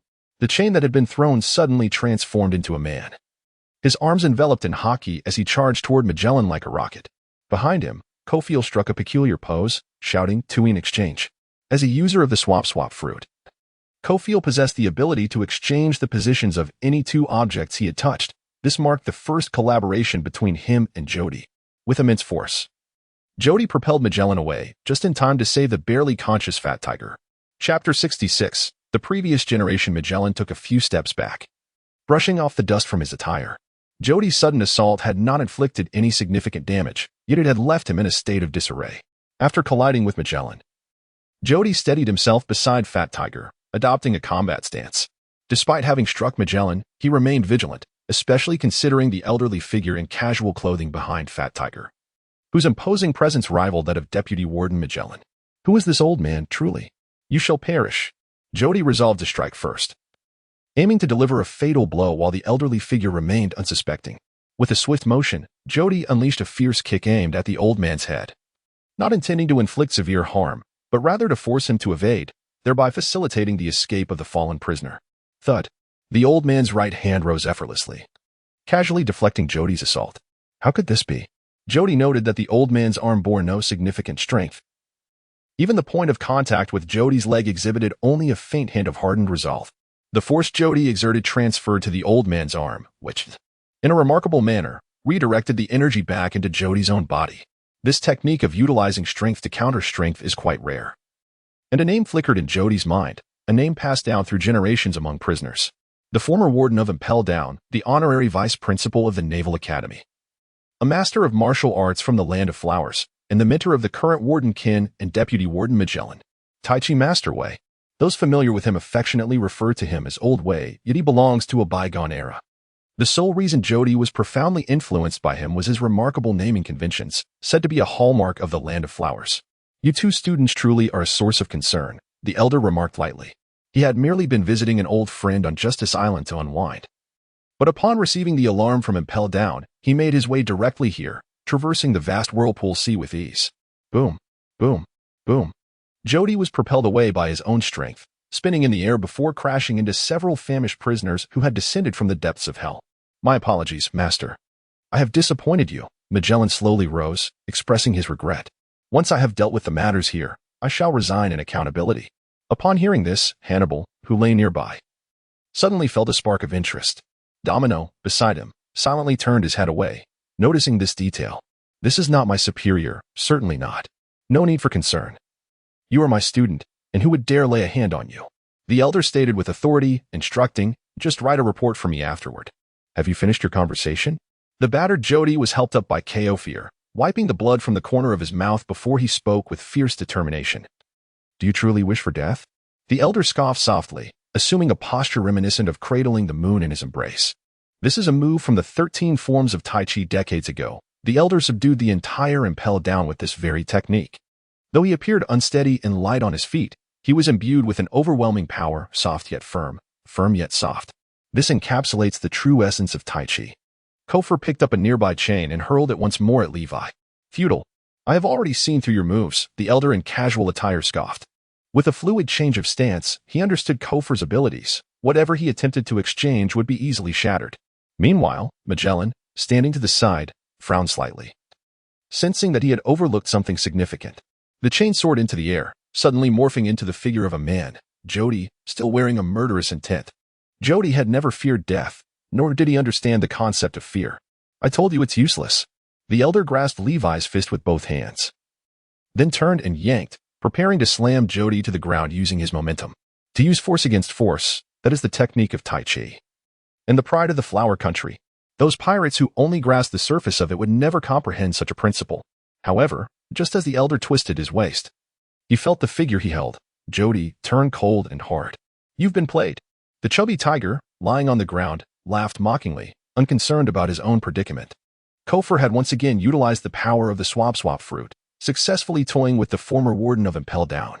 Those sinners who happened upon such abilities think themselves invincible. The elder crushed the chain in his hand, black powder cascading to the ground. I will show you what true power is. Beside him, Magellan's body gradually transformed into a swirling mass of purple liquid, eventually coalescing into the shape of a colossal dragon. The toxic dragon. Seeing his mentor enraged, Magellan finally unleashed his trump card. It must be a swift resolution, he thought, his anxiety intensifying. He was certain he had forgotten something important.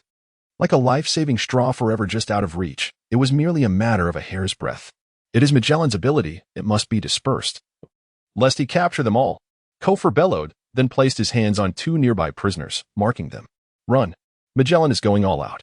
The prisoners who followed Jody and Kofor were mostly sinners from the scorching hell of the 4th level, though they might not know the true power of the old warden. They were well aware of Magellan's terror. Where the toxic dragon passed, not a blade of grass would survive, and it was nearly incurable. The prisoners scattered. Yet they could not evade the wrath of the vice warden of Impel Down. The toxic dragon moved like the wind, and the corporeal prisoners stood no chance against such potent venom. No. The toxic dragon devoured one prisoner whole. Then its black-purple pupils zeroed in on a gaunt prisoner, one of the instigators of this prison riot, the miracle hand from the country of magic, the wielder of the swap fruit. Kofor, don't look at me with those eyes. I'm not afraid, Kofor said dismissively. Magellan did not waste words with Kofor. The toxic dragon charged straight at him. I told you it's useless. Kofor roared. 2 instruments swap. Kofor's body vanished, replaced by a towering prisoner who stood dumbfounded. Gulp. After devouring this prisoner, Magellan quickly scanned the area, soon locking onto Kofor, who had swapped places with the brawny inmate. Let us see how many more times you can swap, and how many prisoners you can exchange with. The toxic dragon's voice boomed like thunder. More than you can possibly imagine. Kofor continued to taunt, feeling the dragon draw nearer. He silently chanted, 2 instruments swap. Kofor's body vanished again, another prisoner taking the brunt of Magellan's wrath. But just as Kofor had swapped, a fist pierced through his chest. The elder, having long marked Kofor, landed a decisive blow and coldly stated, I have waited for you for quite some time. Chapter 67, The Forgotten. The elder slowly withdrew his hand from Kofor's chest, blood dripping to the ground. The man known as the Miracle Hand knelt helplessly, his gaze vacant. Yet there was still some breath left. The elder Estrike had not claimed his life. Did you deliberately avoid a fatal blow? The elder remarked. Not bad reflexes. But you are far too weak. Your fruit is quite intriguing. Let us see you languish in this prison for the rest of your days. Cough, cough. Kofor, kneeling on the ground, clutched his chest with one hand while the other desperately grasped the elder's pant leg, leaving bloodstains on his slacks. Do you wish to die so badly? The elder frowned, genuinely perplexed by Kofor's actions. He had already lost the capacity to fight yet still sought to cling to him. Many pirates call this belief. They think that as long as they have faith, They can surpass their limits, conquer themselves, and triumph over formidable foes. Ridiculous. There is but one method to victory, absolute strength.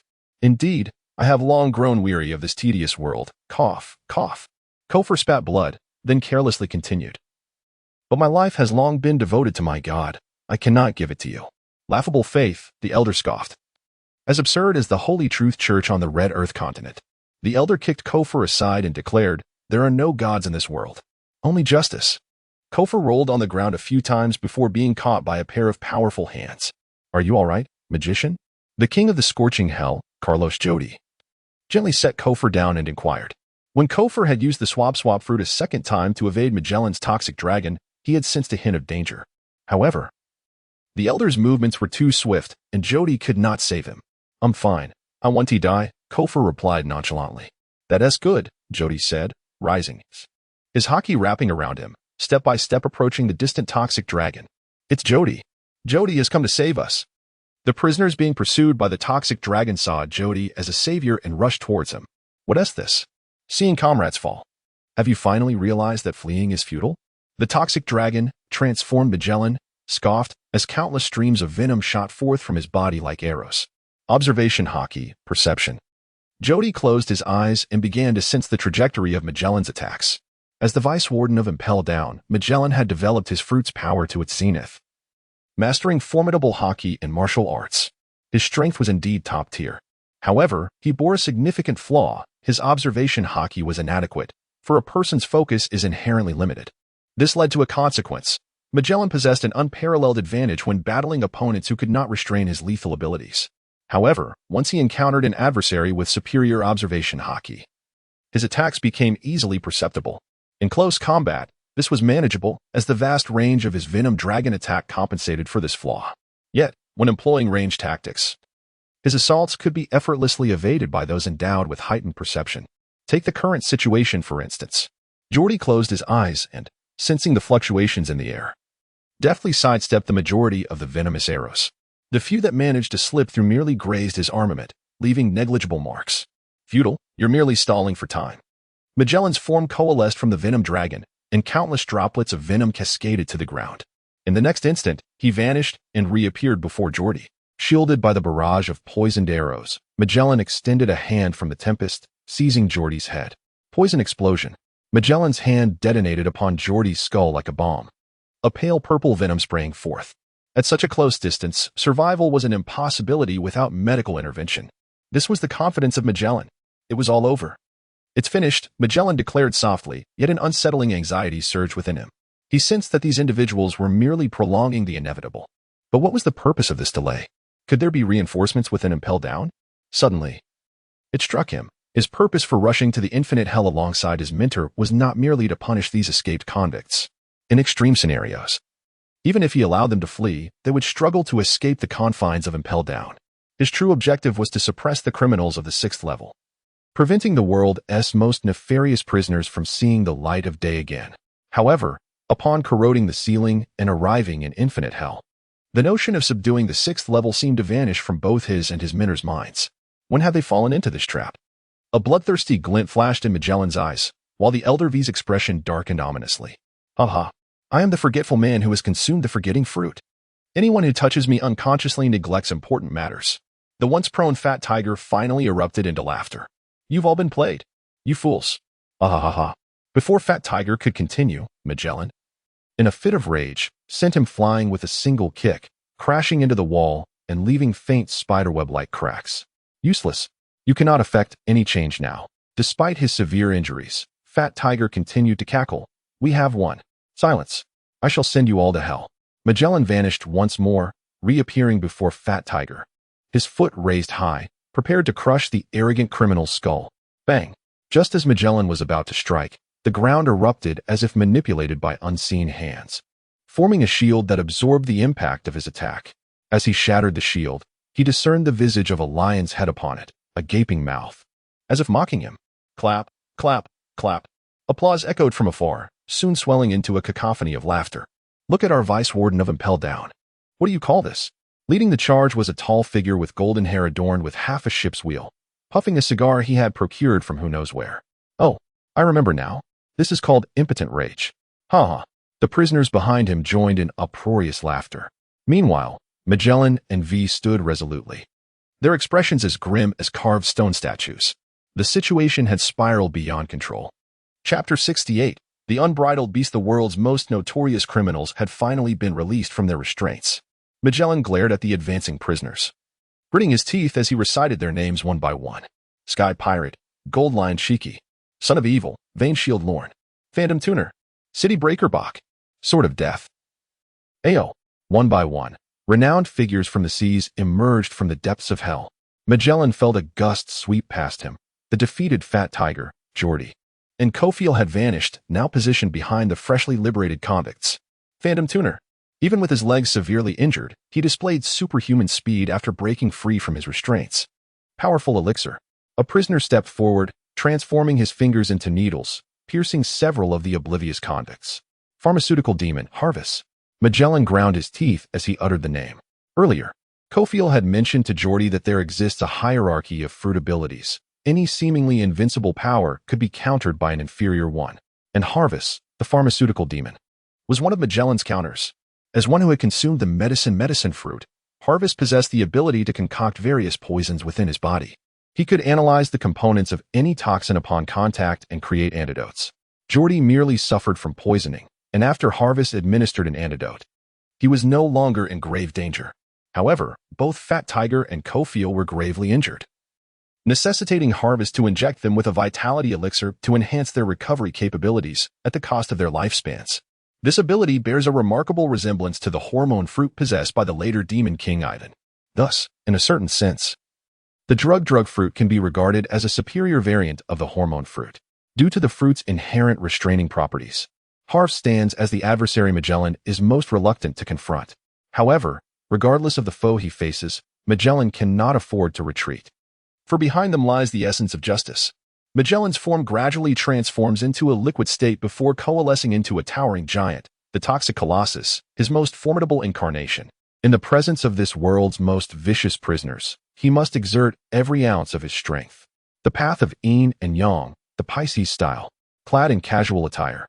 The former Warden Wei bends his legs and feigns a circular motion with his hands, assuming a stance of combat. Your opponent is me. The elderly Bahar among the prisoners bellows, vanishing amidst the crowd like a human cannonball hurtling toward Wei. Both veterans hail from the same era, having engaged in countless duels over the years. When Bahar was imprisoned and impelled down, and after Wei's retirement, Bahar had even resigned himself to the notion that he would never again face this old rival in battle. Boom, boom, boom. Both Bahar and Wei are pure martial artists. Bahar is a powerhouse, each strike accompanied by a fierce, whistling sound. Conversely, Wei embodies a more skillful approach, employing Tai Chi, a combat technique that harnesses strength by leveraging force. When two individuals with such contrasting combat styles encounter each other, a peculiar scene unfolds. Old Bach appears to dominate, forcing Old Wei into retreat. However, in reality, Old Wei's stamina remains far less depleted than that of Old Bach. In their previous battle, Old Wei had painstakingly exhausted Old Bach's energy before securing victory. Bang! Old Wei deftly blocks Old Bach's kick, then scoffs. What's the matter? This is only the 112th strike, and you're already out of breath? Surrender now. I could keep going for another 1,000. Flushed with anger, Old Bach retorts, quickening his leg movements. Meanwhile, Magellan, embodying a colossal poison, is not faring well either. Each 6th-level prisoner proves to be a formidable opponent, not entirely helpless against Magellan's venomous prowess. Additionally, with the presence of the drug lord, Harvs, the prisoners grow increasingly reckless. Ha ha ha. Is this the strength of Impel Down? One prisoner grasps Magellan with haki and delivers a powerful punch, forcing the massive poison giant back several steps. Is that all? He cackles. The seas outside belong to me. As Magellan shows signs of defeat, the surrounding prisoners, all skilled in observation haki, swiftly seize the fleeting opportunity. Ha ha ha, die. One exclaims, I've waited a long time for this. Countless armed strikes rain down upon the poison giant, causing him to dissipate. Magellan collapses to the ground, battered and bruised. Bang! Noticing Magellan's peril, Old Wei momentarily loses focus while grappling with Old Bach. Sensing this slight distraction, the astute combatant, Old Bach, delivers a kick that shatters Old Wei's left arm, sending him flying. A menacing prisoner steps forward, advancing toward Magellan, seething. I've spent 15 years in this hell, all thanks to you. Now, it is time for revenge. With a hand poised like a knife, he lunges at Magellan's chest. A successful strike would seal the fate of the deputy warden. To take my life, you are not worthy. Magellan, lying on the ground, suddenly opens his eyes, grasping the prisoner's hand and pulling him towards his body. No, please, I haven't seen the ocean. The prisoner cries, only to be engulfed by a pale purple toxin. The entire ordeal unfolding without assistance from any other prisoners. We could save him, but why bother? We're not close. Why should we care? This indifference epitomizes the brutal reality of the pirate world. Humph, what a worthless fool, sneers the legendary pirate, Shiki the Golden Lion. Standing beside him, Lorne lightly applauds and remarks, the obstacles before us have been entirely cleared. It is time to conquer our vast ocean. Out, out, out. The prisoners shout in unison. Shiki caresses the walls of Impel Down, and as Magellan lies on the ground, he seems to realize something, shouting, Shiki, how dare you? Ha ha ha. What do I have to fear? Shiki laughs exaggeratedly, then suddenly becomes serious, resting his hand against the wall, motionless. Lorne feels the floor begin to tremble slightly, quickly grasping Shiki's intentions.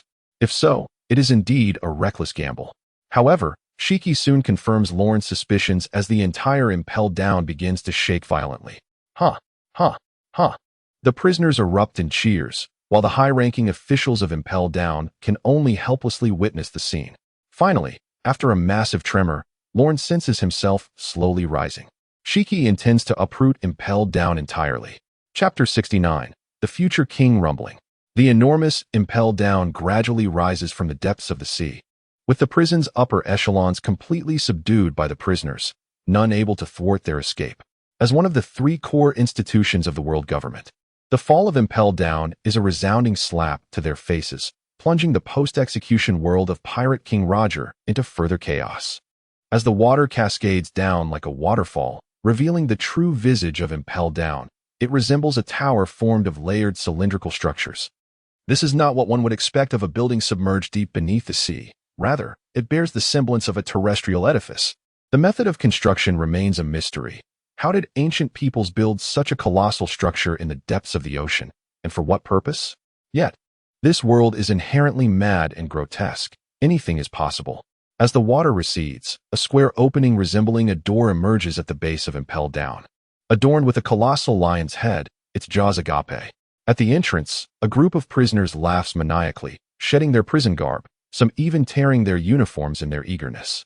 Lorne tosses aside his black and white striped attire, revealing a lean but well-defined physique. Though only 12 years old, his noble lineage and rigorous training have sculpted an elegant form. With long black hair cascading down his back, the sorcerer, Kofor, after receiving a life-enhancing injection from Harvs, is now capable of normal movement and drapes a navy coat over Lorne's shoulders with reverence. Meanwhile, the fiery Hell King, Carlos Jordi, produces a cigar, offering it to Lorne before respectfully lighting it. A drop of water shall be repaid with a fountain, an old saying from the Flower Kingdom. Echoes among pirates who value loyalty on the high seas. Jordi holds this principle dear, even if he remains skeptical of Kofor's so-called deity, viewing it as a mere ruse. But does it matter? A wolf does not repay kindness with malice. As a lone wolf, Jordi refuses to betray his benefactor. Since Lorne rescued him from this hell, he shall remain loyal for life. Such is the simplicity of the matter. The ghostly Tenna stands aside, his back straight, gazing down at the sea as if lost in thought. His legs bear old wounds, robbing him of the strength to vie for supremacy on the ocean. His previous speed, which had nearly caught Magellan off guard in the depths of hell, was merely a fleeting flicker of brilliance. After rescuing a few injured comrades, he quietly supported his knee in a corner for an extended period. Yet, he harbors no ambition of his own. However, nurturing a future king seems a worthy pursuit. Tenna has a strong premonition that the emperor who will reign over these seas will undoubtedly emerge from those now escaping Impel Down. Not the ambitious and haughty legendary pirate, Shiki, but the young boy seated at the entrance. Turner gazed thoughtfully at the ambitious youth seated at the door. The foremost figure, the golden lion Shiki, greedily inhaled the air, savoring the taste of freedom. He then erupted into a hearty laugh. Ah ha ha ha. Truly commendable, young Lorne, a worthy scion of the Wayne Hill family. He cast a sidelong glance at the vast ocean ahead, causing a startled seagull to squawk in alarm before it took flight in fright. Newsbirds exist worldwide, and the World News Report employs them as one of its tools for gathering information. Most of those present observed this spectacle, yet remained unfazed. The more tumultuous the affair, the greater their delight. Defying the world government is a source of amusement for nearly all criminals. At this moment, Shiki was brimming with vitality. Having once faced defeat at the hands of the War of Buddhas and the heroic Iron Fist Carp, ultimately cast into impelled down, a nadir in his life. However, merely 2 years later, he shattered the centuries-old myth of impelled down, escaping unscathed and effortlessly relocating the entire prison, delivering a resounding slap to the world government. How could this not be heartening? As a user of the float fruit, Shiki possesses the remarkable ability to levitate any inanimate object he touches. At the zenith of his powers, he could even keep several islands afloat for 2 decades. You flatter me, Lord Shiki. This is merely my duty, Lorne replied, rising to his feet and offering a slight bow. Displaying a modicum of humility is the hallmark of the astute. Among the prisoners, an unspoken division has emerged into 3 factions, one led by the formidable Shiki, composed of powerful criminals, another, where Lorne has garnered considerable support among the lower-tier inmates, many of whom regard him as a deity due to his whispering ability. Indeed, Lorne is akin to a god. He orchestrated and executed the escape plan, shattering the long-held myth of the impelled down's impenetrability that had persisted for centuries.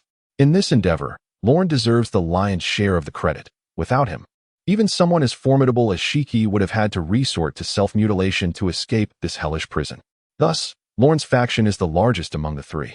The third faction comprises the neutral prisoners from level 6, the majority of whom were once sovereigns of the seas.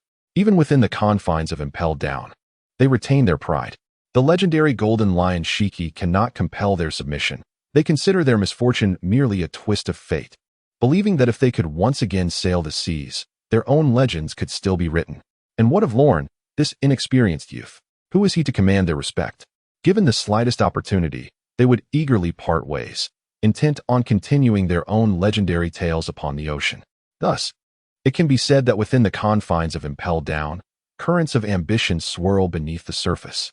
While the prisoners appear united in their quest for freedom, they are secretly vying for dominance. The so-called alliance is as precarious as the floating prison itself, poised to collapse at any moment. At that moment, Lorne, one of the faction leaders, bowed his head to another leader, Shurji, undoubtedly conveying a reassuring attitude that instilled confidence in Shurji. This provided a sense of reassurance to the prisoners. At that moment, a sudden uproar echoed from the depths of impelled down. Chapter 70. Confrontation. If I were in your shoes, I would cease all actions immediately and surrender. The former chief warden, Wade, bound by seastone chains, spoke fiercely to the group of prisoners before him. The world government will not spare you. One of his hands was bloodied. The first time he had sustained such severe injuries in his career, his left arm, broken by Old Bach, was roughly shackled behind him by the prisoners using seastone handcuffs. Yet, Wade maintained a stoic expression, glaring at the ruffians before him. As a guardian of justice, what was the loss of a hand, or even a life, in the pursuit of his convictions? Ha ha ha, you've become a prisoner, yet you still possess such resolve. Old Bach laughed heartily beside him, relishing his victory over this long-time adversary. Decades of resentment were finally unleashed at this moment, filling him with elation. Previously, when the prisoners had surged out to taste freedom, he had chosen to remain and chat with his old friend Wade. Although Wade had been distracted, worried about his disciple Magellan, which led him to suffer this heavy blow from Old Bach. His exhaustion from traversing the vast whirlpool waters had also contributed to his state. Undoubtedly, he felt a sense of indignation. However, was Old Bach, just escaped from prison, in peak condition either? They were equally matched in their weakened states. Magellan had succumbed to his injuries, unconscious, wrapped in layers of seastone chains by the prisoners, who feared any sudden movements from him, as his lethal poison had left a lasting impression on their minds. Chief Guard Salutes had also fallen into a brief stupor due to exhaustion, and after the prisoners secured him, they discarded him beside Magellan, no longer concerned for him. He possessed some strength, but that was only relative to lower-tier prisoners. Now, with the most terrifying prisoners of impelled down released, even if Salutes regained his former strength, he would stir no significant turmoil. His subordinates, the beast guards, apart from the exhausted and unconscious Peruse the Scorpion and the blue gorilla who had helped Salud's quell the hungry hell, were all driven into the fiery depths by the prisoners, forced to experience the scorching temperature of the infernal bridge. Chief Guard Hannibal was similarly bound in chains, his hands cuffed behind Magellan. At that moment, he wore an expression of disbelief. He had never anticipated that the prisoners of Impelled Down could truly break free from their suppression, creating such chaos. I will reclaim my position as Chief Warden. How dare you, scoundrels, threaten the populace? Hannibal muttered to himself before suddenly realizing something, unleashing a torrent of curses at the prisoners. Despite his lingering attachment to the title of Chief Warden, Hannibal understood one crucial fact. He was the protector of the people. Even if faced with an abyss, he could not retreat a single step. Yet, the more Hannibal raged, the lower Domino's head sank. Through her perception fruit, Lorne sensed her engulfed in deep self-reproach, likely regretting her act of kindness in secretly replacing Lorne's seastone handcuffs, thus granting Lorne an opportunity to utilize his whispering ability to communicate throughout Impelled Down. Nevertheless, Lorne felt no remorse within her heart, stirring a sense of guilt and gratitude within him. Such a beautiful soul deserves profound gratitude. How might one repay such kindness? Only with one's life. Lorne took a subtle step closer to Domino, determined to protect them this time, vowing that no one would harm them. Perhaps finding Hannibal too noisy, Shiki ordered someone to fetch a cloth and gag Hannibal, reducing his protests to muffled sounds. Look, there is a beauty. Suddenly, a prisoner, as if discovering a new world, let out a lascivious laugh directed at Domino, then reached out toward her. In truth, the chains binding Domino accentuated her exquisite figure, rendering her all the more alluring. Coupled with her role as a guard, it was undoubtedly a potent stimulant, stirring the desires of the prisoners. A beauty of such magnificence stands before them, and it is impossible that they have not noticed her presence. It is merely a matter of the beauty speaking out. However, once that lascivious prisoner tore through the final veil of pretense, an unusual gleam flickered in the eyes of the other inmates. Bound, Domino writhed violently, her eyes filled with terror, muffled sounds escaping from her gagged mouth. She did not fear death. As a warrior, dying was her honor. Yet, the thought of being subjected to the humiliation by this group of scoundrels filled her with dread, a disadvantage inherent to her femininity. Humph! With a disdainful snort, Loren stepped forward, placing himself protectively in front of Domino. As long as he stood there, no one would dare lay a finger on her. Ahaha! Loren, how old are you to understand matters of men and women? Truly, you are a noble, jeered a prisoner, lecherously eyeing Domino. This girl is a real stunner. You go ahead and enjoy her first, and once you are satisfied, let the brothers have a turn. Big brother, I was wrong. Let go, it hurts, pleaded the prisoner. But mid-sentence, a hefty hand seized him, gripping his wrist tightly. In the throng, Fat Tiger gnawed on a chicken leg, stolen from who knows where, while his other hand crushed the lascivious prisoner's wrist, as if intending to shatter it. The lascivious prisoner begged for mercy, tears and snot threatening to spill, drawing disdainful glances from those around him. Fat Tiger yanked him away and hurled him aside, stepping up to stand half a pace behind Loren, glaring fiercely at the other inmates, as if to challenge anyone to make a move. Meanwhile, Jody and Kofiel approached quietly from the side. The lascivious prisoner belonged to Shiki's faction, and he seemed to have many connections among the powerful. He was quickly helped to his feet, casting a venomous glare at Fat Tiger. Several strong prisoners shielded him, unabashedly staring down Loren. The two sides stood in a tense standoff, the atmosphere thick with hostility. What is going on? Why is the atmosphere so tense? A jovial voice called from the back of the crowd, as the powerful inmates parted to allow passage to a towering black-skinned giant with a mohawk and earrings. Black Crocodile Mora, Loren said coldly. Mora was a fervent admirer of Shiki, having set sail after hearing tales of his legend, only to be captured by the world government due to his rampant arrogance on the seas. His formidable strength allowed him to quickly become Shiki's right hand after a successful escape. His arrival almost signified Shiki's endorsement. What does this mean, Loren? Black Crocodile Mora emerged from the throng of prisoners. The lascivious prisoner, still nursing his injuries, whispered something into Mora's ear, glaring maliciously at Loren and his companions. Without needing to employ any perceptive abilities, Loren could surmise the content of the prisoner's words, merely some incitements to discord. Mora nodded upon hearing this, signaling for the beaten prisoner to step back, and addressed Loren with a sardonic smile. Loren, you let us out of this cage, and we are all grateful. However, your people have assaulted ours over a single inmate. It is unreasonable not to provide an explanation. don't you think? Is that so? Loren replied, a smile spreading across his face, revealing a set of pristine, even teeth. He pushed aside the few followers standing in front of him and took deliberate steps towards Mora. Are you aware that you were previously confined within a cage? Loren inquired, standing before Mora and lightly poking his chest. At 12 years old, Loren appeared rather diminutive in comparison to Mora, and even on tiptoe, he struggled to reach Mora's forehead. Yet, despite the stark disparity in their sizes, when Loren prodded Mora's chest, the once feared pirate on the seas dared not make a move. Loren's reputation was one aspect, but the palpable aura of murderous intent surrounding him was the more significant deterrent.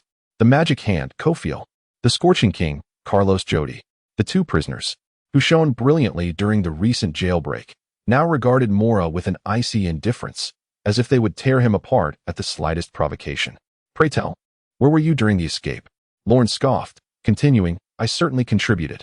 Mora's face flushed slightly at Lorne's reprimand, yet he stubbornly held his ground. Contributed, you say? I hope you weren't merely hiding in the crowd, waving your banner, Lorne replied with a detached tone, exuding an air of indifference. He gestured to Fat Tiger, who was devouring a chicken leg. Immediately, Fat Tiger discarded the leg and pushed through the onlookers to stand before Lorne. Towering and formidable, he gazed down at Mora with palpable disdain. Strip, Lorne commanded coldly. Although Fat Tiger was bewildered, he had long adhered to Lorne's words as his guiding principle. Lorne's orders were his creed. Without hesitation, Fat Tiger removed his oversized black and white striped prison uniform, revealing his muscular physique beneath. This prisoner's name is Fat Tiger, Lorne stated, pointing to the bruises on Fat Tiger's body. These marks were earned in his battle against Hannibal. He nearly single-handedly defeated the warden of the advancing city. Lorne spoke with an unassuming tone, as if stating an undeniable fact. Yet, Fat Tiger stiffened, standing at attention, and if one looked closely, they might notice a glimmer of mist in his eyes. However, none in attendance paid heed to this detail, nor would anyone think to notice it. The other prisoners were captivated by Lorne's words. Confused by the implications of Lorne's statements, they wondered if he was comparing wounds. After all, who among them was not scarred? This place bears the mark of the former warden, Wei, Lorne continued, pointing to a bruise on Fat Tiger's back. This was the result of a fierce blow from Wei, who had intercepted Fat Tiger during a flight initiated by Magellan. And this is the wrathful strike of Deputy Warden Magellan, Lorne concluded, indicating a faint imprint on Fat Tiger's forehead, a blow that had nearly robbed him of his fighting spirit. Had it not been for the timely arrival of the medic, Harvus, his fate could have been dire. This man has entangled the strongest of the entire advancing city prison in his struggle. Where were you during these battles? Lorne's final words were a direct accusation hurled at Mora. Without him, you would still be languishing in hell. How could you even think of retaliating against him? Silence enveloped the room. Even Fat Tiger stood dumbfounded, at a loss for words. In the world of pirates, injury was a commonplace occurrence. Even comrades aboard the same ship rarely knew the origins of their wounds. Yet Lorne, the divine figure who had rescued them from the abyss, seemed to remember every trivial detail, every effort made in their struggles. The realization that the divine was watching over them transformed the prisoners' gazes towards Lorne into expressions of profound reverence. Let us offer our humble faith and hearts to the divine. Meanwhile, Mora had become almost statue-like, Lorne's incisive words striking him like a slap across the face, leaving his complexion a ghastly pallor. Wishing desperately for the ground to open up and swallow him whole. Ha ha ha, young Lorne is certainly sharp-tongued. A booming laughter resonated. The principal had finally arrived. Upon hearing this voice, Lorne straightened, fully aware that in his unique position, any prisoner wishing to act against him would have to consider the sentiments of others.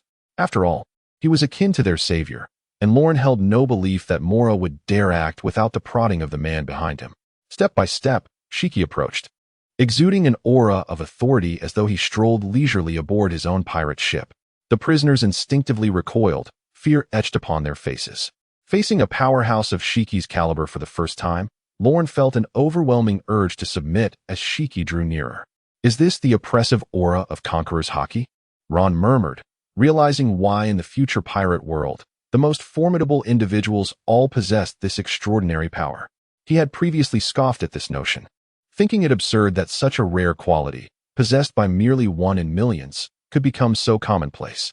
Yet now, Ron comprehended the truth. It is not that every strong individual possesses conqueror's haki, but rather that those endowed with it are almost certain to become powerful. Those lacking this ability inherently find themselves at a disadvantage when facing its bearers. As Shiki approached Ron, the stone slab beneath them began to ripple and then levitated, forming into a chair. Shiki casually settled into the chair, resting his head on one hand, squinting as he scrutinized the young man before him. He had always dismissed the prevalent theories regarding the three factions circulating among pirates. In this vast ocean, there exists but one undeniable truth: strength. And he, Captain Shiki, was undoubtedly among the most formidable within these prison walls. Chapter 72. In solitude, Ron locked eyes with Shiki, as if sparks might ignite in the air between them. Yet, even in the presence of this once mighty ruler of the seas, Ron exhibited no trace of fear, as if the man seated before him were merely an ordinary elder. "Aren't you afraid of me?" Shiki suddenly inquired with a smile, his demeanor warm, akin to a caring elder addressing a younger relative. "Why should I be afraid?" Ron tilted his head slightly, responding nonchalantly. "We have been confined together for so long. I have a clear understanding of your character, Lord Shiki." "Oh, and what kind of person am I?" Shiki, intrigued by Ron's words, asked with curiosity. "I perceive ambition within you, Lord Shiki. After all, as a man who once contended with the Pirate King, I presume you would not be content with merely escaping from prison, would you?" "Interesting, do continue." Shiki's golden brows arched, one hand supporting his head while the other toyed with the stone chair, where a lion's head gradually emerged from the armrest, fierce and lifelike. Impelled Down is one of the core strongholds of the world government. If you were to abscond from here, the world government would surely not let it go lightly. "They are powerless," Shiki replied calmly, his tone laced with an undeniable air of dominance. Is this the confidence of a true warrior, or rather, reckless abandon without consideration of consequences? Lorne sighed before continuing. "Is there truly nothing that can be done, Lord Shiki? Or is it that you simply refuse to acknowledge the truth? After the demise of the pirate King Joel D. Roger, who reigns as the sovereign of these seas, it is the pirate Shiki who strokes the stone lion, his gaze averted from Lorne. Pirates?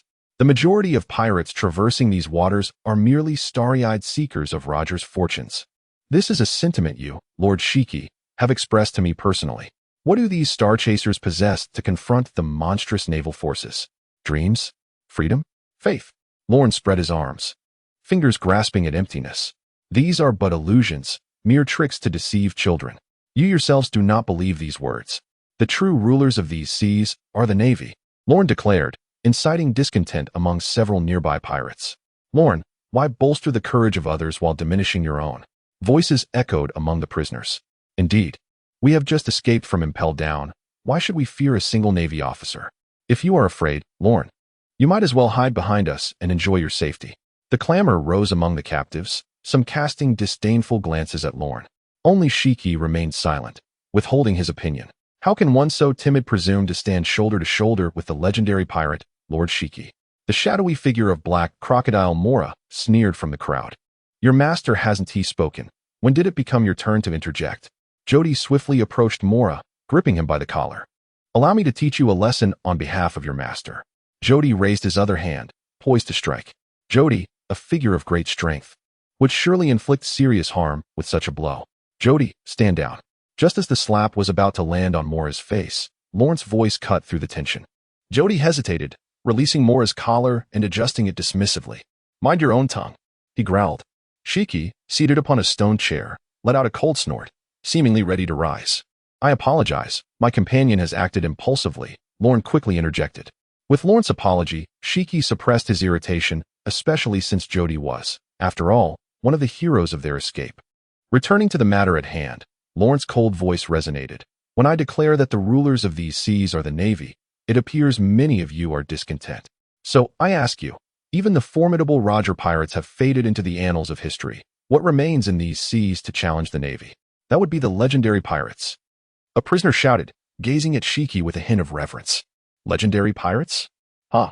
Lorne scoffed, provoking the ire of Shiki's admirers. They were about to reprimand this audacious youth who dared to belittle legendary might, but Shiki raised a hand to quell their futile aggression. "Roger is dead. Whitebeard is frail and ailing, and I find myself captured. The great crews have likely dispersed long ago. The three great legends have become mere history," Shiki stated calmly. as if the words bore no weight upon him. The starry-eyed seekers of fame in these seas are scarcely worthy of consideration. How could they withstand the navy? Such notions are but folly. The former king of these waters has perished, and a new king has yet to rise. It is a time of tumult, with the world government eager to extinguish the flames of notorious pirates to instill fear in the hearts of many. Meanwhile, the pirates strive to distinguish themselves among the multitude of newcomers, aspiring to become one of the sovereigns of these seas. So, young Lorne, what do you imply? Shiki's expression grew serious, as if he grasped the underlying truth. Fame?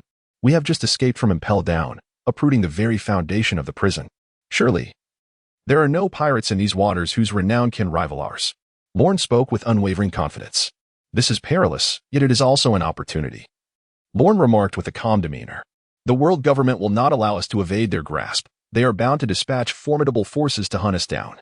For within Impel Down lie the prisoners deemed too terrifying to be left unrestrained by the world government. Such terror cannot go unnoticed by the world government. It is likely that they now perceive the prisoners who escaped from the advancing city as their foremost threat. However, the pirate world will regard us as icons, provided we can withstand the retaliation from the world government. Our strength will continue to grow until we can confront this world government directly. Our objective is to establish a force capable of resisting the world government, thereby altering the order of this world. Lorne articulated his plan in one breath, causing all the pirates present to gasp in astonishment. It is madness, reckless, and unyielding. This is the label placed upon Lorne by the pirates present, yet within their hearts a flicker of anticipation ignites. How exhilarating it must be to confront the might of the world government. Ha ha ha. The laughter of Shiki, seated upon a stone chair, reverberated through the air, nearly bringing tears to his eyes. Rising from his seat, the chair transformed into a stone lion, advancing step by step towards Lorne. Chapter 73. The dagger appears. The stone lion silently roared at Lorne, exuding an imposing aura. However, Lorne remained unfazed, fixated on the jubilant Shiki. What could the esteemed Shiki be laughing about? Does this plan harbor any flaws? Lorne pondered aloud. Flaws, you say? Shiki wiped away the tears from the corners of his eyes and continued, yet your plan is simply too amusing. Why is that? According to this scheme, we shall soon acquire the power to stand toe-to-toe with the world government. Lorne exclaimed, but as he surveyed the surroundings, he noticed the pirates under Shiki's command suppressing their laughter, their eyes brimming with disdain. Is it truly impossible for my plan to come to fruition? Because you are far too naive. Morris shouted. Conquering the world? Are you still a child, playing with make-believe? Oh, I almost forgot. Lorne, you are indeed just a child. Ha ha ha. The prisoners around burst into a chorus of laughter. Ah ha ha. Indeed a child, so utterly childish. To speak of competing with the world government? How absurd. Ha ha ha. Lorne's subordinates wore grim expressions, yet they refrained from acting out without their leader's command. As for Lorne himself, he maintained a serene demeanor, allowing the prisoners to hurl their scorn. The sparrows know not the ambition of the swan. Having been ruled by the world government for centuries, they had long grown accustomed to the lofty celestial dragons above them, harboring no thoughts of resistance. Even those with strength, opposed to the world government, merely subsisted in their secluded corners, living out a utopian existence. The world, long oppressed by the celestial dragons, yearned for someone to rise and ignite the torch of rebellion. In the original narrative, the man who kindled this torch was Dragon, the father of the protagonist Luffy, and the son of the hero Carp, originating from the Navy. He became aware of the world government's sordidness and resolved to reconstruct the world, thus founding the Revolutionary Army to liberate oppressed nations. He was labeled the most dangerous prisoner by the world government. In this lifetime, Lorne aspired to be the vanguard wielding the torch.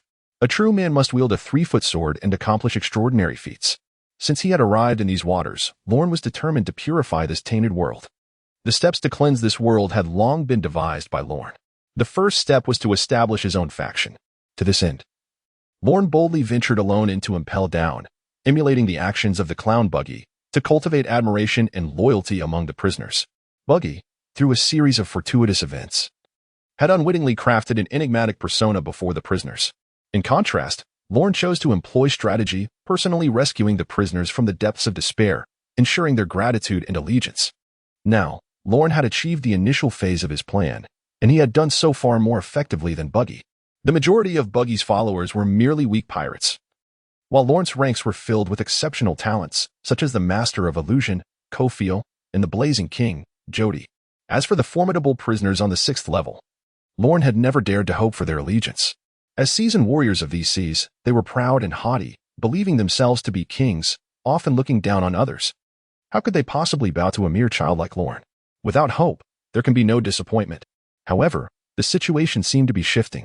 The mad Shiki had uprooted the entire Impel Down, which meant that within this floating fortress, the world's most notorious prisoners resided. If they united and consolidated their strength, Lorne believed, no one in this world can impede them. However, as Lorne proposed his second plan, he sensed the prisoners' indifference. They resembled a mass of sand that could disperse at any moment. Even the Golden Lion, a pivotal figure in Lorne's scheme, erupted into laughter. Lorne did not perceive this as mockery directed at himself, for he likely possessed a clearer understanding of the Golden Lion's ambitions than anyone else in this vast sea. In his quest for freedom, Shiki could sever his own legs, and to convey the essence of true piracy to the world. He could remain in hiding on Floating Island for 2 decades, all for the sake of a singular vision. Such a man truly deserves one's own recognition. With ambitions akin to those of Skilorn, he cannot fathom the possibility of declining an opportunity to conquer the world. If that were the case, Lorne would have no choice but to admit he misjudged the person. It was my indiscretion. Ski retracted his smile and, in a measured tone, remarked, however, young Lorne, your plan is indeed amusing. It reminds me of someone. A singular individual. Lorne began to ponder deeply within his mind, contemplating whom Ski could possibly be referring to. He commenced an introspective search, sifting through all that was associated with Ski. At this moment, a scene abruptly froze. It was the tale of Lorne conversing with Shiki about Caesar.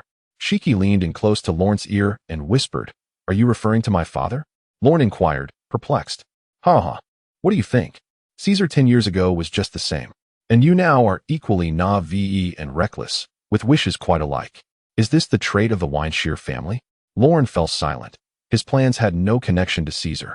Or perhaps it could be said that he bore little relation to Caesar himself. He was merely a soul of a traveler occupying this body. Many years ago, I posed a question to Caesar. Shiki chuckled heartily, extending a hand toward Lorne in an inviting gesture. "Now, I ask you the same. Lorne, are you willing to be my right hand?" Shiki took a deep puff from his cigar, exhaling a thick cloud of smoke as he continued, "Together, we shall conquer this world." At this proclamation, the room fell into stunned silence. Who was Shiki, the Golden Lion? He was one of the 3 legendary pirates, the sovereign of the skies. What dignity did he possess to invite a mere youth? Even if this young man had a modicum of cleverness. "Shiki, how could this insolent brat be your right hand?" A fervent admirer of the Golden Lion exclaimed, unwilling to accept that this inexperienced child could rise above him. The trio of Fat Tiger, Jody, and Koffel remained silent, awaiting Lorne's decision. They had pledged allegiance to Lorne because they envisioned a future where he reigned supreme, considering him their deity. However, if Lorne were to submit to another, it would mean they had misjudged him. All eyes in the room were fixed on Lorne, anticipating his choice. Lorne, however, remained silent for a long while before arriving at a conclusion. Given Shiki's formidable strength, perhaps following him could lead to great achievements. "So, you accept?" Shiki asked nonchalantly, his tone tinged with satisfaction. Rationality dictated that he should acquiesce, enduring the present circumstances, at least for the time being. However, Lorne stood up, meeting Shiki's gradually chilling gaze. "If one cannot live life according to their own desires, what is the point?" he declared. "Therefore, I must decline." Upon uttering these words, an oppressive silence enveloped the room, broken only by the heavy breaths of the prisoners. "How dare you refuse, Lord Shiki?" Mora bellowed. Yet, Lorne paid no heed to this clown, his focus unwavering on Shiki's eyes. "Are you certain you wish to reject me?" Shiki's eyes widened in disbelief as he spoke, his subordinate's expressions turning menacing. "Indeed, even if you asked 100 times, my answer would remain the same," Lorne articulated steadily. To speak such words in the presence of this maritime legend required immense courage. Upon hearing Lorne's declaration, Shiki's body trembled, and Lorne's figure began to merge in his mind with that of an old friend. Long ago, he had posed a similar question to that man, inquiring if he would be his left arm to conquer the world together. Yet that man had no desire for conquest, his response curiously mirroring the present exchange. That man was the once reigning pirate king, Gold. Roger. How intriguing. Shiki laughed heartily, a newfound respect for Lorne blossoming within him. If this child were to survive, he would undoubtedly carve out a place for himself upon the seas of the future. Suddenly, the floor and walls began to writhe, as if endowed with life and consciousness. "Shikiyu," Jody began, but before he could finish, Tendril-like protrusions emerged from the wall, ensnaring him and sealing him against it, muffling his cries while allowing only his nose to breathe. This ambush ensnared each of Lorne's companions, all of them locked against the walls. The situation had drastically shifted, leaving Lorne standing alone before Shiki, beads of cold sweat forming on his brow. He had anticipated that his refusal would sour their relationship, yet he had not foreseen Shiki's immediate turn against him. Is this what it means to be a formidable figure?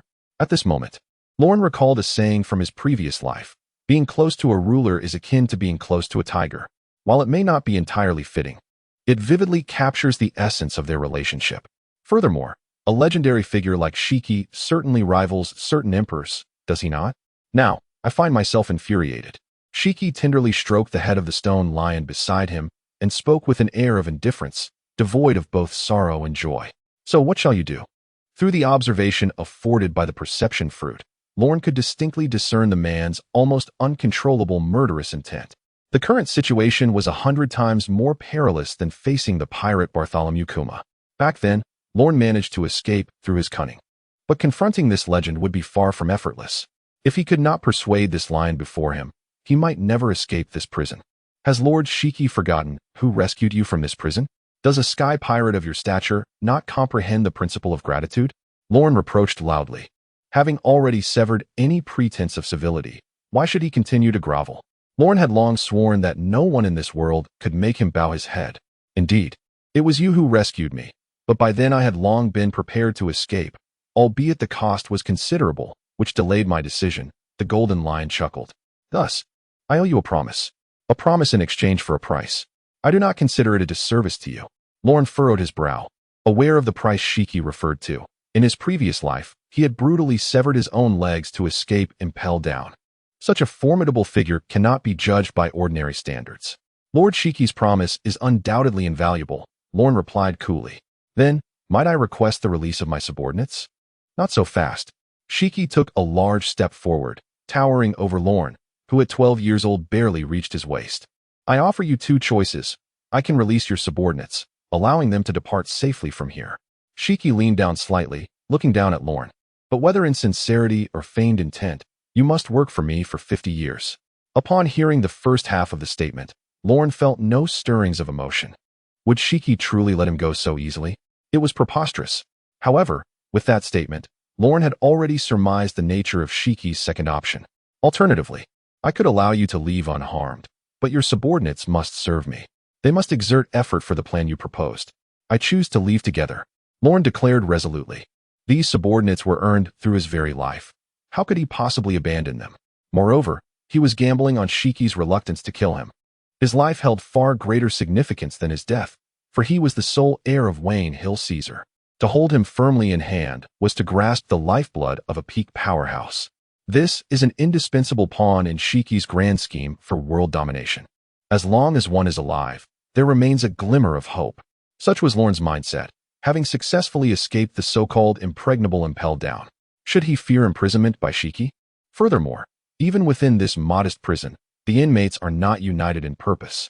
Take, for instance, the scheming prisoners of the 6th level. The opportunities are indeed plentiful. It appears you have yet to fully contemplate your situation, Shiki remarked casually before turning away. Approaching the door, he gestured dismissively over his shoulder to Lorne. Think it over. When you have an answer, let me know. With a simple wave of his hand, the stones of the wall seemed to awaken, extending countless tendrils that ensnared Lorne, binding him tightly against the wall, right beside Domino, who was similarly restrained. The atmosphere was fraught with unpredictability, instilling terror in Domino.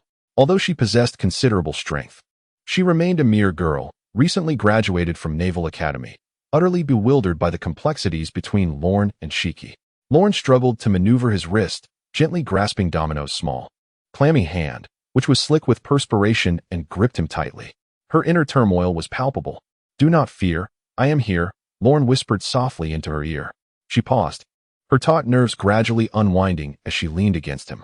Meanwhile, Lorne silently counted the moments in his mind. It must be time now. I hope you do not disappoint me. He repeated a name in his heart. Monkey D. Garp. Chapter 75. Cake. After using the powers of the float fruit to imprison Lorne and the others against the wall, Shiki turned and departed, ascending towards the aerial prison. Impelled down. He traversed the harsh conditions of the 5th level, the freezing hell, the 4th level, the scorching hell, and the 3rd level, the hunger hell. The former officials, guards, and wardens of Impel Down were confined in this once dreaded abyss, subjected to the torturous methods devised by the warden, Ken, which had been employed against the escaped inmates. Is this what is referred to as the cyclical nature of causality? Nevertheless, the guards of the advancing city exhibit remarkable fortitude. Aside from a few mindless beasts, the overwhelming majority of the formidable warriors in the city, when confronted with the torment inflicted by the prisoners, remain resolute and silent, their brows furrowed in disdain. This embodies the indomitable spirit of the last bastion of justice. As for the relatively more comfortable 1st and 2nd levels, they are dominated by the formidable beings of the 6th level. The terrifying beasts and iron thorns instill fear in the weak prisoners, serving merely as playthings to those monsters. Humph, you have finally arrived. The moment Shiki stepped into the 2nd level of the beastly hell, countless eyes turned to him simultaneously. The nearest figure lurked in the shadows by the door, propping his chin on his hands with a smile directed at Shiki. Were it not for the blood at the corners of his mouth and the fearful glances from the local prisoners of the 2nd level, one might mistake this man for a kindly soul. Are you trying to intimidate me? The wooden clogs Shiki wore clacked against the cold floor. He took a deep drag from his cigar, exhaling the smoke towards the squatting man before coldly uttering his name. Senchuanchi. Shiki's almost provocative gesture did not provoke the squatting man. Instead, he extended his slender hand to gently disperse the smoke, then stood up. Standing at about 1.78 meters, he appeared diminutive compared to the exaggerated figures of 3 or 4 meters, or even 10, common in the pirate world. Yet, the aura he exuded was not at all inferior to that of the legends of the sea. How could it be? We have long awaited your arrival, Master Shiki. The man's voice was hoarse yet possessed an unusual magnetism, evoking an inexplicable fondness. Shiki frowned. Sanchuanchi's fade was commendably crafted, capable of deceiving those unfamiliar with him. However, Shiki was among the few who truly understood him. Awaited? Shiki snorted coldly, surveying his surroundings. In the shadows, he spotted several familiar figures. The burly old Bok stood beside a beast, gnawing on a large chunk of meat. The terrifying beasts of the 2nd level prison were nothing more than the sustenance for the real monsters. The medicine devil, Harvest, donned a white coat of dubious origin, currently stitching up the wounds on the beast beside old Bok. He resembled an angelic doctor, but only if the beast ceased its wailing. It appears my skills have indeed regressed significantly, Harvest lamented, withdrawing his bloodied hands from the beast's wounds as its cries gradually subsided. In the past, I could have made it wail for 3 days and nights. He then turned to Shiki, feigning surprise. Oh, old lion, when did you arrive? You didn't even say a word. Humph, such pretense. Shiki was unimpressed by Harvest. Is this it for this level? And that wooden fellow? But let us not concern ourselves with him, old Bok boisterously exclaimed. Following old Bok's gaze, Shiki noticed a resolute man standing atop the eaves of this level, arms crossed, dozing lightly. Shiki recognized this man. He was the middle-aged individual incarcerated before Roger's execution. After being imprisoned, he had not uttered a single word, remaining as silent as wood, thus earning the nickname Wood in the Infinite Hell. Having been imprisoned together for so long, Shiki was well aware of his temperament and chose to ignore him. Instead, approaching the beast, holding his cigar in one hand, he casually picked up a knife with the other, swiftly slicing off a cube of meat the size of his palm. Ignoring the blood on the meat, he tossed it into his mouth, chewing it, truly tasteless. After a laborious swallow, Shiki grimaced, placing the cigar back in his mouth and taking a deep drag before contentedly stating, "When will I take you aboard my ship? I will serve you sturgeon sashimi. That is true delicacy." As a legendary figure and world-renowned swordsman, possessing 2 famed swords, Sakura Ten and Magoku, Shiki's swordsmanship was indeed extraordinary. It was said that he could slice a sturgeon, scarcely the size of a palm, into thousands of thin pieces. That thing is pointless. One bite, and there's no flavor, old Bok retorted, chewing heartily on the beast's flesh. However, you didn't come here merely to treat us to sashimi, did you? Ah, only you, old Bok, are so single-minded and oblivious. Harvest sighed in exasperation towards Sanchuanchi. Pray tell, how did we find such an individual to ally with us? Stupid doctor, whom do you deem foolish? Old Bok, catching the undertone in Harvest's words, responded angrily. Perhaps, It is merely that Lord Bak's method of combat aligns with my aesthetics, San Chuanchi replied, ever courteous, with a smile. Look how eloquent others can be. San Chuanchi's words delighted old Bak, swiftly turning his anger into joy. Yes, I was wrong. With such a teammate, Harvest felt helpless. Let us listen to Lord Shiki's intentions. The gazes of the group turned towards Shiki, eager to hear his thoughts. The child from the Wainhill family just shared his plans with me, and I find them most intriguing. Young Lorne is indeed a rare intellect. Befitting the son of Caesar, Bak nodded. He intends to use Impel Down as a foundation to establish a formidable force capable of challenging the world government. The group fell silent, and after a lengthy pause, San Chuanchi was the first to speak. A naive plan, yet not unachievable. Quite interesting. It will ignite the flames of ambition in those dreamers, Harvest commented. In that case, wouldn't it allow us to battle the strong of the world government with fervor? Old Bak's tone was rife with excitement. However, Shiki took a drag from his cigar and mused. Do you not think that there are far too many ambitious souls in this world? His words, seemingly aimed at something, resonated with all present except for old Bak, who comprehended Shiki's intent. The cake is rather small. I wish to eliminate those without strength from this game, Shiki stated nonchalantly, his tone devoid of warmth. Chapter 76. The Fury of Way Ambitious Souls of the Sea. This undoubtedly referred to the recently released prisoners from Impel Down. Once, they may have commanded storms, but the years spent in confinement had seen their territories carved away. Their sudden resurgence would inevitably provoke a tempest of bloodshed. As a legend, Shiki remained unfazed by this. To him, the more chaotic the world, the better. Honor is seized by the sword, and wealth is sought through peril. With sufficient strength, these prisoners could barely affect him in the slightest. Yet, truth be told, Lorne's plan stirred something within Shiki. As a man who once stood on the brink of world conquest, he sensed this was his opportunity. Utilizing his devil fruit abilities, he envisioned transforming Impel Down into his aerial fortress. Having made this decision, he resolved to seize complete control of Impel Down. The so-called factions of believers and neutrals were mere deceptive facades, while they might serve as useful allies in escaping their confines. They were not worthy of Shiki's trust in conquering the world together. The collapse of a powerful alliance often stemmed from betrayal among its members. Shiki recalled a notorious pirate from over a decade ago, a scourge of the seas, the world destroyer, Wald. Regardless of whether it is the mastery of fruit abilities or the prowess of physical combat, the strongest warriors have reached the pinnacle of their powers. It is merely due to a moment of carelessness that they have been captured by the world government, leaving no trace of their existence to this day. Shiki once believed that Waldo was imprisoned within Impel Down, but after being incarcerated himself, he has yet to hear any news of him from a fellow inmate. Even now, having uprooted the entire Impel Down, he has found no sign of him. A formidable force of the seas has vanished, leaving no living soul or corpse behind. As a pirate who cherishes freedom above all, the betrayal of comrades is the most disheartening. Thus, Shiki resolved to address this issue at its core.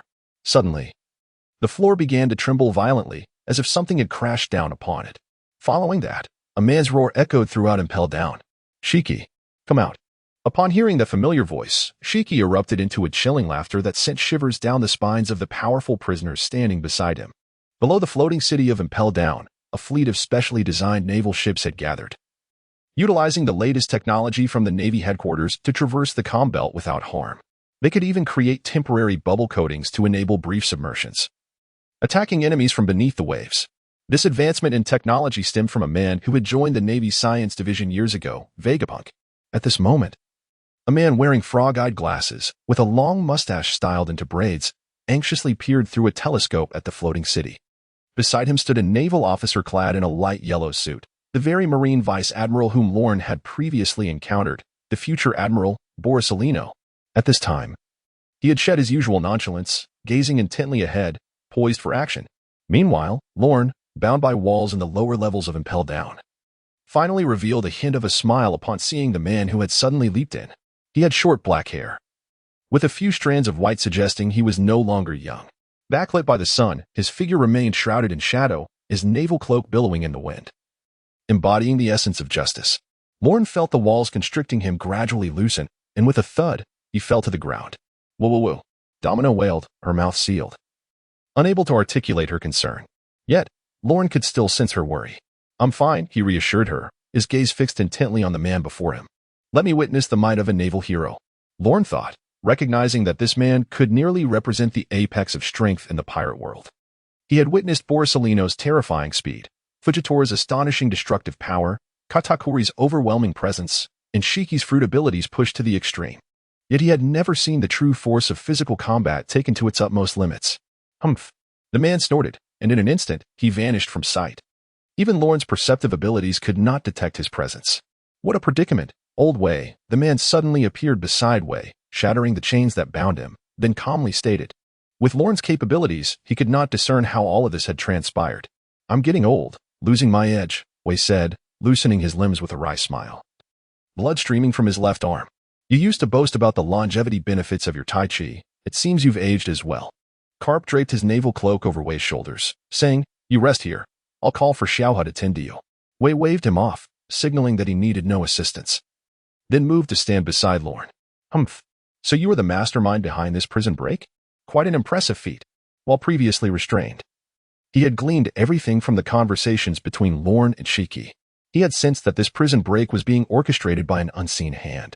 Otherwise, the prisoners would not have so perfectly constrained every ounce of power within impelled down. If not for his arrival, Magellan alone would not have even reached the gates of infinite hell in time. Yet, Wei had not expected that this puppeteer would be so young. At this moment, Domino's restraints had been released by Lorne, and upon seeing her mentor approach, she instinctively shielded Lorne behind her, alarmed. Do not be afraid, Lorne grasped Domino's hand, pulling her aside to face Wei directly. I wondered why this uprising was so unusual. It turns out there was a traitor among us. Wei sneered, fixing a piercing gaze on the fidgety Domino. Very well, very well. Wei raised his remaining right hand, pointing at Domino and Lorne, cursing. You two shall spend your lives in hell, repenting for your sins. The elderly man approached step by step, even in his grievous state, exuding an overwhelming aura. For he was once the warden of Impel Down, a title not earned in vain. Ah, teacher, what are you doing? Hannibal, still bound, had just awakened and was bewildered by the current situation. What am I doing? Just look at the fine pupil you have brought. Wei rebuked, then kicked at Lorne. However, this kick was thwarted by a rotund figure. With me here, you shan't harm my boss. Fat Tiger grinned. As Lorne was freed, his fellow inmates were liberated as well. John and Kofiel stood nearby, glaring fiercely at Wei. Chapter 77.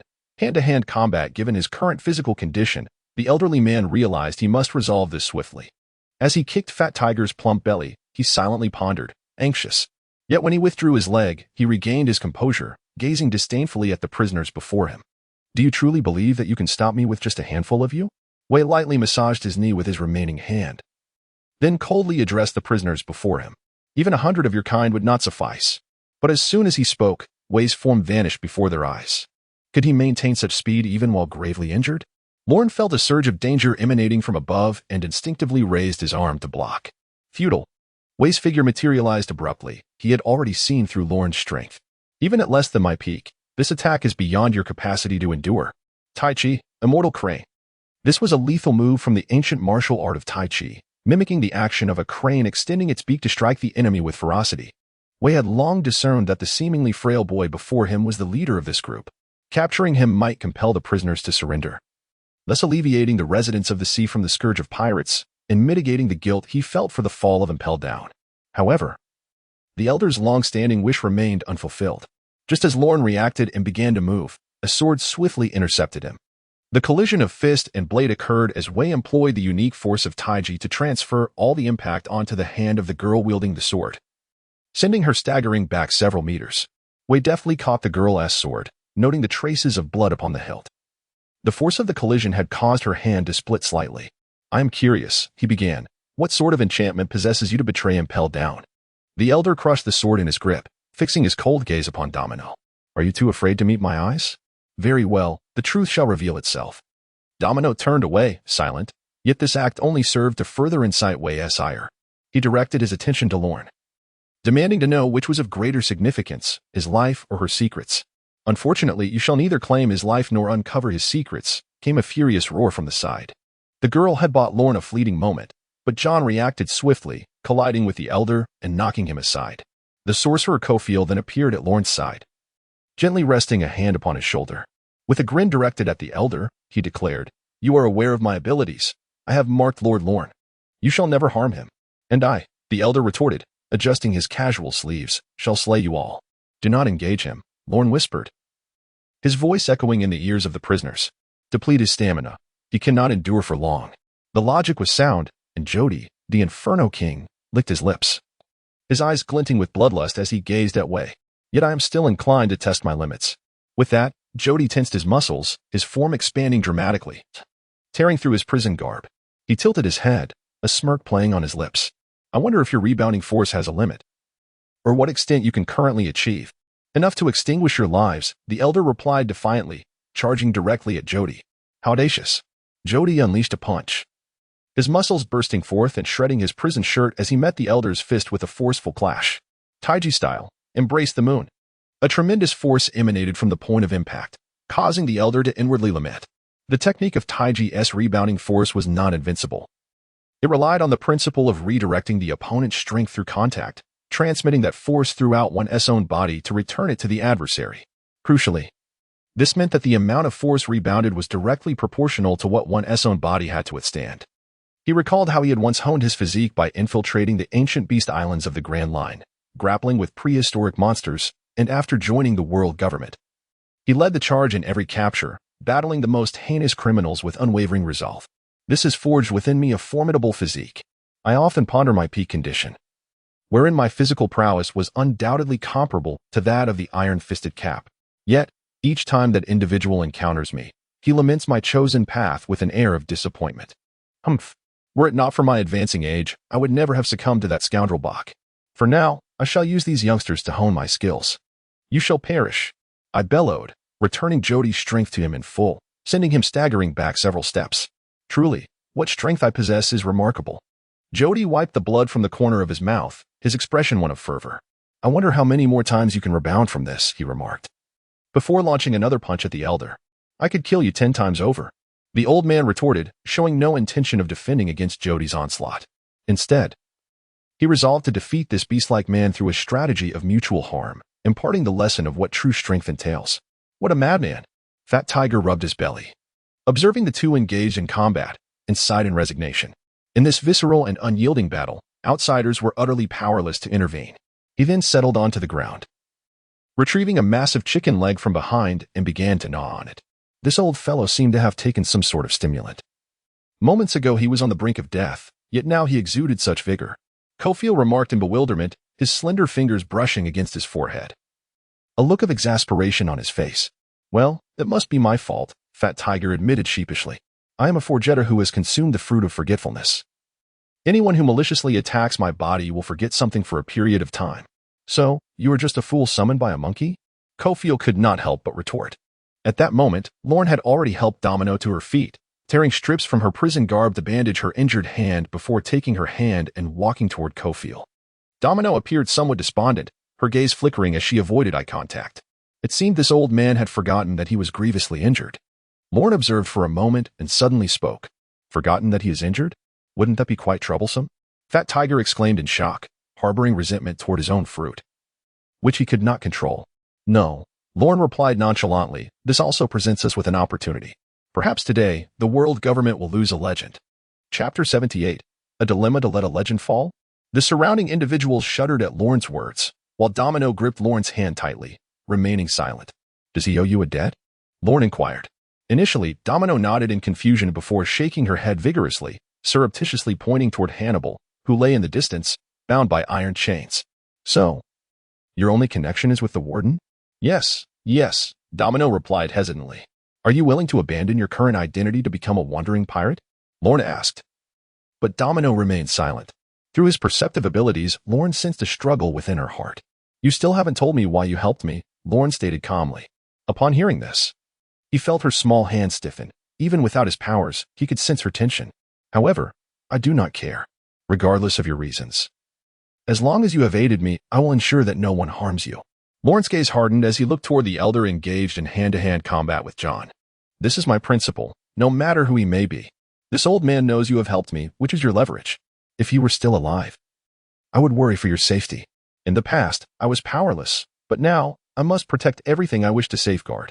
The impelled-down prison suddenly began to tremble violently, accompanied by a man's wild shout. Lorne noticed that Vey was gaining the upper hand and suddenly threw his head back, roaring at the ceiling. What are you waiting for, Shiki?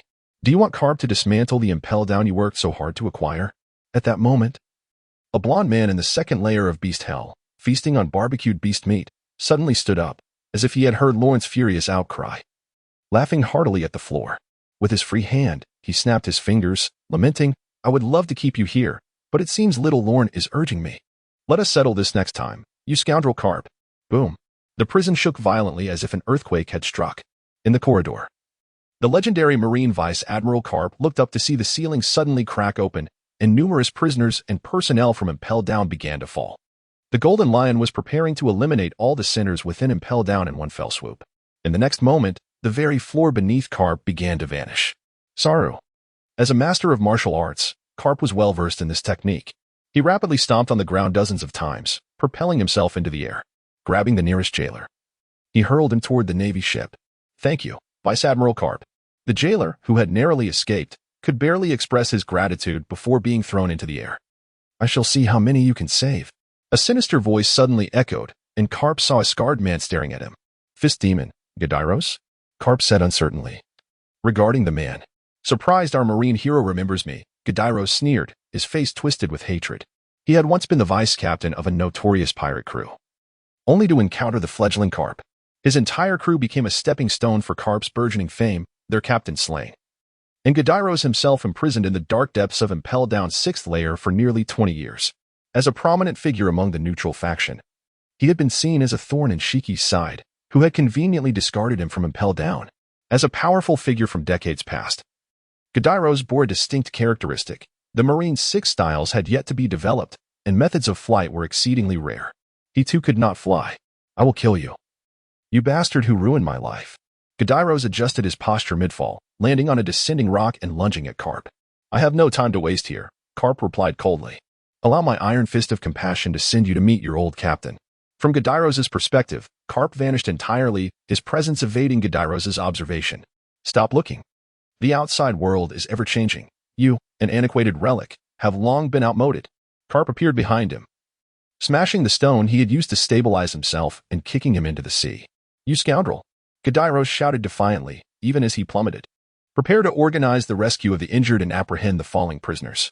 Below Impel Down, the Navy strategist, Sengoku the Buddha, watched the figures cascading down like rain from the prison and calmly made a decision. However, the higher-ups have ordered full efforts to capture those involved in the Impel Down riot and to reclaim the prison. Besides Sengoku, Admiral Kizaru cautiously reminded him. Admiral Steelbone Kong is not here. My rank is superior here, so please obey my orders, Sengoku asserted coldly. At this, Kizaru could only helplessly shrug and step aside. The world government prized its reputation above all. The loss of the Impel Down to the Golden Lion Shiki was a profound disgrace that the higher-ups would never easily swallow. Yet Sengoku was a pragmatist. The Navy's ships had been dispatched to O'Hara for the demon-slaying order, leaving only a small fraction of the Navy to guard the headquarters. After all, no pirate would foolishly attack the Navy headquarters, seeking to prolong their lives. Moreover, given the suddenness of the incident, the military might that the Kingdom of Buddha could muster was merely a fraction of its naval forces. After careful calculation, it became evident that the meager number of troops at his disposal would stand little chance against the prisoners of the advancing city, who had been consolidated into a formidable force. Even in the unlikely event of victory, it would undoubtedly come at a grievous cost. This era has spiraled into madness due to Roger's dying declaration. If the Navy suffers a devastating blow, it would truly be chaos. However, if we allow the prisoners of Impel Down to escape, the world's order would be irreversibly disrupted by the return of those who should have been erased. Whichever choice is made, it results in defeat, utterly and completely. The War of Buddha dares not gamble, nor does it wish to engage in this inevitable losing wager. Thus, upon observing the apparent disintegration within Impel Down, a decisive strategy for damage control was adopted. Chapter 79, Provocation and Decision. A figure soared from the floating Impel Down, defying gravity as it glided towards the fleet like a feather. Buddha gazed skyward, the silhouette drawing closer, adorned with striking golden hair. Are you here to flaunt your power? Buddha remarked coldly, squinting slightly, uncertain whether it was the sun's brightness or his reluctance to behold the man before him. No, the legend suspended in midair, am merely here to express my gratitude, the figure replied with a hearty laugh. Gratitude? Buddha momentarily failed to comprehend the significance of this term as spoken by Shiki. "Thank you for delivering me to Impel Down," Shiki said, looking down imperiously. "It is because of you that I stand here today." How arrogant. The man standing behind Buddha. Poor Celino was incensed by Shiki's words, his form gradually transforming into a cascade of light as he surged into the sky, coalescing before Shiki. Poor Celino wielded the ebony sword Amatsukami. Enveloped in the might of Haki, abandoning his usual languid demeanor. "I am eager to discover just how formidable this legendary flying pirate truly is." "I know you," Shiki declared. A cigar clenched between his teeth. "You are one of the Navy's newcomers, are you not?" Effortlessly evading poor Celino's probing attack, Shiki remarked with indifference, "A natural type user, are you? Quite swift, yet you rely too heavily on your abilities. Your Haki training still lacks refinement. When your observation Haki can keep pace with your speed, then come challenge me." "Navy." Conceded. Poor Celino frowned, gathering countless specks of light in his left hand. "I can end your life here and now. You seem to possess quite a repertoire of techniques." Shiki observed, intrigued by the light gathering in poor Celino's palm. "Far more impressive than that old turtle, Buddha. I can hardly resist the urge to test my strength against you. However, you have other matters to attend to." Shiki gestured towards the floating city of Impel Down. "More pressing matters?" Poor Celino did not grasp the implication of Shiki's words. Following his gaze to see the lowest tier of Impel Down beginning to collapse. Massive fragments plummeted into the sea, creating towering waves. Vaguely, he discerned one or two individuals clad in Impel Down uniforms, bound in iron chains, slowly sliding down from the crumbling sixth layer. "With your speed, you should still make it," Shiki said, taking a puff of his cigar, his gaze haughty. "You bastard!" Poor Celino cursed, transforming into a beam of light as he raced towards Impel Down. "I await your challenge," Shiki's defiant voice echoed behind poor Celino, who had to cover his ears to suppress his desire to turn back and confront Shiki in a life-or-death struggle. "Ah, I haven't even become the warden yet. I do not wish to die." Hannibal, bound and helpless, slid down from the fragment of the sixth layer, crying out in despair. "Magellan, you bastard. How could you be so comatose, forcing me to drag you along? Wake up." Hannibal clutched the equally restrained Vice Warden Magellan, who had long lost his former authority over the vast prison. The prisoners of the sixth layer were each formidable fighters, and together they had rendered Magellan unconscious. As the two approached the edge of the fragment, despair engulfed Hannibal. Even if Magellan were to awaken now, it would be futile. A devil fruit user bound by sea stone is weaker than an ordinary person, especially with the endless sea below. "I never imagined I would perish alongside you, you bastard." Hannibal muttered, resigned. Now, two potent competitors were eliminated, yet he could no longer claim the position of warden, given the demise of Impel Down. Impel Down will not vanish. A beam of yellow light surged forward as poor Celino grasped Hannibal and Magellan, soaring into the air. As long as justice endures, Impel Down will forever exist. The fragment from the sixth layer plummeted into the sea, stirring monstrous waves. Hannibal, suspended in poor Celino's grasp, felt a twinge of anxiety. "Quickly, save the captain. He is separated from us." Hannibal suddenly recalled something, shouting at the languid man behind him. "Once I deliver you back to the ship, I shall search for him." Poor Celino's expression grew unusually serious. "But do not worry excessively. After all, he is our vice principal." "Let us hope so," Hannibal muttered to himself, as if wanting to articulate something more but remained silent. At that moment, on a fragment of the sixth layer, several individuals were engaged in battle atop a piece floating in the ocean. Perhaps by Shiki's design, this fragment was oddly distant from the battlefield. Lorne, panting heavily, gazed at the elderly man before him. The bare-chested Jody lay nearby, bruised and unconscious. Meanwhile, the hefty tiger clutched Kofor, desperately fleeing, pursued by a lean, elderly man. "Are you not adept at switching?" The elder scoffed, his condition far from ideal. His left eye was sunken, as if struck by a powerful blow. Blood seeping from the wound. A deep gash marred his chest, narrowly missing his heart. Yet the elder remained unfazed, trading punches with Jody. The man, like a fierce tiger, believed his youth would allow him to exchange injuries for victory. The consequence was the loss of an eye, while the man now lay on the ground. The self-proclaimed magician attempted to ambush him, launching a sly hand strike aimed at his heart. The elder seized Kofor's hand mid-attack, unconcerned that the strike had pierced his own chest. Instead, he retaliated with a powerful elbow strike to Kofor's torso. With his hand firmly grasping Kofor's, the elder's ferocity overcame the prisoners. The scales of victory had tipped in his favor. "It all ends here. If you surrender now, I may consider sparing you further torment," the elder declared, suddenly veering from his pursuit of Tiger to charge at Lorne, delivering a fierce blow. The sheer force of the impact left cracks in the wall behind Lorne, who coughed up a mouthful of blood from the direct hit. A large hole had been smashed into the wall. Chapter 80. The Tide Turns. Lorne struggled to rise, grappling with the aftermath of the most ferocious blow he had endured since his arrival in this realm. Although he had previously succumbed to a strike from Kin's hidden strength, his physical resilience at that time was nothing compared to what it was now. After more than a year of rigorous training, he had transformed beyond recognition, lacking the ability to employ armament hockey for defense and devoid of advanced techniques to dissipate force. Could he truly withstand this assault solely through his physique? The elder steadied himself and coldly remarked, "You possess commendable physical attributes. There is a place for you in these vast seas, provided you manage to walk away unscathed." The old man bent slightly and suddenly lunged toward Lorne. Of course, such an outcome was implausible. While he did not utilize the Navy's 6 powers to instantaneously appear before Lorne, his speed was as swift as lightning. Without hockey, evading this strike was utterly impossible. The elder brimmed with unwavering confidence. In the face of life and death, Lorne's mind paradoxically calmed. Through the powers of his perception fruit, he fully grasped the subtle movements within this shattered prison. Jody lay 17 meters to his left, her breath gradually stabilizing. She was not in grave danger, yet she would remain unconscious for the foreseeable future, unable to assist him. Fat Tiger, clutching Kofiel, was 20 meters to his right and had reacted to the elder's attack, altering his course to charge toward Lorne. However, his speed was insufficient. He would never arrive in time. Domino's weapon lay crushed in the elder's grip. The swordswoman, bereft of her sword, was akin to a toothless tiger, incapable of stirring any tempest. Furthermore, given her current state of mind, she likely lacked the resolve to direct her blade at way. Lorne had never been one to hide behind a woman. Thus, all depended on him. He could rely solely on himself. A faint intuition stirred within Lorne, suggesting that the elder's speed appeared to have slowed marginally. Wei's one eye, having replaced Jody's unconsciousness, revealed a fierce expression, laced with an air of inevitability. Even as he moved at breakneck speed. "Do you take me for mere prey?" Lorne's pupils dilated, fixating intently on Wei's form. His left hand had been grievously injured by Old Bach, and his legs, strained from continuous use of the shave technique, were likely aching. Hence, he would most likely strike with his right hand. Life and death hinged on this fleeting moment. If he could discern the trajectory of the elder's attack, there remained a possibility of evasion.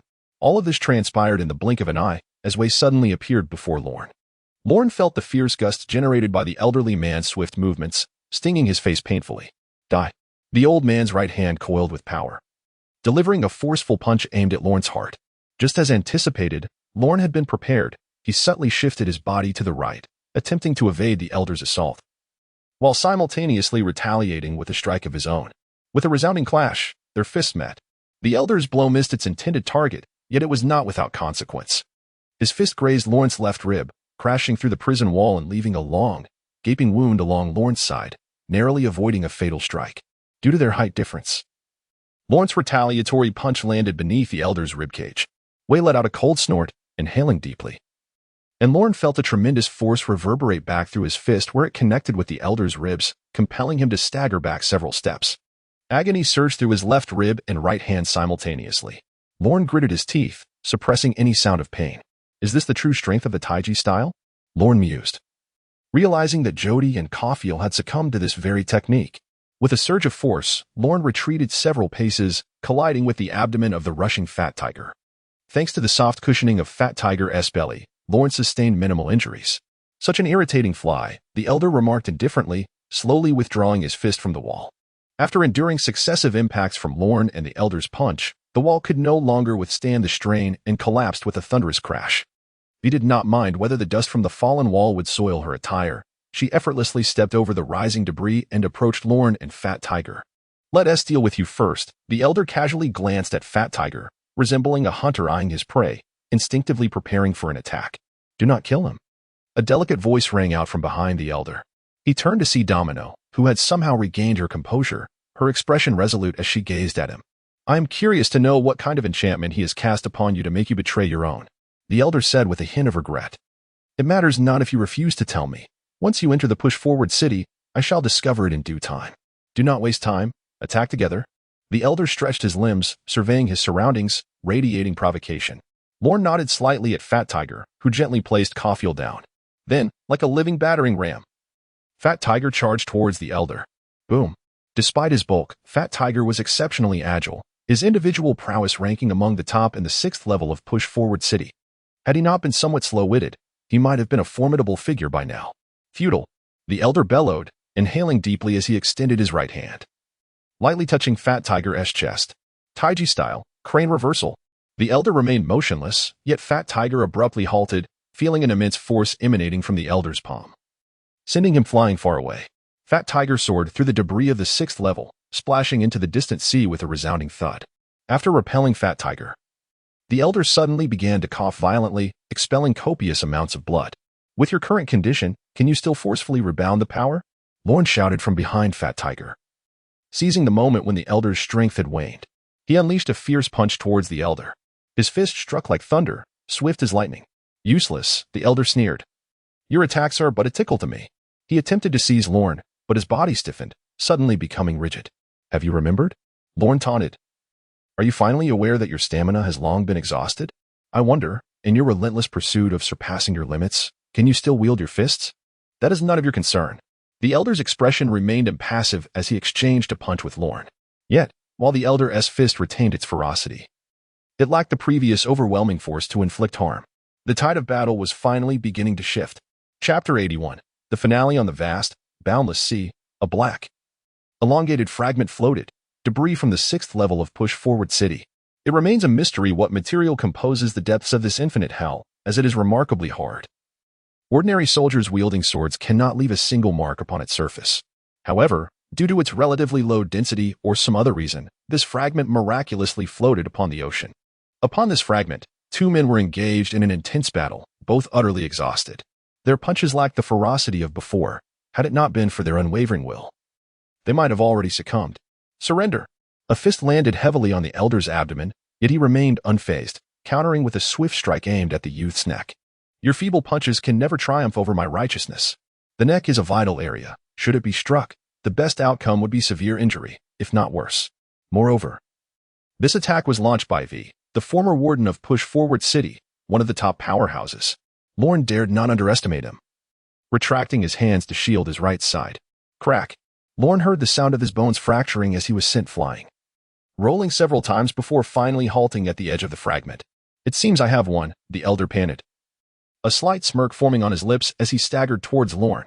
Towering over the youth, the elder looked down disdainfully. Evil is ultimately evil. No matter how long the night lasts, it cannot prevent the dawn from arriving. He lifted his leg, preparing to stomp down on Lorne's head. I will make you understand that in this world, evil shall never triumph over good. No. A girl's voice, tinged with tears, called out from the side. Domino. With glistening eyes, pleaded with the elder, vice principal. We were wrong. I will retrieve all the escaped prisoners from Push Forward City to atone for my mistakes. Please. Do not harm him. Do not harm him? The elder furrowed his brow, realizing she still did not comprehend her identity, nor her duty as a guard. I had considered bringing you back to the prison for reflection, but now it seems unnecessary.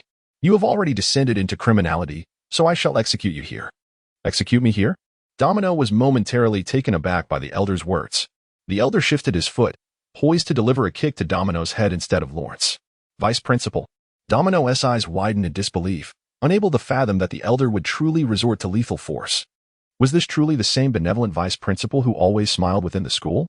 Get out of the way. Just as Domino hesitated, Lorne had already risen, gently pushing her aside. He braced himself to absorb the elder's heavy blow, curling into a ball and kneeling on the ground, spitting blood continuously. This time, I will protect you. I have sworn to do so. How touching, the elder mocked, a hint of pity crossing his face. We have a term in our flower kingdom that describes you. It is called sharing adversity, unwavering until death. Had I encountered you in a different circumstance, I might have considered being your wedding officiant. But alas, light and darkness can never coexist, just as I cannot reconcile with you. When the two meet, one shall perish. Is that so? Lorne struggled to rise, coughing up a mouthful of blood. Then it is indeed an honor. But alas, the one who survives will undoubtedly be me. Lorne shouted defiantly at the elder, blood splattering onto the elder's face. Yet the elder remained unmoved, coldly listening to Lorne's outburst. Old Bach's words are indeed apt. It is the rage of the powerless. To him, Lorne's furious cries resembled the barking of a dog. He had encountered countless failures throughout his decades, many even more arrogant than Lorne. Yet, in the end, they all fell to captured and imprisoned and pushed forward city without exception. Then let us see. Let us test who shall have the last laugh. Wei's body stirred, and he sensed that his strength had been pushed to its limits. A swift resolution was imperative. However, at that moment, Lorne unexpectedly revealed a peculiar smile. Fixing his gaze upon Wei, he gently extended his hand. Have you not yet perceived the anomalies within your own body? He inquired. A flicker of unease washed over Wei. Previously, your beloved disciple, the director of the prison in the advancing city, subjected me to an experiment. He employed a unique technique to bury power within my being, ultimately detonating it in one explosive moment. The sensation was akin to a barrel of explosives erupting within my form. He might have believed his actions were shrouded in secrecy, that no one could unveil the hidden truth of his martial arts. Yet, I am among the rare few who can acutely sense the intricacies of my own body. I just delivered 301 strikes upon you, embedding 301 surges of energy within you. Thus, Lorne cruelly chuckled, his hand lightly brushing against the elder's form. Are you prepared to endure this force? In that instant of contact, the elder felt as though countless explosives detonated simultaneously within him. After enduring a series of battles, trading injuries for injuries, his body had long been overwhelmed. The energy buried within him by Lorne became the final straw that broke the camel's back. Slowly, the elder collapsed before Lorne, his eyes filled with an unwillingness to accept defeat. Everything had come to an end. With the formidable opponent vanquished, Lorne finally exhaled in relief. He placed a comforting hand on the shoulder of the sobbing Domino beside him. Do not grieve. He truly intended to kill you and did not regard you as a student. Domino, overwhelmed with emotion, wept, and Lorne, who detested the sound of a girl's tears, especially from one so close to him, suggested, why don't you help me retrieve Fat Tiger? As a user of the devil fruit, you will be rendered powerless in the sea. Leave this to me. Domino turned and leaped into the water, while Lorne crouched gently beside the elder's still form. The once mighty powerhouse lay quietly, unmoving. Stop pretending. I know you are not dead, Lorne suddenly declared. The elder's eyes shot open, glaring fiercely at Lorne, his hands gripping Lorne's collar. Speak now of any final wishes. I am aware of your condition. Do not feign death. Is there still hope for this world? The elder murmured, his vision fading. So this is the sensation of death? Lorne remained silent. It seemed he comprehended something profound. And after a long pause, the elder's hands gradually loosened, falling limply. A once great warrior, eyes wide open in defiance of death. Chapter 82. The future and the promise. After Wei's demise, Lorne settled beside his body to rest. Soon, Domino emerged from the sea, dragging Fat Tiger along. As a graduate of the Naval Academy, swimming was an essential skill for them. However, Fat Tiger, being a devil fruit user, became utterly weak upon contact with seawater, a common vulnerability among those with such powers. Without Domino's assistance, he might have perished there. Upon seeing Wei's lifeless body, Domino's heart ached, tears welling in her eyes, and she could not hold back her sobs. Once Domino's emotions began to stabilize, Lorne ventured to speak. We must leave this place. Will you accompany us? Unexpectedly, Domino, who usually complied with Lorne's every command, this time rarely declined. I cannot. I must return Wei's body. He was a great man, and I cannot allow him to remain here without a proper burial, she wept. Have you considered the repercussions of such an action? Lorne responded sternly. Hannibal has heard Wei's words. Even he, with his thick skin, should have realized by now. Returning like this would be akin to walking into a trap. Hannibal has done me a great service. I must offer him an explanation, regardless of life or death, Domino asserted, her expression resolute. Shall I accompany you? No, no. That is unnecessary. Domino's gaze faltered, unable to meet Lorne's eyes. You need not be so kind to me. What a fool, Lorne thought with a hint of exasperation. She, who was so considerate, never acknowledged her own worth, while she felt immense gratitude for the slightest gesture of kindness from others. Such a gentle disposition, in this dark world, is bound to suffer. You must leave, Domino suddenly spoke after a long silence. The Navy's warships are nearby. Lingering here poses a danger. What about you? Once I resolve these matters, I shall naturally seek you out. Domino urged. Hurry away, and when we meet again, I will divulge everything. So this is a promise? Indeed. It is a pact between sister and brother. Domino's tears, faint yet alluring, glistened on her face as she smiled through her sorrow. Let us seal it with a pinky swear. Roan slowly extended his hand, meeting Domino's slender, ivory fingers. This is a vow between a man and a woman. I shall protect you. Days later, on a small boat somewhere in the Grand Line, Roan, clad in a simple shirt, leaned over the railing, gazing at the vast sea. Behind him stood Cofiel, impeccably dressed in a suit, maintaining a straight posture. What a magnificent ocean! Throughout history, few have conquered its depths. How unfortunate, Roan remarked. Cofiel bowed slightly, replying respectfully, for this he awaits the conquest of Master Vane. You always elevate others so highly, Roan sighed. Vane, of course, was the alias Roan had assumed after parting ways with Domino. Following their farewell, Roan and his companions set sail on a humble wooden vessel. Fortunately, the Navy's attention was drawn to the prisoners cast adrift by Shiki, allowing this small boat to slip away unnoticed amidst the chaos. Among the crew, Cofiel proved an exceptional navigator, adept at discerning direction by the stars even without proper instruments. The group rode against the currents of the Grand Line for a day and a night before evading the Navy's perimeter. At that moment, they spotted a ship, specifically one under siege by pirates. The air was filled with the shrieks of women, the roars of men, and the lewd laughter of the marauders. The sound cast a shadow over the spirits of several newly liberated prisoners. A group leapt from the wooden vessel, landing directly on the deck of the ship bound for distant shores. The gangway was now in utter disarray, as elegantly attired ladies fled in a frenzy, abandoning their usual poise. Meanwhile, gentlemen cowered with hands clasped atop their heads, pleading for survival beneath the blades of the pirates. Among them, a young nun was fervently praying with her hands joined in supplication. Had they not encountered Lorne and his companions, this could have been a bountiful harvest. Alas, they were unfortunate enough to cross paths with these recently escaped marauders. The leader of this pirate crew has a bounty of merely 30 million, and his strength pales in comparison to that of the Black Bear, Flail, whom Ron encountered previously. Their arrival at this location can only be attributed to fortunate happenstance, as they have encountered nothing but rabble. Alas, today, they are no longer blessed with such fortune. Jody and Fat Tiger launched an assault simultaneously, effortlessly vanquishing the pirates and casting them into the sea. Pray tell, how may I assist you further? A balding, rotund man with a Mediterranean haircut hurried over, wearing a sycophantic expression as he addressed Ron. He is the captain of this vessel, having invested his entire fortune into this voyage. Had it not been for Ron and his companions, even if he had managed to evade the pirates, he would have inevitably fallen victim to his creditors. Thus, it would not be an exaggeration to say that Ron and his crew are his saviors. Prepare a bottle of fine red wine, Cofiel remarked nonchalantly. And may I borrow the kitchen? Young Master Vane is about to dine. Yes, yes, the plump captain replied eagerly. If you have any further instructions, do not hesitate to reach out. None for now. You may take your leave, Cofiel said, assuming the role of a devoted steward, diligently attending to Ron's every need. This level of attentiveness was somewhat disconcerting for Ron, who was accustomed to hardship. Cofiel is rather particular, Jody mused, reclining in a chair while savoring the sea breeze, casually lifting a glass of orange juice to his lips with evident delight. However, this carefree life is truly enjoyable. You seem to be in a similar position. Fat Tiger retorted indignantly, gnawing on a colossal chicken leg. I wonder, don't you worry about becoming immobile from your incessant feasting? Jody remarked, observing Fat Tiger's unrelenting appetite with a hint of exasperation. Strength is derived from sustenance.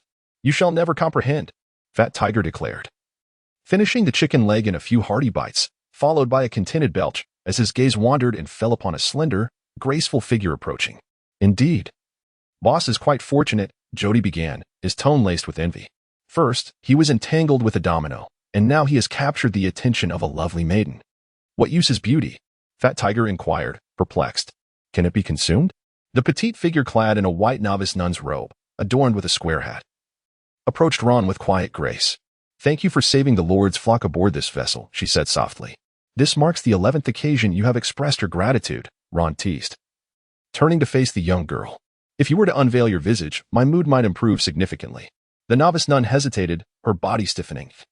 Ron could sense her bashfulness even without his perceptive abilities. I'm afraid that is not permissible, she replied, her head bowed, fingers nervously clutching her garment, a hint of guilt in her voice. I have just made my initial vow, dedicating my life to the God of holy truth, and I cannot allow anyone to gaze upon me. Jody, who had been leisurely sipping his orange juice, suddenly sputtered upon hearing her words. Fat Tiger lamented. A waste of food is unforgivable. What is wrong with my statement? The novice nun asked innocently, her large, naive eyes gazing at Ron, who wore a rather peculiar expression. No, nothing at all. Faced with such an innocent young lady, Ron suppressed his more unsavory thoughts and smiled warmly. You are truly admirable. Indeed, the novice nun beamed, nearly bursting into a dance of joy, only to recall the teachings of her mentor. Every nun must embody grace and elegance. She encouraged herself, be a lady. You can do it, Ailey. What brings you here? Ron inquired, employing his perceptive abilities to survey the ship before posing his question. Ah. That story stretches back quite some time, the young girl began, counting on her fingers. 5, 6, 7. 7 weeks ago, while I was cleaning, I accidentally dirted a treasured painting belonging to Archbishop Oracy. Rather than expressing anger, he entrusted me with an important mission. An important mission? Ron's curiosity was piqued. Yes. The novice nun seemed invigorated at the mention of her task. It involves traveling to the land of flowers to spread the Lord's radiance. This is a privilege reserved for bishops alone. That sounds splendid. It seems Archbishop Oracy is quite benevolent, Ron remarked. Certainly. I've heard that the land of flowers, Adela, is a place where blossoms bloom year-round, a sight to behold. How many individuals has Oracy dispatched to assist you? Ron probed, intrigued by this faction. The Church of Holy Truth, which had not appeared in the original pirate narrative. The Archbishop stated that he wanted to test me, hence he sent only myself. I shall establish my footing there before making contact with him. Isn't this exile? It appears that Horus has indeed not forgiven you, Lorne remarked silently. However, he found it difficult to voice his thoughts, especially when faced with the hopeful gaze of the young nun. As the sky darkened, Lorne finished the meticulously prepared dinner by Caulfield and made his way to the hall, ready to watch the day's news broadcast. This news presentation was akin to the news broadcast of a past life, personally established by the renowned Morgans, serving as a global news outlet. In a world of scattered islands and inconvenient transportation, the populace had only two means to glean information about the outside world: the fragmented tales from passing ships and Morgan's news announcements. Over here. Upon seeing Lorne enter, the young girl, Ari, waved her hand excitedly. Boss, it seems this little nun has a crush on you, Jody teased from behind Lorne. What did you say? Fat Tiger lightly tapped Jody on the head. The nun's cooking is all vegetarian. It's not tasty at all. Do you really think the boss would like someone like that? You foolish glutton who only knows how to eat. Jody retorted angrily, turning to reclaim his dignity, only to be stopped by Caulfield. Hey, why did the boss leave? Fat Tiger, dismissing Jody's anger, was about to mock him when he noticed that Lorne had unexpectedly departed from them and sat beside Ari. Aren't you waiting for those people? Ari inquired curiously. No. They're too noisy, Lorne replied, rubbing his temples, realizing that being the boss was not an easy task. Ari stuck out her adorable tongue. That's fine. They're all quite frightening. Lorne could only smile in silence. After all, the escaped prisoners from Impel Down were indeed terrifying. Suddenly, the projection snail before them opened its eyes wide, its mouth agape. Light and shadow projected from its mouth onto the pristine white wall. A blonde beauty clad in a uniform sat gracefully before the screen, adjusting her attire before smiling and addressing the audience. Welcome to the news broadcast exclusively sponsored by the esteemed Morgans. It is now time for the evening news. The recent Impel Down incident, which had sent shockwaves across the world, has now drawn to a close. The world government suffered significant losses, with a total of 381 lives lost, including the former warden of Impel Down, Vice. Let us take a moment of silence to honor these heroes.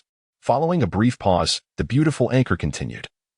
Navy spokesperson Lucas stated that this prison break was a premeditated and organized crime, and the world government will not tolerate such actions. Thanks to the tireless efforts of the Navy, most of the escaped prisoners have been recaptured. For those still on the run, the world government has decided to increase the bounty on their heads. We shall now reveal the bounty list. The first, Shiki the Golden Lion, known as the Flying Pirate. He is treacherous and cruel, one of the main instigators of the Impel Down breakout, with a bounty of 2,300,000 berries. The second, Mont Blanc Noland. The third, Harvs. The fourth, Makawa. These were unfamiliar names to Ari. Is the world truly this frightening now? She asked in confusion. Haven't you heard of Shiki? Lorne responded in astonishment. The prisoners of the 6th level of Impel Down were notorious, and the world government had erased their deeds. It was understandable that Ari was unaware. However, Shiki was one of the 3 legendary figures active in recent years. How could she not know of him? I'm sorry, Ari said, lowering her head. The Red Soil Army defends the edges of the continent, keeping pirates out, so I've never paid attention to what happens at sea. The 7th, Venshir Lorne. The anchor visibly paused upon seeing this name, her expression one of disbelief. Age, 13, notorious lineage, instigator of the Impel Down breakout, the rebellious killer of the hero Vice. Bounty, 570 million berries. The anchor stammered. Simultaneously, Lawrence's name resonated throughout the world. On a small island in the Grand Line, an elderly man with black hair sat in a chair, listening to the broadcast. Upon hearing Lawrence's name, a smile of satisfaction spread across his face. Well done. My bloodline indeed lives up to its heritage. Melon, bring me a bottle of wine. I must celebrate. Yes, Lord Caesar. A man in a black suit replied with a slight bow before slowly retreating. In the West Blue, a blond man dressed in flamboyant pink feathers and pointed shoes burst into laughter upon hearing the news. He donned a pair of glasses resting nearby and stood up slowly. This era is beginning to spiral into madness, he remarked. But he is just a child, a massive man behind him scoffed. Regardless of who he is. This era is becoming increasingly interesting. We must quicken our pace and ignite a fire in this chaotic time. What do you think, Treble? Sounds good, Doflamingo. In the domain of the world, on Wheat Island, the entire island was blanketed in golden wheat. When the wind blew, the endless waves of wheat were a magnificent sight. The island's owner, a man savoring tea, suddenly heard a familiar name on the broadcast. He slowly set down his teacup, a smile gracing his face. You've finally done it. You are indeed the man I recognize. Katakuri, brother. The door burst open as a young girl with wine-red curls rushed in, exclaiming, I saw the news about Brother Lorne. The little girl leaped into Katakuri's embrace, her cheeks still stained with tears of joy. Katakuri gently stroked his sister's head. Murmuring to himself, I look forward to sharing a drink with you. In the new world, a tower floated in midair, where revelers celebrated within its walls. The group of prisoners had been repressed for far too long, yearning to unleash their pent-up vigor. Upon the throne sat a man with golden hair, propping his chin on his hand as he surveyed the frenzied crowd below. Flanking him were two young ladies clad in revealing attire, nestled in his embrace. Oh, you old lion, you still know how to indulge, remarked a stout elder, staggering towards Shiki with a bottle of wine in hand, half inebriated. Do not touch me. You old Bacchus, Shiki retorted, narrowing his eyes at the drunken figure, while the two ladies beside him exchanged looks of distaste. You simply do not comprehend. Old Bacchus scoffed, rolling his eyes. Forget it. I shall not waste my breath. I just heard news about young Lorne. A first bounty exceeding 500 million berries. Surely the highest initial bounty issued by the world government. Isn't it? Truly remarkable, outshining us old-timers. Shiki rose slightly, pushing the two ladies aside and coldly declared, Indeed, he possesses the bloodline of that family. That is true, old Bacchus nodded. But since you two have openly declared your enmity, why not resolve this issue now? There is no need, Shiki replied nonchalantly. I shall grant him 10 years to come before me, and then, his tone held an air of indomitable arrogance. He will learn the true disparity of strength and what it means to be a genuine pirate. In the grand hall of the ship, silence fell like a shroud after the announcer uttered Lorne's name. Ares' mouth fell agape in astonishment. Could they have discovered my identity? Lorne pondered, grappling with a sense of dread. His current strength was insufficient. To avoid exposure, he might have to sacrifice everyone aboard the vessel. Fat Tiger and Jody's expressions darkened, awaiting Lorne's command, ready to strike. Though they donned a veneer of harmlessness, their malevolent natures remained unchanged. For them, taking a life was as mundane as eating or drinking. Ha ha ha. The world government is utterly incompetent, unable to capture even a mere child. Indeed, yet this child seems rather dashing. What does that matter? If he stood before me, I could easily send him flying with a single punch. The hall erupted in cacophony as people sought to belittle Lorne, unwilling to acknowledge their inferiority to a child. If they were to learn that the prisoner they so derided was among them, one could only imagine their reactions. Lorne exhaled deeply, relieved. After all, the vast ocean was teeming with similar souls.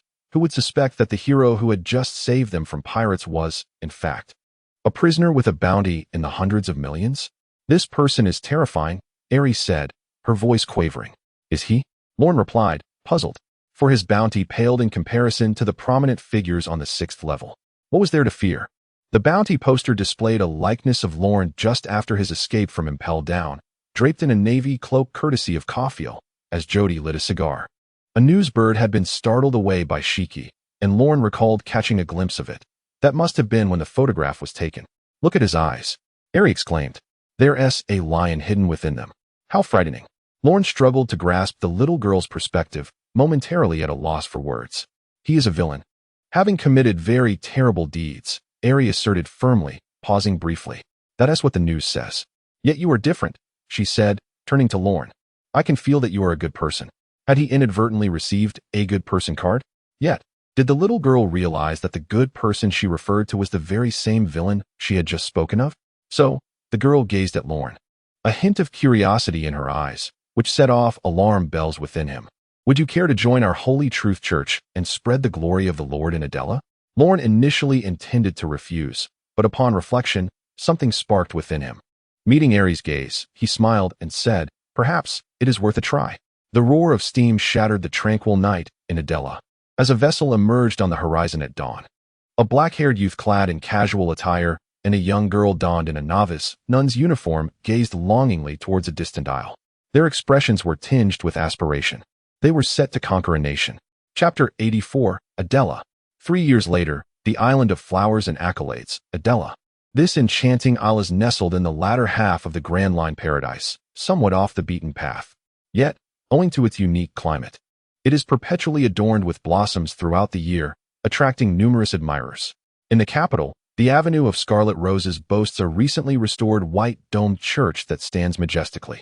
The pristine edifice contrasts beautifully with the vibrant red roses surrounding it.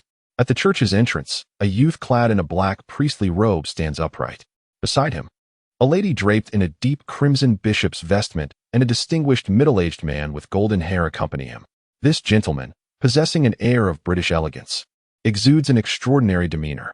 "We are grateful for your selfless donations. The divine will watch over you."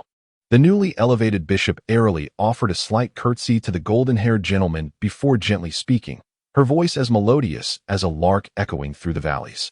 Her ascension to the bishopric was not due to the Holy Truth Church's headquarters in the Red Earth continent taking particular notice of her and elevating her status. Rather, it was simply the case that every member dispatched to various islands to spread the Lord's glory would earn the title of bishop, with the more powerful bishops enjoying a standing that could rival that of the Pope within their diocese. Conversely, those bishops who found themselves less fortunate had a much grimmer fate. The blond middle-aged man announced his conversion to the Church of the Holy Truth shortly after Lorne and his companions arrived in Adela.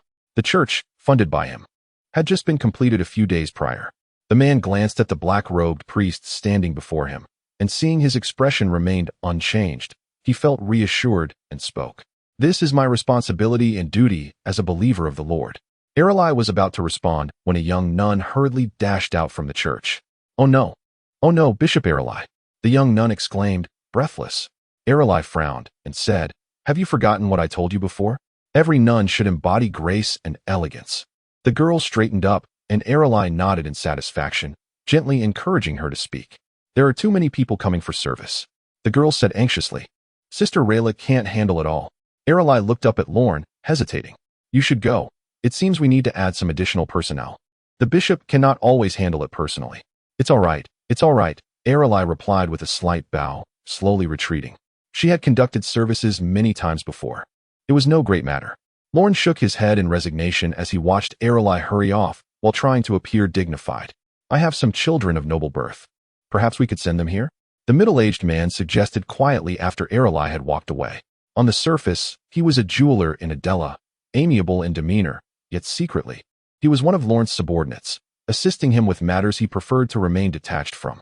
"No need," Lorne replied coolly. "She will not accept anyone unless they are recognized by her. Otherwise, there wouldn't be so few people here after all this time. Should I find a few innocent children from there?" the middle-aged man inquired tentatively. "Forget it," Lorne replied, lightly patting his shoulder. "Go check the back room. It has been a while since I last visited." "Of course, my lord," the man said respectfully, then clapped his hands gently. A lavishly crafted carriage, opulent in design, slowly approached the church entrance. "Please, step inside," the man said, opening the side door of the carriage and gesturing invitingly to Lorne. Lorne shook his head, stating, "This carriage does not suit my identity at all. Once I step in, my old adversaries will seize the opportunity to tarnish my reputation. My apologies for the oversight." The middle-aged man immediately responded, clapping his hands once more. His attendants understood the cue and pressed a hidden button on the carriage. The extravagant exterior was concealed, transforming the carriage into a simple, unadorned vehicle. "Now, tell me about the situation on your end," Lorne said as he settled into the carriage. "Last month, we acquired a shipment from passing pirates. Although we have sold quite a bit, we still have a substantial stock on hand. Many buyers have shown interest but are pressing the prices down significantly. Let them lower their offers. This shipment will rot in our hands rather than give them the opportunity to buy it at a discount, Lorne declared, lighting a cigarette. The box bore the mark of Qing Fong, a luxury brand from the cigarette kingdom, priced at an exorbitant sum. To use my possessions against me. Does Quiet take me for a fool? Lorne exhaled, feeling the smoke clear his mind amidst his irritation. Lord Jody is currently negotiating with Quiet, the middle-aged man stated, lowering his head. If the negotiations go well, we will acquire that item from him.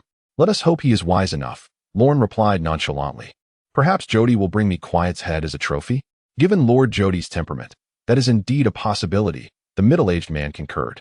At that moment, Lorne's brow furrowed as he sensed a malevolent presence lurking within the crowd.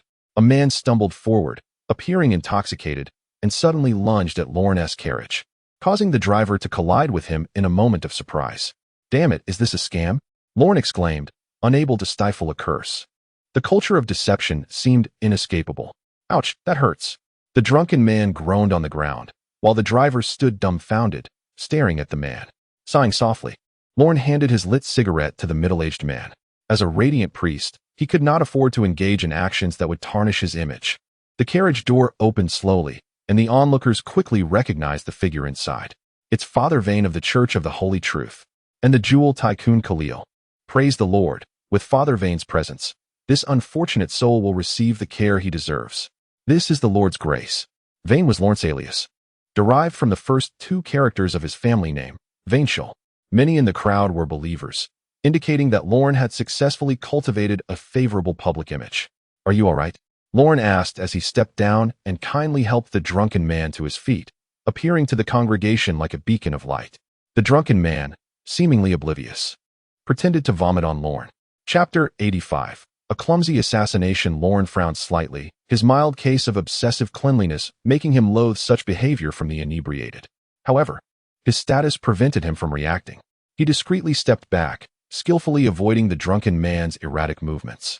The man retched a few times before sheepishly smiling, his legs giving way as he collapsed once more. Take him back to the church for proper care.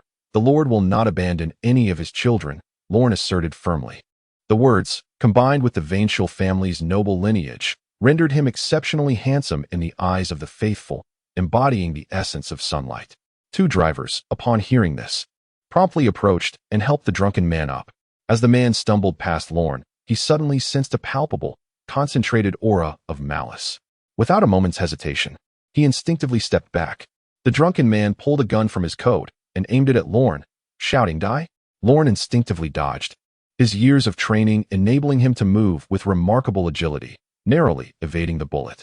His skills had significantly improved since emerging from Impel Down 3 years prior, as he had masterfully integrated various combat techniques learned from different sources into a unique personal style. Now, even if he faced a severely injured Vey, he would not have to resort to crafty tactics to secure a precarious victory. However, brute force remained Lorne's Achilles heel. The observation of the color of hockey, in essence, signifies an acute sense of crisis awareness. However, due to his unique abilities, Lorne possesses the capability to directly perceive malice within a crowd, allowing him to prepare in advance. Regrettably, he has neglected the cultivation of his intuition.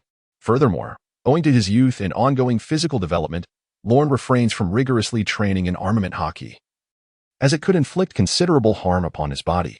Merely as a precautionary measure, he has honed a thin layer of armament hockey, delicate as dust, sufficient to detect the tangible forms of Logia users, after which he ceased further training. Consequently, when confronted by the drunken man's firearm, Lorne opted not to withstand the assault with his body, but instead chose to evade. Infuriated, the intoxicated man attempted to fire again at Lorne, yet was swiftly subdued by the alert coachman. The coachman, all well trained under Lorne's command, exhibited remarkable skills and unwavering loyalty. Take him to my residence. I have some inquiries to make, Lorne declared, rising and gently brushing the dust from his sleeves. He lowered his voice and addressed the two coachmen.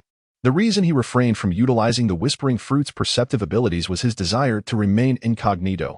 Very few were privy to Lorne's true capabilities in this world. Even Domino could only speculate vaguely, a notion that stemmed from her reluctance to inquire further.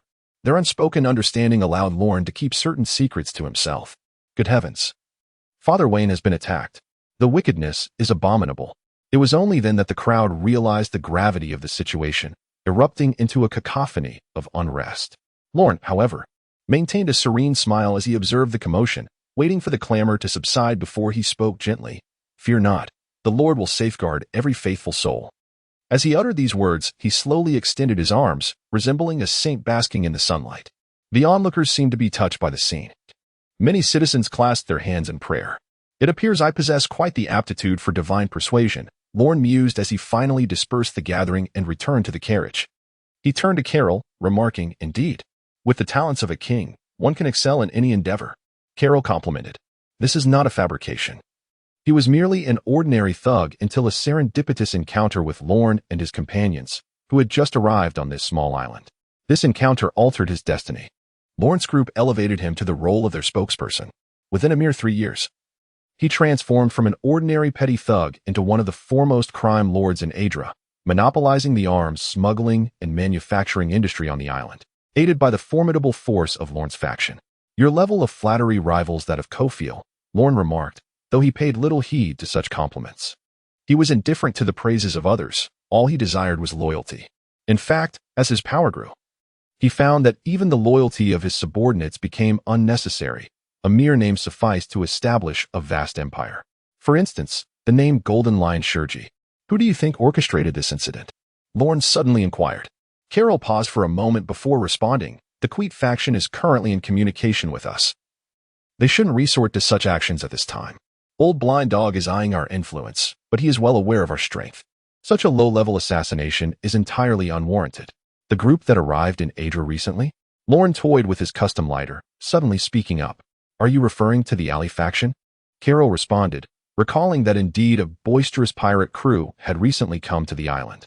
However, Lorne and Lord Fat Tiger were not present at the time, and Lord Jody was engaged in a standoff with the Queet faction, leaving no attention for the pirates. They adhered to the traditional customs of piracy, preparing to plunder upon landing. They happened to encounter Kofiel, who was procuring supplies at the docks.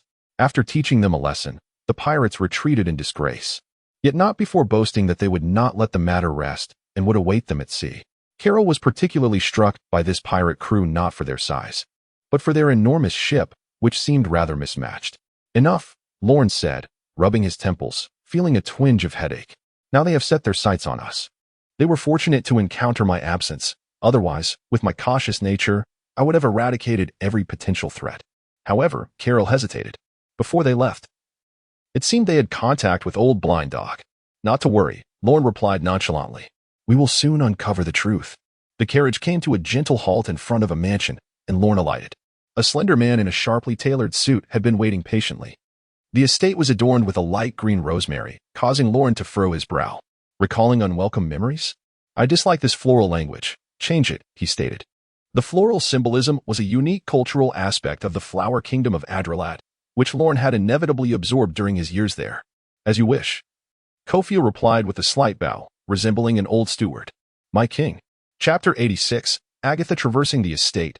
Guided by 2 maids, Lorne arrived at the main hall. Inside sat a corpulent man incessantly indulging in food, beside whom was a tall beauty clad in a resplendent blue-violet gown, her light purple hair cascading down as she regarded him with evident disdain. "Agatha, Fat Tiger, have you arrived so soon?"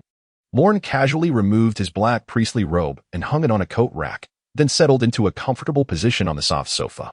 Upon the sofa lay a pristine white tiger skin, a trophy acquired by Ron during his recent journey to a neighboring nation, where he fortuitously encountered a formidable tiger that had long terrorized the locals. It was swiftly dealt with, and this magnificent pelt became a spoils of that encounter. "It's not often that you grace us with your presence, boss. We rushed over as soon as we heard the news," lamented the violet-haired beauty, Agatha, as she casually lit a cigarette from the pack Ron had left on the table. The flames danced around her luscious red lips, rendering her all the more alluring. "I've told you countless times, girls shouldn't tea smoke. It spoils my appetite," protested Fat Tiger, brandishing the food in his hands. Yet, Agatha paid him no heed. Instead, she turned and settled beside Ron, her expression filled with concern. "I heard someone attacked you. Are you hurt?" Seemingly oblivious to her own status, Agatha leaned against Ron's arm with a softness that belied her strength. "Don't do that," Ron said, pushing her away and disregarding her sulky demeanor. He stood up to adjust his attire. Two attendants dragged the thoroughly intoxicated assailant into the room, tossing him onto the floor. As they removed his blindfold, the blinding light of the hall caused him to squint. "Is this the one who attacked you, boss?" Agatha teased, closing her long legs. While she did not mind Ron taking advantage of her, the thought of allowing such scum a glimpse of anything inappropriate disgusted her. "It's your responsibility now. Deal with it quickly." "I'm heading to the inner room," Ron instructed. "Leave it to them. After all, they're the professionals," Agatha remarked with a wink. Ugh, ugh. The drunken man opened his eyes, greeted by a pair of enchanting long legs. He swallowed hard, following the length of those legs until his gaze met Agatha's emotionless eyes. Cold sweat began to beat on his forehead. "You recognize me, which means you're somewhat coherent," Agatha stated coldly. "Now tell me, who sent you?" "I don't know anything. I was just drunk," the man stammered, realizing too late that he had recognized Agatha's name. This delicate young beauty is a socialite among the upper echelons, yet she also commands over a third of Adela's underground liquor trade as a formidable figure in the shadows. She and Carol serve as the twin pillars supporting Lorne's criminal empire. The local crime lords of Adela feel a sense of dread towards this rising star, akin to a comet, and have even set aside their rivalries to join forces against Lorne. Some have covertly labeled Lorne and his associates as a crime family, for they are ruthless and merciless, born to reign over the underworld. "I was merely inebriated," the drunken man stammered, glancing at Lorne beside him, before clinging desperately to Lorne's leg, weeping profusely. "Merciful Father Wayne, I truly did not mean it. Please forgive me." Sighing, Agatha remarked, "If this were outside, the boss might consider his image and let this man off the hook, but we are in our own home." "Father Wayne, the drunken man attempted to continue, but Lorne stepped on his hand with a cold demeanor. "Who permitted you to cling to me?" Lorne said indifferently, then gently knelt to lift the inebriated man. "You are a child of God, merely led astray by the devil's temptations, thrusting a wicked dagger towards me. If you reveal the name of the demon, both God and I shall forgive you." At that moment, Lorne's tone remained amiable, adorned with a faint smile, yet to the drunken man's eyes, he appeared terrifying. "No. You are feigning kindness. You are the devil," the drunken man shouted, attempting to flee, only to be subdued by two attendants. "It seems your soul has been thoroughly corrupted by the devil," Lorne lamented, shaking his head in disappointment. "Take him to the baptism room and give him a proper baptism." The attendants, ignoring the drunken man's cries, dragged him through a concealed door. As the door slowly closed, Lorne sensed a threat of despair and collapse woven into the drunken man's wails. "It appears his resolve is feeble," Lorne noted, "and the outcome shall soon be revealed." Agatha rose, mimicking Lorne's tone, and then suddenly tackled him onto the sofa. "Then prepare yourself, Father, to face the devil's retribution." Agatha sprawled atop Lorne's chest, clawing at him like a wildcat. A cough interrupted their playful banter, and the old butler, Cofield, stood straight, carrying afternoon tea. "I apologize for the interruption, Lady Agatha," Cofield said, placing exquisite teacups before them.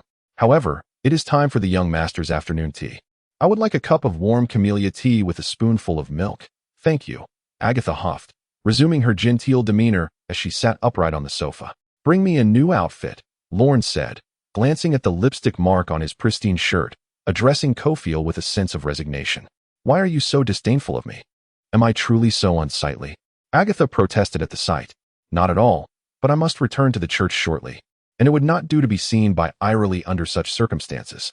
Humph, I cannot fathom what that little girl possesses that is so appealing, strutting about in her bishop's attire and veiling her face. Does our esteemed Lorne have a penchant for uniformed allure?" At that moment, Agatha suddenly grew coy. "Actually, if Irely does not satisfy your needs, you may always seek me out." Such a lively atmosphere. At that moment, the door creaked open, revealing a burly bald man. An attendant hurriedly rushed out from the hidden door. "Report, boss. The interrogation results are in." "Jody, you're back." Lorne gestured for him to sit. "What news from your end?" "Queet seems to be loosening his tongue. He should soon comply," Jody replied as he sat down, gulping down a cup of tea from the table. "You scoundrel. That was my cup," exclaimed Fat Tiger, who lay on the sofa munching on snacks, realizing too late that Jody had snatched his drink. As expected of Cofield's tea, it is delightful. "Another cup, please." After finishing Fat Tiger's tea, Jody turned to Lorne. "I heard from the maid that you were attacked. What happened?" His tone was nonchalant. In his mind, a man like Lorne could hardly be overwhelmed by a single assault. Lorne shook his head. "It was merely an inconsequential attack. The assailant has just been sent to the baptism room, and the results are now available." He gestured to the attendant who had just emerged from the hidden door, indicating it was time to speak. The attendant gulped, hesitating. Report. Gentlemen, that drunken man has just revealed his backer, none other than the infamous Queet. The room fell silent, each person exchanging glances filled with surprise. It was high time we dealt with that old coot. Fat Tiger fumed. That scoundrel plays both sides. However, as soon as those words left his lips, he noticed the strange expressions on the faces of those present. What? Did I say something wrong? Fat Tiger inquired, puzzled. No, nothing at all, Jody replied, taking a cup of tea from Kofil. I merely find it odd that his nephew is an officer in the World Government Navy. If he truly wished to confront us, he could have directly enlisted the Navy to besiege Adela. Why resort to such a clumsy assassination attempt? His nephew is merely a lieutenant commander. He lacks the power to take us down, Agatha remarked coolly. That is precisely the issue. Queet has no reason to turn against us, Jody concluded. So, who stands to gain from preventing our alliance? The group fell into silence. Let us not jump to conclusions, Lorne said, pulling out a cigarette. Agatha promptly lit it for him. Bring that drunken man back. Following the events in the city, Lorne had grown accustomed to the feeling of betrayal. This world is filled with intelligent individuals, yet fools abound as well. To perceive everyone as astute would be sheer folly. Should Queet truly fail to grasp the circumstances, Lorne would not hesitate to send him to the depths of hell. At this moment, the drunken man was covered in numerous small wounds, each inflicted by a knife, meticulously carved into his flesh. This is a method of interrogation devised by Lorne, stemming from the countless tortures of his past life. Unfortunately, very few can withstand 1,000 cuts. Thank God, Father, the drunken man said weakly. I have said all that I needed to. Please grant me a chance to survive. Is that so? Lorne leaned down, looking down at the incapacitated drunkard on the ground. When you just claimed it was an accident, you also begged for mercy. Lorne crossed his legs, the dark leather shoes swaying, as he placed his hands on his knees and spoke playfully. So how can I be sure you are not lying this time? Cold sweat trickled down the drunkard's face, whether from pain or anxiety, he could not tell. No, I would never deceive you, Father, he replied with a forced smile. Then tell me, who sent you? It was old blind dog, the drunkard shouted. Lorne closed his eyes, sensing a wave of tension and desperation emanating from the man. No, the divine reveals to me that you are lying, Lorne replied coldly, then picked up a small knife from the table and handed it to his attendant. This time, the punishment is 10 cuts. If you deceive me again, it will be 100. Stacking them up, I wonder what your master has promised you. How many cuts can you endure? A cut sliced into him. And the drunkard let out a horrific scream. But in an instant, his mouth was forcefully silenced by the attendant, leaving him to emit muffled sounds. Those present showed no discomfort. Rather, they observed with great interest, and an unusual gleam sparkled in Agatha's eyes.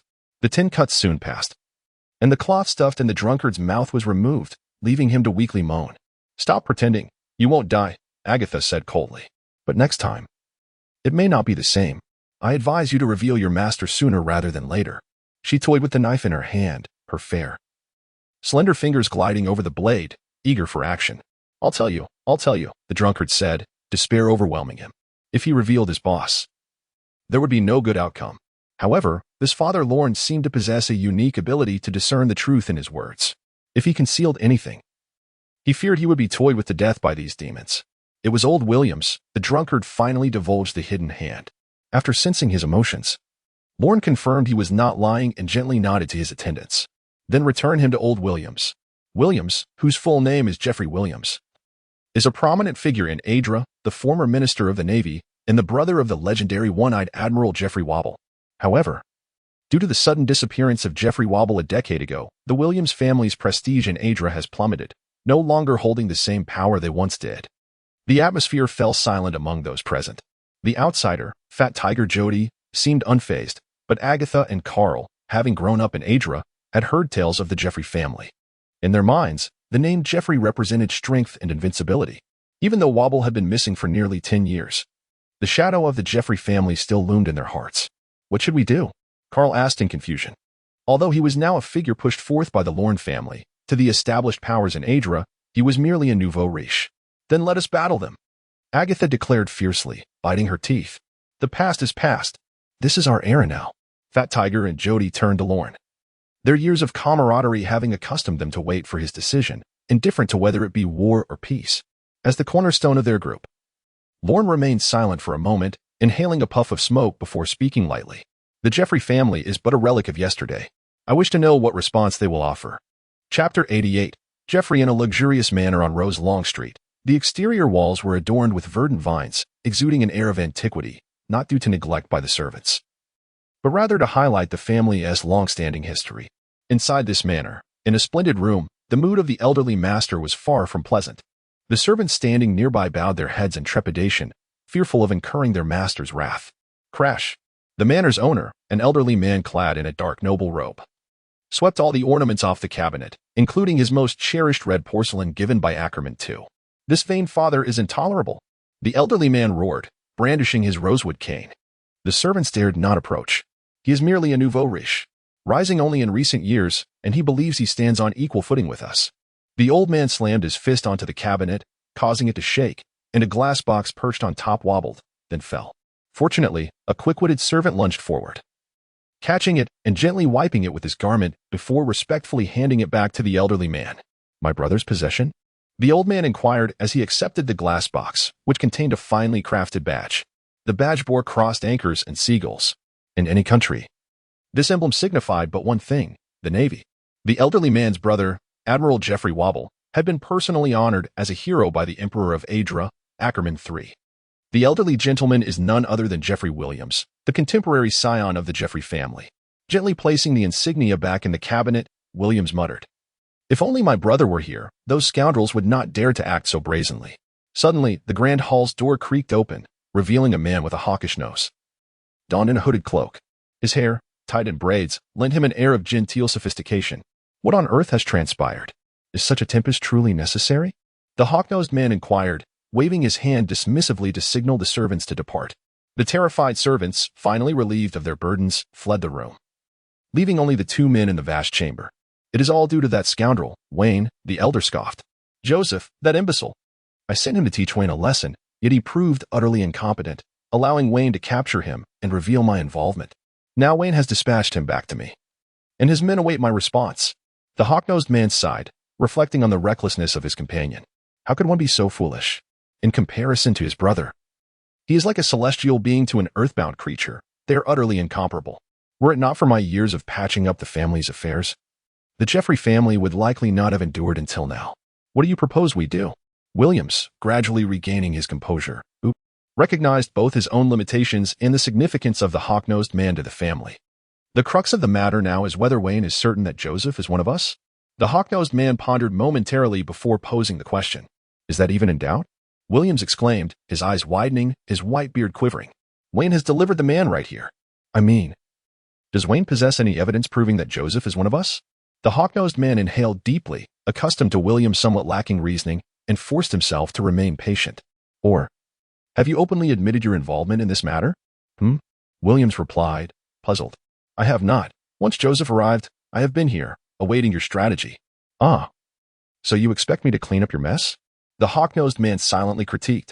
"You did not consult me when you ordered the assassination of Wayne. Yet now that it has backfired, you seek my assistance. Thus, everything hinges on Wayne's singular word?" The hawk-nosed man's tone grew colder. "What do you imply?" William's mind swirled in confusion. Conversing with such clever individuals was often vexing, as he frequently failed to grasp their intentions. "Let us take decisive action, without hesitation." The hawk-nosed man's eyes glimmered with a hint of malice. "If Joseph were to die, all our troubles would vanish. Is that truly feasible?" The elder was momentarily taken aback. "If Joseph dies, Wayne will never suspect I was behind it." "Of course not. You are a fool. Wayne is no simpleton. Otherwise, he could not have risen so rapidly within a few short years to become the dark overlord of Adela." "Indeed," the hawk-nosed man replied respectfully. "Now, my lord, please refrain from speaking further. Allow me to handle everything. Then I entrust it to you. Should you fail, I shall hold you accountable." The elder sighed once more, lamenting the loss. "It is a pity. Although Joseph is inept, he has been quite obedient." The hawk-nosed man nodded and slowly turned to depart. However, as his back faced Williams, a flicker of uncertainty crossed his eyes. Was his loyalty to the Jeffrey family truly justified? Within the opulent hall of the Jeffrey Manor, Lord Carroll sat gracefully in an antique mahogany chair, savoring the red tea brought to him by a maid. At his feet lay a drunken man, tightly bound, whose eyes were devoid of light, his spirit extinguished. "Isn't that Lord Carroll, the jewel magnate of Adela? What brings you here?" A hawk-nosed man descended the spiral staircase, smiling. Humph, Carol replied coldly. Isn't the reason for my visit abundantly clear to you? The man with a hooked nose is a focal point in the intelligence reports concerning the Wayne family. According to the intelligence, the Williams of the Jeffrey family is merely a puppet, supported by the formidable men of the Jeffrey lineage. It is this man, known as the Phantom Fox, Hill Alawan. Lord Alawan, saved Joseph. Upon seeing Alawan approach, Joseph cried out as if he had spotted his savior. Bang! Alawan, wielding a revolver, fired a shot that struck Joseph squarely in the forehead. Joseph fell to the ground, his eyes wide with disbelief. Alawan, Carol shouted, furrowing his brow. What is the meaning of this? Oh, I merely heard a fly buzzing my name. How bothersome, Hill Alawan replied coolly as he stepped before Carol. May I inquire if there is anything else you wish to discuss? Then provide us with an explanation, Carol retorted coldly. Oh, Alawan blinked, feigning confusion. The Jeffrey family has never had any business dealings with you. I am unaware of what explanation you seek. Very well, Carol replied, frustration twisting into a sardonic smile. I understand the ways of the Jeffrey family now. This matter shall not be so easily dismissed. With that, Carol turned on his heel, brandishing his cane as he departed the hall. As he exited, he glanced back at the Jeffrey building.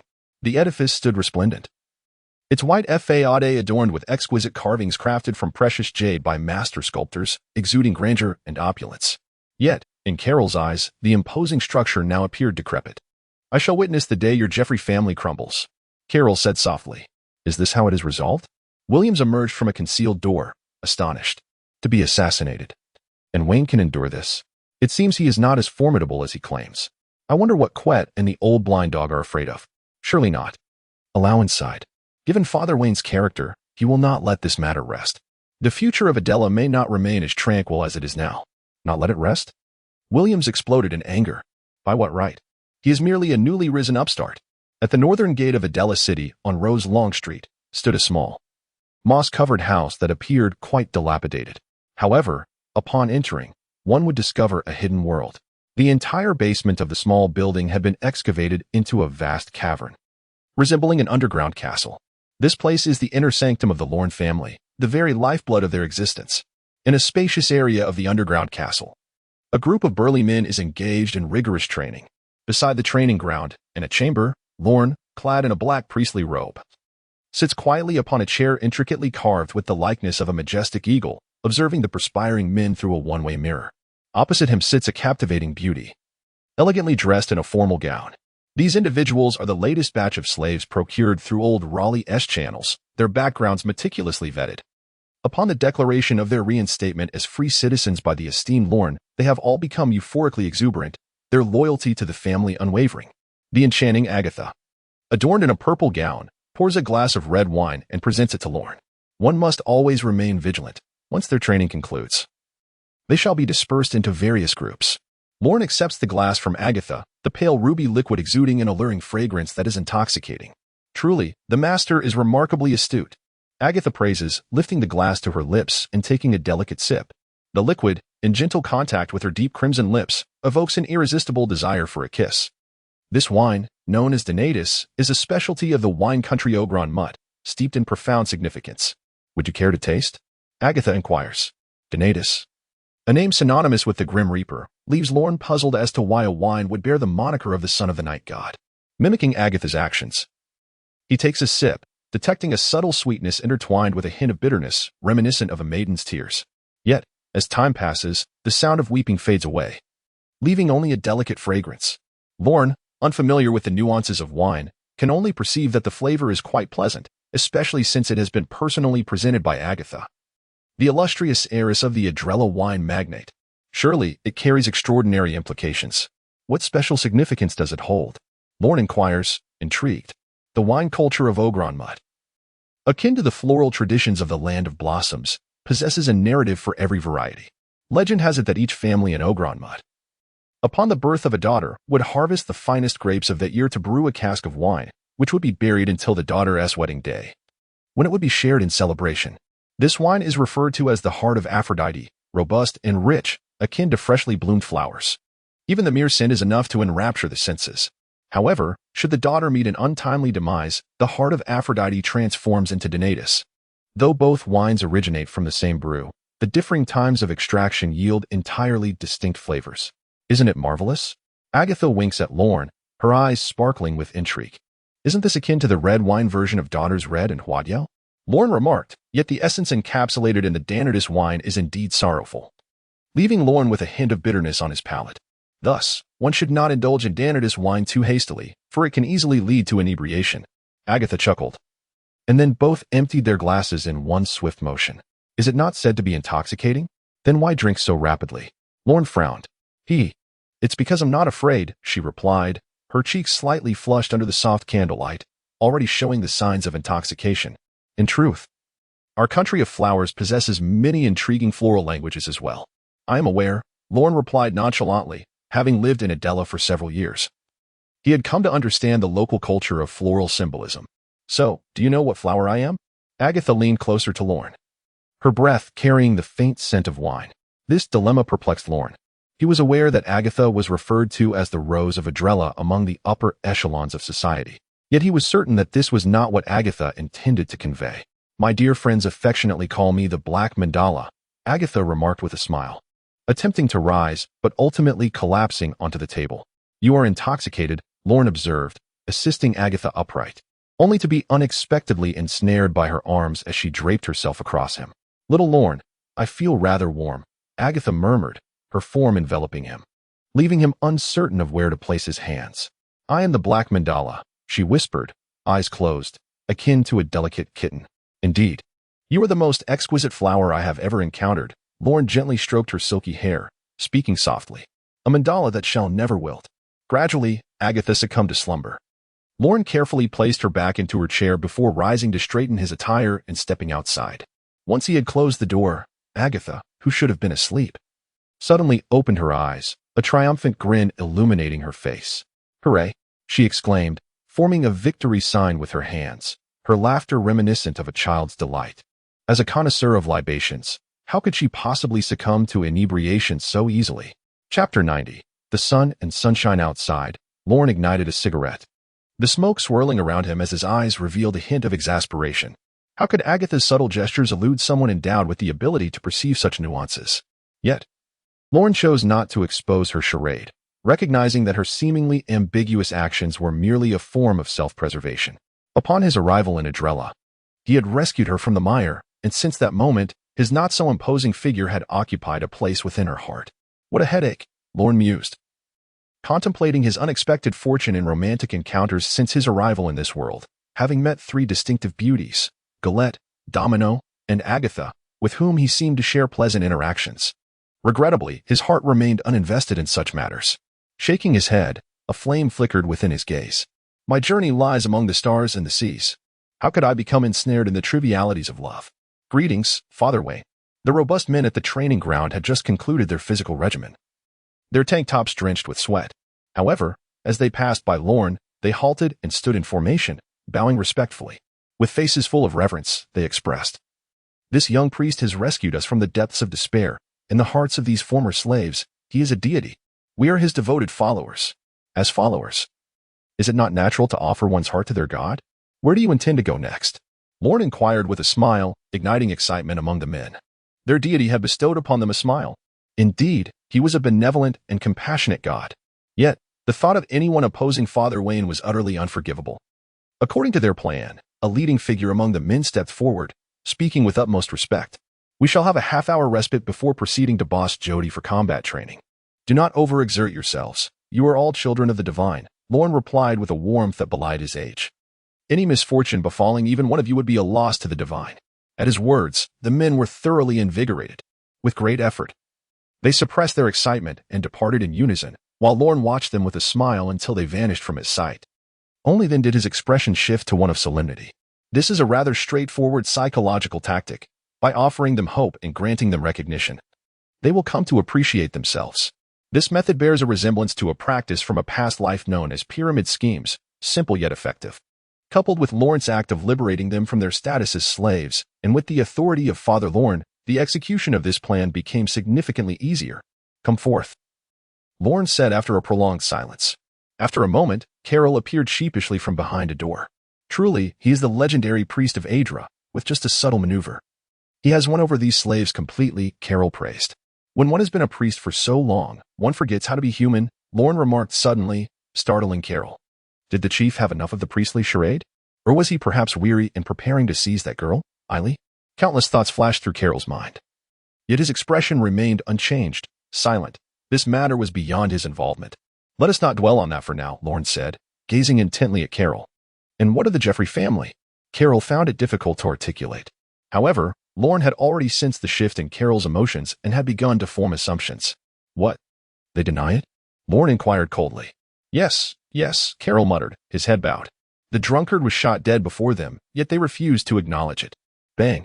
Lorne pressed a hand against the wall, which slightly crumbled under his touch, betraying his tumultuous emotions. I apologize. I have lost my composure. Lorne inhaled deeply, forcing himself to regain his calm. That fool Williams lacks the intellect to conceive such a plan and the audacity to execute it. Who made this decision? It was Alawan. Carol shouted, witnessing this unfamiliar side of Lorne. The fox demon, Alawan? Lorne queried. Indeed, he arrived and executed that drunkard without affording us a chance to speak. Decisive and ruthless, just as one would expect, Carol replied. Lorne's voice carried a hint of admiration for the man who supported the entire Jeffrey family. I shall remember the name Alawan. Now, what shall we do, Chief? Carol hesitated before resolutely suggesting, shall we declare total war on the Jeffrey family? No. Lorne shook his head.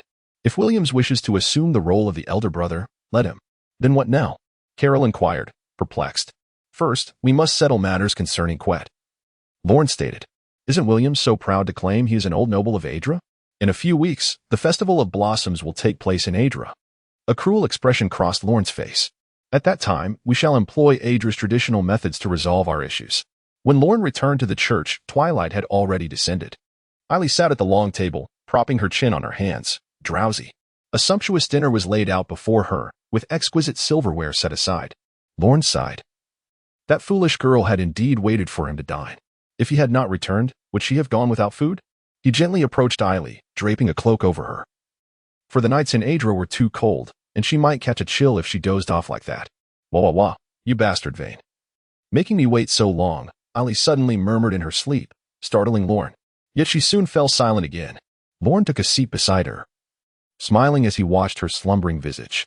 The delicate veil upon her face was imperceptible to Lorne's keen perception, and she appeared just like a young girl, full of innocence. At her age in a past life, she would have likely still been nestled in her parents' embrace, indulging in their affection, like a flower bud sheltered from the harshness of society's realities. Yet Eily had ventured alone to a foreign land, establishing a church with her own hands. Though he had aided her, her efforts were undeniably significant. She possessed a unique aura that instilled tranquility in all who interacted with her, which was precisely why Lorne had agreed to assist her. Others claimed to be the sun, illuminating and warming those around them. Yet only Lorne understood that this young girl before him was the true sun, for she was the one who warmed him. The candles in the hall had burned down to their stubs. Lorne had succumbed to slumber, resting his head on the table. After some time, a voice filled with reproach roused him from his dreams. Oh dear, how could you fall asleep here? You'll catch a chill. Eily draped a cloak over Lorne's shoulders, concern lacing her words.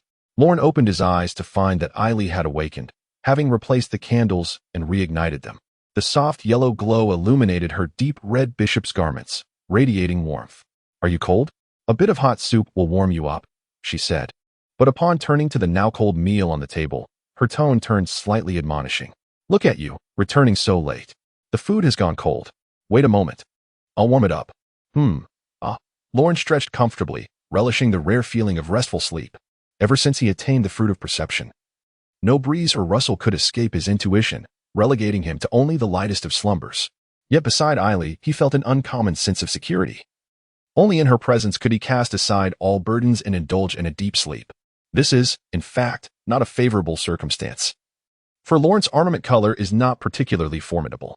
Without the utilization of perceptive abilities, one is unable to attain the instinctual awareness of danger that observation hockey provides. In this state, Lorne resembled a lamb awaiting slaughter. Yet, he offered a faint smile. If life were to unfold like a mechanical routine, devoid of any surprises, what meaning would it hold? Moreover, the audacity of those who dare to attack him merely reflects his own lack of strength. It signifies that the fear he instills in others remains insufficient. Nothing more. Eily, with both hands laden with food, hurried away, leaving Lorne gazing at her retreating figure with a sense of resignation. The church is not lacking in personnel. There is no need for her to personally attend to every matter. Yet, she is perpetually restless, even as a bishop. The habits ingrained from her past as a nun remain deeply embedded within her. Irely moves swiftly, and before long, a sumptuous feast is meticulously prepared before them. Just as Lorne reaches for his knife and fork, he is met with a fierce glare from Irely, compelling him to reluctantly set them down. With hands clasped, he murmurs a prayer. Dear omnipotent and omniscient holy truth, thank you for guiding me through another evening and granting me a new day. I humbly entrust this new day into your hands, beseeching the Holy Spirit to lead my heart and thoughts, ensuring they are entirely submissive to the hearts of the faithful. Though gentle in demeanor, Irely is unwavering in these finer details. Upon the completion of the brief prayer, she joyfully picks up her utensils. This is the red sandalwood grate turkey that Aunt Norala from Rose Longstreet taught me to prepare. I wonder how it tastes. She cuts a small piece and places it in her mouth, only to feel a tinge of disappointment. It seems it doesn't taste as good as Aunt Norala's. I'll strive harder next time. Nonsense, Lorne interjects, sampling a piece. Gazing into Irely's pale green eyes, he smiles. Every dish you create is delectable. I relish them all. Really? Lorne's words bring a bright smile to the young girl. Through Lorne's perceptive abilities, he can clearly see her small face glowing in the candlelight, flushed with either joy or bashfulness. The warm candlelit dinner soon comes to an end, and after exchanging good nights, Irely retreats to her room. Lorne, on the other hand, lingers alone beneath the eaves of the church, quietly gazing up at the starry sky. The moonlit night is serene, and under the cloak of night, the city's blooming flowers possess an extraordinary beauty. Yet for those residing in the land of blossoms, being unable to appreciate their beauty at midnight is a torment, prompting them to retire early. Lorne glances at his pocket watch. A mere quarter of an hour remains until midnight. Have I truly slept for so long? He muses as he closes the watch. It's fortunate that the young girl is so earnest, waiting for such an extended period. Nevertheless, he reassures himself, there is still ample time. Lorne swiftly moves in the direction of the southern city. Before long, he arrives at a resplendent house, the lively chatter within starkly contrasting the tranquility of a drag. However, the surrounding residents, intimidated by the house owner's influence, are compelled to endure in silence. Look who we have here. A rotund jester, adorned with a comical hat, stands at the entrance. Upon seeing Lorne, he exclaims theatrically, "Isn't this our Father Vane? What brings you here in search of lost sheep?" The portly jester approaches Lorne, adding, "But I advise you to abandon that thought. The people here are all willing participants." "Is that so?" Lorne replies nonchalantly. "Unfortunately, I am not here to redeem souls. I merely seek to gamble out of boredom. This resplendent edifice is none other than a gambling establishment. Its proprietor is none other than one of the notorious crime lords of Adra, the infamous blind dog Garcia, who commands over 80% of the casino business in the region." "Father Wayne, are you jesting?" Cold sweat trickled down the face of the rotund jester, evidently having learned a lesson from Loren. With a mournful expression, he lamented, "Did you not agree with Lord Garcia never to interfere with our business again? How could I possibly disrupt your enterprise?" Loren replied with a smile, producing a coin from his pocket. "I am merely indulging in a bit of amusement. Is it not the case that you welcome patrons here? This coin is worth 50 Bailey, certainly just for casual play." "How could that be?" The portly clown displayed a smile more grotesque than tears. "Father Wayne, please come in." Once Lorne entered, the portly clown retrieved a telephone bug from his pocket. Moses. Big Garcia. Father Wayne is here to disrupt the scene again." The moment Lorne stepped into the gambling hall, it seemed as though the entire establishment fell into a hush. The gamblers stared at Lorne in a daze. However, the next moment, they erupted into cheers, surrounding Lorne with fervor. "Father Wayne has arrived. Today I shall recoup my losses," shouted a gambler, his eyes ablaze with desperation, eliciting agreement from those around him. The gamblers followed Lorne to a gaming table, while the dealer wore an exceedingly grim expression. Yet, after receiving the portly clown's assent, he rigidly began to roll the dice. 24. After the dice landed, Lorne casually tossed the coin in his hand. Possessing keen perception, such games were child's play for him. The gamblers pressed closer to Lorne, a mountain of bets weighing heavily on the dealer's conscience. He stiffly picked up the dice cup. The total of the 5 dice was precisely 24. Chapter 92. The Bet. What? No continuation? Lorne rested his hand on his head, savoring the scene before the dealer. The surrounding gamblers were completely ignited with enthusiasm, raising their Bailey or chips high, clamoring for more. Continue. The dealer's face was grimmer than that of one mourning a deceased family member, and he gazed at Lorne with an almost pleading tone. "Father Wayne, I'm merely a worker. I beg you, spare me. Is that so? Lorne mused, eyeing the substantial pile of chips before him. Then I shall play until I lose all these chips, and then I will stop. Father Wayne, you. Just then, a robust voice resonated from behind. Isn't this Father Wayne? Don't make things difficult for the man. Let me join you for a few rounds. A well-built man strode in from outside, dressed impeccably in a tailored suit. His demeanor graceful like that of a gentleman. Yet, a bandage wrapped around his eyes clashed starkly with his refined demeanor. The man in question is none other than Adela's notorious underworld mogul, the king of casinos, Garcia. Some refer to him as the old blind dog. Legend has it that in his youth, he was caught cheating at the casino and had his eyes cruelly taken by the casino's boss. However, with his formidable rise to power, few dare to utter such a name now. Old blind dog, you have finally arrived, Lorne remarked nonchalantly. Garcia's lips twitched slightly.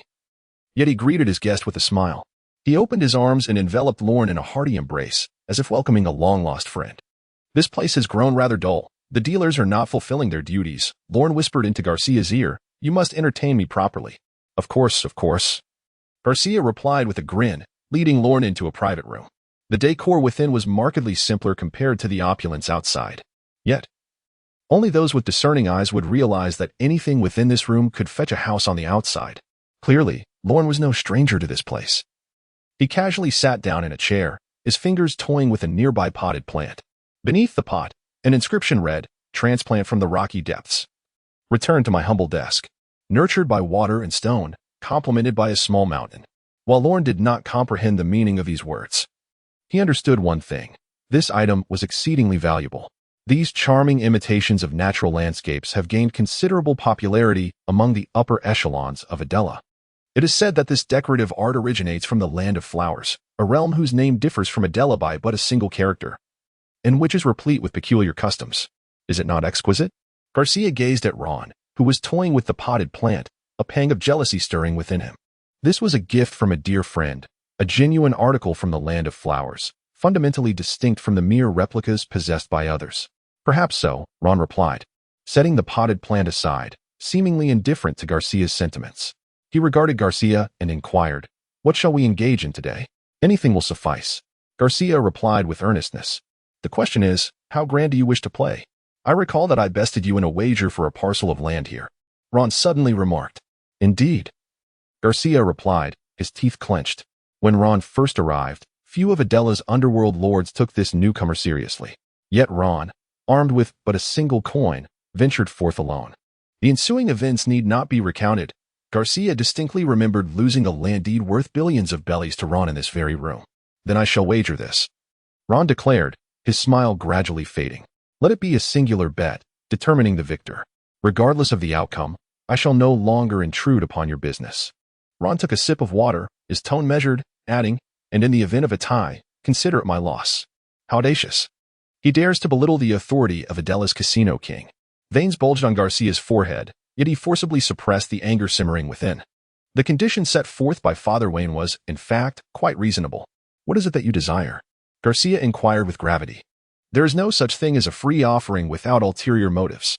Should I lose, the deed shall, of course, be returned to you," Ron stated, lighting a cigarette. "However, should I prevail, I demand that you withdraw from the liquor and arms trade. The value of these two enterprises far exceeds that of a mere land deed." Garcia retorted angrily. "If I withdraw, shall I allow you to monopolize? The liquor and arms businesses are the twin pillars of the Ron family, overseen by Agatha and Carol. You need not play if you so wish," Ron replied nonchalantly.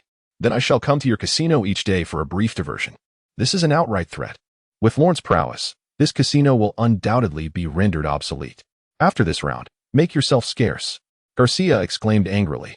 A servant approached with 2 dice cups, which Garcia handed to Lorne. "Is it high or low?" "Let us keep it simple. Let us go with high."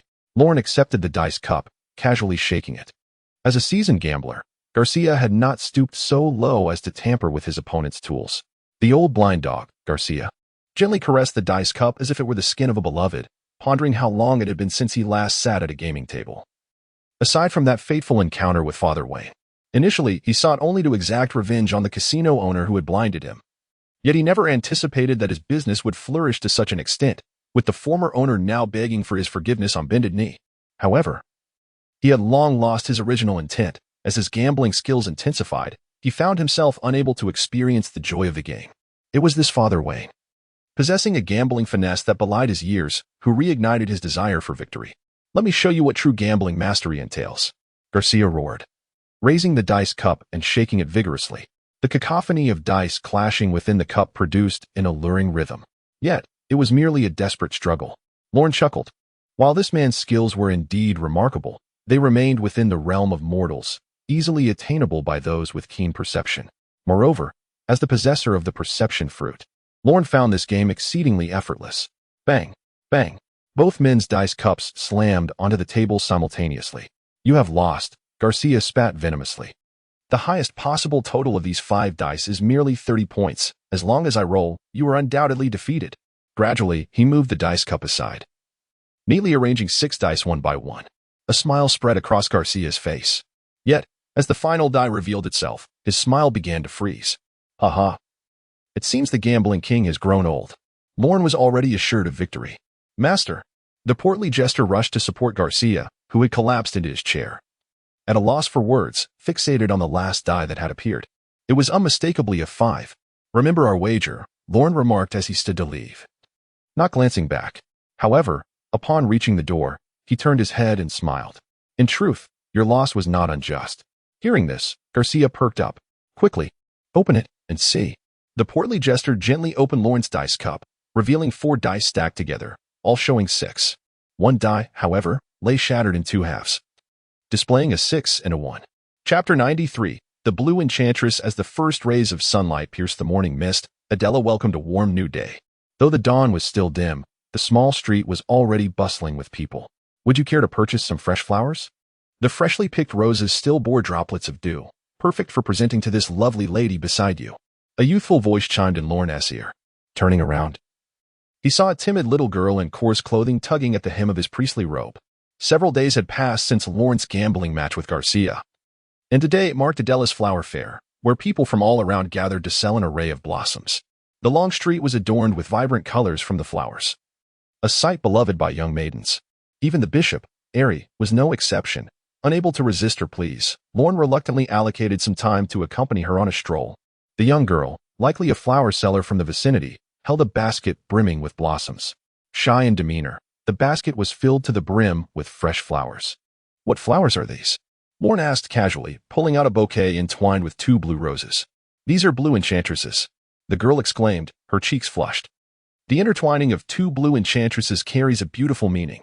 "Beautiful meaning?"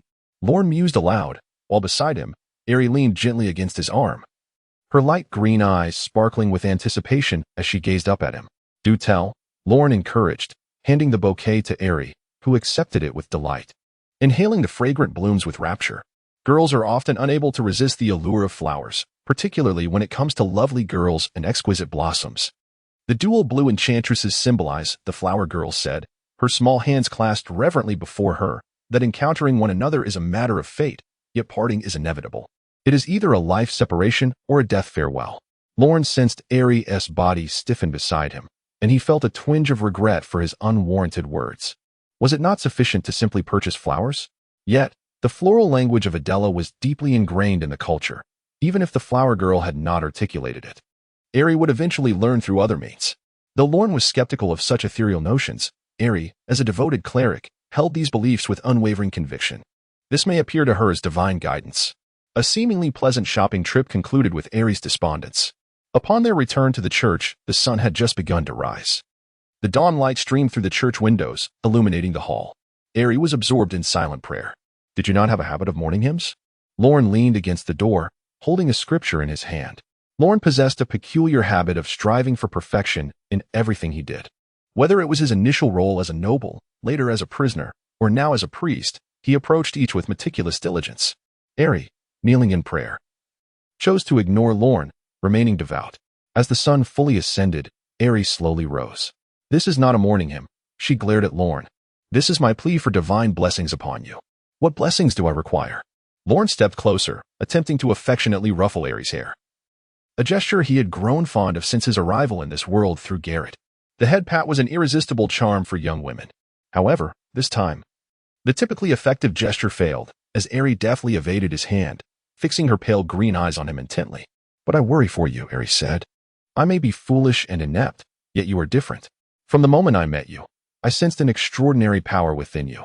You are not an ordinary person, and the more exceptional one is, the more peril they face. No one's journey is as smooth as a fairy tale, hence my concern for you. Ares' innocence rendered her easily deceived. One might even say she was somewhat naive. Yet, at that moment, Lorn had no intention of deceiving her. Lowering his hand, he embraced her shoulders firmly, asserting, "Rest assured, I shall come to no harm." The scripture in his hand fell to the ground, pages fluttering in the breeze. Nevertheless, the two devout souls had no inclination to retrieve it. "If the future is not a fairy tale, then I shall transform it into one," Lorn declared with an air of undeniable certainty, as rays of sunlight bathed them, casting a radiant glow upon his clerical robes. "Really?" Ares stammered, feeling unsure how to respond to Lorn's overly intimate gesture. She stood frozen, her hands unsure of where to rest, ultimately closing her eyes slightly. Ahem. An untimely voice interrupted from behind. "I apologize for intruding." A woman dressed in a black and white nun's habit gently opened the door. Her figure exuded a mature allure, the loose-fitting attire unable to conceal her charms, though her face bore the marks of hardship, adding a touch of weariness to her presence. She was Sister Rila, the third-ranking figure of the Adela Church, who was at a low point in her life when Lorn arrived. It was Aerie who had given her the courage to persevere, leading her to become a fervent devotee of the Holy Truth God, responsible for managing the church's affairs. "The congregation has arrived and awaits outside," the nun stated with a composed demeanor. "For the sanctity of the Lord's name, I kindly request that the esteemed bishop and father proceed to the courtyard." "It's all your fault." Aerie, now fully aware, hurriedly adjusted her attire, scolding him. "I must lead the service. You should leave." In truth, Aerie, as the bishop, did not need to personally conduct the service. Perhaps she wished to avoid solitude with Lorn or prevent any misunderstandings among the nuns. With a firm push, Aerie ushered Lorn out of the hall. "I can never understand a girl's thoughts," Lorn mused, feeling bewildered as she shifted from wanting to speak to abruptly dismissing him. Accepting the scripture handed to him by Sister Rila, Lorn strode purposefully out of the church. "I despise services," he grumbled inwardly. He had once attended a service, observing that while the attendees appeared devout, many harbored ulterior motives, with some men leering at the nuns, their gazes filled with desire. If they want something, why not pursue it? Lorn could not fathom their reasoning, leading him to harbor an instinctive aversion to services. Yet, the nuns, with their kind temperaments, were dedicated to purifying the tainted souls of the faithful. However, gazing at the worshippers gathered on the street, Lorn smiled, extending his arms as if ready to embrace them. Chapter 94.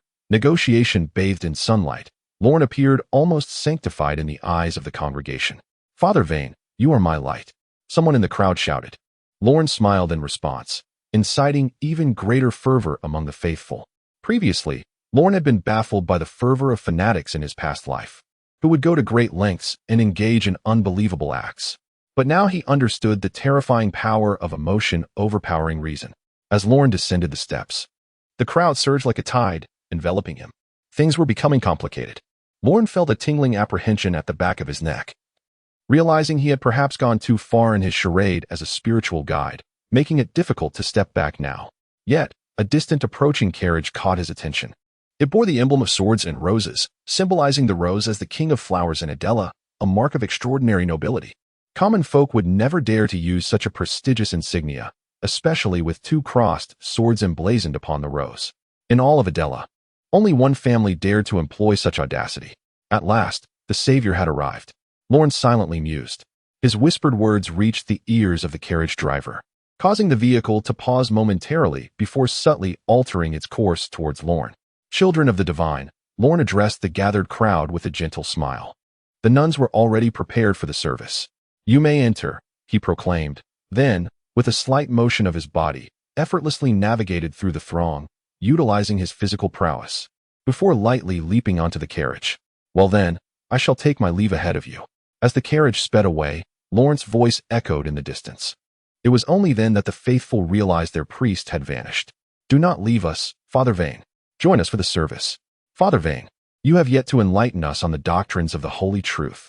"You are quite popular, young Lorn," remarked a stunning beauty clad in a light blue gown, her legs elegantly crossed, adorned with white stockings that exuded allure. "Perhaps my appearance holds a certain deceptive charm," Lorne replied absently, his long black hair and deep dark eyes indeed imparting an air of enigmatic mystique. Clad in the solemn black robes of a priest, he appeared almost sanctified. Is that so? The enchanting lady giggled, striking a provocative pose. Then you have ensnared me. What shall we do? I must alight from the carriage. A twitch crossed Lorne's face as he realized that choosing Agatha's carriage might have been an ill-fated decision. Where are you headed? Lorne eventually calmed his emotions and inquired earnestly. The Agatha family was but a branch of a vast lineage, and now she stood as its sole survivor.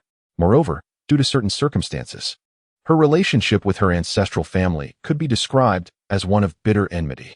The family crest in Adris signifies both authority and an underlying peril, only to be displayed during pivotal moments. Quate remains resolutely silent. Agatha, having lost her inclination to tease Lorne, suppresses the smile that once graced her face. I am prepared to speak with him one final time. Then I shall accompany you, Lorne asserts, bestowing significant autonomy upon his subordinates, allowing them to manage minor affairs independently. Indeed, to Lorne, negotiations with Quate are mere trifles. Little Lorne, you must diligently safeguard our guest. Agatha playfully shields herself with her hands, adopting a feigned expression of fear that evokes a protective instinct in others. The carriage halts before an imposing white edifice, its starkness almost unnerving. A sign prominently displayed at the front reads Holy Heart Pharmaceuticals. This is the stronghold of Quate, the pharmaceutical magnate of Adra. I shall await your return within. Notify me immediately should any issues arise, Lorne calmly declares, exuding a reassuring aura.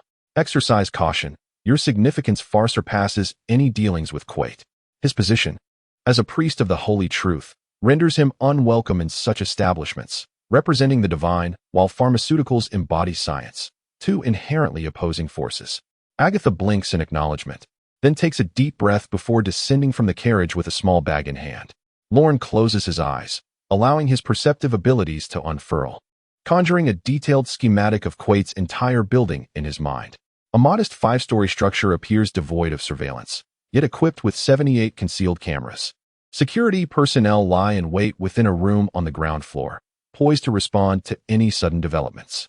Quate, how fearful of death you must be, Lorne muses, unable to suppress his sardonic remark. The guards stationed at the building evidently recognize Agatha, bowing respectfully before opening the door to usher her inside. The sound of her high heels echoes against the floor, disrupting the stillness of the edifice. Playing tricks, Agatha murmurs, her brow furrowing as she comprehends the entire layout of the building under Lawrence whispered insight. In the hall, a bald man sits with his back turned, flanked by a row of imposing figures clad in white uniforms. Is it now your turn to negotiate with me? The bald man slowly pivots, a peculiar smile gracing his face. The smile evoked a sense of nausea within Agatha.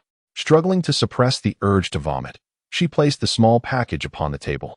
We have acquiesced to your request.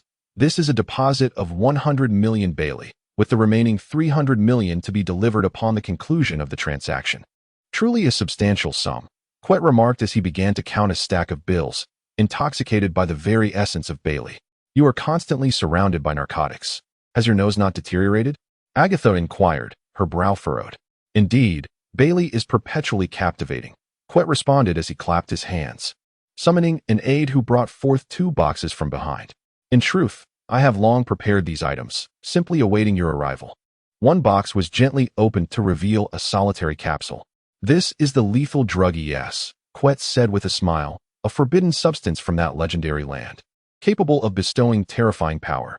A burly man dragged forth a gaunt beggar, and Quet casually tossed the capsule into the beggar's mouth. The beggar clawed desperately at his throat, attempting to expel the mysterious substance, but it was too late. As if electrified, his body convulsed, and after a prolonged moment, he suddenly stood, his eyes ablaze with crimson. Is this the sensation of power? Ha ha ha ha. This world belongs to me. Thank you for granting me this strength, but I still yearn to slay you. The beggar lunged towards Quet, yet the burly man was already prepared, swiftly delivering a fatal shot to the beggar's heart, extinguishing his wretched life. No. Throughout the ordeal, neither Agatha nor Quet moved an inch. Chapter 95. Drugs and Fruits. Lorne, seated within the carriage, silently observed the entire spectacle. The lethal drug was the very purpose of his dealings with Quet. This forbidden substance, originating from Fishman Island, possessed terrifying power, capable of comprehensively enhancing the user's strength, speed, and endurance. However, such enhancements came at the cost of exhausting one's potential and vitality. Any aspirant to the pinnacle of the world would disdain its use. Upon arriving in Adela, Lorne noted that Quet's subordinates exhibited extraordinary strength, seemingly surpassing even the formidable Geoffrey family of yore. Curiosity piqued, Lorne sought to uncover Quet's secret. Through several clandestine eavesdroppings, he ultimately discerned that Quet maintained an exceedingly close relationship with the captain of a palace guard from Fishman Island, through whom he procured a portion of the lethal drug ES.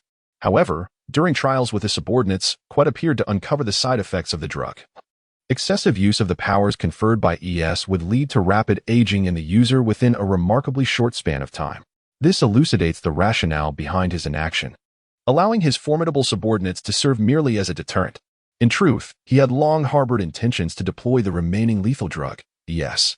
The appearance of Loren played the role of an unwitting dupe. Initially, he sought to procure a vial of the lethal substance at the price of 20 million berries from Quite. However, Quite remained resolute and unyielding. After several rounds of negotiation, 40 million berries per vial became Loren's ultimate limit. Such remarkable power indeed. Agatha crossed her enchanting slender legs, the white stockings shimmering brilliantly, causing the burly men standing nearby to swallow hard several times in silent admiration. This woman can truly be described as a captivating enchantress. When her family initially faced turmoil, countless factions were eager to seize the opportunity, preparing to claim the Adela flower as their own forbidden treasure. Unexpectedly, an outsider named Lorne slipped in and took her for himself. Quite lamented this turn of events. Now, upon encountering Agatha once more, she has become even more alluring, igniting a fierce and wicked desire within Quite to possess her. This is only natural. Quite believed he had concealed his base intentions entirely, yet to Agatha, they were as glaring as a beacon. Feigning gentlemanly composure, he remarked, "I have heard that the man behind you seeks not only this deadly drug, yes. I suspect he is equally interested in this." One of his subordinates opened a larger box, revealing a peculiar fruit, entirely silver in hue, resembling a banana, yet adorned with strange spiral patterns. The devil fruit. Both Agatha, seated in the hall, and Lorne, in the carriage, exclaimed in unison. "How do you know we desire it?" Agatha straightened in her seat, maintaining her composure. The key to negotiation is to never reveal one's bottom line. Quite suddenly interjected, "I heard that Father Wayne encountered a rather clumsy assassination attempt?" "You must be mistaken," Agatha replied coolly. "Father Wayne was embarrassed by that fool, old Williams, and he will certainly not let it slide. This devil fruit could be of assistance to you," Quite continued. "Then speak, what is the price?" Agatha did not engage with Quite's previous statement. She understood the extraordinary capabilities of the devil fruit, which could mold a formidable warrior in a remarkably short time. Born from the Lorne family, Butler Coffer, and the formidable giant, Fat Tiger, were all wielders of devil fruit powers, serving as the backbone of the Lorne family. If possible, Agatha herself aspired to become a user of such abilities to contribute to her family. "A billion berries," Quite chuckled lightly, tossing out an exorbitant figure. "You must be jesting," Agatha replied, her expression unchanging. The general market price for a devil fruit in the black market hovered around 100 million berries, although it was indeed valuable. It rarely exceeded 300 to 400 million berries. It was akin to a lottery. One could not guarantee the acquisition of a potent ability. However, very few had seen the catalog of devil fruits in these vast seas, and nearly all wielders merely gambled on luck. "Of course, I could also gift it to you," Quite said, moving closer to Agatha, his tone suggestive. "If you were to spend a night with me." With a swift motion, Agatha struck down Quite's hand, which sought to embrace her shoulders, her face icy as she stood up, clutching the box containing the deadly drug. "Yes, Mr. Quite, I believe our collaboration may need to be paused." She then walked away gracefully in her high heels, not glancing back. Quite watched Agatha's retreating figure until she vanished from sight, then spat in disdain. "Humph, just a harlot. Probably been ridden by Father Wayne countless times while pretending to be pure." "Well done," Lorne praised with a smile as Agatha returned to the carriage. "You are not upset that I let slip this opportunity for the devil fruit?" Agatha, taken aback, placed the box containing the deadly drug on the table. "How could that be?" After confirming the contents of the box, Lorne closed it. "It is merely a devil fruit. To desire our Adela flower is sheer folly. Moreover," Lorne added nonchalantly, "perhaps soon, Quite will present that devil fruit to us willingly, his tone imbued with an air of authority that left Agatha momentarily speechless. After a lengthy pause, she cupped her face in her hands, dreamily exclaiming, "Truly, you are my bold little brother Lorne, so impressive. Why has it started to rain?" On the street of red roses, Irene furrowed her brows as she noticed the sudden downpour outside. "Where is Wayne? He will catch a cold in such weather. What is the matter? Is the bishop worried about someone?" teased Sister Rila, dressed in a black nun's habit, standing beside Irene. Only when alone with Irene did this usually aloof nun reveal her softer side. "You are mocking me again, Sister Rila." Irene blushed, though her veil concealed her embarrassment. "I shall not speak to you."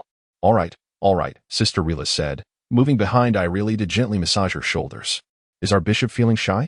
She was significantly taller than the petite Irene, and their banter resembled that of a mother and daughter, especially if they weren't clad in their Holy Truth uniforms. "Please refrain from such remarks in the future," Irene replied earnestly. "Our lives are to be dedicated to the Lord. Any distractions are a desecration to him." "And what of Father Wayne?" Irene clasped her hands together, as if in prayer. Chapter 96. The Festival of Flowers begins due to the heavy rain. Lorne opted not to return to the church but instead headed directly home. Butler Coffer served him a cup of hot coffee to warm his spirits. Comfortably reclining on the sofa, Lorne retrieved the day's newspaper, where a bold headline caught his eye. "World shocked. The world government proposes an organization to curb pirate rampancy." The 7 warlords of the sea, now entering final personnel selection phase. Beneath the headline were several strong candidates for the 7 warlords, including the renowned swordsman Mihawk, the tyrant Bartholomew Kuma, and the notorious pirate Gecko Moria from the New World. Hearing these familiar names, Lorne couldn't help but reflect. Has the era of madness finally commenced? In truth, this era began spiraling out of control after the death of the pirate king, Joel D. Roger. The jailbreak incident involving Lorne and the Golden Lion further ignited the flames of rebellion within the hearts of the people. According to intelligence from the world government, the number of pirates venturing out to sea in recent years has increased nearly tenfold compared to previous years. Even in the less frequented waters surrounding Adela, pirate ships have become a common sight. What is this? Are you also intrigued by these 7 warlords of the sea? Fat Tiger, clutching a large bucket of popcorn, took the newspaper from Lorne and glanced at it, puzzled. They are merely a bunch of kids with bounty rewards in the millions of berries. Hardly interesting. Lorne chuckled softly, refraining from responding to Fat Tiger's remarks. Most individuals who emerged from Impel Down shared a common trait. They had been cut off from the world for so long that they were oblivious to the tumultuous events beyond their confinement. Valuing strength solely by bounty, people often mistakenly believed that a higher bounty equated to greater power. In reality, this assumption is fundamentally flawed. For the world government sets bounties based on perceived threat and destructive potential. Much like the mastermind behind the Impel Down escape plan, Lorne, who has been placed under an exorbitant bounty of $570 million by the world government, a sum that, even amidst the formidable beings inhabiting the 6th level of Impel Down, is considerable. However, in terms of sheer strength, Lorne cannot hold his own against any individual from the 6th level. Moreover, the world government's recruitment of the warlords of the sea is predicated on their potential. For instance, the bounties for Crocodile and Boa Hancock are 81 million and 80 million, respectively, which, akin to Bartholomew Kuma, appear rather modest in the grand scheme of the ocean. Yet, as time unfolds, none dare underestimate their capabilities. Nevertheless, Lorne is disinclined to correct the misapprehensions of Fat Tiger. He is a leader, not a mentor, and it is imperative that they discover the world for themselves. However, this report serves as a reminder to Lorne that his time is running short. Once the world government finalizes the establishment of the warlords of the sea system and stabilizes the tumultuous new world, they will be able to turn their attention to apprehending this group of escapees.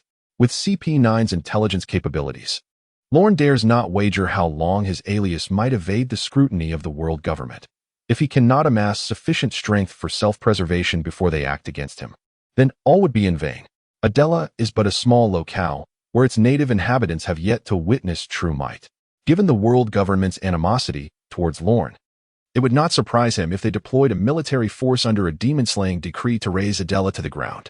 By that time, the so-called underworld overlords and noble families of Adela would be rendered mere farces. Lorne produced a piece of paper, inscribing several names: Jeffrey, Quet, Old Blind Dog, Old Raleigh, and notably, Ackerman, of the royal lineage of Adela.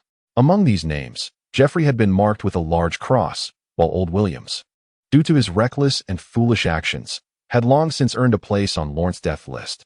Old blind dog Garcia, whose lifeline Lorne held firmly, dared not defy him. Even if he harbored contrary thoughts, he could only feign compliance. As for old Raleigh, he was a sworn enemy of Williams in business, yet he and Lorne, adhering to the simple principle that an enemy's enemy is a friend, remained steadfast allies. The lethal drug acquired from Quet was one of the transactions with old Raleigh. However, Lorne found himself at a loss regarding Quet. This man's background was profound, far beyond the caliber of Jeffrey or old blind dog. Merely possessing the lethal drug was sufficient to eliminate both Williams and Garcia from Adela. Yet, he refrained from such actions, instead retreating and presenting a facade of harmlessness, starkly contrasting with the ostentatious yet hollow Williams. Fearing a misstep, Lorne had previously focused intently on Quet, yet found no discernible clues. It was a vexing predicament, causing Lorne considerable anguish. After much contemplation, he decided to bypass Quet for the time being. Once I have devoured them all, I shall test your mettle. Upon reaching the final name, Ackerman, Lorne pondered for a moment before ultimately inscribing the words Festival of Flowers. A week later, the Festival of Flowers in Adela unfolds. This festival represents the largest celebration in all of Adela, comparable to the Spring Festival in certain realms. Cultivating flowers is a tradition in every household of Adela, and during the annual Festival of Flowers, families gather all their blooms and display them outside as decoration. Throughout the duration of the festival, Adela transforms into a veritable ocean of flowers, with an array of blossoms competing for beauty, creating a breathtaking spectacle. Before the onset of the Great Pirate Era, when the seas were far less chaotic, residents from neighboring islands would flock to witness the festival. The sight of beautiful maidens clad in light attire amidst the flowers presented the most enchanting scene imaginable. This is the origin of the Kingdom of Adela, adorned with the beauty of flowers. The capital of Adela is comprised of 4 magnificent streets: Rose Street, Peony Street, Bramble Street, and Lily Street. During the Festival of Flowers, the people carry blooms from one end of the street to the other, ultimately converging at the central city, where they joyously cast their flowers into the central river. The myriad blossoms intertwine in the water, drifting gracefully, while their fragrances envelop the entire city. On the banks, the citizens sing merrily, and beautiful young men and women exchange glances, weaving together enchanting destinies. On Red Peony Street, airy Lily stands on the church steps, adorned in a bishop's robe as crimson as blood, her countenance exuding sanctity, harmonizing with the surrounding red peonies. Behind her, a row of nuns stands in perfect unison. They have been summoned by Emperor Ackerman III to preside over this grand celebration. In this vibrant scene, Ron lingers at the back of the procession, yawning in boredom. The emperor has invited only the nuns of the Holy Truth Church, neglecting Ron, the renowned priest, which is a thought-provoking omission. Ari leads the way, her fellow nuns singing hymns in unison, creating a magnificent spectacle. The townsfolk join the procession spontaneously, tossing flowers as they march, forming a grand parade. By the time they reach the central city, the sun is high in the sky, illuminating the blossoms that bloom extravagantly. At this moment, the inhabitants of the other 3 streets also enter the city. Ron notices Williams, clad in a sharp suit, striding confidently at the forefront of Rose Street. After sharing a disdainful glance with Ron, Williams smirks, his eyes brimming with provocation. Foolish individuals are not worth his attention, Ron muses. Unaware that Williams is on the brink of calamity, it is the man with the hooked nose and braided hair, trailing closely behind Williams, who captures Ron's keen interest, Hill Allowan. Let us see if you can thwart the impending collapse of the Jeffrey family this time. The central city, while the heart of Adela, is modest in size, housing only the royal Ackerman family and a few noble families without their own fiefs. King Ackerman III stands in the immaculate square of the White Jade Fountain, warmly greeting the citizens from the 4 streets, flanked by 2 guards. His down-to-earth demeanor earned him an outstanding reputation in Adela. Upon noticing the arrival of Aralai, the 3rd Ackerman, with his corpulent frame, hurried to her side, extending a hand like an elegant gentleman wishing to assist her.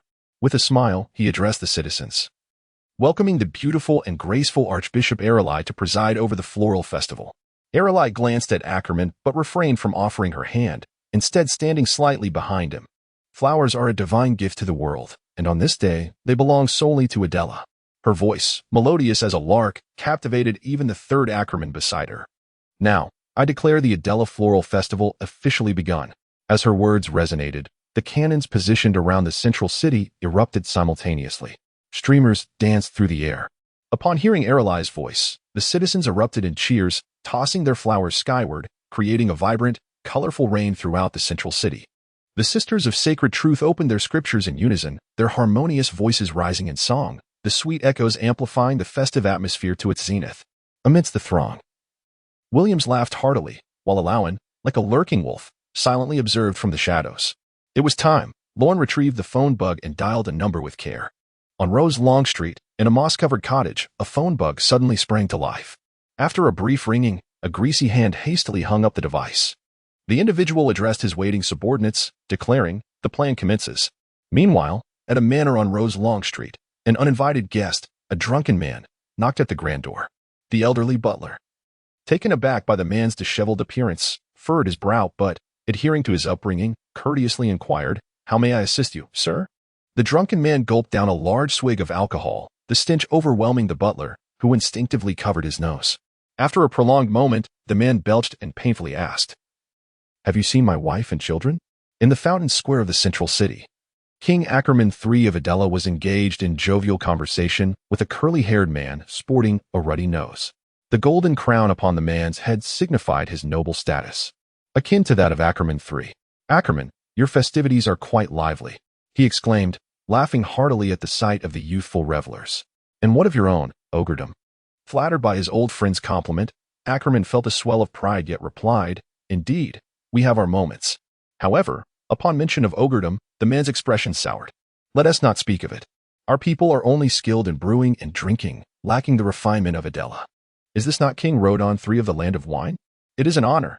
At that moment, Williams approached with a glass of bright red wine, respectfully toasting to the two kings. "Wine is hardly befitting men of our age," Rodon muttered, though he raised the glass to his lips and drank deeply. For as the king of the Land of Wine, he possessed an extraordinary capacity for alcohol. "Why the haste?" teased Ackerman as he introduced Williams to Rodon. "This is Wabo's brother, Williams." Williams, possessing the esteemed lineage of the Jeffreys family, was a handsome man, albeit somewhat lacking in intellect. Upon hearing the name Wabo, Rodon scrutinized Williams closely, eventually remarking, "No doubt the brother of the illustrious Geoffrey Wabo, truly a man among men." Although Williams was not particularly young, Rodon's compliment felt somewhat patronizing. Yet, to his delight, Williams basked in the praise. "Ah, look who we have here. Is that not Father Lorne?" Ackerman exclaimed dramatically upon spotting Lorne in the crowd, clad in a black priestly robe. "Come, Rodon, allow me to introduce you. This is our most renowned Father Lorne of Adela, a young prodigy." He winked at Rodon, adding, "He is the dream of many a maiden in Adela. Alas, I have devoted my life to the Lord and cannot indulge in their affections," Lorne lamented, arms outstretched in resignation. "Behold, the resolve of a holy man," Rodon interjected, cutting Ackerman short. All right, it is I," Ackerman replied sheepishly, eager to continue when a sudden loud bang erupted from the east. The crowd turned towards the noise, and Williams's expression darkened considerably. Chapter 98. The Vanished Brother. The explosion occurred at the eastern docks of Adela, adjacent to the affluent Rose Long Street, once a vital trade harbor. However, due to the increasing prevalence of pirates in recent years, many pirate ships began docking there. While Adela's own soldiers lacked the resources and strength to displace these marauders, leading to the dock's gradual decline. Naturally, this decay meant that legitimate vessels often rerouted to the western Moonflower Street to avoid unnecessary trouble. "It seems the pirates have stirred again," Ackerman scoffed, spitting in disdain. The encroachment of pirates on his territory filled the self-proclaimed conqueror, the glorious Emperor Ackerman III, with profound shame, yet he felt powerless to act. "Do you require my assistance?" Rodon inquired gently, a hint of pride swelling within him as he observed his old friend's plight. In his own land, the Ogredom people were fierce and martial, and pirates dared not infringe upon their sovereignty, allowing them to maintain a rare tranquility amidst the chaos of the world. Upon arriving at Adela for the Festival of Flowers, he brought with him half of the soldiers from the National Army solely for the sake of his own safety. It seemed that this precaution might prove useful at this moment. "No need. I shall handle them myself," replied Ackerman III. It was absurd. Being bullied by pirates had already ignited a tempest of fury within him. Accepting help from an old friend would mean he could never hold his head high again. He concluded with a statement, "In our Adelon way." "The Adelon way?" Rodon chuckled softly. "Will you send them flowers? Attempt to sway these ruffians with love?" Rodon III was all too aware of his old friend's pride. The scandal of the Ackerman family from years past mirrored the current predicament. His indecisiveness would lead to naught. Before Ackerman could argue further, the previously silent Lorne spoke up. "Your Majesty Ackerman, I believe it would be wise to heed Lord Roten's counsel." He offered a slight bow to both men. After all, these pirates had been wreaking havoc at the port, harming the very citizens of Adela. Humph. Given the gravity of the situation, it would be rather ungracious for Ackerman to refuse any longer, Lorne thought.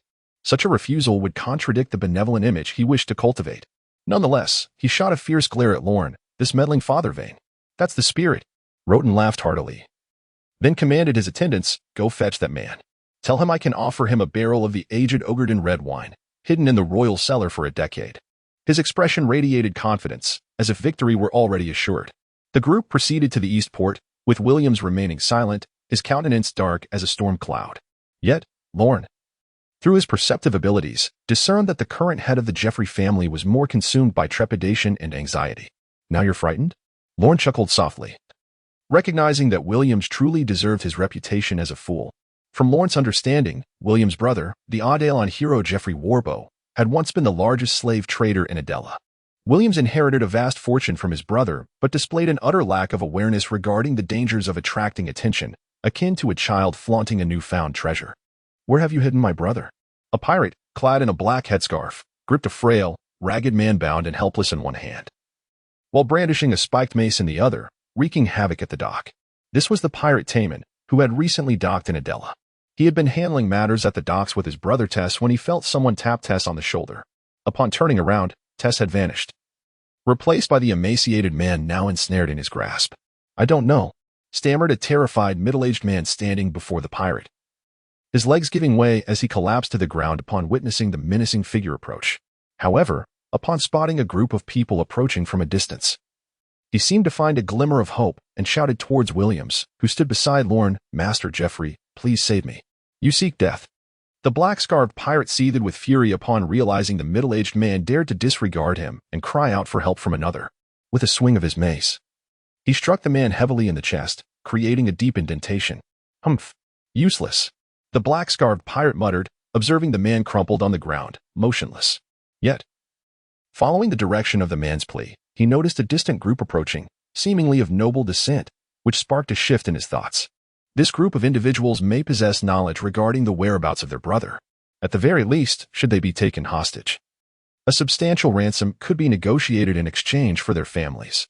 He let out a soft whistle, and the pirates scattered around him, as if receiving a command, gradually converged towards his location. Armed with swords and knives, their faces bore fierce expressions, resembling a pack of ferocious beasts awaiting their captain's orders. Witnessing this scene, the black-clad pirate, Taman, couldn't help but feel a swell of pride. As a rising pirate star with a bounty of 70 million berries, his strength did not stem from formidable personal prowess, but from the seamless cooperation of his crew. The approaching group consisted of Ron and his companions, who had sought aid from Williams after the middle-aged man had been assaulted. The third Ackerman, intrigued, asked Williams, "Are these your subordinates?" Yet, even as the middle-aged man lay incapacitated by Taman's blows, Ackerman did not furrow a brow, for this matter bore no relevance to him. Indeed, Williams gritted his teeth. "He is a merchant associated with Jeffrey. A slave trader, I presume," Ron silently scoffed. Cultivating a competent and loyal slave trader demands considerable time and effort, a notion that would likely inflict considerable pain on Williams. However, this incompetent fool might remain oblivious to such feelings of anguish. Ackerman and Rodon exchanged no further words. Yet in their hearts, they branded Williams as one who neglects his subordinates. Should this incident become known, it would undoubtedly tarnish the reputation of the Jeffrey family. A drunken man staggered before Rodon. "Your Majesty, have you summoned me?" "Indeed, my old friend Ackerman has encountered some troubles. Any trouble can be resolved." "As long as I have my drink," the drunken man replied nonchalantly, taking a swig from a jug of liquor. "Then I entrust this to you." Rodon seemed to have great confidence in his abilities. "Do not disappoint me, Bacchus Choate." Chapter 99. Bacchus Choate exuded an air of disheveled revelry, cradling a barrel of wine and incessantly pouring the exquisite nectar into his mouth. His eyes, glazed and unfocused, suggested a state of inebriation, while the pungent scent of alcohol enveloped him. Witnessing this spectacle, Williams instinctively covered his nose, his eyes betraying an unmasked disdain. It was as if he questioned how this drunken fool could possibly contend with the ferocious band of pirates ahead. Were it not for the presence of Ackerman III, he might have already fled in terror. While they may disregard their lives, he certainly could not afford such luxury. Conversely, Lorne regarded Bacchus Choate with a cold, penetrating gaze. His instincts warned him that this man was anything but ordinary. Beneath the seemingly bloated exterior, a formidable power lay dormant. Disappointment? Never shall I disappoint His Majesty, Choate declared with a belch, continuing with unwavering confidence. As long as there is wine, even if faced with an admiral of the navy, I shall not let His Majesty down. Like a tank charging into battle, Choate surged forward, hurling the barrel of wine at the nearest pirate, shattering it and creating a grotesque amalgamation of blood and wine. The pirate crumpled helplessly to the ground. My only fear is that there is not enough wine. Nor is it rich enough. Before the bewildered pirates could react, Choate had already materialized beside Tamon. The overwhelming stench of alcohol emanating from him forced Tamon to stifle his urge to vomit, though they, too, were passionate about their libations. They had never encountered a wretch so thoroughly intoxicated for such an extended duration. Such a person could undoubtedly be likened to a barrel of wine. However, at this moment, Tamon could scarcely afford to disdain Choate, as a chilling wave surged up his spine, significantly diminishing his anger over his brother's disappearance. A palpable sense of dread permeated his entire being, as if it had frozen his very blood. Tamon could scarcely fathom how this inebriated man could possess such swiftness and exude such an overwhelming aura of intimidation. Such a formidable being, even when compared to the legendary monsters of the New World, seems scarcely different, does it not? Why do you ugh? Tamon bellowed, but Jot's fist had already struck his abdomen, propelling him several meters away. He crashed into a heap of cargo stacked at the dock and, with great effort, managed to rise. Yet, he discovered that Jot had inexplicably appeared before him. Having consumed an excess of alcohol, Jot felt a thirst creeping upon him. His mouth agape, he licked his lips. To Tamon, this scene suggested that the man before him was appraising him as prey. Demon. The word echoed in Tamon's mind. He struggled to suppress his inner dread and tremulously inquired, "Why do you conspire with the tiger? And where is my brother?" "Conspire with the tiger?" Jot scoffed, gripping Tamon's head and lifting him effortlessly. With an air of indifference, he replied, "I do not quite comprehend. This is merely a transaction." Jot hurled Tamon through the air, sending him crashing beside Lord Roten III. "You are worth a fine cask of wine." All of this transpired in the blink of an eye. Lorne maintained an impassive demeanor, coldly observing the unfolding events, while Roten III bore an expression of smug anticipation, as if he had foreseen it all. He casually scanned his surroundings. A look of triumph plastered across his face. Meanwhile, Ackerman III and William stood agape, their faces awash with disbelief. Was it truly possible that the notorious pirate, Adela, had been so effortlessly dispatched? The man known as Bacchus Jot is indeed remarkably powerful. Where did Roten III find such a formidable individual? Your Majesty, this is the hostage captured by the pirates. The guards brought forward a man, bound and tattered. With a cloth stuffed in his mouth, he was unable to speak. Once the guards untied him and removed the cloth, he erupted into frantic cries. "Help me. Save my wife and children. We want to go home. We refuse to be slaves. What is happening?" Both Ackerman III and Roten III furrowed their brows, captivated by the man's words. They did not notice Williams, standing slightly behind, whose expression darkened at the mention of slavery. "Now you know fear?" Williams's subtle reaction did not escape the keen perception of Lorne. With a light chuckle, Lorne nodded gently at the man kneeling before the two emperors. Gradually, the man calmed down as if receiving an unspoken command. "Your Majesties, I am a merchant from the wine kingdom of August Hongmu. I came to Adela to transport vodka, but encountered a band of robbers," he recounted, his voice thick with emotion and resentment. "They plundered my caravan, seized my wealth, and even abducted my wife and children. They cast me overboard. After drifting at sea for a long time, I finally arrived at this place, only to find everything changed." His voice grew hoarse. "I resided at the sanctuary of Holy Truth for a time, my spirit crushed, having resolved to devote my life to my Lord, with little hope for my family's return. But then, his emotions surged. Recently, I stumbled upon a crystal hairpin, a memento I had given to my wife. It bore traces of white wall ash. This is a sign from the divine, guiding me to where she is now." At this declaration, the room fell silent. Ackerman glanced curiously at Lorne. "Is your holy truth truly so miraculous?" "Your Majesty," Lorne replied respectfully, "the holy truth is omnipotent. I know this man. He has spent a considerable time at the sanctuary. When he first arrived, He had lost all will to live, and it was the holy truth that saved him. Perhaps the divine was moved by his plight and chose to guide him.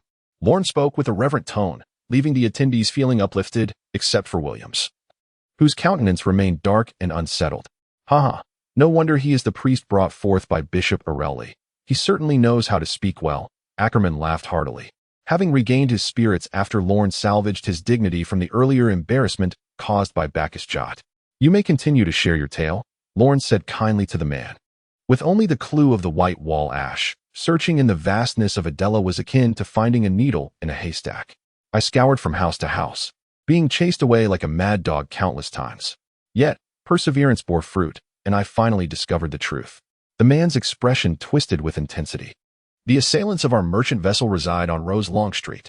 Chapter 100, The Tale in the Tower. Rose Long Street is the longest street in Adela, where the affluent dwell, serving as the faade of Adela itself. The ragged man's words were akin to dousing a pot of foul water upon the esteemed third Ackerman. Who dares? The third Ackerman gritted his teeth in fury, outraged that such an affront could transpire beneath his very nose.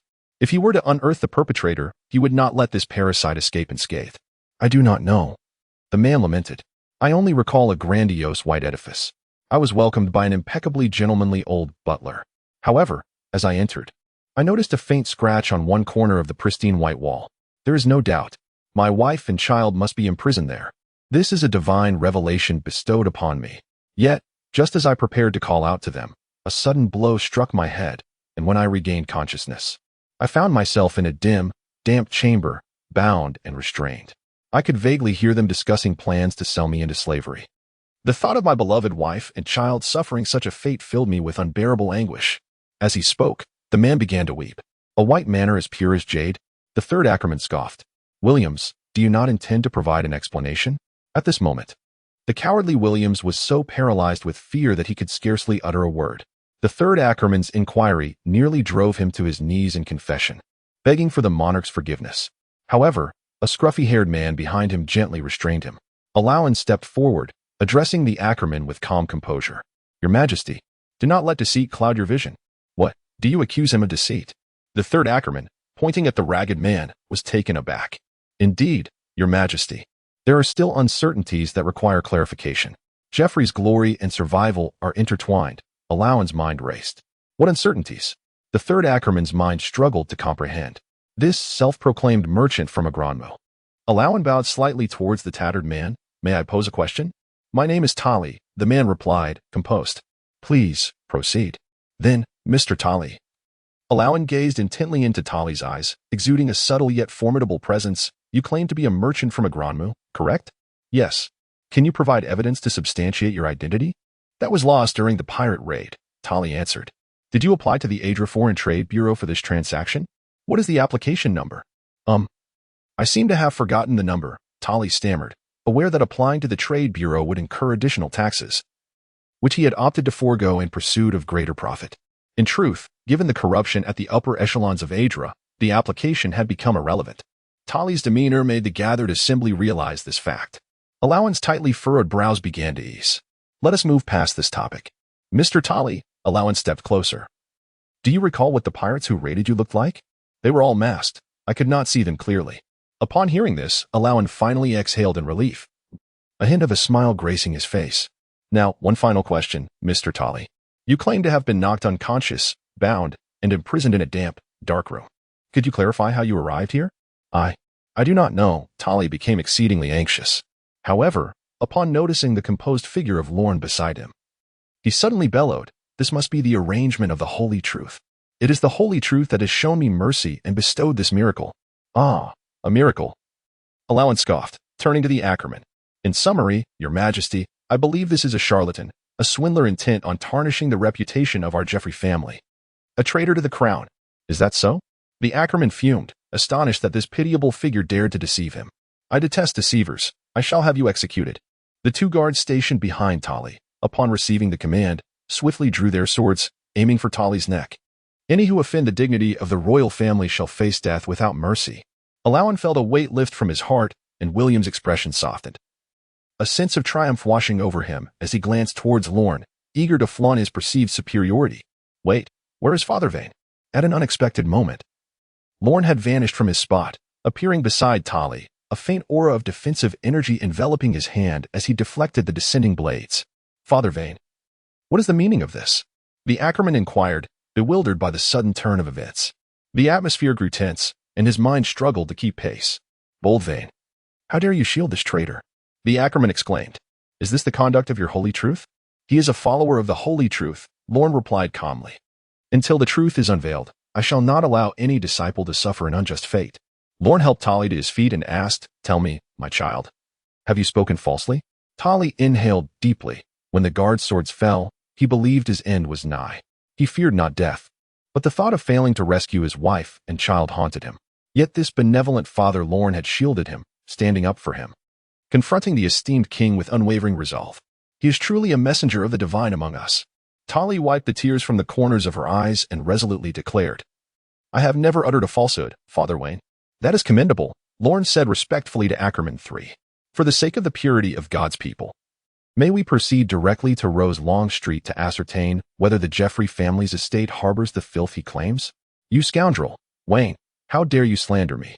At that moment, Williams, seemingly emboldened from some unknown source, shouted at Lorne. The heated exchange left Ackerman III in a state of indecision. He instinctively glanced at Rodin III, seeking assistance. Enough of this. Rodin III suddenly interjected after remaining silent. The truth will reveal itself once we set foot on Rose Long Street.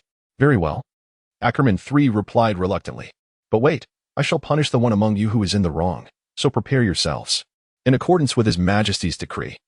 Lorne and Williams spoke in unison. Williams shot a fierce glare at Lorne, filled with an overwhelming sense of confidence.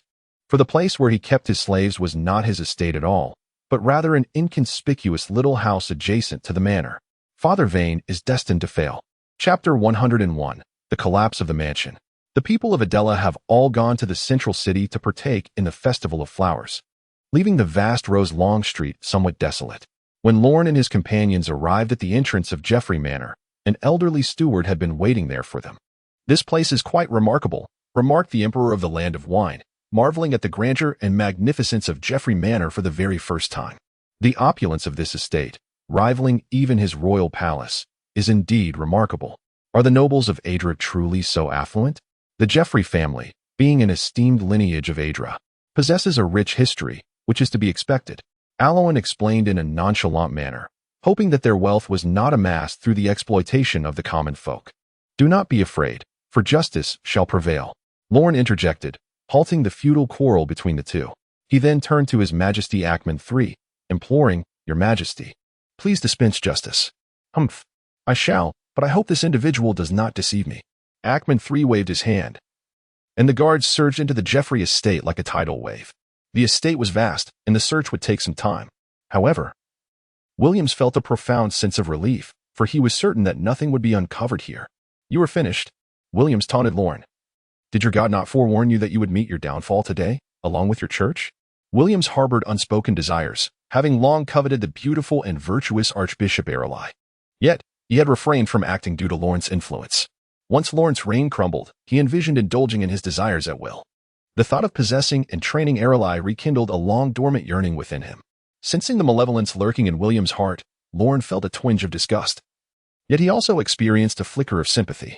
William had long lived in the shadow of his brother, forgetting amidst the flattery that he was but a fool. Lorne was eager to witness the humility that would accompany his fall into the dust, as both his prestige and power crumbled. The imbecile William would likely descend into madness. Wouldn't he? Your Majesties, Lorne suddenly interjected, to squander time in prolonged waiting is not a choice befitting a sage. Shall we take a stroll along Rose Boulevard and indulge in the scenery? An excellent suggestion, chuckled Ackerman III. Indeed. It has been a while since I last wandered along the illustrious Rose Boulevard. What say you, Rodin? This is your domain. I shall defer to your discretion, replied Rodin III, shrugging nonchalantly. However, he harbored a flicker of interest in the grand thoroughfare of Adela. What does Father Wayne intend to do? His heart quivered upon hearing Lorne's proposal, even questioning whether Lorne had some inkling of the truth. Yet, with both emperors in agreement, he dared not refuse, forcing himself to accompany the group on their leisurely promenade. God, please let it be that Father Wayne knows nothing, William found himself praying. An absurdity considering his usual skepticism towards divinity. As they approached the moss-covered house where William had kept his slaves, his heart raced perilously close to his throat. How could such a dilapidated house exist on Rose Boulevard? Ackerman III exclaimed in astonishment. The moss-covered abode stood in stark contrast to the towering edifices lining the boulevard. Ackerman's question nearly caused William to collapse in fear, but fortunately, Alawan caught him just in time. Otherwise, he would have faced dire consequences. William's body grew tense. Without Alawan's support, he would have been rendered immobile. Perhaps it belongs to those who have lingered too long and refused to vacate. Best we avoid it, lest we sully the Emperor's eyes. However, Lorne's sudden remark filled William with unexpected delight. Father Wayne, you foolish man, you have squandered your singular chance to topple me. Do you not see? William's spirits soared and plummeted in tandem. Once this matter was resolved, he vowed to relocate his secret lair to a more secure location. Is that so? Ackerman III appeared somewhat disinterested, preparing to turn away, which allowed William's racing heart to finally find stability once more. What a simpleton, Lorne mused, observing the fluctuations of William's emotions with a bemused smile. Such manipulation of the heart was truly pleasurable. Having matured in his abilities, Lorne had savored the emotions of many. Yet fear was the most exquisite of all, particularly the fear that comes from shattered hope. Let me show you the last flicker of light before the eternal darkness descends. I wonder what flavor your fear will take then. Lorne pondered as he calculated the passage of time. It was nearly the moment they had awaited. Suddenly, the walls of the mossy house shattered, enveloped in smoke, as a pirate clad in a black had burst forth, shouting, I am a notorious pirate with a bounty of 50 million berries. You think you can enslave me? Think again. However, as he exited the door, he found himself face to face with Lorne and his entourage. Taman? No, he was already bested by Barkshot. So this pirate must be his brother, Tess. Rodon suddenly remarked. As the smoke cleared, they beheld a scene of numerous bound individuals strewn across the floor, alongside several men adorned in Jeffrey insignia, lying bloodied and unconscious. In that moment, the truth dawned upon them. Tali's words had proven true. The Jeffrey family was indeed engaged in the vile trade of slavery. And this was their hidden lair for the captives. To think such filth could exist under the guise of his illustrious leadership. Ackerman III's forehead throbbed with visible veins, betraying his inner turmoil. Had it not been for the strange exchange between this pirate and Tali, he might have remained blissfully unaware even until now. Could this perhaps be the divine arrangement? Does the holy truth truly exist? The third Ackerman pondered. Perhaps he should pay more attention to this holy truth church in the future. Several guards apprehended Williams and Alawan. The man with the aquiline nose contemplated resistance. But upon catching sight of Lorne's not-so-imposing figure, he abandoned the thought. Meanwhile, Williams was paralyzed with fear, unable to utter a word. The two guards regarded him with scornful eyes, fully aware that the Jeffrey family was finished. Chapter 102. Venshir days had passed since the Festival of Flowers incident, and the residents of Adra were astounded to discover that the illustrious and long-standing Jeffrey family had been engaged in the nefarious trade of human trafficking. This has sparked fervent discussions in Adra, from the rise of the Jeffrey family to the current patriarch, Williams. It remains a topic of great interest among the populace. However, as the discourse began to veer towards the esteemed hero Warbo of Adra, Ackerman III decisively intervened to terminate the subject. Warbo is indeed a hero of Adra, and many residents have grown up listening to his tales. Ackerman III could scarcely fathom the profound impact it would have on the people of Adra if Warbo were in any way linked to this matter. Lorne, who had orchestrated Williams's downfall, emerged as the principal victor of this incident. His forces were well prepared, swiftly encroaching upon the remnants of the Jeffrey family's influence once Williams was toppled, leaving only scraps for the remaining underworld lords. It was unexpected that the once mighty Jeffrey family would crumble in this manner. In Lorne's estate, an elderly man sat across from him, sighing. Is this not what you have long desired? Lorne lit a cigarette, the smoke swirling around him. Now that the foolish Williams has fallen, there is no one left to compete with you in the slave trade of Adra. Ah, indeed, the old man laughed heartily. This time, I owe you a great favor. My dear Wayne, for someone like Mr. Raleigh, known for his stinginess, it is no small feat to have him indebted. Agatha, sitting beside Lorne, teased. We nearly fell out with Quet when we assisted Mr. Raleigh in finding that deadly drug. Yes. Even someone as thick-skinned as Raleigh could not help but blush at this remark. My apologies, this was indeed my fault. I harbored a grudge against Quet. Had I approached him for the drug, I would surely have faced his ire, he stammered. Come now, a transaction is a matter of mutual consent. We have prepared the deadly drug. We only await your end of the bargain, Mr. Raleigh. Agatha dismissed Raleigh's words, feeling a distaste for the seemingly amiable elder. Were it not for her family, she would prefer to avoid any association with him. Well, the demands of Father Wayne are rather stringent. I have yet to gather all that is required. Old Raleigh hesitated. Finding a vessel suitable for navigation in the New World is manageable. However, assembling an adequate crew proves challenging. I have only a few candidates, all former pirate slaves, whose loyalty is questionable, yet they are competent. Beyond that, I cannot procure anything at this moment. Are you then prepared to forego this transaction, Mr. Raleigh? Agatha's anger simmered at his nonchalance, given the family's efforts on his behalf. Lorne remained silent, seemingly acquiescent to Agatha's irritation, and the atmosphere grew tense. Let us not be hasty. I understand the Wayne family has invested considerable effort in this matter, and I would not see you leave empty-handed. Raleigh produced a briefcase. This, along with a ship and a few helmsmen, should suffice for your deadly drug, yes? The case opened slowly to reveal a spiraled, pure white fruit. Another devil fruit. The market value of such a fruit could reach hundreds of millions of berries. And with the addition of a ship, Lorne certainly stood to gain, even profiting slightly. This is a devil fruit I obtained after defeating a pirate crew. The captain intended to consume it, but I intervened, old Raleigh explained. It is said that those who consume a devil fruit gain extraordinary abilities, some strong, some weak. Much like a gamble, truly remarkable. Shall we proceed with our transaction? Agatha fell silent, unable to make a decision, and glanced at Lorne for guidance. Indeed, old Raleigh. Lorne exhaled a smoke ring and stood. Then, may our collaboration be fruitful. May it be so, Raleigh replied, rising with a smile. It is rumored that a slave auction will take place in August Redmo, where you may find what you seek. This is insider information, so keep it confidential. Once old Raleigh departed, Lorne's smile faded, replaced by a grim countenance. That old fox, he scoffed. What is it, young Lorne? Agatha inquired, perplexed, holding a captain's key. The ship promised by old Raleigh is docked at the southern pier, and he will send the helmsman slaves shortly. There is no reason for him to lie about such matters, is there? He clearly possesses what we desire and has just vanquished a pirate crew. How could he not muster a suitable crew? What a ruse. That talk of a slave auction is merely a ploy to avoid giving us a good deal, Lorne concluded. Understanding dawned on Agatha. So what shall we do next? Should we still go to August Redmo? Of course we shall go. Lorne extinguished his cigarette. I am eager to discover what rare treasure could warrant such a trade for a devil fruit. Setting this matter aside, Lorne scrutinized the devil fruit before him with great care. On this vast sea, few have gazed upon the illustrated compendium of devil fruits. Even Lorne, who had perused the original text in a previous life, could only recognize the more conspicuous varieties such as the flame fruit, the rumble fruit, and the op fruit. Yet, the pristine white devil fruit before him lay beyond Lorne's realm of knowledge. Is it truly a devil fruit? Agatha mused as she lifted the immaculate orb, her eyes brimming with curiosity. Including the one in Quet's possession, this marked her second encounter with such a legendary entity. Do you like it? Lorne inquired, his gaze soft and tender.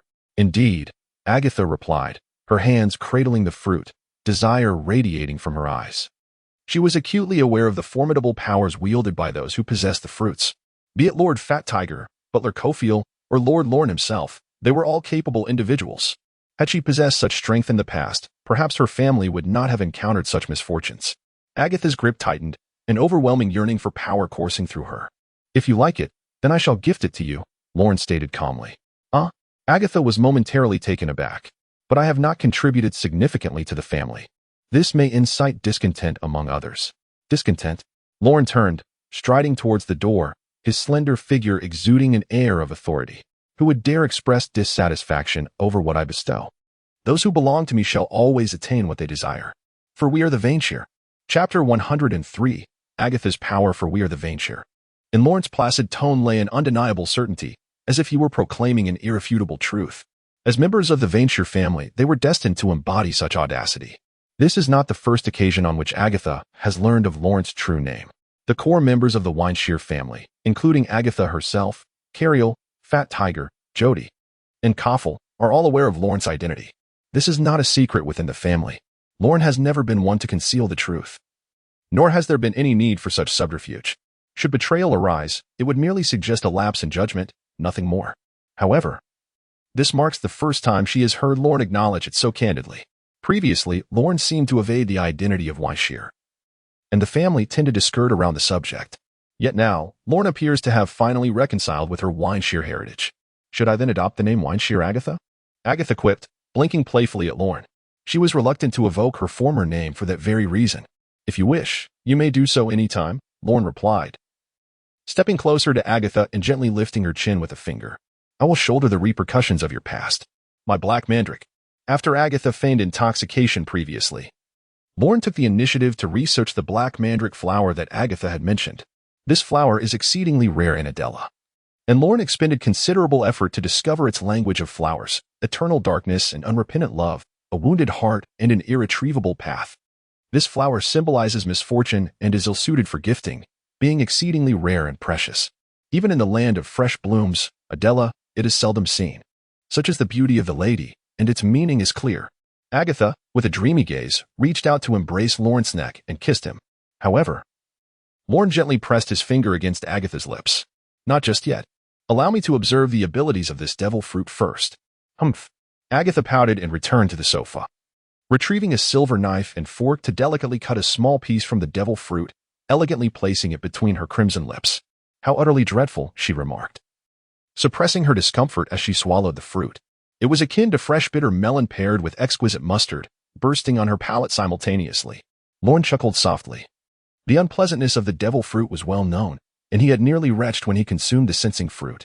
Do share, what sensations are you experiencing? Lorne inquired curiously. Consuming an unknown fruit is akin to gambling.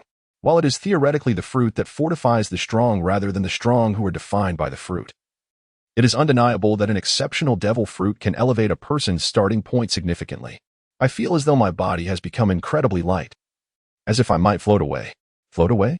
Lorne frowned. The float fruit had been consumed by the golden lion Shiki, and the gravity fruit belonged to Fujitora. These were among the highest tier fruits of the gravity category. There exists a strict rule regarding devil fruits. No two identical abilities may manifest, only similar ones.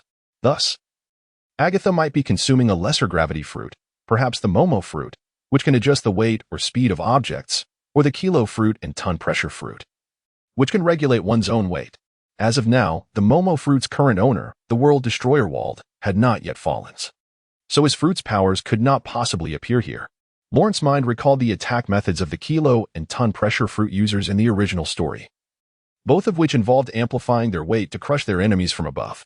The image of the delicate little Agatha, shouting 100 tons, to crush her foes, would surely be exquisite. What are you thinking about that makes you smile so brightly? Agatha inquired, puzzled. Oh, nothing at all, Lorne replied with a smile.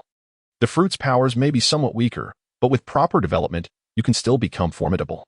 Much like my sensing fruit, which lacks any offensive capabilities. I have already begun to envision how to cultivate it. I was merely contemplating your future attack methods. Have you tried increasing your weight? Increasing my weight? Agatha pondered Lorne's words and began to attempt it. After quite some time, she finally sighed in disappointment. What a bore. It simply won't work. Won't work? Lorne was taken aback. Devil fruit users often experience a period of confusion when first acquiring their abilities, as they begin to explore their newfound powers. Zoan types require physical aptitude, and only those who meet the standard can initiate their initial transformation. However, apart from newborns, very few fail to meet the criteria. The exploration for paramecia users is even more arduous. For instance, Brooke, after consuming the Yomi Yomi fruit, was unaware of his abilities and became akin to a landlocked duck. As for Logia types, wait, a light bulb went off in Lorne's mind. Could it be that fortunate? He scrutinized Agatha. What is it? Agatha asked, feeling uneasy under Lorne's gaze. Extend your hand, Lorne requested, eager to validate his hypothesis. You seem rather strange, Agatha murmured, but complied, extending her slender hand before him. Do not fear. Lorne took a silver knife and gently grazed it across Agatha's fingertip. A pale line appeared on her delicate finger, and wisps of smoke emanated from the wound, though it lasted only a moment before the injury healed itself automatically. Indeed, Lorne exclaimed with excitement, realizing he had stumbled upon something extraordinary. The miserly old lowly had not anticipated that the devil fruit he traded would be an exceedingly rare and powerful Logia type. Ah! Agatha gasped as she saw Lorne slice her finger, but she felt no pain. Retracting her hand, she examined it closely, bending it without detecting any abnormal sensations. As if the cut had merely severed the air. It seemed she had an epiphany, gradually emptying her mind, and her form transformed into a wisp of white mist. You were quite fortunate, Lorne remarked with a smile directed at Agatha. In the future, even without the protection of your family, you shall stand as a powerful figure. The mist enveloped the entire room, transforming the hall into an enchanting wonderland. The ability to transform one's body into a natural element is the hallmark of a Logia user. Lorne now comprehended Agatha's powers, akin to the mist fruit wielded by the later White Hunter Smoker, while lacking the potent offensive capabilities of other Logia types. It possessed unparalleled versatility, with a range that far surpassed that of other elemental users. Without the use of Haki, it was nearly impossible to contend with her. As the mist dissipated, Agatha appeared beside Lorne, her eyes finally alight with confidence. What I have lost, I shall reclaim with my own hands. Chapter 104. Ackman's worries. It is unclear when it began, but Adela became shrouded in mist, particularly in the early morning. When the royal capital resembled a city engulfed in fog, people wandered through the haze, unable to discern the faces of those passing by. Only when the sun fully rose would the fog dissipate, becoming a popular topic among the citizens. It was said that the morning mist, in harmony with the flowers of Adela, was a gift from the heavens, enamored by the blossoms. Early risers, like flower sellers, traversed the mist with their baskets, resembling ethereal sprites. The long street of red roses lay silent and deserted, while a carriage cut through the fog, heading toward the central royal capital. Anyone who glimpsed the red and black emblem upon the carriage would surely recognize it as belonging to the current hotshot in all of Adela, Father Wayne of the Holy Truth. He was said to be just and brave, unafraid of power, having personally exposed the Jeffrey family's sordid dealings in human trafficking, confronting formidable pirates without a trace of fear, and vociferously denouncing their wickedness. He had reformed villains, turning them into virtuous individuals, and his handsome visage had undoubtedly stolen the hearts of many maidens. Of course, some of these tales had been exaggerated. Lorne, seated in the carriage, was unaware of having ever engaged in such deeds. The most accurate part was that he was indeed handsome. "What does that old Ackman want with you?" Agatha inquired coldly, her silhouette forming amid the thickening mist within the carriage. Dressed in a pure white chi-pao, she held little fondness for the Ackman family of Adela's royalty. When Lorne had unveiled the foolish William's schemes, Ackman III had remained silent, instead attributing the credit to his own illustrious leadership. Now, after such a long time, why summon Lorne once more? Agatha had an instinct that this was likely not a good omen. "That outfit suits you well." Lorne did not respond to Agatha's inquiry. Instead, he lavished praise upon her attire. The chi-pao, hailing from the land of flowers, accentuated her figure exquisitely, showcasing Agatha's flawless physique to perfection. The pure white hue contrasted beautifully with her delicate features, exuding an unusual allure. "Humph." Agatha, with a hint of pride, chose not to reply, her form once again dissipating into mist within the carriage. After acquiring the mist fruit, she developed a fondness for white, transforming all her belongings at home to pristine white. Heeding Lorne's advice, Agatha began to intentionally train her abilities. Lorne believed that the true strength of a nature elementalist lies not in their capacity to transform into the elements, but rather in their mastery over and ability to harness those elements. For instance, the flame fruit allows one to embody fire, the thunder fruit to manifest lightning, and the sand fruit to become grains of sand. These abilities represent the fundamental skills of nature-based practitioners. However, they are constrained by their surroundings, relying solely on the elements that emanate from their own bodies. Through relentless training, they enhance their mastery over these abilities, which is the path chosen by the vast majority of nature practitioners.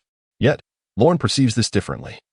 He believes that the true strength of a nature practitioner lies in the complete control over a specific element. In the right circumstances, the power that nature practitioners can harness from their environment far exceeds that which they can generate independently. For instance, the inferno during a fiery sea with the burning fruit, the tempest on a stormy day with the thunder fruit, and the desolation of a desert with the sand fruit. This point is beyond dispute. The essence of fog is its dispersed and light nature, a form of humid vapor that inherently possesses no aggression. However, it is precisely due to this characteristic that Agatha's mastery of mist surpasses that of other natural elemental manipulators. Lorne resolved to have Agatha employ this quality to its fullest potential by harnessing the power of her environment. After a brief period of experimentation, Agatha swiftly grasped this technique.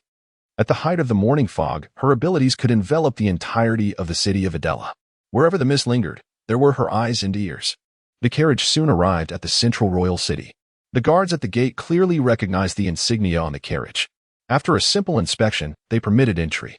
Upon entering the resplendent hall, Ackerman III was seen pacing beside his throne, appearing visibly anxious. Upon spotting Lorne, he seemed to see a savior.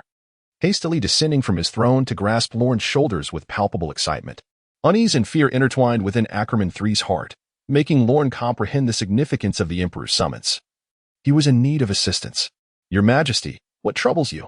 Lorne steadied Ackerman III, who appeared to have gone several days without sleep.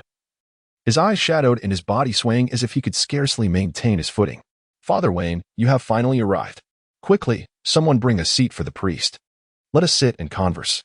After Lorne took his seat, it took some time for Ackerman III to regain his composure. He sighed deeply before speaking slowly. "Not long ago, Emperor Rodon of our neighboring nation, Agranmu, visited Adela for a ceremony. Surely you remember, Father?" "Indeed, I recall. His Majesty Rodon III is a striking figure, and his subordinate, Lord Jot, is exceptionally powerful," Lorne replied with a smile. "He came, and I must return the courtesy," Ackerman III stated weakly. "Recently, Agranmu is hosting a grand festival akin to the Festival of Flowers. Rodon has invited me to attend. That is a splendid opportunity, Your Majesty. Such exchanges between our two kingdoms can only foster goodwill," Lorne remarked. "However, therein lies the issue.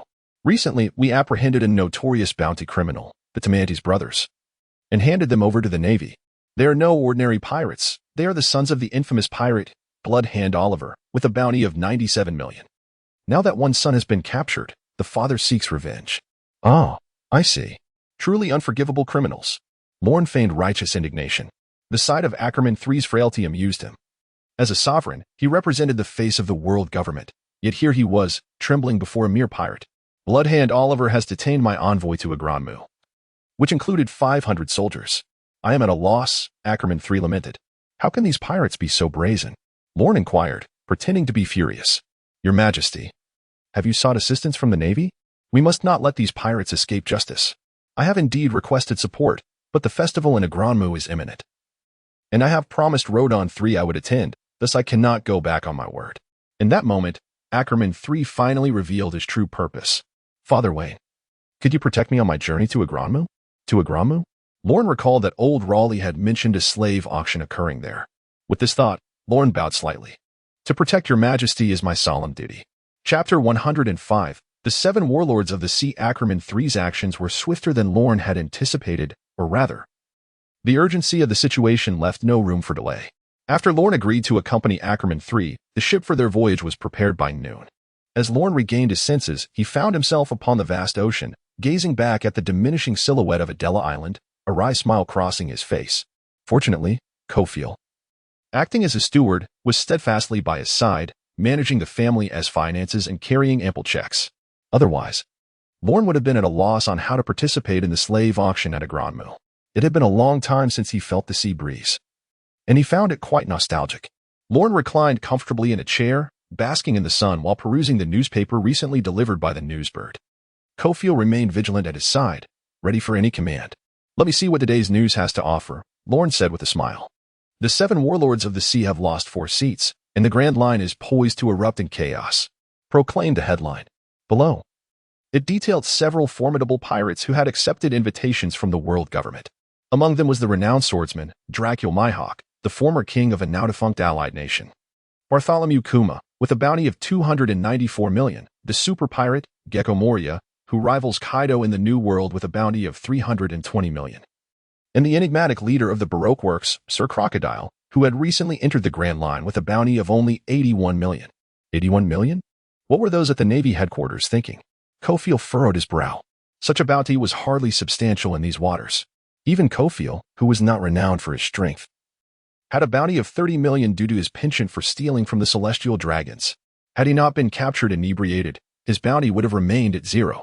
However, the 7 warlords of the sea was a formidable organization established to deter piracy. Gaining entry required the world's government's endorsement. What manner of person was Crocodile to earn such favor? Once he entered the New World, a realm truly belonging to the strong, the title of warlord would draw the attention of all pirates. If his abilities proved inadequate, it would reflect poorly on the world government. Who knows?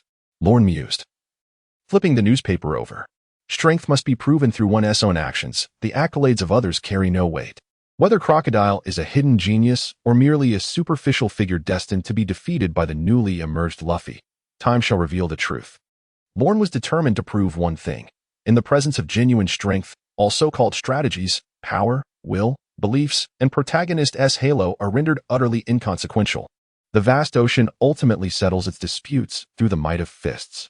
However, the information on the reverse side of the newspaper left Lorne momentarily stunned. A bold headline proclaimed, "The greatest pirate battle, a clash of legends."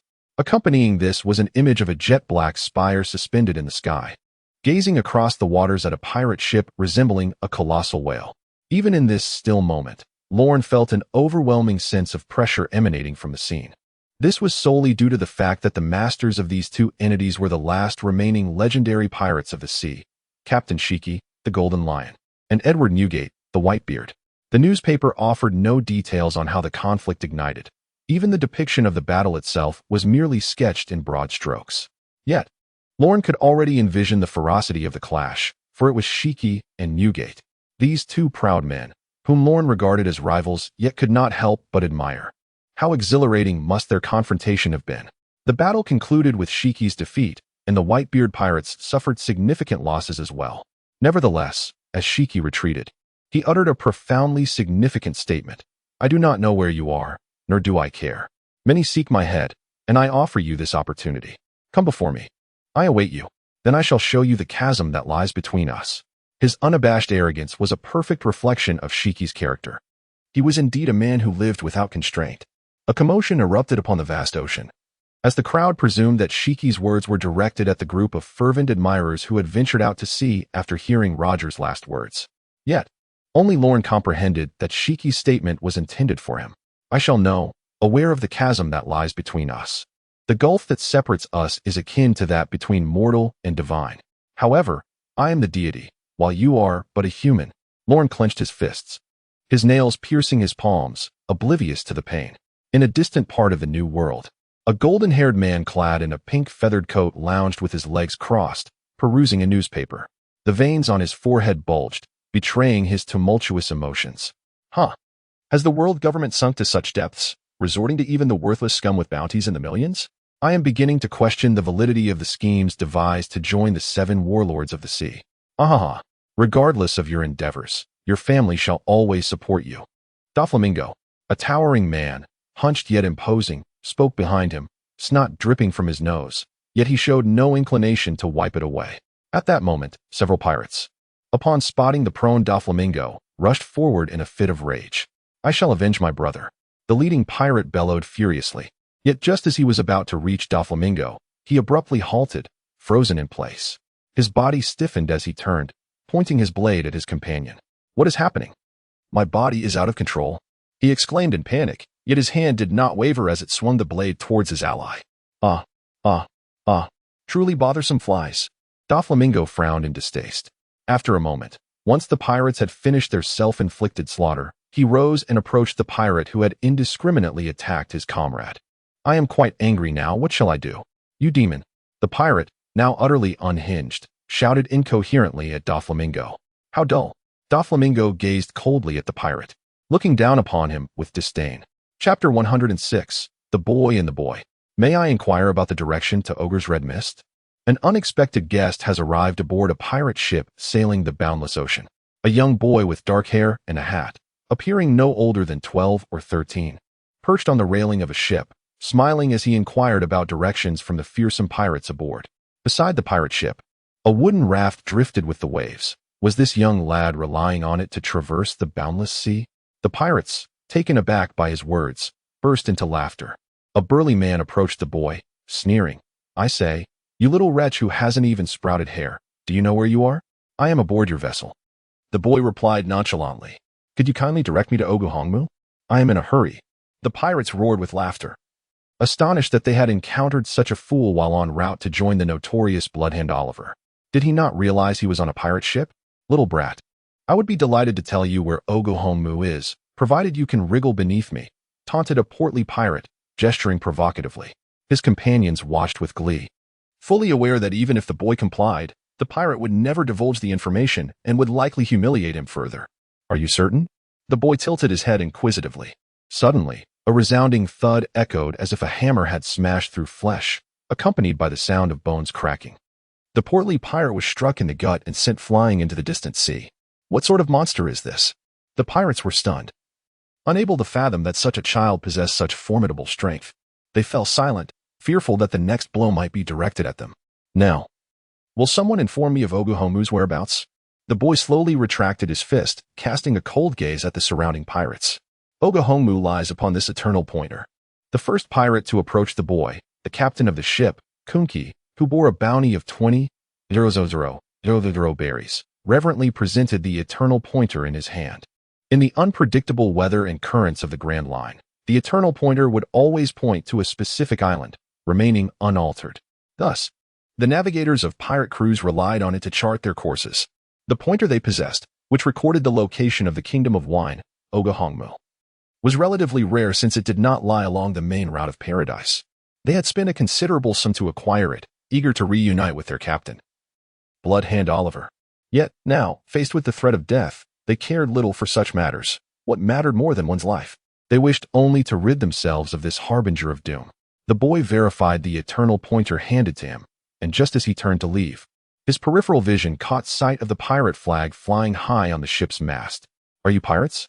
he asked casually, sending a chill down Kunki's spine. He stammered, "I serve Captain Oliver. If you slay me, the formidable Bloodhand Oliver will not spare you. Indeed, we have committed no crimes. How dare you judge us?" The surrounding pirates protested loudly, the truth of their claims uncertain. "Bloodhand Oliver? I have not heard of him." The boy lifted his leg and lightly stomped on the deck. "Yet, you must have committed some offense." With a thunderous crash, the entire pirate ship splintered apart, and the pirates writhed in frantic desperation as the sea surged aboard. Meanwhile, the boy gracefully leaped back onto his raft, adjusted his hat, and coldly declared, "Your crime is your utter weakness. Eradicating the weak constitutes my justice. Hooray, hooray, hooray." On board the royal ship of Adela, Lorne was now training on the deck, throwing punches. Sweat dripped from his bare torso, soaking the wooden planks beneath him. As he matured, his bones began to take shape, and physical training became paramount. With his fruit granting no offensive capabilities, Lorne aspired to develop his strength through martial arts, swordsmanship, and marksmanship. However, he found himself more enamored with unlocking his body's potential than with the elegance of swords or the flair of firearms. The essence of manly romance lay in the visceral impact of flesh meeting flesh. Possessing the perception fruit endowed him with a terrifying combat instinct, coupled with the physical prowess inherited from the Windsurf family lineage. Lorne mused that he could indeed stand his ground against the monstrous denizens of the New World. 9999. 1000. With a powerful punch, sweat splattered from his fist. Kofiel handed Lorne a towel he had prepared earlier. After a brief respite, Lorne prepared for a soothing medicinal bath. This concoction, a secret remedy from the kingdom of medicine and herbs, Drum Island, effectively alleviated physical fatigue. Lorne indulged in this therapeutic bath 3 times daily, each time utilizing a different formula to ensure optimal recovery of his strength. This formulation was personally crafted by the former chief physician of Drum Island, who once served the king of that realm. However, due to certain circumstances, he departed from his homeland and eventually arrived in Adela. Influenced by the holy truth, he joined the church and became a devout believer. This recipe is his treasured legacy, passed down through generations. It has proven to be remarkably effective, as Lorne has lauded it after his own trials. However, the cost of the ingredients is somewhat steep. Even for the increasingly powerful Lorne family, affording it presents a challenge. Is this not the essence of being rich in martial prowess yet impoverished in scholarship? "Young master, dinner is ready. Once you have finished your bath, you may enjoy it," Kofiel respectfully stated after draping a bathrobe over Lorne. After a session of exertion, Lorne felt somewhat fatigued and looked forward to a refreshing wash. Yet, as he turned, he suddenly spotted a small wooden raft drifting in the sea. Upon it stood a black-haired youth adorned with a tall black hat, appearing no older than 13 or 14, even younger than himself. Nevertheless, Lorne could sense the primal strength that resided within this boy, a power that, in sheer force, surpassed his own by a considerable margin. "There are truly numerous monsters upon this vast sea," Lorne could not help but exclaim. At this moment, the young boy also noticed Lorne. He removed his hat as a gesture of courtesy, to which Lorne gently nodded in response. 2 boys of similar age, one standing on the deck of a grand ship and the other on a small raft, gazed across the sea at one another. Chapter 107. The reason this child possesses remarkable strength. Kofor closed his eyes, attuning himself to the aura of the boy on the raft. After a prolonged silence, he spoke. opening his eyes, which were filled with gravity.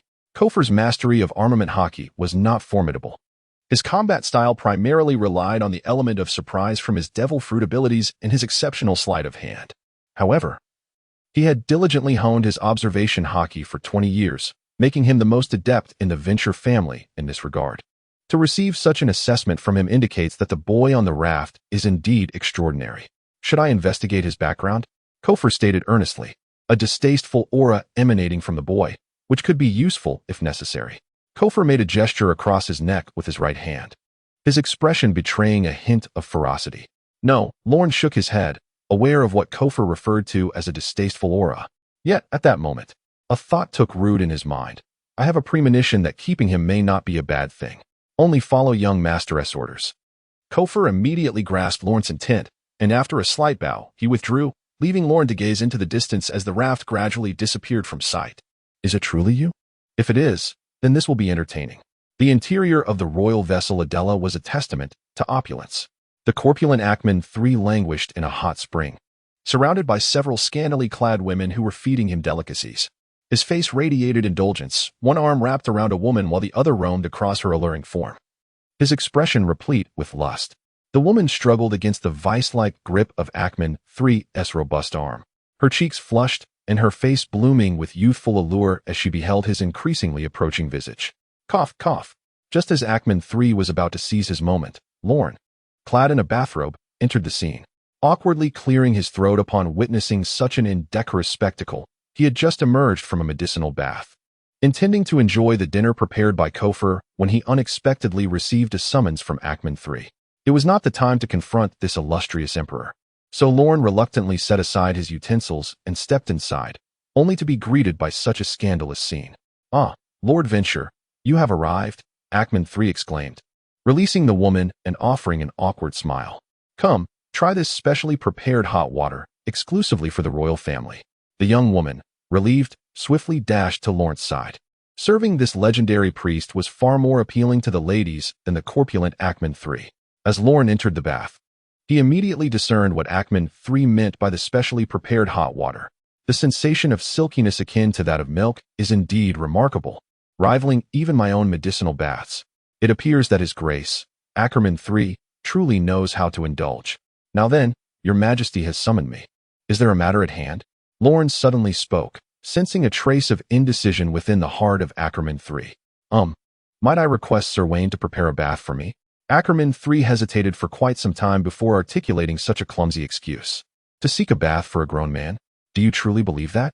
Lorne found himself at a loss for words. Let us discuss pressing matters instead. Your Majesty is preoccupied with state affairs. Surely you would not squander your time. Lorne cut straight to the point, disliking the prolonged company of this resplendent emperor, fearing that he might grow foolish in his presence. Very well, Ackman III reined in his poor performance, awkwardly stating, I have heard that my dear cousin has been in some correspondence with you, so that is what your hesitation was about. Lorne privately scorned Ackman III's indecisiveness, but feigned confusion. Your Majesty's cousin, who might that be? It is Agatha, the merchant of Adela.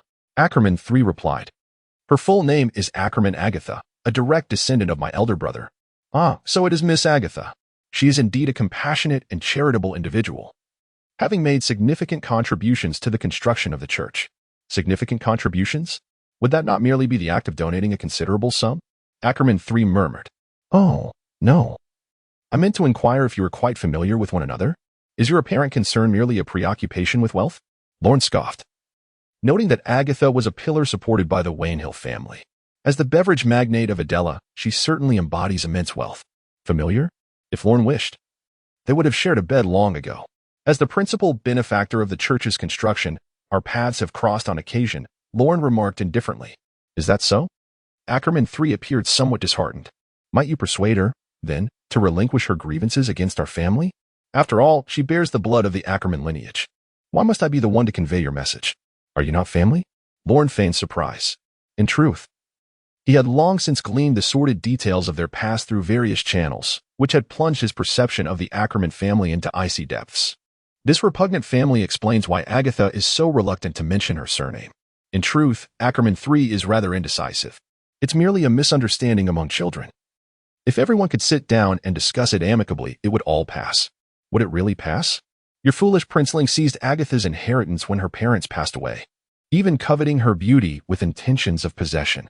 Were it not for Lorne's timely arrival in Adela, disrupting the balance of power in this land, the flower of Adela might have been lost forever. Initially, when you saw Agatha's resources thoroughly drained, you turned a blind eye. Now that she is rising again with Lorne's assistance, you speak of familial bonds? Such hypocrisy is more nauseating than the most ruthless of pirates. I shall do my utmost, Lorne declared, rising to take his leave, donning his bathrobe as he exited the room. The sea breeze outside was brisk, chilling Lorne's freshly bathed body. Yet he paid it no mind. He needed the icy wind to steady his resolve. He feared he might be unable to restrain himself from eliminating Ackerman III. The Venshir family is among the most powerful factions in Adela. Under the united front of Old Blind Dog and his father, toppling Ackerman would not pose a significant challenge. However, he dared not act. The world government remains indifferent to the power struggles within member nations, even as some engage in perpetual feuds. Yet, should the world government discover an external force attempting to usurp a nation, it would swiftly dispatch formidable troops to cleanse the invaders. Even the likes of Crocodile and Doflamingo, whose followers could easily obliterate a nation, tread carefully in their endeavors, seeking legitimacy. Lorne awaited that very legitimacy. Chapter 108. The Tavern of Agronmu, situated in the heart of the Grand Line. Agronmu, though not as remote as the flower country of Adela, does not lie on a major trade route. In ancient dialect, Agronmu signifies fine wine. The Roten family governs this land. The island itself is oval-shaped, featuring a wine spring that, from a distance, resembles a floating barrel upon the sea. Given the residents' fervent passion for wine and their exceptional brewing skills, it has earned the moniker Country of Wine. As soon as Lorne disembarked, he was greeted by the intoxicating aroma of alcohol in the air.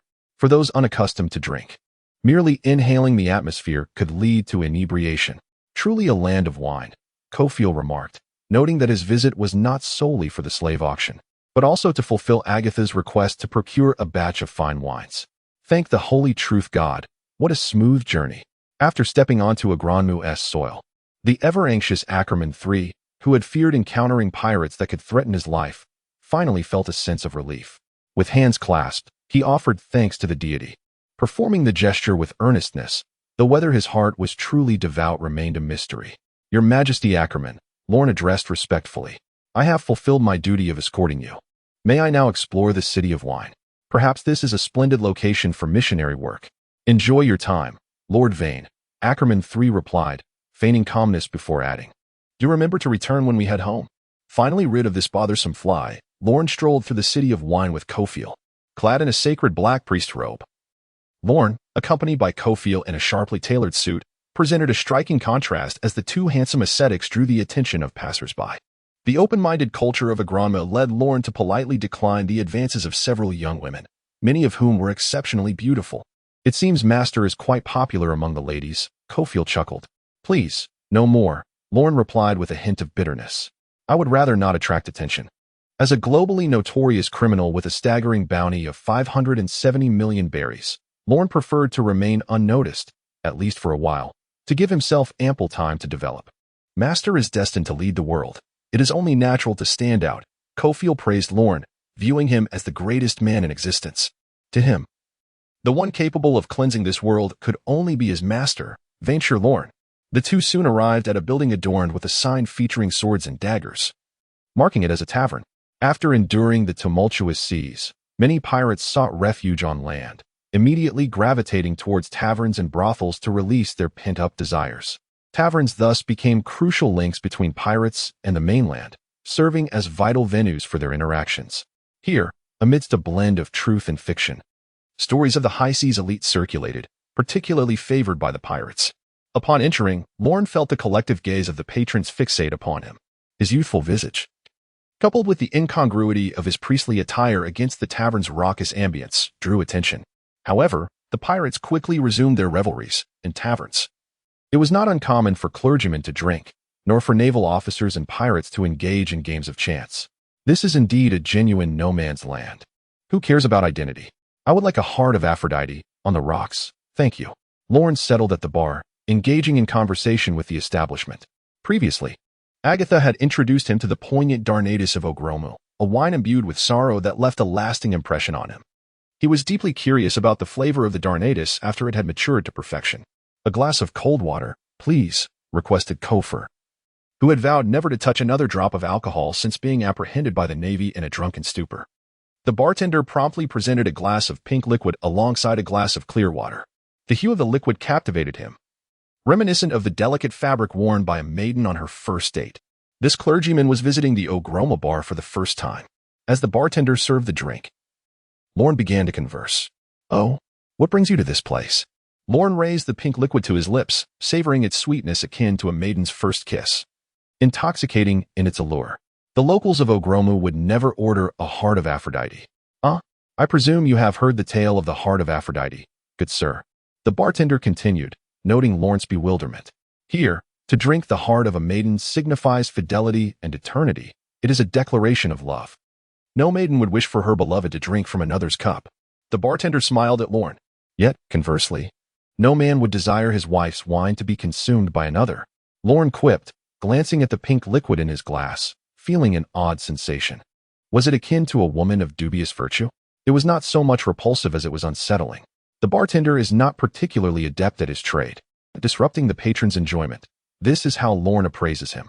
However, compatibility is a curious phenomenon, much like the jailer who previously escorted Lorne to meet Ken in the advancing city.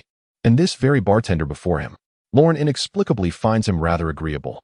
"You are quite intriguing," Lorne remarked with a smile, downing the heart of Aphrodite in one gulp. Others' opinions, what do they matter to him? "Thank you for your kind words, Father," the bartender replied with a slight bow. "But I sense that your visit here is not merely for the purpose of drinking, is it? Why else would I be here?" Lorne squinted, loathing the notion of others presuming to discern his thoughts. "Allow me to reintroduce myself. I am Dickens, the proprietor of the Blade and Sword Tavern, at your service. Esteemed Father Vane." Behind the tavern lies a concealed chamber, its walls embedded with fragments of sea tower stone, completely shielding it from prying eyes. Even Lorne, endowed with perceptive abilities, failed to detect its presence. This place is the safest haven in all of August Redmu, unmatched even by the royal palace. Dickens sat on a white wooden chair and spoke softly. "Here, I can offer you my services." "What services can you provide?" Lorne inquired casually, reclining in a grand chair. "This tavern serves as the largest hub for information exchange in Agronmu, and it is no surprise that Deacon knows Lorne, a prominent figure from the neighboring country. Any information," Deacon confidently asserted, "as long as you can afford it, we can provide you with everything." Chapter 109. Emotions everything, you say? Lorne narrowed his eyes slightly. "I desire the life of Shiki. I wonder how much that would cost." Deacon's confident facade faltered, and he replied, "Father, please spare me." He wanted to curse at the priest before him. "Do you have any idea who Shiki is?" "He is a man who has just engaged in battle with the legendary Edward Newgate, a living myth. If we could eliminate him, we wouldn't be selling information here. We would venture into the new world on our own." However, having boasted such words, Deacon had no choice but to swallow the bitter consequences silently. "All right, I shall not jest further," Lorne chuckled, as he had never expected this modest tavern to take down Shiki. Moreover, even if they possessed the capability, Lorne would never agree to it. One's enemies must be dealt with personally. "I seek information regarding the New World. The more, the better," Lorne said, his expression turning serious. The influence of the Vanehill family is limited to the floral kingdom of Adela and a few surrounding isles. To obtain information from beyond, Lorne could only rely on newspapers. This is something that Lorne, who aspires to conquer all, cannot tolerate. He urgently needs to establish his own intelligence network. However, prior to that, he must comprehend the transformations occurring in this world, genuine changes, rather than the processed news presented by newspapers. Information does exist, though Dickens appears hesitant. As long as the authenticity of the information is confirmed, money poses no obstacle. Lorne certainly understands his implication and calmly replies, "Very well. Please have our guest wait for a moment." Dickens takes his leave and soon returns, briskly carrying a stack of documents. The intelligence of the New World is meticulously organized from the most recent to the oldest for the guest's perusal. At the forefront is the most sensational event of late, the legendary battle between the Golden Lion and Whitebeard. The documents provide a detailed account of the event's origins, developments, the number of participants on both sides, and the casualties, far surpassing the scant information available in newspapers. After reading it all in one breath, Lorne chuckles. realizing it aligns perfectly with his thoughts. Shiki, that reckless and unrestrained man, indeed approached Edward Newgate, known as Whitebeard, aboard his ship and boldly proclaimed, "Join me as my right-hand man, and together we shall conquer this world." Unsurprisingly, Shiki's words infuriated Whitebeard, leading to a fierce confrontation between Shiki's Sky Fortress and Newgate's Moby Dick. The lowest level of the Sky Fortress was dismantled by Whitebeard, while Moby Dick's mast was violently severed by Shiki. Both sides' lieutenants, Montblanc and the immortal Marco, sustained grave injuries, as they were wary of other powers seizing the opportunity, and neither side was adequately prepared for a decisive battle. Therefore, this war did not continue to its conclusion. This indeed perplexes Lorne. Both Newgate and Shiki are individuals of immense pride, particularly Whitebeard, who regards combat as a form of honor. How could they possibly cease fighting out of consideration for others? The secrets contained within remain inscrutable to outsiders. The remaining intelligence is of little consequence and shall not be elaborated upon. After reviewing this information, Lorne's understanding of the world deepened. The world has descended into a greater madness due to the breach of the advancing city, with the seemingly tranquil sea concealing turbulent undercurrents. Even Lorne finds himself uncertain about the future of this realm for the first time. As Lorne rose from his seat, Kofor had already settled the bill. While Dickens offered Lorne a knowing smile, "My dear sir, I look forward to our next collaboration." Lorne had entered the bar in the afternoon, and by the time he departed, dusk had begun to cast its shadow. The inebriated patrons within the bar remained oblivious to his exit. The atmosphere of Ogrim starkly contrasted with that of Adra. On the eve of a grand festival, the people of Adra radiated with cheerful smiles, enveloped in an exuberant ambience. In stark contrast, the streets of Ogrim lay desolate, perhaps because the revelers had succumbed to intoxication and retired for the night. "Sir, where shall we go next?" Kofor inquired respectfully. "The slave auction, as mentioned by old Raleigh, is about to commence. However, before we proceed, we must first deal with these bothersome flies trailing behind us." Lorne replied with a smile, as several pairs of eyes were already fixated upon them upon their departure from the tavern. The owners of these pairs of eyes believed their actions to be discreet. However, before the extraordinary perceptiveness of Lorne, they shone like beacons in the night. Harry was currently in a foul mood, having just spotted a potential target. That unfamiliar priest had ordered an expensive bottle of Aphrodite's heart at the Dagger and Sword Tavern, a rare indulgence typically sought by outsiders. Moreover, the butler behind him displayed an utter nonchalance in settling the bill. Harry concluded that this was a prime mark. A wealthy young gentleman who had just ventured out from his home. "Allow me to impart the rules of society to you," he thought greedily. As he watched the plump target turn into a narrow alleyway, he recognized it as a dead end, isolated and seldom traversed by others. The opportunity had arisen. Harry rushed forward with his subordinates. "I am your esteemed Harry. Wise up quickly," he began, only to be stunned into silence, for the alley was utterly devoid of anyone. "Are you searching for us?" A languid voice drifted into Harry's ears. The ogre, Redmudo, barely had time to plead for mercy before he felt a sharp pain in his chest. The well-dressed old butler waved his hand, unceremoniously tossing them into the dead end. "My lord, it's a misunderstanding." Cold sweat trickled down Harry's temples as he hastily begged for mercy, realizing he had encountered an insurmountable challenge. "Before I even utter a word, you've already begun to plead," Lorne teased. "The current breed of robbers truly pales in comparison to previous generations. They know they cannot win without even attempting." "I was wrong, esteemed priest. You are magnanimous. Please spare me." At that moment, Harry recognized the priestly garb worn by Lorne and crawled toward him, desperate to grasp his leg in supplication. Thud. Yet before he could reach Lorne, he was kicked away. "Who permitted you to touch me?"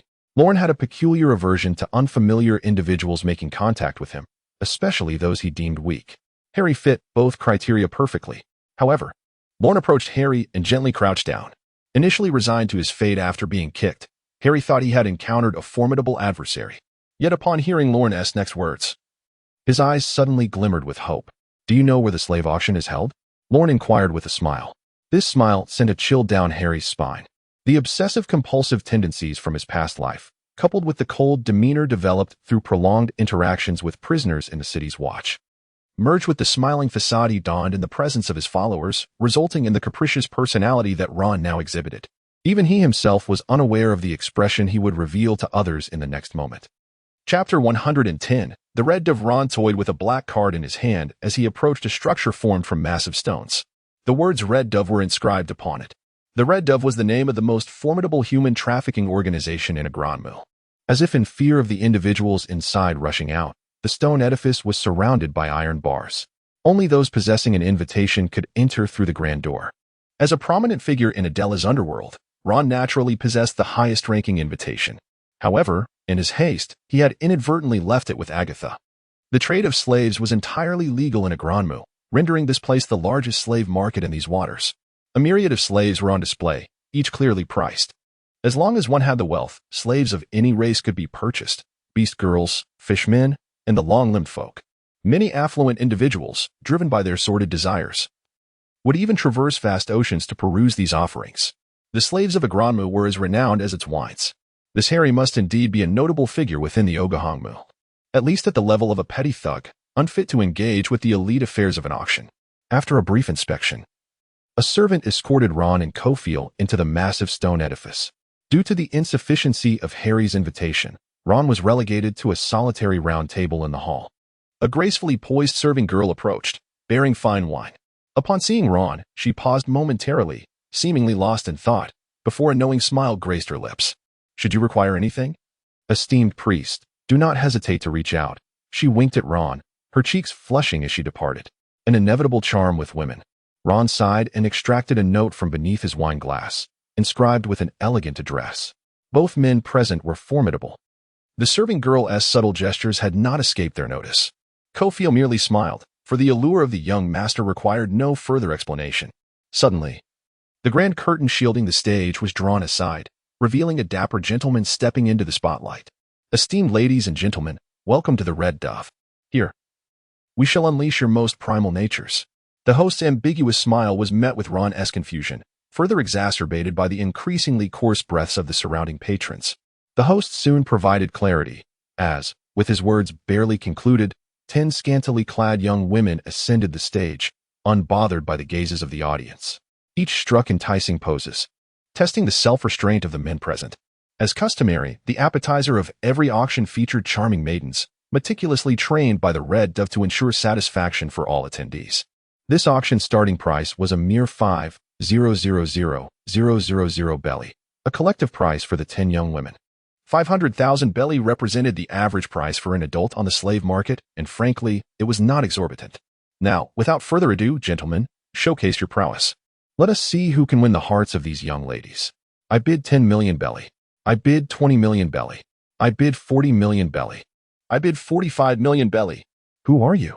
An increment of 500,000 is utterly meaningless. If you're this poor, you shouldn't be here. As the host's words echoed, the crowd erupted into a frenzy of bidding, swiftly escalating to tens of millions of belly, with no signs of abatement. Yet Ron did not raise a single paddle. Such ostentatious displays of femininity failed to pique his interest. He could not comprehend why these individuals would invest such exorbitant sums in something so devoid of practical value. Ultimately, the final transaction price reached an astounding 130 million belly, equating to 13 million per maiden, a sum sufficient to procure a commendable sword from any weapon shop. The buyer, a rotund middle-aged man, rose, as if to proclaim his dominion over the maidens, his eyes betraying a raw desire. The young women on stage blew flirtatious kisses to their new owner, inciting regret among the unsuccessful bidders who lamented their missed opportunities. Very well, ladies and gentlemen. The hearts of these young women have been claimed by this gentleman. But fret not, for the upcoming offerings shall also delight you. Servants then bore forward a colossal iron cage, unveiling its contents. Inside sat a nearly naked man, with only a minuscule scrap of cloth shielding his modesty. He sat within the cage, his eyes filled with despair, his spirit extinguished. Allow me to introduce the illustrious Captain Moerman, a renowned swordsman with a bounty of 33,000 belly. He fell into slavery following a conflict in the Sabaody archipelago and has since found his way to Ogahongmu. Though a defeated man, his strength is unquestionable. And with our specially designed slave collar, loyalty is assured, a most reliable guardian for your safety. The starting price, thus, was set at his bounty, 33 million belly. Now, who among you wishes to acquire this formidable bodyguard? Upon the conclusion of the host's proclamation, the room fell silent. And he could not help but feel a twinge of anxiety. Such formidable slaves are the most difficult to sell. Proud and haughty, they will seize any opportunity to escape. If their master is lacking in strength, They might even bring about mutual destruction. This moorman has already surpassed the limits that the vast majority of the audience can contend with. Have we sailed to the Sabaeity archipelago? Lorne mused to himself. For the Sabaeity archipelago lies at the very heart of the Grand Line, dividing it into the paradise and the New World. Since this moorman can lead his pirate crew to such a place, he must possess considerable strength, making him a worthy acquisition. As for the potential dangers, Lorne remains unfazed. It is the weak who face peril, and for him, it poses no significant threat. 15 million berries, Lorne declared, raising his placard with nonchalance. This gentleman bids 50 million berries. Is there anyone else who wishes to participate? The host fervently encouraged the guests, but none were foolish enough to take unnecessary risks. After a brief silence, the host feigned regret, stating, "It is unfortunate, gentlemen, that you have missed this formidable bodyguard." A servant swiftly delivered a number plate to Lorne, which would grant him access to finalized procedures after the auction concluded. Following Moorman, the host conducted several more auctions, none of which piqued Lorne's interest. He merely raised his placard a few times before surrendering to indifference. As the event neared its end, the attendants brought forth a small iron cage. Sensing its contents through his perceptive abilities, Lorne suddenly grew serious. Chapter 111, The Fallen Angel. Do you believe in God? The host posed with unexpected solemnity, leaving the audience in stunned silence, bewildered by his abrupt inquiry. My mother was a devout follower of the Holy Truth Church, and I have been influenced by it since childhood, the host continued, seemingly lost in thought. However, I do not believe in deities. I perceive faith as mere deception. If a God truly existed, how could this vast sea be plagued by pirates? Surely, heaven would rain down thunder to smite the wicked. At this pronouncement, Cofield cast a glance at Lorne, whose current identity as a priest of the Holy Truth Church seemed to enthrall him. Yet, Lorne exhibited no reaction to the blasphemous words. Instead, he gestured for Cofield to continue listening. But the host's tone shifted, brimming with excitement. It was only when I beheld this object that I realized my worldview of the past 31 years was fundamentally flawed. Angels truly exist in this world. The curtain was abruptly drawn aside by the attendants, revealing a white-haired girl imprisoned within. Having never encountered so many people, she huddled in the corner, fearfully gazing at the audience. The adults were sorely disappointed. After such anticipation, the girl in the cage bore no remarkable traits apart from her distinct hair color. And she was merely somewhat charming. If the audience believes my words to be mere theatrics, mistaking this adorable girl for an angel, they are gravely mistaken. The host sneered, seemingly anticipating their thoughts. Approaching the iron cage, he noticed the girl's fear and she shrank back, but there was no escape from the cold bars behind her. The host seized her hair, forcibly turning her to face away from the audience. Clad in a specially designed backless garment, her smooth back was exposed, revealing two elongated scars that stood out starkly. She was once an angel with wings, but she was cast down for violating heavenly laws, the host fabricated. However, many attendees remained skeptical, their beliefs wavering in the face of the girl's wounds. Annie has committed no crime, she protested, tears streaming down her face as the host's fabrications compelled her to muster the courage to explain. Yet, her voice was too faint amidst the cacophony of the hall. Only Lorne could discern her words. An angel who has erred must be duly punished. Gentlemen, you may take this little angel home for proper training. Perhaps you will win the favor of the divine and ascend to heaven after death. The host zealously incited the atmosphere, aiming to evoke the guests' darker desires in order to sell the girl for a high price. In truth, their acquisition of this little girl was serendipitous. During their ally Old Raleigh's return from slaving, they encountered a merchant ship. The vessel's weak defenses rendered it no different from a lamb awaiting slaughter in their eyes.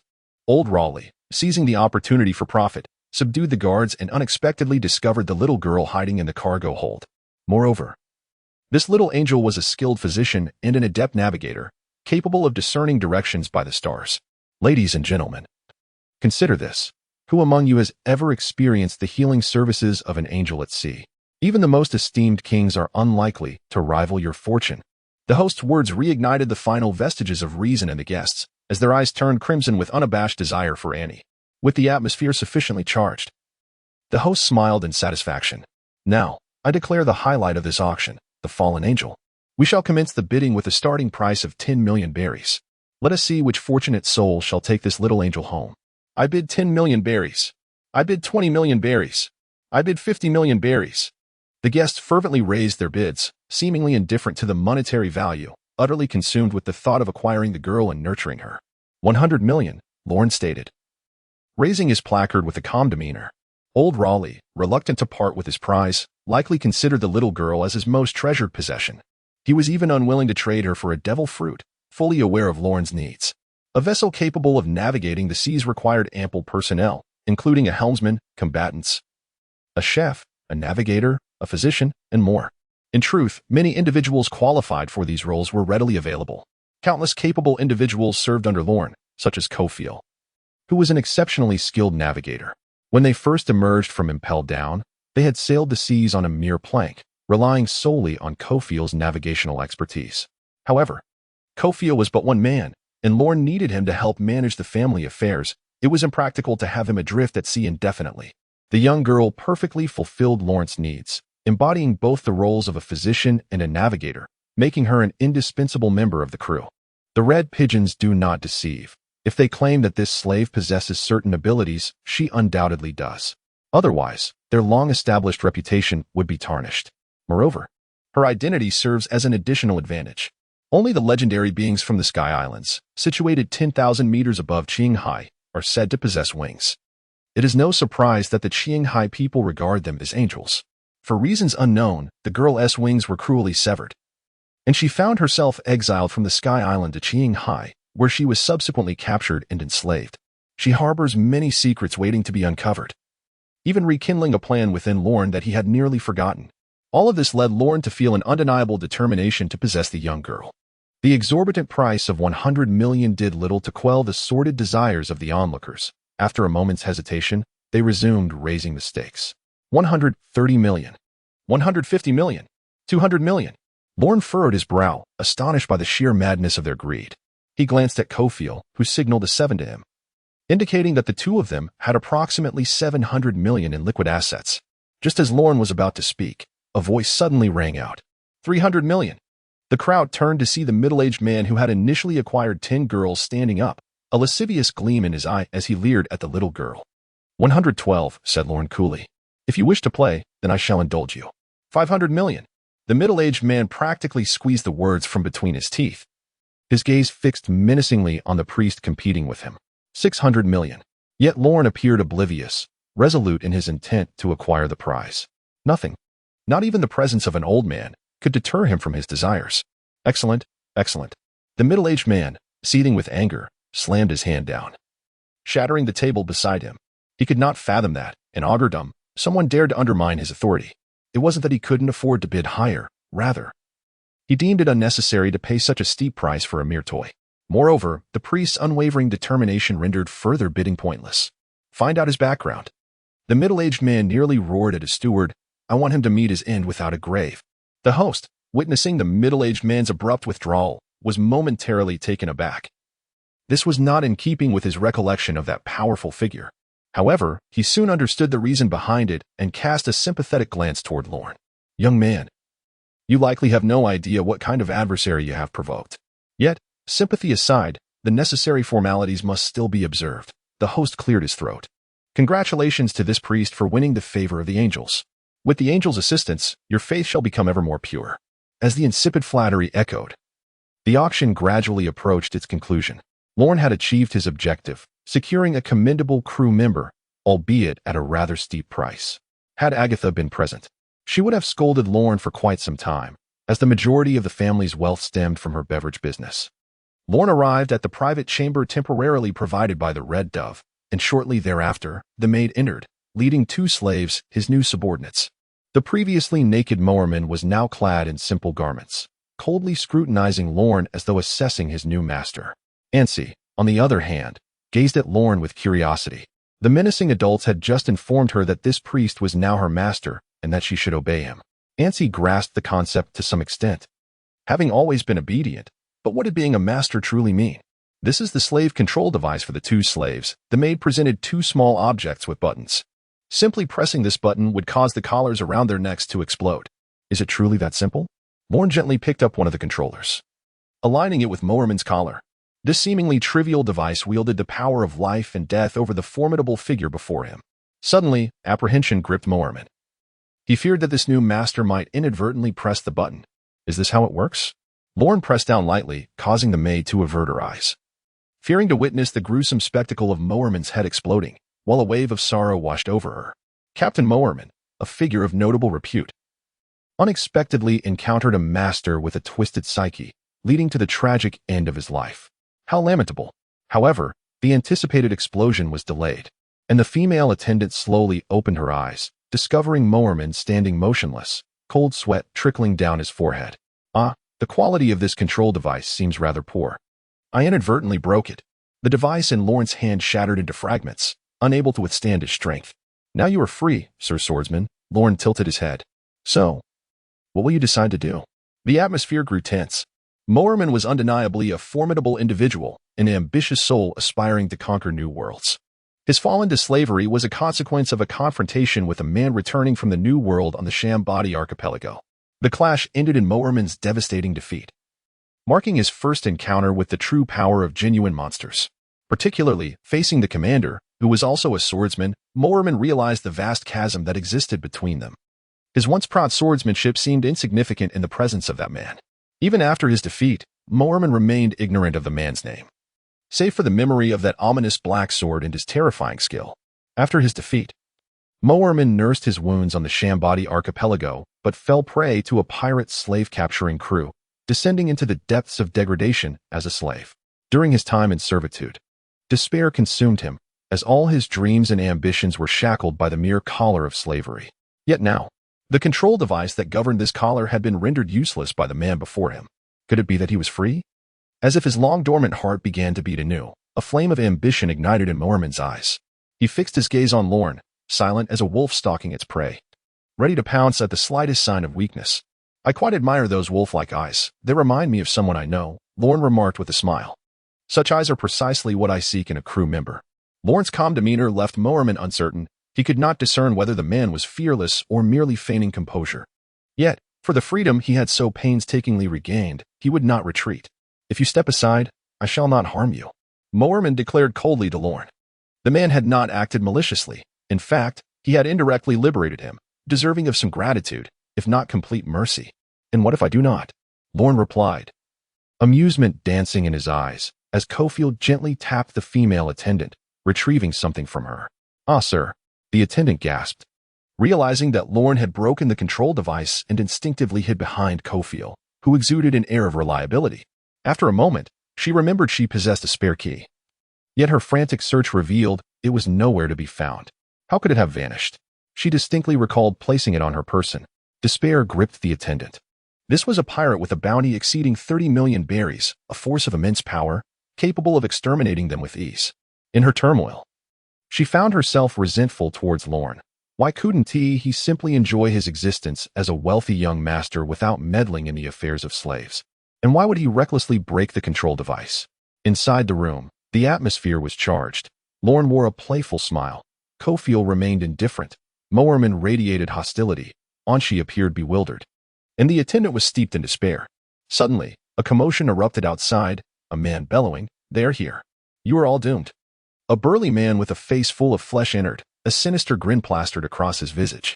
Behind him, a throng of black-clad individuals armed with flintlock guns surged into the room, transforming the once spacious area into a cramped confinement. "Do you know who I am? Dare you to steal my slaves?"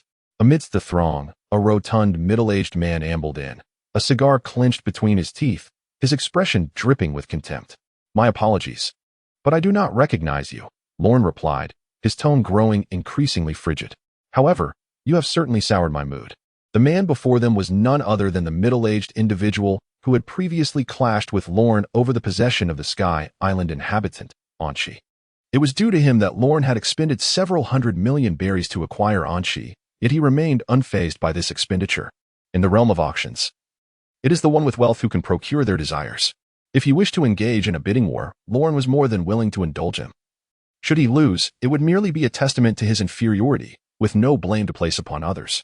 However, this middle-aged man clearly sought to undermine the established rules, and such actions would necessitate a price to be paid. "Ha! Are you feeling rather miserable?" The middle-aged man erupted into laughter, as if he had just heard the most amusing joke, grasping Lorne's priestly black robe and lifting him effortlessly. "Do you know who I am?" He exhaled a plume of smoke, declaring, "I am Bell, the ruler of this street." But before he could finish, His hand was severed at the wrist, as Cofiel emerged with two short swords, one of which dripped with fresh blood. Who permitted your filthy hands to lay upon our young master? Cofiel's expression was devoid of emotion. The rest of the onlookers, apart from Lorne, were oblivious to Cofiel's swift actions. They only heard Bel's anguished cries, followed by the sight of him collapsing to the ground, clutching his severed hand. You bastard! How dare you sever my hand? Bel stumbled backward, pointing his remaining hand at Lorne in a fit of rage. Kill them. Even the most boisterous fly is merely a fly. Lorne adjusted his attire, which bore the stains of the week, a sight that displeased him greatly. How can a fly comprehend the will of a lion? What nonsense are you babbling? Bel roared. No matter how formidable you are, can you surpass firearms? I possess 24 flintlock guns, capable of reducing even an admiral to mere pulp. Bang, bang, bang. The black-clad men aimed their firearms at Lorne's head, preparing to fire. The acrid scent of gunpowder and smoke enveloped the room. Ha ha. Die, die, die. This is the fate of provocation. Bel cackled, clutching his severed hand. Yet, a sense of confusion crept in as he wondered why no cries of despair echoed within the smoke. Shouldn't they be weeping and wailing? As the smoke began to clear, several figures emerged. Mormon, wielding a short sword, stood at the forefront, surrounded by a scattering of bullets. Had he truly managed to deflect all the bullets with that single sword? Thank you for your sword, Mormon remarked, caressing the weapon he had taken from Cofiel with the reverence one might show to a beloved skin. How long had it been since he last held a sword? 10 days? Or perhaps half a year? With the sword in hand, he felt invincible. This was the confidence of a swordsman, even if the sword was not particularly to his liking. Surely, this is a deception. Bel and his subordinates stared in disbelief at the unfolding scene. How could anyone possibly deflect bullets with a sword? How could such an extraordinarily powerful individual exist? How could he possibly have been reduced to a slave? Coincidence. It must be mere coincidence. Bel forced himself to maintain composure. As the leader of Ogre Hung Yuzi Street, he could not afford to lose face before his followers. I saved your life. We are even now, Mormon addressed Lorne casually, seemingly indifferent to the adversaries before them. A futile gesture, Lorne remarked. If ordinary firearms could harm him, then their so-called aspirations of dominating these seas would be nothing more than a farcical joke, their arduous training rendered moot. Mormon offered a non-committal smile. Do not ignore us. The burly man who had first kicked open the door, one of Bel's most trusted subordinates, had somehow crept up behind Lorne and aimed a blow at his head. Capture the ringleader first. Once he is subdued, the others will surely follow. Your skills are commendable, Lorne said to Mormon with a smile, tilting his head slightly to evade the fatal strike from the burly man. Your journey should not end here. I know without you saying, Mormon replied, effortlessly dispatching the nearest black-clad assailant. Once this incident has passed, I shall reorganize our forces to challenge the Grand Line. When I find the pirate who defeated me, I shall confront him once more and vanquish him honorably. An admirable ambition. The burly man remained undeterred, launching multiple attacks aimed at Lorne's vital points, all of which were effortlessly evaded. Throughout the encounter, Lorne's focus remained steadfastly on Mormon. I invite you to join us in conquering this starry sea. Join? Mormon pondered the term. Then prove your strength first. After his strikes were repeatedly dodged, the burly man began to realize that this was no mere coincidence. An immense disparity in power existed between them. He recalled a legend, one that spoke of a technique known as observation hockey, which allowed the strong to foresee their opponent's attack trajectory and easily evade it. Yet, this technique was said to be understood only by the powerful of the New World. Suddenly, he questioned the wisdom of aligning himself with Lord Bel. I will prove it, he declared. But just as the burly man considered retreating, he felt a chill in his chest, only to find a hand gripping his heart tightly.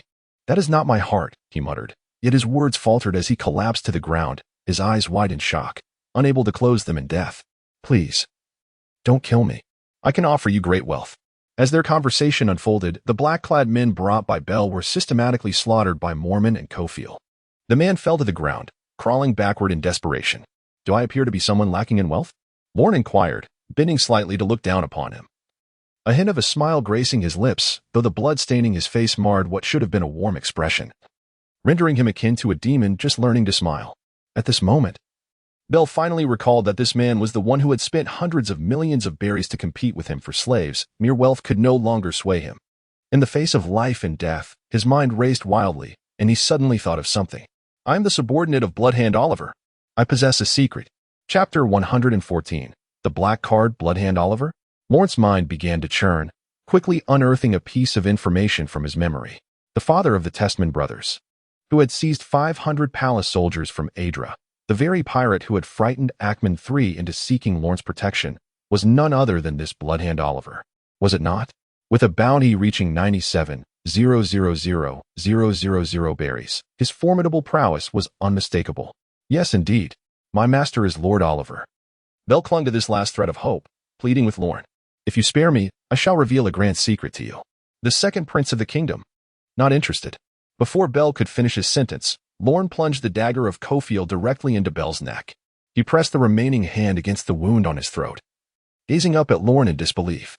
He had considered the possibility that this man might betray him and end his life after learning his secret. Yet he could never have imagined that Lorne would show such indifference to his revelation. This pertains to the future of the entire Ogredom. Do you not care at all? After accepting the handkerchief offered by Kofor to wipe the blood from his attire, Lorne turned to the trembling maid cowering in the corner, who appeared utterly bewildered by fear. It seemed as though he had inadvertently dealt with them all, leaving the aftermath to the Red Dove. At that moment, the maid finally regained her composure and stammered, "Why, yes. I apologize. It is our oversight that has allowed others to disturb our esteemed guest." The young priest, clad in a black robe and bearing a smile, appeared to her as an embodiment of a devil. All she wished for was to escape from this chamber. It was at this juncture that the manager of the Red Dove finally arrived, albeit belatedly. Upon hearing that Bell, accompanied by his menacing subordinates, was seeking trouble with the priest, he promptly set out to avert the impending crisis. Should any misfortune befall the guests during their shopping at the Red Dove, the establishment's reputation would be irrevocably tarnished. As he ascended the staircase, his anxiety deepened, for blood was seeping down the floor from above. Had tragedy already struck? The manager hastened his pace, determined to salvage the honor of the Red Dove. However, upon reaching the doorway, he was taken aback to find not the foreign priest lying on the ground, but rather the fierce Bell and his accompanying henchmen. Meanwhile, the priest stood quietly within the room, nonchalantly using the handkerchief to dab the blood from his hands, as if he had merely engaged in a trivial task. Who is this person? It is important to acknowledge that Bell is considered a formidable figure within the underworld of Ogre Homu, although he may not excel in physical prowess. His connections run deep, intertwining with the royal family in intricate ways. Yet, it is here that he has met his demise, and the manager can foresee the impending upheaval that will ensue in Ogre Homu. As for you, esteemed guest, the manager still approached with a beaming smile. For regardless of the nature of this priest, he could not afford to offend him. Someone, unable to best me at the auction, resorted to an attack. Upon noticing the manager's arrival, Loren slightly turned, granting the maid a clear path. The maid, visibly relieved, hurriedly took refuge behind the manager. She was merely an employee and had never encountered such a situation, leaving her utterly flustered. Is this truly how the renowned Red Dove safeguards the safety of its guests? Loren's words, delivered in a nonchalant manner, struck the manager's heart like a hammer. Following Loren's remark, Cofield's expression grew increasingly grave, poised to act at a moment's notice. Awaiting Loren's command, the manager was drenched in cold sweat. The priest before him certainly did not appear to be a benevolent figure. After all, Bell was known to be merciless, capable of killing without hesitation. At that moment, he conveniently overlooked the fact that it was Bell who initiated the provocation. Had it not been for his own interference in seeking trouble with Lorne, this unfortunate outcome would not have transpired. All of this was a result of the negligence of the Red Dove, the manager lamented as he retrieved a black card from his pocket, adorned with a crimson emblem. It symbolized the Red Dove. This was the Red Dove's black card, a privilege bestowed upon its friends, granting them a 20% discount on all expenditures. The manager humbly declared that all losses incurred by the guest would be fully borne by the Red Dove. When Lorne finally departed, the manager let out a sigh of relief, pulling out a handkerchief to wipe away the beads of sweat that adorned his brow. This time, the loss for the Red Dove is indeed staggering. The mere value of that black card is immeasurable. In the entire Ogre Red Mu, there are fewer than 5 individuals who possess such a card, each one a formidable figure commanding respect. The manager's decision to bestow this black card was not only to restore the reputation of the Red Dove, but also to curry favor with Loren. Young yet ruthless, the manager envisions the rise of a future sovereign. Draped in a black cloak, Loren leads Anchi by the hand, closely followed by Cofield in a sharply tailored suit and the contemplative Moorman, clad in a simple shirt. This peculiar entourage draws curious glances from onlookers. However, given that it is the Ogre Red Moose Gala, the influx of visitors from afar makes the presence of odd characters rather commonplace. Soon, they arrive at the inn where Loren is temporarily staying. Once inside the room, Loren sits comfortably in a chair and smiles at Moorman, asking, "The shackles binding you have vanished. Why do you not flee?" To this, Moorman, disregarding his image, sits on the floor. "You said you would show me. What would you like to see?" Loren inquires, lifting his glass, while Kofiel promptly serves him a fine vintage, akin to an attentive servant. "Dreams? Ambitions? No. I seek to witness power." Moorman takes a hearty swig of wine, dismissing the ephemeral notions. All he desires is to comprehend the essence of strength. "Power, is it?" Loren lounges casually, the liquid in his glass resembling blood. "Try to strike me. If you can make the contents of this glass spill, I shall grant you your freedom." "Arrogant." Moorman rises abruptly, pride as a swordsman compelling him to reject such provocation, even from his own master. His short sword lunges toward Loren, swift as lightning. Too fast for anyone present to react. Yet, is this merely a display of bravado? Observing Loren's stillness, Moorman thinks to himself, then perish.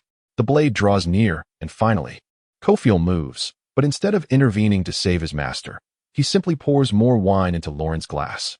Unbeknownst to them, Loren's glass has somehow emptied.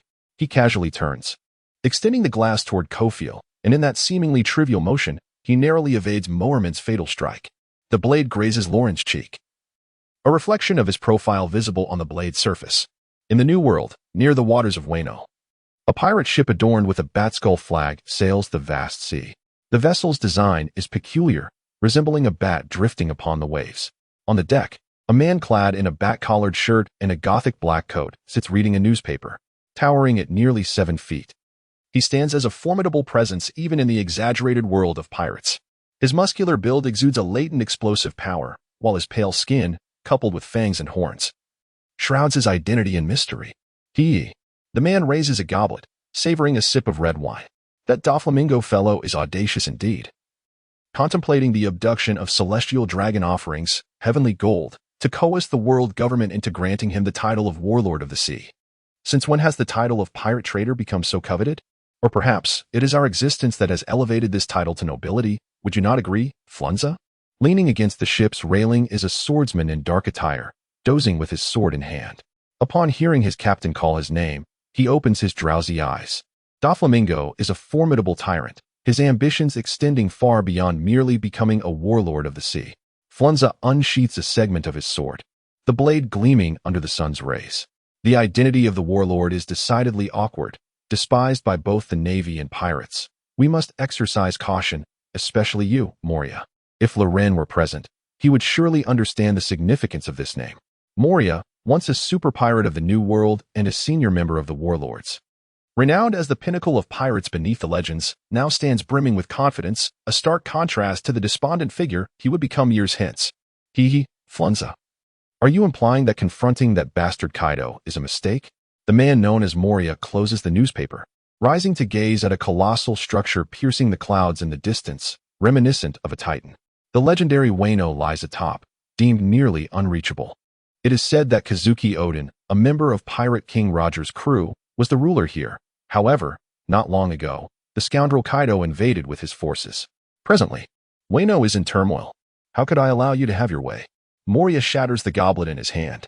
Everything you desire, I shall obliterate. Bastard Kaido. For I am Moonlight Moria. What a fool. Flunza suddenly shifts his gaze, his formidable observation haki detecting a powerful aura rapidly approaching from Wayno. He holds his breath and swiftly unsheathes his blade, unleashing a brilliant arc of light towards the figure. Just as the blade is about to strike, the figure halts, narrowly evading this lethal attack. I wondered who it might be. As the figure draws closer, Moria squints, coldly remarking, "When Kaido invaded Wayno, he must have recruited several strong allies. I was curious where he found such talents. Turns out, it is you." The newcomer, adorned with wings and cloaked in black, hovers above Moria's ship, gazing down upon him. Return, or face death. It appears Kaido has yet to resolve matters in Wayno. Otherwise, it would have been his men coming. Not you. Then I shall take great pleasure in witnessing what remains of Kaido's plans to destroy. You seek death. The figure retorts coldly. My demise is inconsequential. Rather, I am intrigued. Moria licks his lips. How did you, once self-proclaimed as just, become Kaido's lapdog? Were you unable to withstand the world government's punishment? Or was it the agony of witnessing your mentor slain by a newcomer? Or perhaps another reason? You need not know. The shadow responds icily. It seems you have indeed changed. The former you, no matter how obstinate, would never ally with a scoundrel like Kaido. Moria grins, revealing his sharp teeth. As his shadow stretches ominously, like a demon extending its hand toward the figure, should I now refer to you as the first calamity, King? Or rather, the former warden of Impel Down, Ken? At the naval headquarters, alarms blare incessantly. A remarkably robust elder with broad shoulders, tawny skin, and mountain-shaped white hair and beard stands resolutely. Seated in the office of the Grand Admiral, a scar from a previous suturing marked his left eye, and he donned a sleeveless black shirt adorned with medals, revealing his muscular arms, complemented by deep green epaulets and a light yellow scarf around his neck. He was indeed the Grand Admiral of the Navy, Steelbone. At that moment, he slammed a phone bug down onto the desk. Those fools. What on earth were they thinking in establishing the warlords of the sea? Previously, Doflamingo had held Heavenly Gold hostage, leveraging the position of the warlords against us, and we capitulated. The remnants of the battle between Shiki and Whitebeard had yet to settle. Now, Moonlight Moria has ventured to Wano, seeking a direct confrontation with Kaido. Is this yet another attempt to ignite a storm in the New World? Hey. No need to be so angry, after all. We have long ceased to have any control over that expanse of sea in the New World, chuckled a middle-aged man with graying hair, munching on some bay. You scoundrel Carp. Kaido's subordinate is your old friend's disciple. You still owe me an explanation. This erratic middle-aged man is none other than the naval hero, Admiral Carp. The 7 warlords of the sea were established to balance the powers between pirates and the Navy. Beside Carp sits a man with frog-like eyes and a mustache styled into twists. He adjusts his glasses and speaks nonchalantly. However, they ultimately do not belong to the Navy. The conflict between Moria and Kaido poses no detriment to the Navy. Regardless of who emerges victorious, we shall be the beneficiaries. While this reasoning holds true, once the war ignites, the pirates of the New World will undoubtedly become restless. We must bolster our forces in the New World. The strategic mind of Sengoku has astutely discerned the crux of the situation, and the expression of Steelbone Kong gradually softens. Let us not dwell on this matter for now. Take a look at this, Steelbone Kong says as he retrieves a document. We have news from Venshir. Chapter 116, Subjugation. The blade grazed the face of Lorne, narrowly missing its mark, severing only a few strands of his hair. Mormon, undeterred by the near miss, withdrew his sword and aimed anew at Lorne. With each swing of the sword, Moorman felt as though he had returned to his former self. The time when he wielded his blade across the vast seas. His state of mind plummeted from the zenith to the nadir, only to ascend back to the pinnacle once more, rendering his swordsmanship more refined and pure. He felt a surge of confidence, even when confronted by the black-bladed swordsman who had once bested him in the Shambadi archipelago. He was resolute in his belief that he would not succumb so easily to defeat. I have had enough of failure. Moorman bellowed, his dagger aimed at Lorne's throat. This strike was inescapable, even for the one who delivered it. He was determined to make this arrogant youth pay dearly, gulping down the wine from his goblet. Lorne tilted his head back, narrowly evading Moorman's lethal thrust. The blade grazed his skin, mere inches away from severing his throat. If dodging once could be chalked up to coincidence, then the repetition of such fortunate escapes could only be deemed inevitable. In that moment, Moorman recalled a legend about a technique known as haki, said to dramatically enhance its wielder's prowess. Those lacking haki often found themselves facing one of two fates. Either their adversaries seemed to effortlessly evade their attacks, or their strikes felt utterly ineffective against foes clad in an impenetrable armor of will. In this new world, those without haki were rendered powerless. This was a bitter truth distilled from the experiences of countless failures. The priest before him exhibited traits reminiscent of a haki master. Is this the fabled observation haki? Moorman murmured, though his resolve quickly solidified. If others could master such a technique, then so could he. He vowed to vanquish the man bearing the black blade and ascend to the pinnacle of swordsmanship. Observation haki, perhaps? Lorne mused softly. Is such strength sufficient? Due to his heightened perception, he could not sense the existence of observation haki. Mastery of this skill required an acute awareness of one's opponent's aura, the invisible fluctuations that allowed one to anticipate their movements. Yet, all of this was overshadowed by his own perceptive domain. To train in observation haki was akin to asking a billionaire to comprehend the plight of a beggar, an understanding forever out of reach. However, The cultivation of armament hockey proved to be far more straightforward. With the growth of his physique and the rigorous training imparted by the formidable warriors, Fat Tiger and Jody, Lorne's progress in armament hockey was nothing short of meteoric. The similarities between perception and observation hockey were striking, and it was no surprise that Moerman had conflated the two. Lorne felt no need to correct him. Skill inferior to others, I humbly concede, Moerman admitted with a wry smile, kneeling on one knee. He had come to realize the disparity between himself and Lorne. Previously, in the Red Dove Lounge, Lorne had inadvertently broken the slave control device, an act he now suspected was intentional, aimed at ensuring Moerman's complete submission and defeat. I am willing to cleave through all enemies for your sword, my lord. He raised his gaze to meet Lorne's eyes. Until the day I surpass you. Never. Lorne laughed heartily, helping Moerman to his feet. Welcome to the Wayne family. Together, let us turn this world upside down. What are you two doing? Nancy, standing nearby, innocently tugged at Lorne's robe, her expression adorably perplexed. I almost forgot about you, Lorne chuckled, bending down to gently stroke Nancy's silky white hair.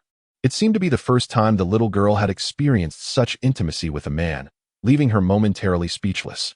As Lorne caressed her head, he was suddenly reminded of Garrett, the little girl who had once been stranded on a deserted island with him, a child from the Charlotte family.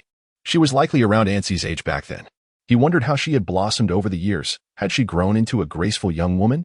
It is time to hasten my progress. I have yet to witness the great ocean of this new world. Would you share your story with me? Why did you come to this sea? What happened to your back? Lorne's inquiries caused Nancy's face to drain of color, as if recalling some distressing memory. Fear etched across her features. If you do not wish to speak, that is perfectly fine. I will protect you. Lorne sensed her emotional shift and chose not to press her, instead gently removing the slave collar from around her neck. My people do not require such trinkets to ensure loyalty. True companions are built upon mutual trust. If one cannot trust, how could they ever entrust their back to another? True strength is the finest collar, deterring those with treacherous intentions. You are a kind brother. Perhaps it had been too long since anyone had shown her care. When Nancy saw Lorne remove the uncomfortable collar, her eyes welled with tears, and she began to sob. They said my brother and I are sinners. They severed our wings. Who are they?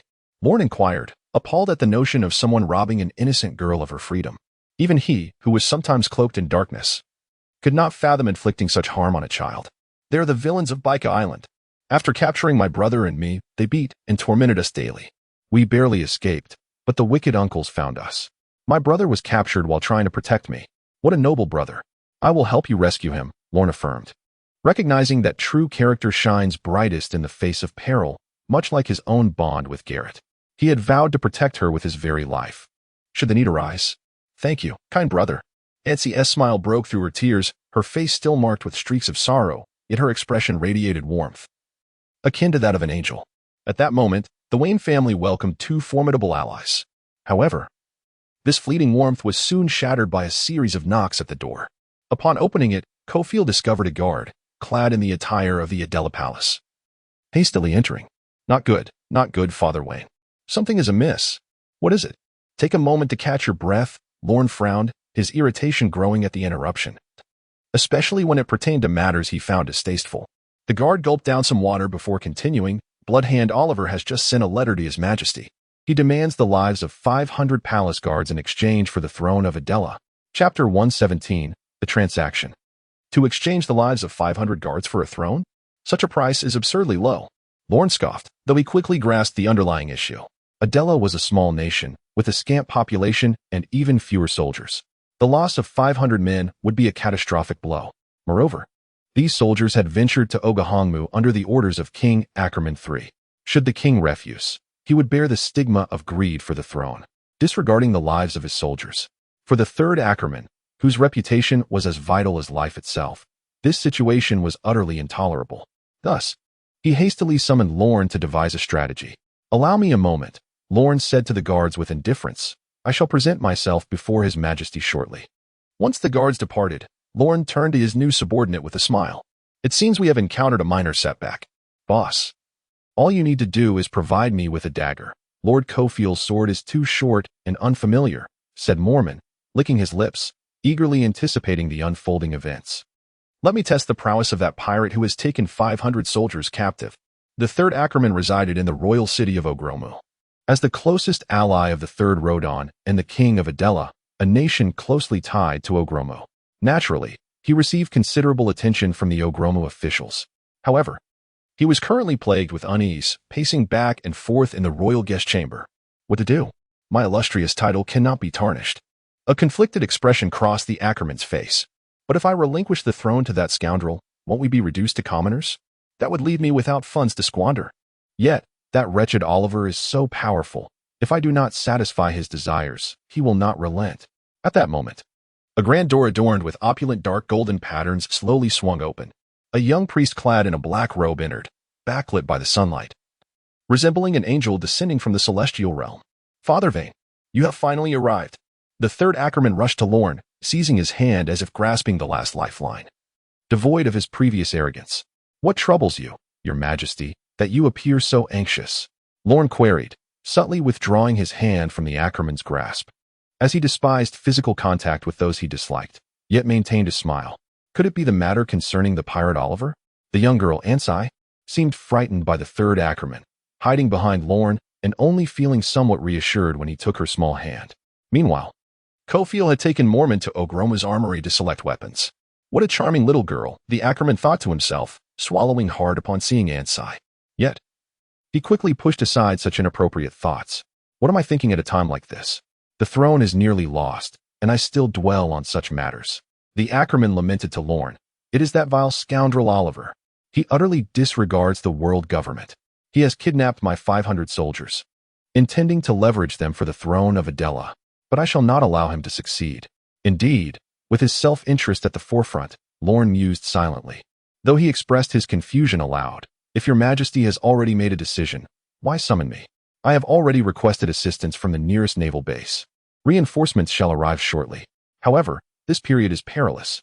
A demon like Oliver may seek to destroy me. Thus, I wish to ask Father Vane to escort me back to Adela. Once I return, with Father Vane's protection and the soldiers stationed near the palace, that Oliver, no matter how ferocious, cannot pose any threat to me. Yet, your majesty, Lorne replied earnestly, I have dedicated my heart and soul to the Lord, and can only protect his flock. My duty in escorting you here has fulfilled my obligation as a subject. If this continues, I fear my lord may deem my faith insufficiently pure. You clergy are quite troublesome. The Ackerman thought, I am your king. Is it not your duty as a subject to safeguard your monarch? However, he hesitated to voice such thoughts, as he was in need of assistance. A smile adorned the Ackerman's face as he spoke. I understand your sentiment, father. Upon my return, I shall establish the Holy Truth Church as the state religion, transforming all of Adela into the Lord's divine realm. Father Vane's protection of Adela's citizens would equate to safeguarding the followers of the Holy Truth. Thus, your faith would not only remain untainted, but would grow even purer. How clever of me to conceive such a plan. The Ackerman silently commended himself. If he too became a follower of the Holy Truth, Father Vane would have no reason to refuse his protection. With such a formidable bodyguard, his mind would be considerably more at ease. Is that truly possible? Lorne pondered, somewhat taken aback. He merely sought to extract some benefit from the third Ackerman. Yet this emperor was unexpectedly astute, proposing the establishment of the Holy Truth Church as the state religion. Thus, one's identity transformed from an ordinary foreign cleric to a revered patriarch, second only to the emperor. Moreover, one must consider that Pope Elili still looms above him. In such circumstances, Lorne concealed his inner delight and respectfully declared, It is my unequivocal duty to protect your majesty. As long as I am present, those pirates shall not lay a finger upon you. Ackerman III finally exhaled in relief. The gloom brought by Oliver's letter dissipated considerably thanks to Lorne's vow. He slumped into his chair, feeling unburdened. However, Lorne's subsequent remark rekindled his unease. Is there something else, Father Wayne? Ackerman III's expression darkened slightly, having made such considerable concessions. Did Wayne still harbor insatiable greed? Indeed, your majesty, Lorne replied gently, we are currently visiting the Ogahongmu as emissaries and are still amidst the banquet. Would it not be somewhat inappropriate to depart abruptly? So that was the matter. This priest had just become his subject and was already considering his welfare, truly loyal. I share a good rapport with Rodon III. A mere greeting will suffice, Ackerman III confidently asserted, as if he had returned to the days of wielding sovereign power. He shall not take offense. The dignity of the nation pales in comparison to my throne and life. Chapter 118. The Second Prince. When Lorne and Ackerman III arrived at the palace of Ogahongmu, Rodon III was hosting a grand banquet. On stage, a few elegantly clad maidens danced fervently, while nobles and dignitaries below raised their goblets in celebration. The intoxicating aroma of strong liquor permeated the air. As king, Rodon III reclined bare-chested in a pool filled with crimson liquid, one hand brandishing a goblet brimming with fine wine, the other encircling a beauty clad in mere trifles. With wine and lovely maidens, let us all indulge, he proclaimed before downing his drink in one swift motion. At that moment, he spotted the hurried approach of Ackerman III and exclaimed joyfully, "Ah, my dear friend, you have finally arrived. I have been in a state of distraction since I read that letter, neglecting even my own banquet. You must certainly indulge in a few cups of wine as penance. This is the exquisite wine from the kingdom of Agronmu, not for sale. As the king of Agronmu, a nation renowned for its exceptional wines, he had been raised amidst fine spirits, and naturally, he praised the rare and splendid vintages. However, Ackerman III currently possessed no desire to relish such pleasures. He merely wished to take his leave and return to Adela, where he could find solace. Rodon, Ackerman III began, only to be abruptly pulled into the wine pool by Rodon, splashing into the depths with a resounding plop, thoroughly drenched. Say nothing, simply enjoy the feast. Rodon laughed heartily. He gestured towards a well-mannered young man standing by the edge of the pool. This is my eldest prince, he is quite capable. Does he not resemble a younger version of myself? The prince raised his cup slightly, signaling towards Ackerman III. Isn't he handsome? Rodon whispered conspiratorially into Ackerman's ear. I plan to have him succeed my throne. Indeed, he appears to be a sharp and competent individual, Ackerman III replied, turning his head slightly. Suddenly reminded of his own unworthy son. Comparisons between individuals can be quite disheartening. You are still young. There is ample time ahead. It seems rather premature to be considering an heir at this moment, Ackerman III quietly remarked to Rodon.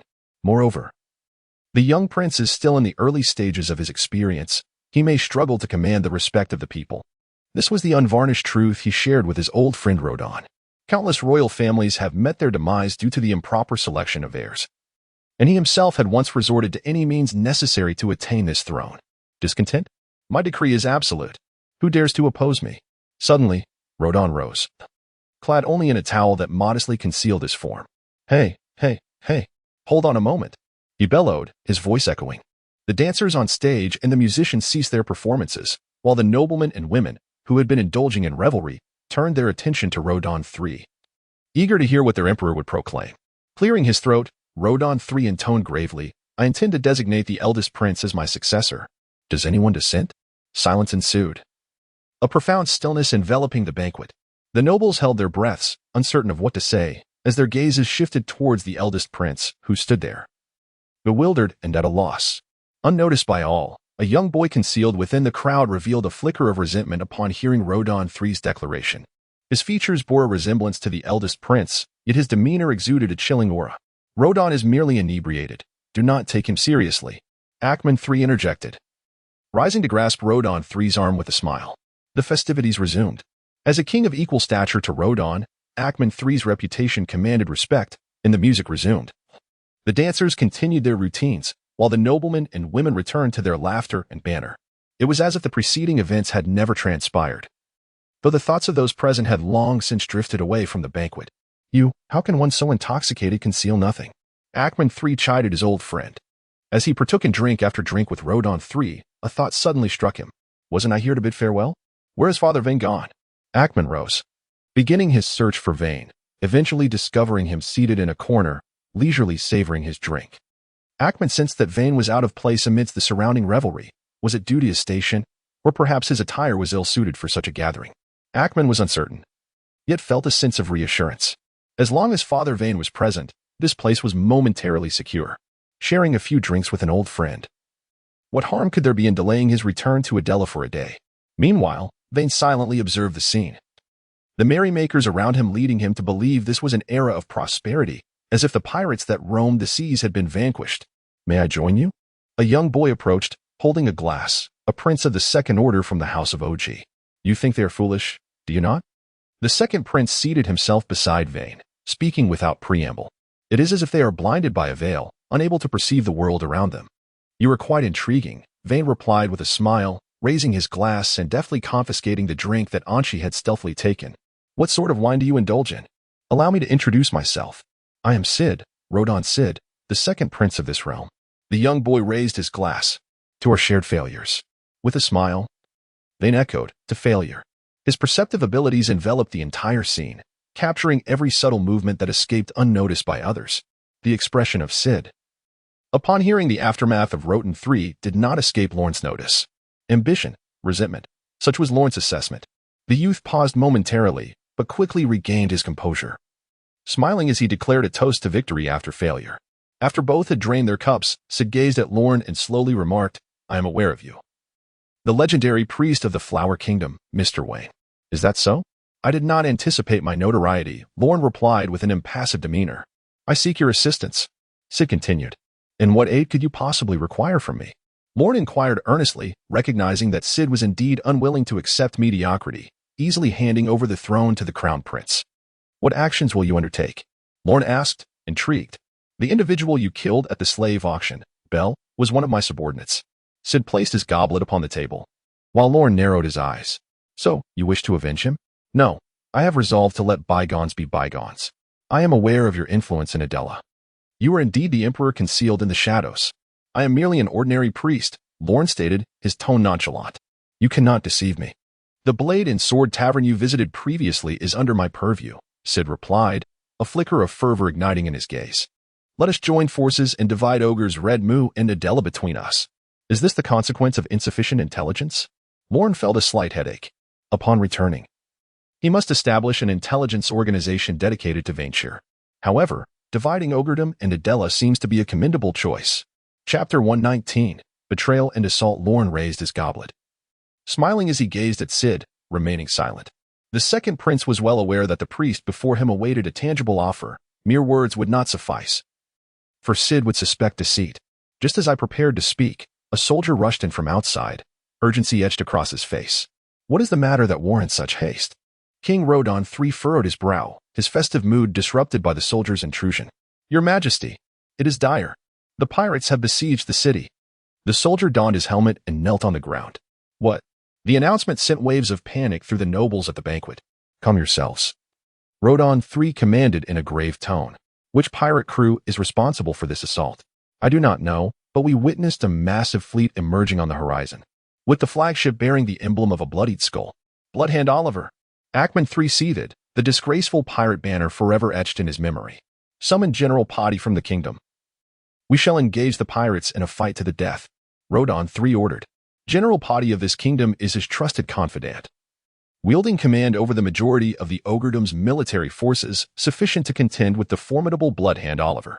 At that moment, another soldier burst in, his body smeared with blood and his expression vacant. Your Majesty, General Paddy, he.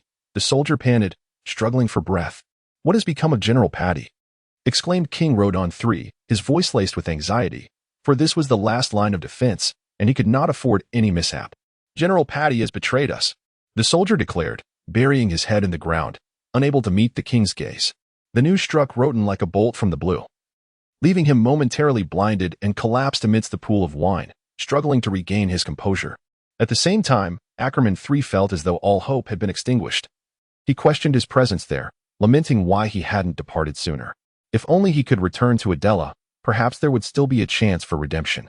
Oliver, a towering figure, bore the mark of his past battles with a patch over one eye, a testament to the fierce rivalry that had cost him his sight while claiming the life of his foe. His torso was adorned with scars of combat, each one a badge of honor earned through blood and fire. With the aid of the traitor Paddy, he effortlessly seized control of August Redmo, arriving at the palace as if returning to his own abode. What a delight, Oliver exclaimed as he entered the grand hall, inhaling the aroma of wine that lingered in the air. This is our nobility. The pirates, armed with swords, could hardly contain their excitement, eager to follow Oliver inside. Had their captain not been present, they would have charged forth without hesitation. Paddy, why have you betrayed me?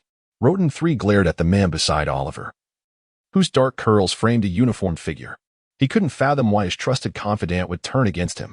Don't be foolish, Roten, the man scoffed. Disdain etched upon his face. The treasury of August Redmu has long been depleted by your extravagant feasts, while your soldiers are left with obsolete weaponry. How do you expect to wage war?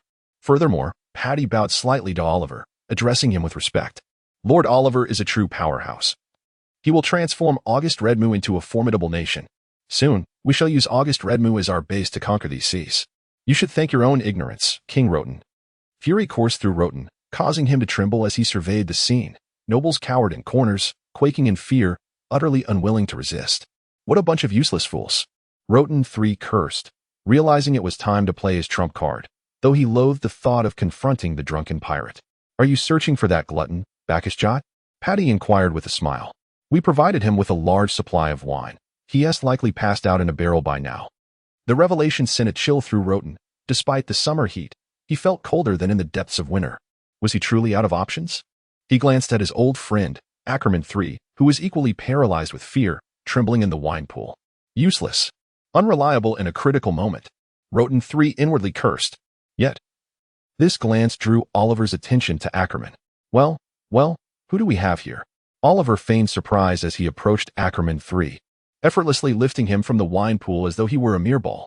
Isn't this the Emperor of Adela? The one who captured my two foolish sons? He leaned in closer, taunting. Am I right, glorious Emperor? No, you have mistaken me, Ackerman III hastily denied, fearing that admitting his identity would cost him the throne. Especially since the pirate Testerman brothers had been apprehended on his territory. It was clear Oliver was holding him accountable for their capture. Have I mistaken you? Oliver chuckled. So, it wouldn't concern you if I were to slay those soldiers before your very eyes? Yes, Ackerman III forced a smile, replying weakly. Very well. Oliver tossed Ackerman aside. I shall command my men to mercilessly slaughter those soldiers. Their desperate screams before death are the most exquisite of melodies, especially when betrayed by those they respect. Oliver reveled in the thought. Would you agree, Your Majesty of Adela? I apologize. I misspoke. You are not the Emperor of Adela. Ackerman stammered. Paddy, record all of this with the projection telephone bug, so the people of Adela may know who is responsible for their brethren's demise. Yes, Captain. Paddy grinned cruelly, fully aware of Ackerman III's identity. Should footage of Ackerman's indifference towards the soldiers circulate, the populace would rise up against this incompetent emperor without any need for intervention from him. Paddy activated a special projection telephone bug to capture the scene. Suddenly, the central square of Adela erupted in chaos as the screen displayed the palace of August Redmu. One of Adela's underworld leaders, quiet, sat in a nearby building, a sinister smile gracing his lips. Chapter 120, Oliver's ambition 10 years prior, when the hero Geoffrey Warbow of the Flower Kingdom mysteriously vanished. Oliver had set his sights on that nation. Quiet was the seed he had planted within its soil, and now that seed had blossomed into a crucial figure in Adela. It was time for Oliver to reap the rewards. Today he intended to seize both Adela and August Redmu in one fell swoop. His ambitions extended far beyond that. Having witnessed the might of the New World, he aimed to utilize these two territories as a foundation to establish a vast influence radiating throughout paradise. In time, he would stand shoulder to shoulder with the titans of the New World. Currently, there existed a notion within the New World that the four most powerful pirates were referred to as the Four Emperors: Edward Newgate, known as Whitebeard, Shiki the Golden Lion, Kaido of the Beasts, and Charlotte Lin Lin, known as Big Mom. If Oliver could secure a realm equivalent to the entire New World, he would surely be able to contend with them as equals. It seems our dealings must come to an end, Lorne said with a smile to the pale-faced Cid beside him, before rising to approach Oliver. The central square of Adela erupted into chaos as the screen displayed a strange scene, drawing the attention of the crowd. They halted, eager to understand the unfolding drama surrounding the fallen Ackerman III. Look, isn't that Father Wayne? A bystander exclaimed. Indeed, what is Father Wayne up to? He is approaching that fierce man. A young girl voiced her concerns. At that moment, Airlie was enjoying afternoon tea with the church's significant benefactor, Lady Agatha. Upon the sudden appearance of Lorne on the screen, a sharp pang gripped her heart, prompting her to clasp her hands together and commence a fervent prayer. The tall man before the screen exuded an unmistakable aura of malevolence. Lorne's presence there signified peril beyond measure. In that instant, she recalled a prior outing with Lorne, during which they encountered a small flower girl who had sold them a blue rose. The language of the blue rose encapsulated a poignant message, the sorrow of parting life and death. She fervently hoped that nothing would befall him. For the first time, Ailey felt her prayers were imbued with an earnestness she had never known. Who are you? Oliver, engrossed in a reverie of conquest, furrowed his brow at the sight of Lorne approaching. He detested interruptions to his dreams. Paddy, evidently acquainted with the legendary priest Adra, leaned closer to Oliver and whispered something in his ear. So it is you who deceived my two foolish sons, Oliver's gaze gradually grew frigid. And how do you intend to confront my wrath? Merely a case of retribution, Lorne replied with solemnity. Sinners deserve punishment. This is divine justice. Sinners? Punishment? Oliver scoffed. Laughter tinged with fury. He gestured mockingly at Ackman, who lay upon the ground. Surely you are not unaware of the sins committed by this so-called Emperor Ackman. My dear priest. The emphasis he placed on the word priest dripped with sarcasm. Yet he appears to be in fine health, no? Where then is your so-called justice? Determining good from evil is the Lord's domain, Lorne replied, inclining her head slightly. My role is to escort him to the Lord. With the ferocity of a cannonball, Lorne charged at Oliver. Since the battle of the city's advance, he had not truly engaged in combat, and he was eager to ascertain the extent of his current strength. Oliver, a formidable opponent, was indeed a worthy challenge. With a bounty of 97 million berries, while not as overwhelmingly powerful as the monstrous adversaries one might dread, his years of experience sailing the seas far surpassed that of a fledgling adventurer who had just embarked on the Grand Line. Aside from the injured former warden, Wei, Oliver stood as the most formidable adversary Lorne had ever encountered. Humph. Oblivious to your own doom. Oliver scoffed at Lorne's audacity to strike him. With a swift motion, he drew his sidearm and fired 3 rounds at her. He was one of the few gunmen of renown in these waters, relishing the thrill of dramatically revealing his beloved firearm during battle and unleashing a barrage upon his startled foes. The vast majority of his opponents were caught unawares, succumbing to his cold bullets as he ruthlessly eviscerated them. Even Father Vane was not an exception. Die, Oliver shouted. As Lorne ran, he suddenly closed his eyes. The interval between the 3 shots was a mere 0.03 seconds. Although they were fired simultaneously, Oliver's hand trembled slightly as the bullets left the chamber. The bullet will ultimately strike 3 locations on Lorne: his left leg, heart, and right eye. Although this strategy of dispersing firepower minimizes the opponent's chances of evading bullets, it simultaneously creates gaps between the bullets, gaps wide enough for a person to slip through. As Lorne opened his eyes, the bullets seemed to slow down significantly. Previously, during his battle with Wei, Lorne had experienced this very state. This is a manifestation of the perception fruit discovered by Roan, which confounds one's sense of time. As if the flow of time around him suddenly decelerates. Roan has named this ability time dilation. The dark hue of armament hockey coalesces upon Roan's right hand as he slightly bows his head and sidesteps, narrowly evading 3 lethal bullets. Then, with a sudden surge of force, he delivers a powerful punch to Oliver's smug face. Bang! The immense impact sends Oliver hurtling back, crashing into the wall and leaving a gaping hole. How is this possible? A collective gasp escapes the onlookers, shocked that the formidable pirate, Bloodhand Oliver, could be so effortlessly dispatched by this seemingly inconspicuous young priest. Particularly affected is Paddy, who betrayed OG Redmo. His expression is one of grave concern, for he had staked everything on Oliver's prowess, leaving him with no retreat. Despite the priest's burgeoning reputation in Adra, he is still so young, perhaps not yet 16. Now that he possesses such strength, his future is unfathomable. Hee.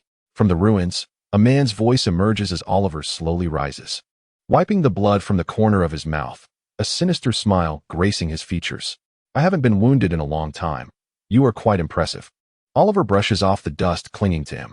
I am going to carve out your heart. I am quite curious about its flavor. It is at this moment that the nobles recall Oliver's infamous moniker, the Blood Hand, known for his habit of extracting the innards of others. They can't help but sweat for the young priest before them. He must win. Allow me to show you true power, Oliver coldly remarks to Roan, his hands gradually shrouded in darkness. Chapter 121. The Cleric's Martial Arts. Armament hockey is not a skill exclusive to you. Oliver scoffs, his hands tainted by hockey, darker and purer than Roan's. This is one of his trump cards honed over more than a decade upon the seas. Let us put it to the test. Lorne remained indifferent. Words were futile. When 2 warriors meet, the only language they speak is that of their fists. The 2 ebony fists collided, a fierce contest of strength. Astonishingly, both Lorne and Oliver opted for the most brutal close-quarters combat. The sound of their fists echoed like thunder. Their strikes were as swift as lightning, creating afterimages in their wake.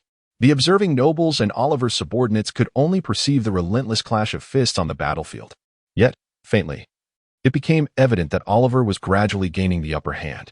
Isn't your evasion skill quite formidable? Oliver unleashed a punch, fierce as a raging dragon, striking Lorne's defending arm and sending him soaring. In this fierce confrontation, it appears that Oliver has emerged victorious. Why forsake one's own advantages to engage in a direct clash?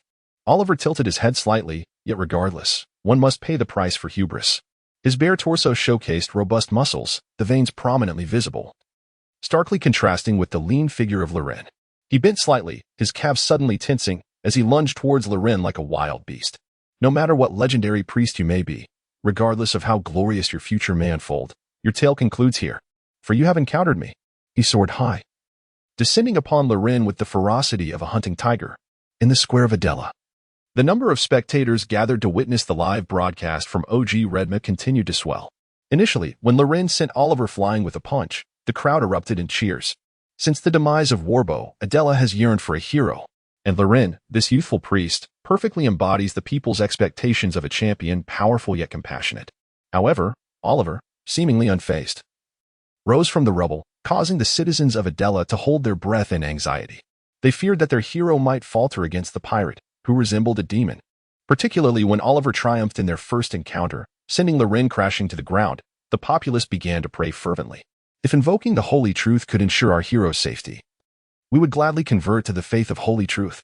In the central square of Adela, a striking scene unfolded. Countless individuals clasped their hands in prayer, eyes gently closed, murmuring supplications for but one soul.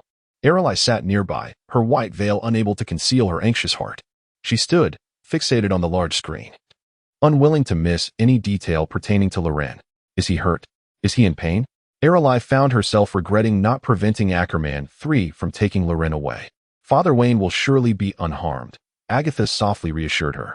Yet, her fists were tightly clenched, a faint mist emanating from beneath the table. Her heart, too, was in turmoil. Suddenly, Loren, who had collapsed, opened his eyes, sprang to his feet, and seized Oliver's arm, utilizing the force of gravity to hurl him to the ground beside him. The immense power fractured the earth, creating spiderweb-like cracks. Cough, cough. For the first time since the battle commenced, Oliver suffered such severe injuries, violently expelling a mouthful of blood. At last, success. A peculiar light flickered in Loren's eyes, recalling the tremendous difficulty he had faced while contending with Wei. The audacity of employing the enemy's strength against them is truly shameless. Had Wei not utilized the Tai Chi technique, but rather a different approach, perhaps Loren and his companions would not have exerted such effort. Thus, ever since that battle, Loren has been enviously captivated by this Tai Chi style. Through mimicking Wei's energy and his own contemplation over the years, Loren has finally grasped a modicum of its essence. In the recent fierce confrontation with Oliver, Loren has successfully fused this Tai Chi with the concealed energy techniques he learned from Qin and the exquisite brutality of Old Bach, thus forging his own unique school of thought. He adeptly diverts his opponent's power while embedding his own ferocious strikes within their very being, escalating with each clash until they ultimately explode in tandem. Loren has named this technique the Divine Combat Art. How is this possible? Oliver exclaimed, wiping the blood from his body in disbelief. How could this priest, whom he had just thoroughly suppressed, suddenly possess such immense strength? You may continue to try, Loren replied calmly, as if Oliver had become insignificant in his eyes. Arrogance, Oliver bellowed, feeling the sting of contempt for the first time in decades of his career. He charged at Loren once more. Oliver gathered his strength and launched a powerful punch towards Loren's face, only to have it effortlessly blocked by Loren's palm. A tremendous force reverberated at the point of contact, and the searing pain nearly escaped Oliver's lips. I am Bloodhand Oliver. How could I possibly concede to you? A mere novice? Gritting his teeth, Oliver continued to rain punches upon Loren, determined to crush this audacious priest with sheer power. Yet, as Oliver grew increasingly frenzied, Loren remained remarkably composed, his hands dancing gracefully to deflect each of Oliver's blows, as if meandering through a tranquil garden. Ultimately, he merely needed a gentle flick of his wrist to thwart Oliver's most desperate strikes. You have lost, Loren stated calmly, as if declaring an undeniable truth. Yet, at that moment, Oliver had succumbed entirely to madness, his fists showing no signs of abating. At that moment, Loren suddenly shook his head and then took a swift step back. He turned and strode towards Ackerman III. This is an opportunity. Although Oliver did not comprehend the significance of Loren's actions, he would not let any chance to eliminate his adversary slip away. With a fierce cry, he raised his right hand high and struck downwards with all the strength he could muster, aiming for the back of the opponent's head. Father Vane could undoubtedly not withstand this. With a resounding thud, Loren did not turn back. casually extending a finger that fortuitously met Oliver's lethal fist. In that moment, the merciless pirate felt as though countless explosives detonated simultaneously within his body, an incessant cacophony of explosions. "What have you done?" Oliver slowly knelt before Lorne, his stature appearing diminutive and distant. You stay back." The trader of the land of wine, General Paddy, watched in utter panic as Lorne approached with measured steps. His two subordinates had captured Ackerman III, yet this did little to assuage Paddy's anxiety. He had not anticipated that Oliver would prove so ineffectual, easily dispatched by this youthful priest. Yet Lorne appeared oblivious to Paddy's words, showing no sign of halting his advance. This only heightened Paddy's trepidation until a sudden thought struck him. I have those 500 hostages in my grasp. If you come any closer, they are as good as dead." Chapter 122. Defeat and Conclusion. Lorne paused, revealing an intrigued expression. "Indeed, they are currently in my possession. A mere phone call from me could dictate the fate of those soldiers." Upon witnessing Lorne's halt, Paddy felt a surge of confidence. He declared with pride, "If you wish to preserve the lives of those soldiers and your regal existence, it would be wise not to resist. Despicable, unprincipled, a base scoundrel reveling in his triumph." This is the assessment of the spectators regarding Paddy's actions. However, they are equally intrigued by how Leon will choose. Will he forsake the lives of those 500 soldiers along with that of Ackerman III? In truth, the method is of no concern to Leon. There exists but one law in this world. The victor takes all while the vanquished are left to perish. Moreover, the lives of those soldiers, and even that of Ackerman III, hold no significance for him whatsoever. This Paddy has threatened the wrong person. Yet, in a twist of fate, the projection device in his hand has proven to be a nuisance. No matter what choices Lorne makes, the other end of the device will project simultaneously. He is reluctant to tarnish the carefully crafted image of the benevolent and righteous Father Wayne. "Indeed, Wayne, I command you not to resist. My life is paramount." The trembling Ackerman III, with a gun pointed at him, nearly shouted at Lorne. Upon hearing this, Lorne, as expected, remained motionless. Paddy, witnessing this scene, grinned malevolently. He approached Lorne and delivered a powerful punch to his abdomen, rendering Lorne doubled over and unable to move. "Aren't you supposed to be formidable? Why do you not resist now?"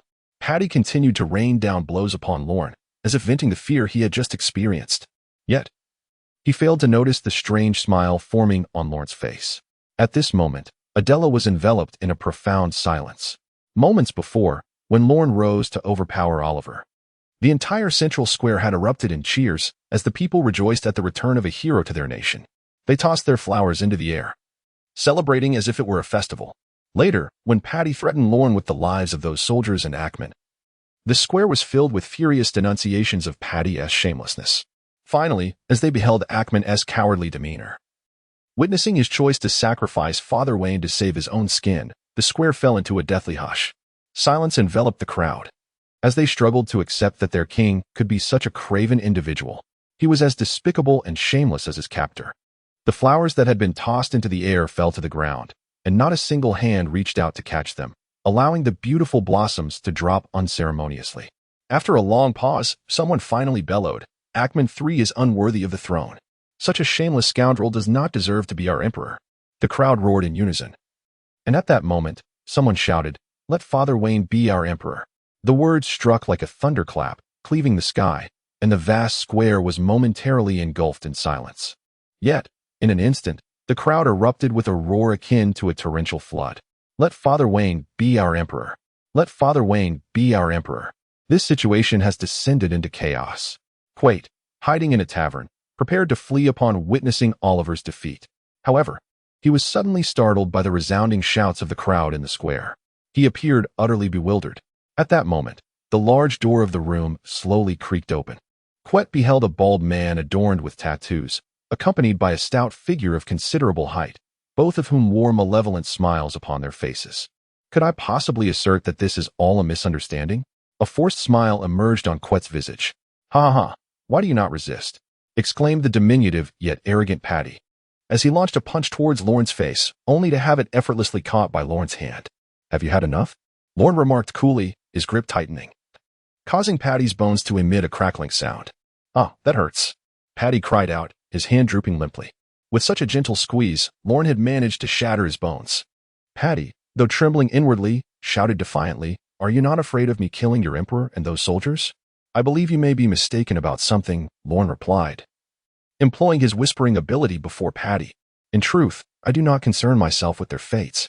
What? Patty stammered in disbelief. If you do not care for their lives, then why engage in this conflict? A masochist, perhaps? Yet, he swiftly regained his composure, frantically searching for his communicator insect. He intended to put on a show before the people of Adela. However, after thoroughly searching his person, he found no trace of the communicator insect. Might you be looking for this? Came a magnetic voice from behind Patty. A middle-aged man, clad in a black suit and resembling a butler, had mysteriously appeared in the hall. In his gloved hand, he held a communicator insect. The phone worm's eyelids droop, having unknowingly succumbed to a state of dormancy. Yet, the individuals within this grand hall are acutely aware. It is you who has brought about the demise of your emperor and soldiers. Even at this juncture, Patty remains unyielding. Unless you can annihilate them all. Ha ha ha. Lorne erupted into laughter, for this was the very purpose behind his use of whispering abilities. None present, save for Patty, comprehended the words uttered.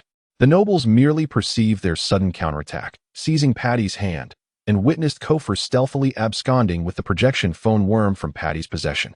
Blub blub blub blub. At that moment, another phone bug on Patty's person suddenly rang. An invigorating rush coursed through him. The soldiers are doomed. You shall be disgraced. This call comes at the perfect time. For this particular phone bug was connected to the location where Oliver's subordinates were overseeing the captured soldiers. Patty stepped back, grasping the phone bug, a triumphant smile adorning his face. Hello, hello, hello? A youthful voice emanated from the other end of the line. I want you to gather all those soldiers, Patty bellowed into the phone bug. However, he soon felt a chilling sensation creeping over him. For the voice on the other end was unfamiliar. Who are you? Patty exclaimed in terror into the phone bug, only to be met with silence. My name is of no consequence, the voice replied ominously. All the pirates stationed here have been slain by me. Your scheme has collapsed. Impossible. With a resounding thud, Patty collapsed to the ground, despondent, casting a hopeless glance at Lorne. Thud. At that moment, a black longsword pierced through Patty's back. He looked down at the blade protruding from his chest, disbelief etched on his face, attempting to speak but only managing to move his lips in silence. Boss. You truly are in a dire predicament. A languid voice resonated from behind Patty. The swordsman, Mormon, withdrew his blade, and blood gushed forth from Patty like a fountain. Yet the inky black blade remained untouched by a single drop of blood. This is the magnificent blade, the black-red blood, for which Kofiel expended 50 million belly. Moerman polished the blade as though he were caressing the skin of his first love. Lorne paid no heed to Moerman's transgressions. In truth, this was precisely what he had orchestrated in secret. Lorne crouched down to retrieve the phone bug that Patty had dropped nearby. Hello, Rob Lucci. Chapter 123, Rob Lucci. Hello, Rob Lucci. Lorne's voice was calm, akin to the casual greetings exchanged between old friends.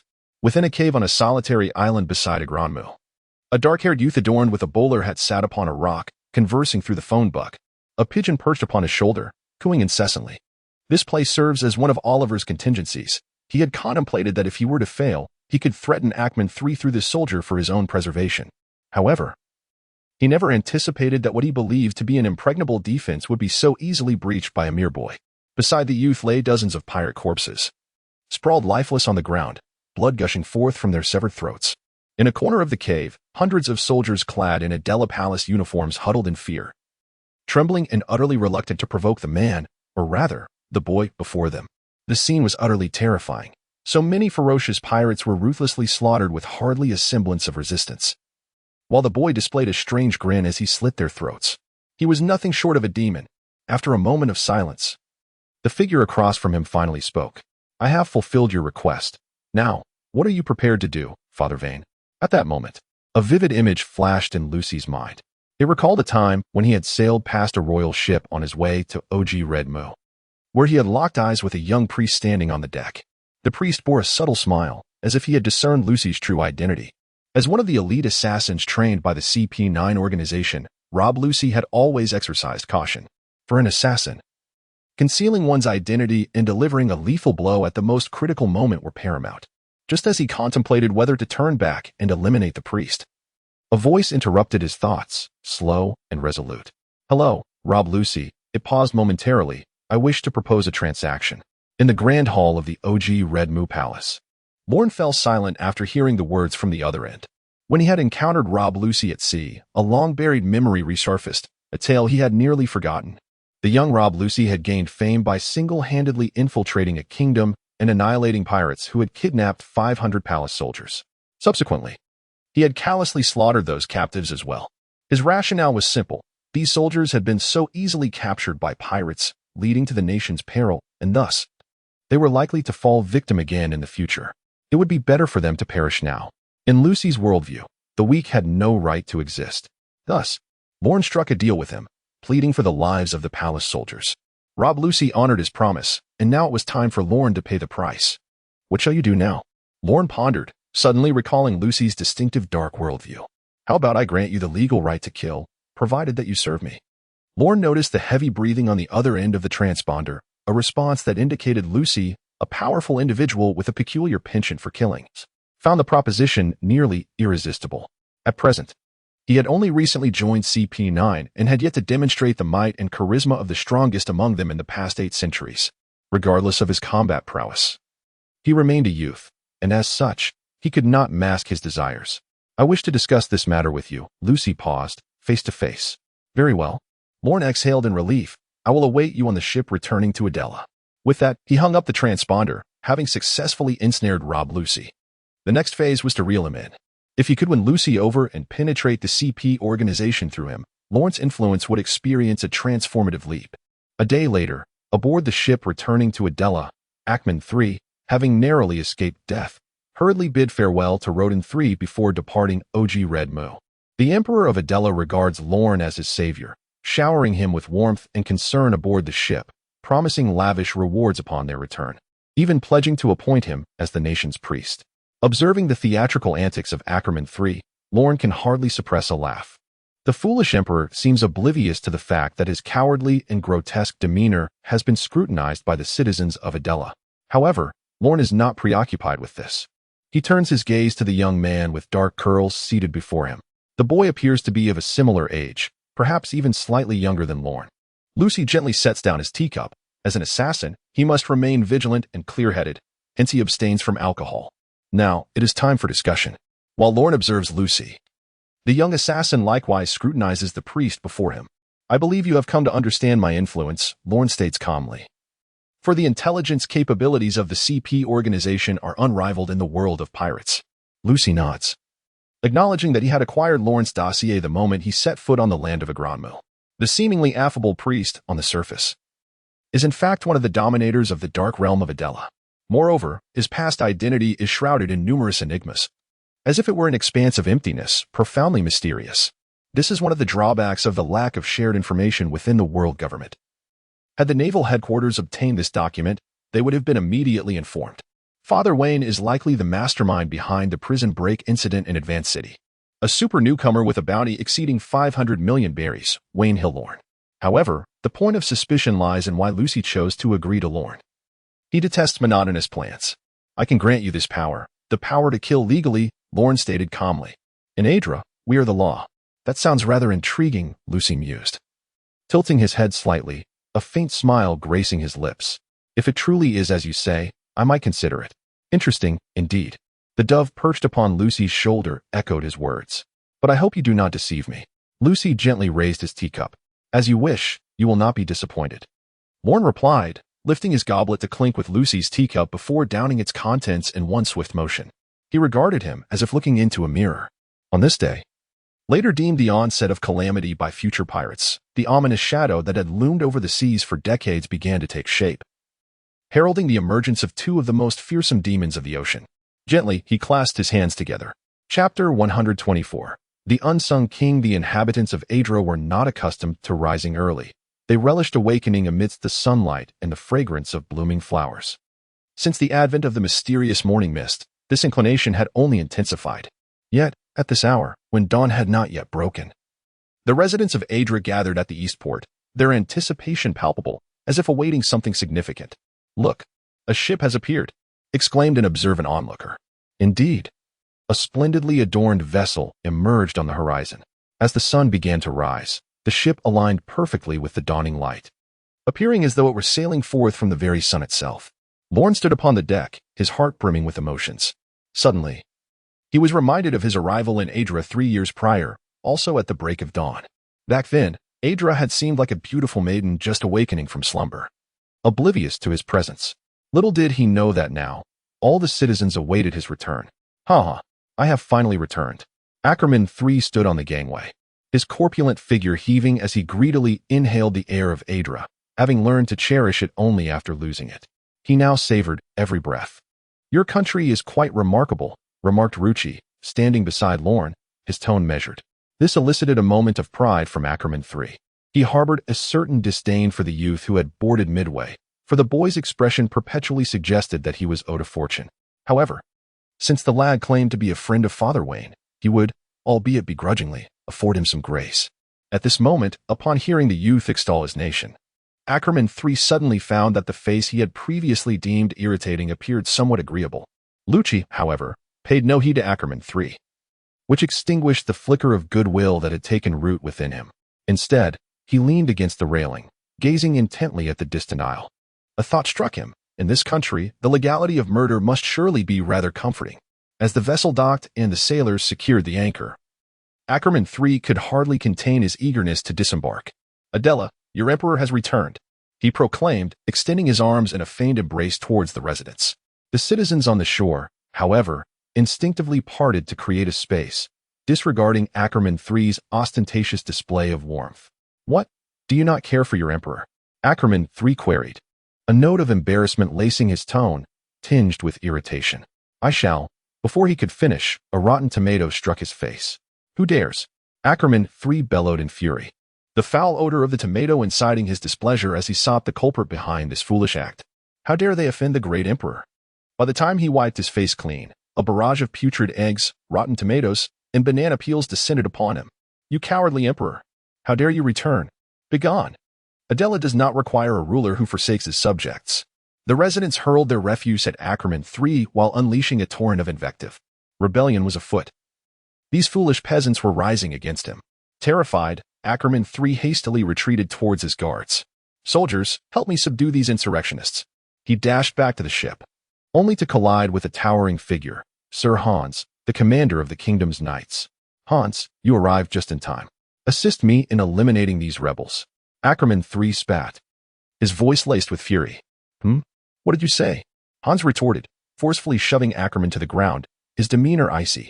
Behind him stood hundreds of recently rescued soldiers, their eyes glinting with animosity. Ackerman III scanned his surroundings but could no longer find any trace of Father Wayne or his followers. Meanwhile, within the estate of the Wayne family, Lorne sat upon a sofa, listening to his subordinate's report. So you were saying that Quiet was a mole planted by Oliver? Lorne inquired, his brow furrowed in confusion, though he soon found solace in the revelation. This Quit, despite possessing formidable power, fails to exhibit the audacity and ambition one would expect from such influence, which surely suggests ulterior motives. Indeed, boss. Jody poured himself a glass of wine while seated beside.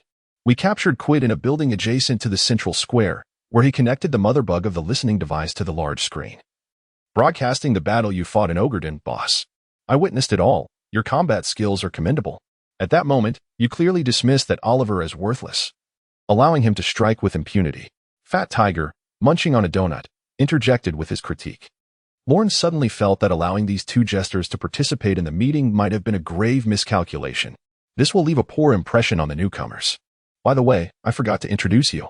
Lorne pointed to Mormon, who stood nearby polishing the renowned blade. Black red blood. This is my newly recruited warrior, Mormon. A commendable swordsman. Mormon nodded slightly. Fat Tiger appeared indifferent, while a glint of combativeness flickered in Geordie's eyes. This is Anchi, an exceptional doctor and navigator, Lorne gently said, taking Anchi's small hand in his. Hello, big brothers, Anchi stammered, her fear palpable. These imposing figures before her hardly seemed benevolent. She clung tightly to Lorne's garment. Fat Tiger and Geordie exchanged glances, confirming their mutual thoughts. So, the boss is indeed a lowly enthusiast. You forgot to mention me. Lucci remarked coldly from his seat on the sofa. He rose and casually addressed Fat Tiger and Geordie. My name is Rob Lucci, and I am an assassin. Impressive strength. Both Fat Tiger and Geordie could sense the formidable power within Lucci. Had Lorne not been present, Geordie would have been compelled to spar with him. There are others who are not here. I will introduce them shortly, Lorne smiled, His faction had finally taken a significant stride forward. In the summer of 1506 of the sea-round calendar, the residents of Adela overthrew their tyrannical, inept emperor, wishing to install the benevolent and philanthropic Father Wayne as their leader. However, the father claimed to have dedicated his body and soul to the Lord, deeming himself unfit for such a role, and instead recommended Princess Agatha, niece of Ackman III, as the suitable candidate for the throne of Adela. The exquisite rose swiftly captivated the citizens of Adela, and as a scion of the royal bloodline, she was undeniably the rightful heir to the throne. Moreover, she was a devout follower of the Holy Truth sect, having made significant contributions to its advancement. With the endorsement of Father Wayne, Agatha ascended the throne gracefully, earning the title of the Queen of Mists. Due to the pervasive fog, Adela was subtly acquiring the moniker of the Isle of Mist and Flowers. The populace, in general, felt no sense of discontent. However, those in the upper echelons of Adela were acutely aware of the true master of the realm, Father Wayne. They were uncertain of the future that Lorne would bring, but one thing was clear. Lorne's reign would endure for an extended period, for he was still very young. This year, Loren has just turned 16. This year, he conquered a nation. As we reach the end, let us converse a bit more. After much struggle, I have finally completed the third volume, though the feedback suggests it has not been particularly well received due to its verbosity. However, I find great satisfaction in the narrative of this volume, as it illustrates Lorne's journey of growth, from a bewildered newcomer in the world of pirates to a formidable figure. His transformation is pivotal. Some readers have accused me of tormenting the protagonist, and I wish to clarify that this is not entirely the case. In a realm where power reigns supreme, lacking strength and influence necessitates a degree of forbearance. Confronted with seemingly insurmountable adversaries, one cannot simply declare, "My fate is my own," and expect resolution. The humiliation endured serves merely to plant a seed of desire for power within Lorne. Now, that seed is ready to take root and flourish. The restraint exhibited by young Lorne was but a precursor to his eventual eruption.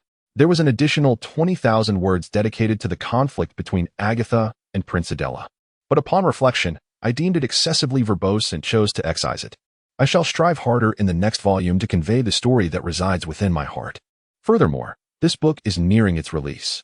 Although its performance has been lackluster, and I have made numerous rookie mistakes, I shamelessly hope for the support of readers in subscribing. With the modest pace of a newcomer, a monthly subscription costs only a few coins, yet it provides immense encouragement. With the companionship of readers, this book can journey further. Thank you. Chapter 125. A Vision for the Future in the Early Morning. Within the waters of Adela, a pirate ship emerged on the horizon. Captain. Ahead lies the nation of Blossoms. I have heard that just days ago, they experienced a rebellion, overthrowing their king. Now is the perfect opportunity for us to seize the moment. A slender, scruffy pirate stood on the gangplank, addressing the man before him. The man known as the captain possessed arms as thick as an average person's thighs, his demeanor exuding an air of indifference. Adorned with exquisite jewels, he sported a comically extravagant crown upon his head, a stark contrast to his true stature. Previously, amidst the chaos, they had plundered a small nation, seizing a wealth of treasures, and this crown was one of the spoils of his conquest. This time, he has set his sights on the recently tumultuous nation. The Palace of Adra, a magnificent and resplendent edifice, now belongs to the Venshir family. Within the grand hall of the palace, the Venshir family is convening for an internal meeting. Present are members of the Venshir lineage, and Lorne has dispensed with the guise of a cleric. Clad in a black foxfur cloak over a white shirt, he occupies the throne, while Agatha, the newly appointed Queen of Adra, sits beside him. Is everyone present? Lorne inquires, his voice imbued with regal authority. Yes, my lord, replies Kofel, who stands straight beside Lorne, fulfilling his duties as steward. Aside from Master Rucci, who is on his way to deliver a mission to CP9, and Mr. Carroll, who has been dispatched to the Northern Sea, all others are here. Lorne nods, aware that Rucci's induction into the Venshir family must remain a secret for now, as he requires Rucci to continue his development within the CP9 organization.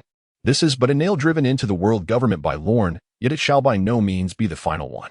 Meanwhile, Khalil, having control over the family's arms business, found himself compelled to journey to the North Sea due to complications arising from their business partner, the Kingdom of Frydance.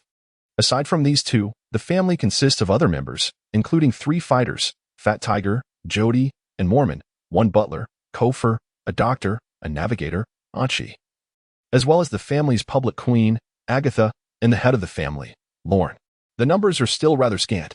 Lorne, with his forehead resting in his palm, felt a sense of helplessness. It seemed an insurmountable task for such few individuals to fulfill Lorne's grand dream of world domination. "What troubles you, dear brother?" Agatha inquired with a gentle smile.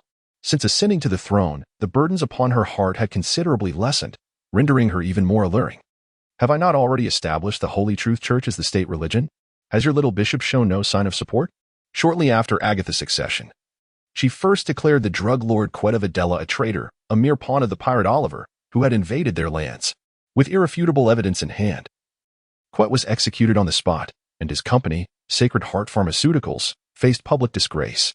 Subsequently, the Holy Truth Church was proclaimed the state religion, with Bishop Barry becoming the second most powerful figure in Adela. On one hand, this aligns with the expectations of the populace, and on the other, it fulfills the promise made by Ackerman III. Thus, the entire region of Adra has fallen entirely under the dominion of the Venshir family. Lorne recalled Airlie's initial reaction.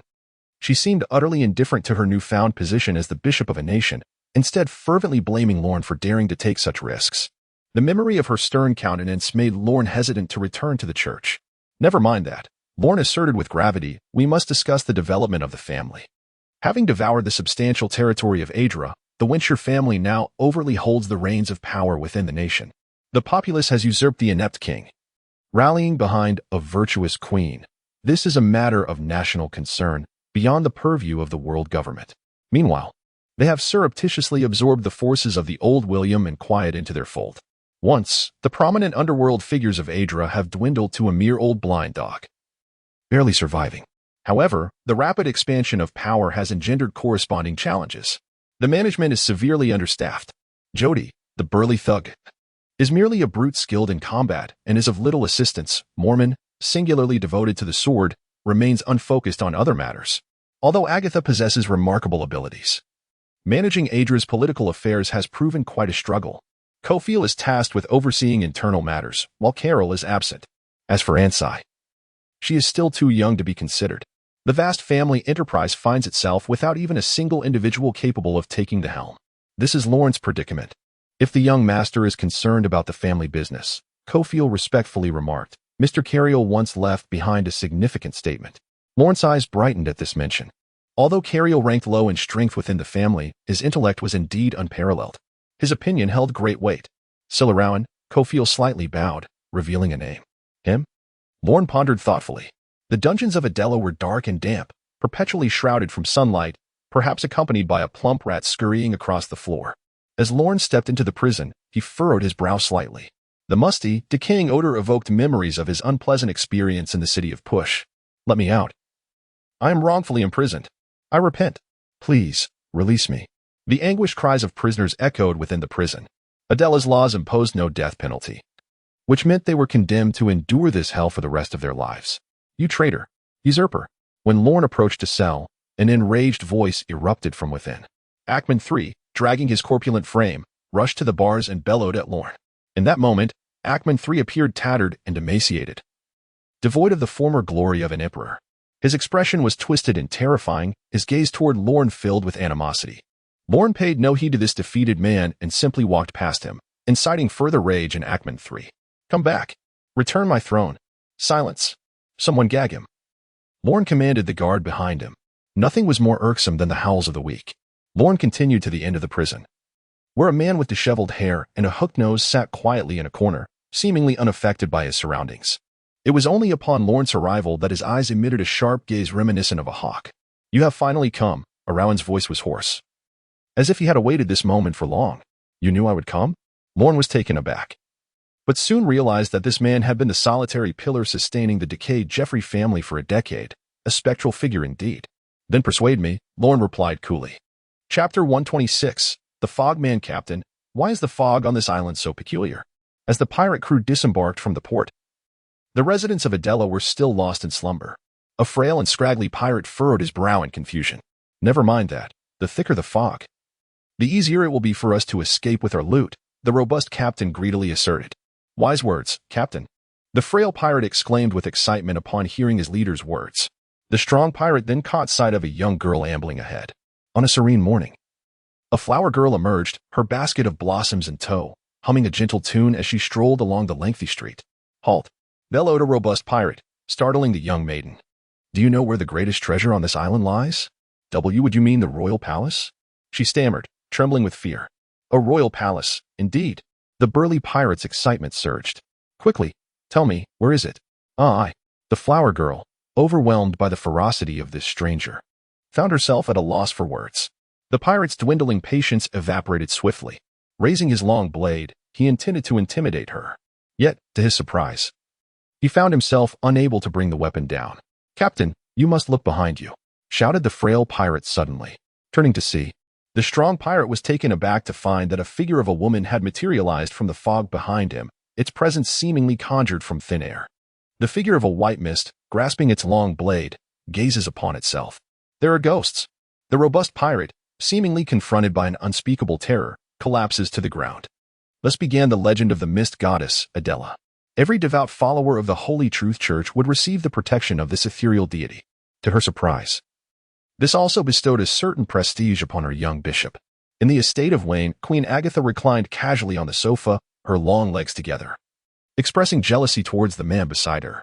Only she and Lorne were present, rendering any need for regal demeanor unnecessary. Lorne, however, remained oblivious.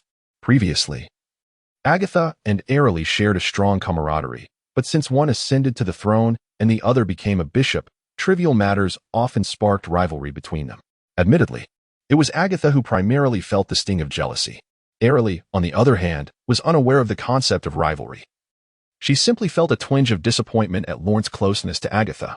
"Shall we say you have mastered your abilities?" Lorne deftly shifted the conversation. The mist itself bore no offensive capabilities. It was Lorne who had initially inspired Agatha to explore the potential of the mist. To his astonishment, Agatha had developed the ability to create mist duplicates. "Indeed," the queen replied with a gentle smile. She snapped her fingers, and pure white mist erupted from her being. Gradually, it coalesced within the room, ultimately forming a mist figure resembling a woman. Perhaps due to her mischievous nature, this woman wore nothing but 2 pieces of intimate attire, showcasing her alluring physique to the fullest. The mist figure's face was yet to solidify, its features fluctuating. Yet, for reasons unbeknownst to him, Lorne felt that this mist figure bore little resemblance to Agatha. "I can compress the mist to manifest a mist duplicate," Agatha said with a smirk. "However, at this moment, I can only control one mist body simultaneously."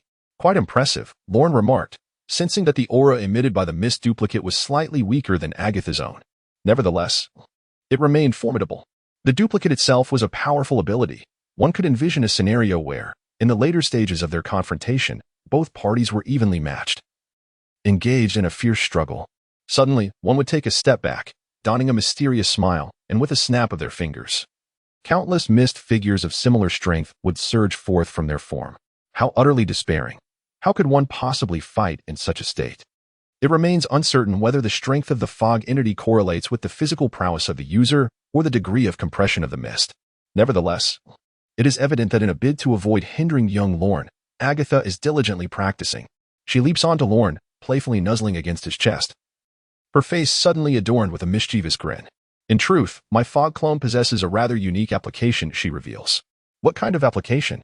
Lorne inquires, puzzled. Agatha winks and continues. "The sensation is quite akin to that of a real person. Shall we perhaps indulge in a duet service?" she teases, licking her alluring lips. As Lorne observes the approaching fog entity, its visage gradually solidifies, and he realizes why this fog being feels so distinctly unlike Agatha. "If you wish to play, then play. Why mimic Irelie's appearance?" Lorne retorts, exasperated. Thankfully, the young bishop is absent, else she would surely become incensed. With a swift punch, he disperses the fog entity. Though he muses that Irelie's figure seems rather appealing, for reasons unknown, Alawan has managed to persuade Lorne. With the assistance of this spectral fox in managing family affairs, Lorne feels a considerable weight lifted from his shoulders. Utilizing Adela's national power, he finally commands his own fleet.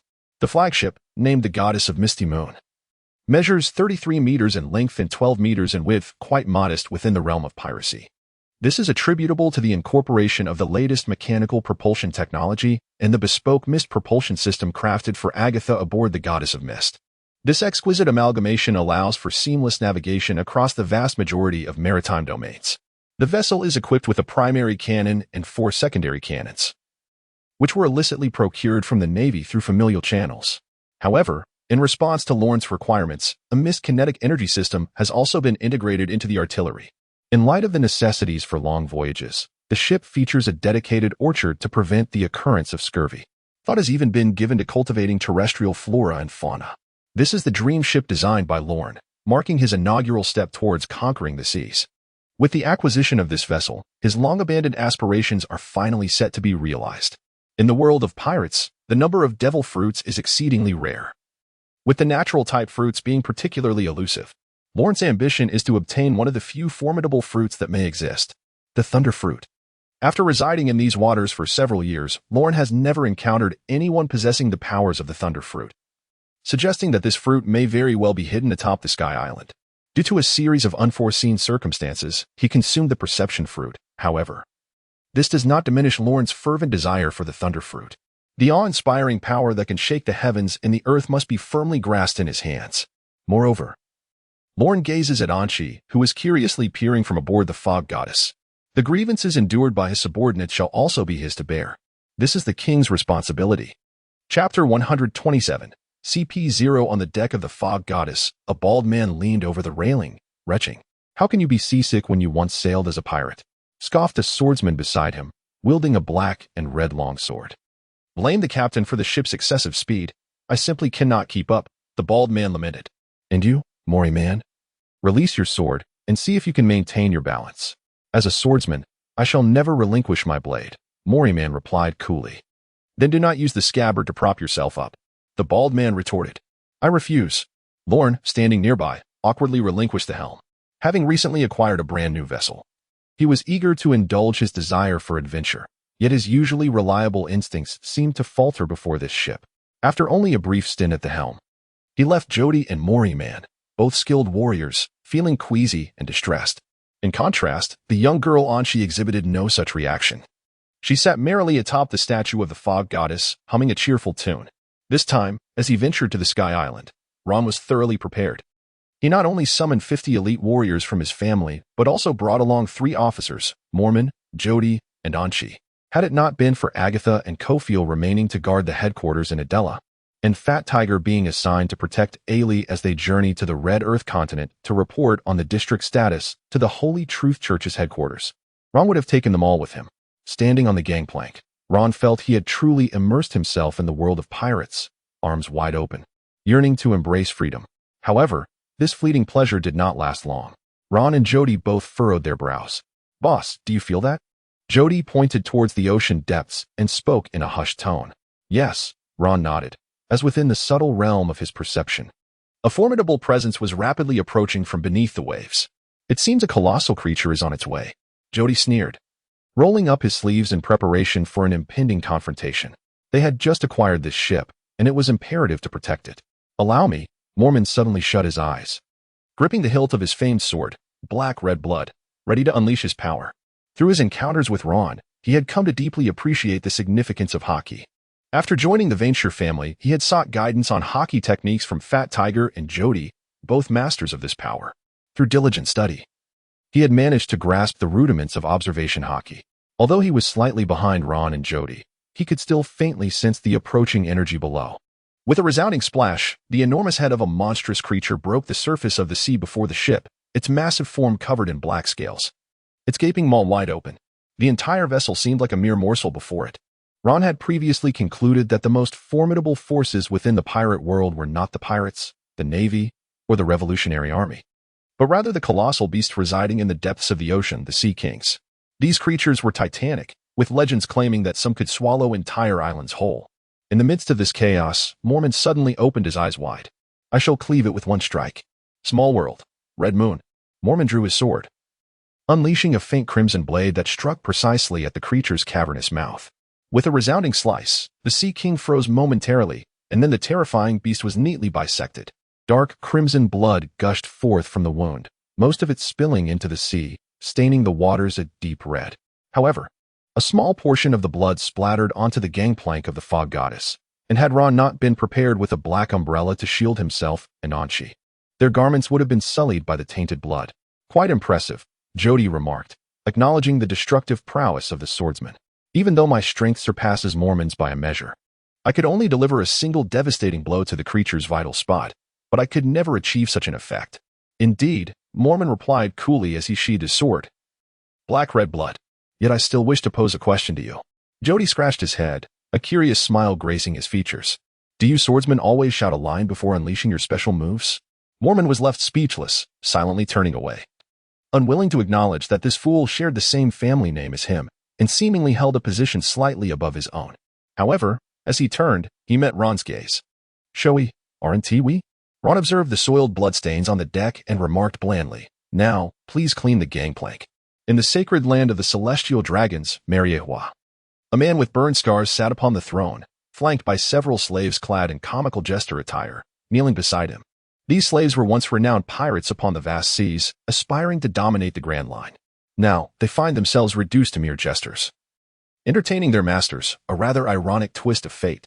Are you referring to the news regarding that wretched scion of the Venshir family? The scarred man listened intently to the report delivered by the masked figure kneeling before him, suddenly rising with a spark of excitement in his demeanor. Indeed, Nicodect Saint. A succession of events transpired in the Kingdom of Blossoms. During this upheaval, several traces of prisoners from Impel Down were uncovered. The voice of the masked man was somewhat hoarse. The bounty of 30,000,000 berries for the magician known as Kofil. A bounty of 97,000,000 berries for Carlos Jody. And a staggering bounty of 158,000,000 berries for the prisoner known as Tiger. These fugitives are closely linked to Venshir Lorne in the Impel Down jailbreak incident. Thus, we deduce that the godfather of Adra in the Kingdom of Blossoms, Venshir Lorne, has an 87 for probability of being the notorious demon with a bounty of 570,000,000 berries. The masked man coldly analyzed, unearthing the crux of the matter. Good. Nicodect Saint repeated the word thrice, harboring a profound loathing for the Venshir family, yearning for their swift eradication. It was he who commanded Lorne's confinement in the infinite hell of Impel Down, intending to sever the ties between Lorne and his father, Caesar, forever. Little did he anticipate that the legendary, impregnable Impel Down could be breached so effortlessly. This left Niddick feeling somewhat exasperated. At this moment, Lorne's whereabouts finally became apparent, and he could no longer suppress his animosity. Bring me Lorne's head, Niddick said coldly. Your lives are bestowed by the celestial dragons. Demonstrate your worth. As you wish. My lord, the masked man replied, bowing his head respectfully. Chapter 128. Arrival at Gaia Island. Boss, is that our destination ahead? Jody gazed at the small island that had come into view, a glimmer of anticipation on her face. After 2 weeks at sea, Lorne and his companions had finally reached the Ajamanda Sea. Before them lay the largest island in the area, Gaia Island. Gaia Island was composed of 2 flattened, overlapping semi-ovals, divided into an eastern and a western isle. For reasons unknown, countless pirates had gathered here, their numbers surpassing those of the island's residents, making it a veritable pirate town. Is this really our destination? The weather grew warmer as Lorne removed his fox fur cloak and handed it to the guard beside him. Yet the compass in little Anchie's hand points directly here. Jody turned to the navigator on board, only to find the little girl gazing up at the sky, her eyes glistening with moisture. The pointer in her hand pointed unwaveringly towards the heavens. Our destination, Lorne said with a faint smile, enunciating each word, is the sky. Gaia Island, the pirate town. A drunken pirate staggered down the street, colliding with a figure approaching from the opposite direction, tumbling to the ground. Hey, can't you see? The inebriated man shouted angrily as he stood up, confronting the person dressed in black attire, their hood shrouding them in shadow, standing nearly 2 meters tall. He was considered quite large among ordinary folk, but in front of the drunken giant, who towered over 3 meters, he resembled a mere child. My apologies. I was lost in thought, the figure in black said apologetically. If apologies are all it takes, then what good is strength? The drunkard scoffed, drawing a long knife and pressing it against the black-clad man's head. Choose wisely, how much do you value your life? The confrontation quickly attracted the attention of surrounding pirates, and a keen-eyed observer recognized the drunken man, exclaiming, Isn't that the extortionist Klee with a bounty of 32,000,000 berries? That lad is in for a rough time. My goodness. His boss is the murderous Tiger, Elsie. That lad is surely in for trouble. Hearing the crowd's gasps, the drunken Klee laughed heartily, turning to the figure in black. Now you know my name. If you behave, perhaps I'll let you off with your life. You are a wanted criminal, are you not? The figure in black said suddenly. Indeed. I am a notorious criminal with a bounty exceeding 30 million berries. If you know what is good for you, you should quickly apologize to me. Klee boasted, momentarily taken aback. Then, the figure in black reached into his clothing, as if searching for something. Are you prepared to face death? Death? Klee burst into laughter, finding the notion absurd. You think you can kill me? You little, before he could finish his sentence. The black-clad figure moved slightly, and Klee felt a chill. A dagger had embedded itself in his neck, blood gushing from the wound. Clutching his neck in disbelief, Klee collapsed to the ground. Your bounty of 30 million should suffice for my apology, don't you think? The hood of the black-clad figure had fallen away, revealing tousled black hair. The surrounding pirates were rendered speechless, astonished that Klee, a formidable pirate with a bounty exceeding 30 million berries, had fallen in a single exchange without anyone witnessing how the black figure had acted. Excuse me, do you know where the Blood Deer Bar is? The black figure stepped over Klee, casually inquiring of a nearby onlooker. It's at the western coast's harbor, the bystander stammered, unable to meet the black figure's gaze. Trembling in fear of inciting the man's wrath. Thank you. After receiving the information he sought, the figure turned and strode toward the western coast. That has 30 million berries just left there. What a waste. A tall woman with light blue curls emerged from the crowd, joining the black figure as she complained. There is no waste in this, the figure replied coolly. I have grown weary of hunting pirates for a mere handful of berries. You really don't know how to be frugal. The boss is always lamenting about insufficient funds because of talents like you, the tall woman continued. You should tone down your temperament, AB. More than that, I am concerned about something else. The man named AB suddenly halted, speaking slowly. I heard that a major pirate crew is recruiting members here, so I came to take a look. But I thought you were tired of the bounty hunter life and decided to explore the world? AB's companion queried, recalling how he had been captivated by the boss's charisma and had resolved to join his faction after growing weary of being a bounty hunter. The tall woman is his partner, for this formidable pirate is unlike any other. She adjusts her hair, revealing herself as the once-renowned newcomer who, a few years prior, had gained notoriety for single-handedly destroying Impel Down, earning a staggering bounty of 570,000 berries from the world government. This is Venshir Lorne. You mustn't act rashly against him, Mr. 3, she cautions. Understood, Miss Rose, Mr. 3 replies, massaging his temples, a flicker of combativeness gleaming in his eyes. I am curious to know just how strong a monster with such a bounty truly is. Upon setting foot on this island, Lorne assumed his presence was already widely known, as rumors circulated that the infamous pirate Venshir Lorne was recruiting for his expedition into the New World. However, after further inquiry, he discovered that Lorne had been on this small island for nearly half a month, gathering a formidable crew of pirates to serve him. A mere imposter, Lorne chuckled softly, feeling a sense of relief wash over him. He found it amusing that such impersonation had occurred in his name, leaving him uncertain whether to be pleased by his own renown or angered by the tarnishing of his reputation. The midday sun was glaring, yet the temperature had oddly dropped, piquing Lorne's curiosity. Clad in a black pair of sunglasses and a dark fox fur coat, he strolled down the street, trailed by his companions, Anshi, Jody, and Moerman. Where do you think the captain is headed? Jody whispered to Moerman. He entrusted the resupply to the warriors back home. He must be looking to explore the streets.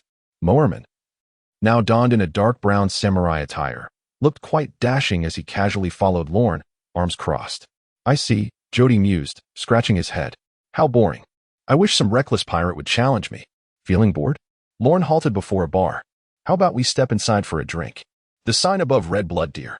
What specialty drinks do you offer? Lorne inquired, leaning back against the sofa. Blood rum, sir, the bartender replied with a smile. That sounds intriguing, Lorne said, glancing at his subordinates. What do you think? I haven't tasted blood in ages, Captain, Jody said, licking his lips. I'm fine with anything, Moerman nodded nonchalantly, gripping his sword. Then we shall have 3 blood rums and 1 fruit juice, Lorne ordered the bartender, eager to sample the local specialty. But, brother, won't the blood be frightening? Anshi asked timidly. Fear not, Anshi.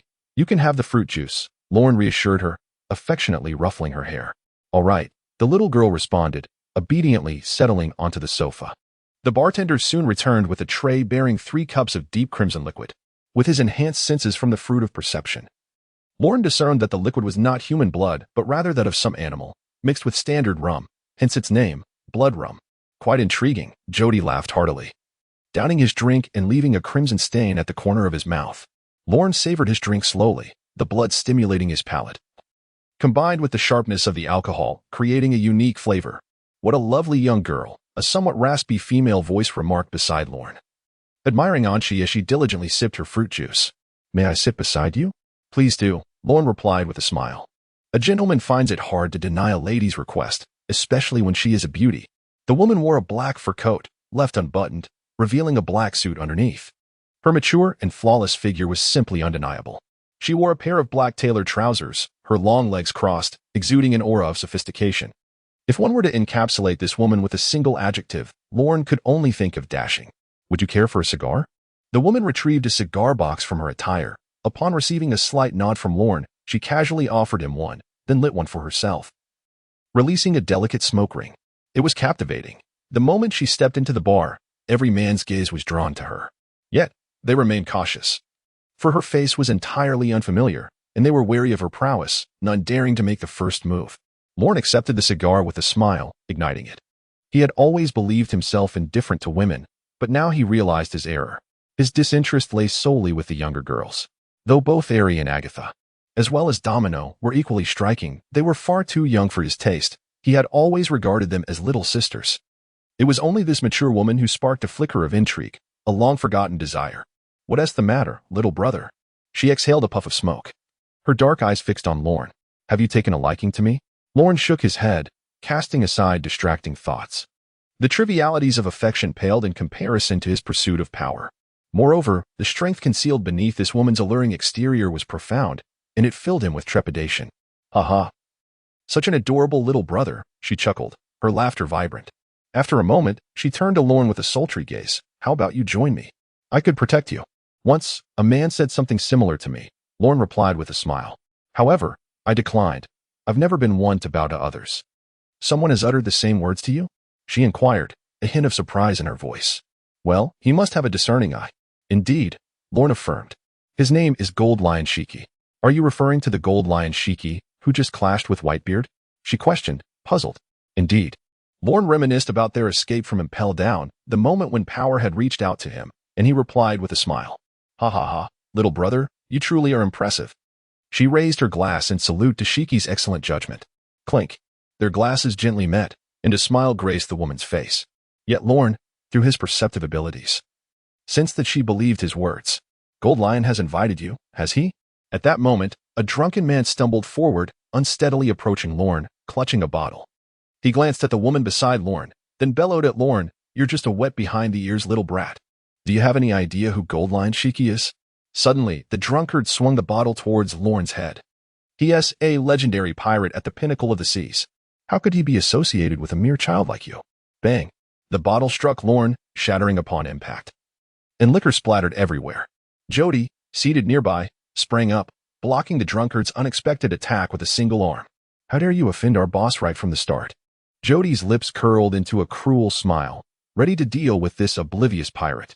But just then, a fair hand rested upon the drunkard's chest. The woman had suddenly risen, her demeanor cheerful. "Leave this trash to me," she declared. "What? You dare call me trash?" The drunkard roared in fury, determined to show this ignorant woman what true strength was. He thought to himself, "I'll send you flying with a single punch," and threw a punch, only to find before him a frail, withered arm. Whose arm is this? Why do the surrounding pirates, indulging in their libations, wear such expressions of astonishment? This is the final thought in the mind of a drunken man. In the eyes of others, the moment the woman touched him, the man's body visibly shriveled at an alarming rate. Eventually, he transformed into a mere desiccated corpse. Chapter 130. Miss Crocodile Impressive Strength. Should I address you as Lady Sand? Lorne remarked, remaining motionless, as if utterly confident that the drunken man posed no threat to him. Or perhaps I should call you Miss Crocodile. Lorne's voice was soft as he locked eyes with the woman. Others may not have discerned it, but Lorne, possessing perceptive abilities, effortlessly witnessed how the woman had reduced the drunken man to a lifeless husk. Chapter 131. The Imposter. "Hey, kid, you're a bounty criminal too, aren't you?" The elder of the Dog brothers stepped forward, a smug grin plastered on his face as he regarded Moerman. "A bounty criminal, you say?" Moerman unsheathed a portion of his renowned sword, black-red blood. "I suppose so. And what is your bounty?" The younger brother inquired with a shrill voice. 33,000,000 berries. Chapter 132. The Gate of Heaven. Upon witnessing the sudden appearance of the comical duo, Miss Crocodile wished to sink into the ground, refusing to acknowledge her role as their leader. The enigmatic image of a formidable figure she had painstakingly crafted before Lorne crumbled in an instant. This farce must come to an end. Lorne maintained his usual demeanor, addressing the patrons within the bar. Someone wishes to avenge him. Chapter 133, Redfield in the Grand Line. Paradise, New Photic Sea. Report, Marshal. A soldier relayed to the man seated in the office of the warship, according to the latest reports from the front, Big Mom. Charlotte Lin has made contact with Kaido of the Beasts. Do these two scoundrels intend to form an alliance? Chapter 134, Baika Island. Is it true that passing through this gate will lead us to Skypiea? Jody inquired, gazing at the magnificent gate of heaven before her. All of this completely overturned his understanding. It turned out that high above 10,000 meters, there truly existed aerial islands. In fact, we are already above the Sky Islands. Lorne remarked with a smile. The true gateway to paradise lies at 7,000 meters above the White Sea, connected by a path of clouds.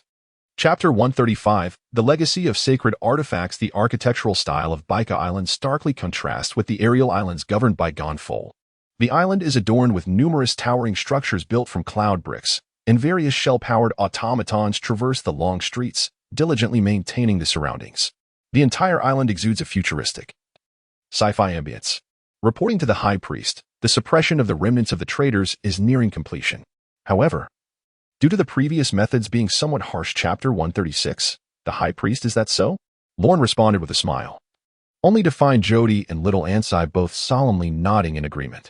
Perhaps it has been repressed for too long, Lorne mused, reflecting on how he had been constrained since arriving in this sea, forced to endure in silence.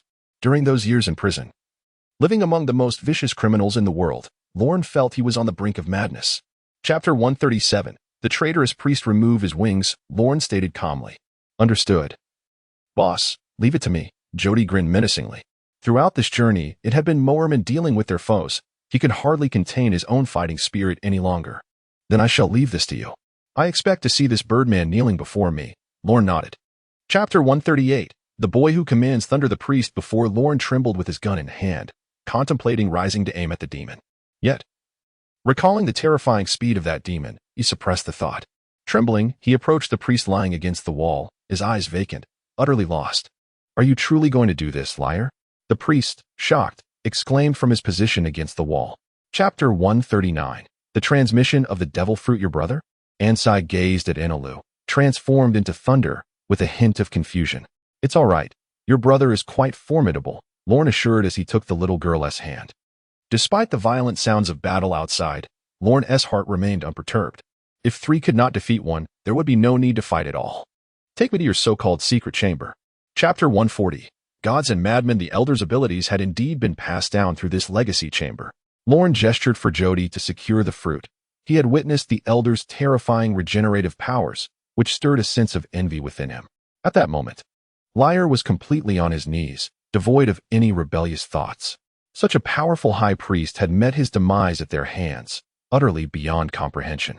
Chapter 141, The man who conquered the sky. The inhabitants of Baika Island, prostrated on the ground, momentarily failed to comprehend Lorne's words, lost in thought. The black-haired youth at the temple entrance accepted the white fruit from the bald man and approached the little girl sitting at the door with a smile. Little Ansai, would you like to be an angel? What is an angel? Ansai tilted her head in inquiry. An angel is someone who is happy every day. Chapter 142, Fathers and sons. So, do you represent the Navy headquarters in declaring war against me? Lorne narrowed his eyes, scrutinizing the woman before him. The Navy headquarters had found him more swiftly than he had anticipated. However, he was no longer concerned, apart from rats and cockroaches.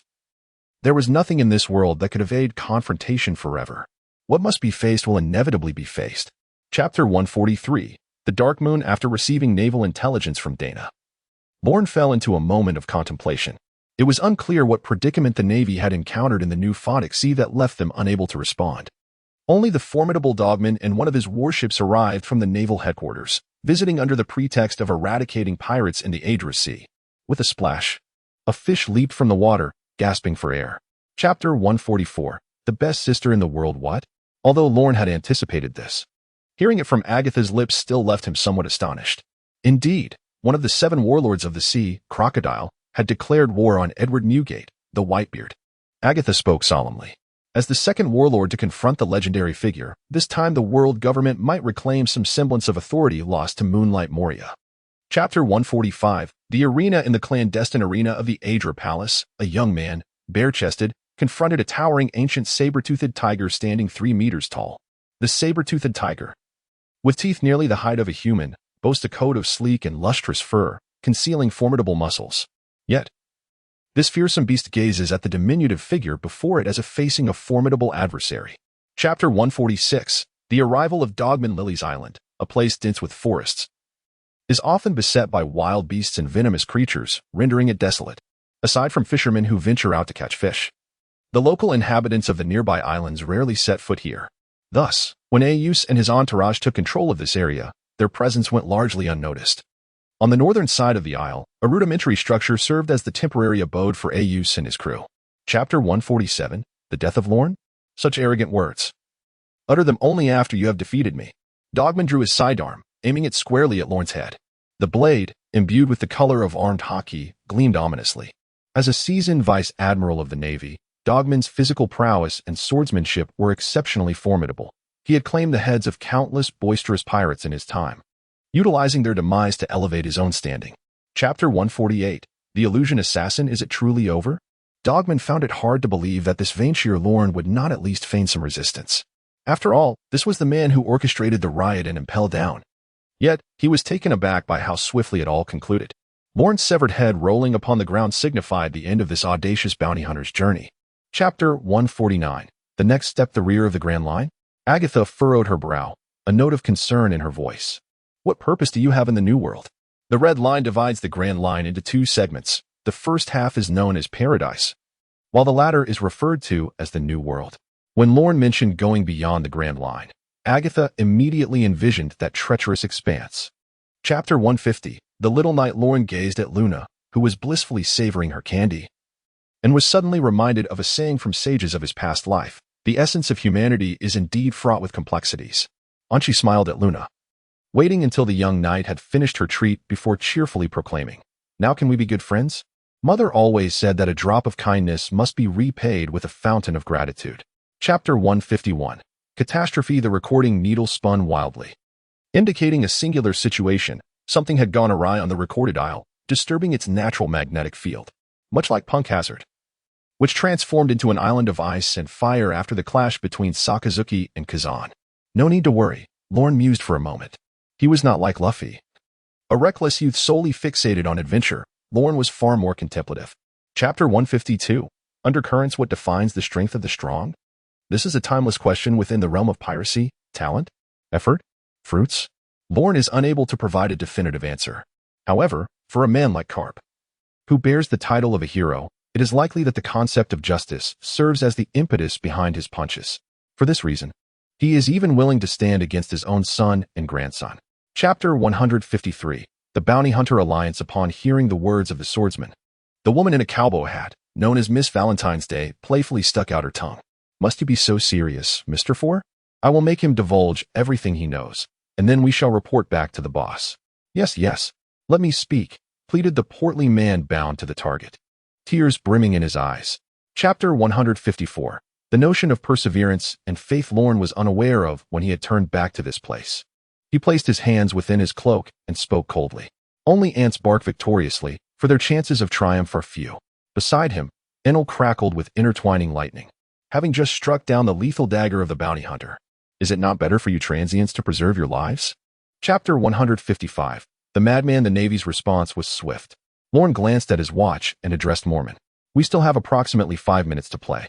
The Navy's reaction was indeed rapid, with troops stationed on islands 60 to 69 of the Sabaody archipelago.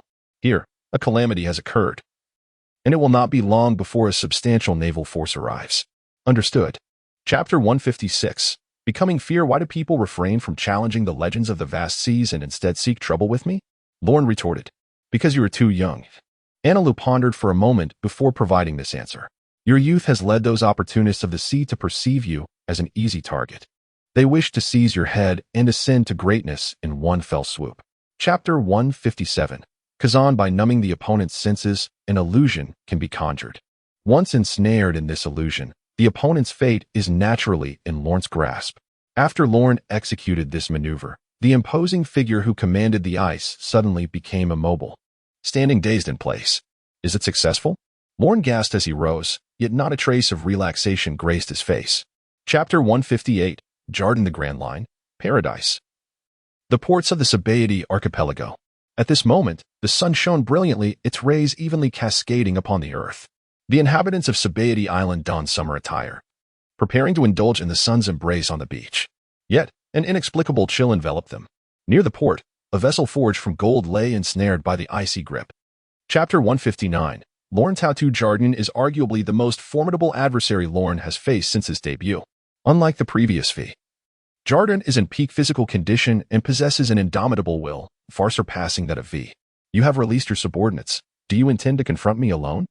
Jarden gazed at Lorne, smiling sweetly yet with an undercurrent of frost. Do you believe that defeating me is possible?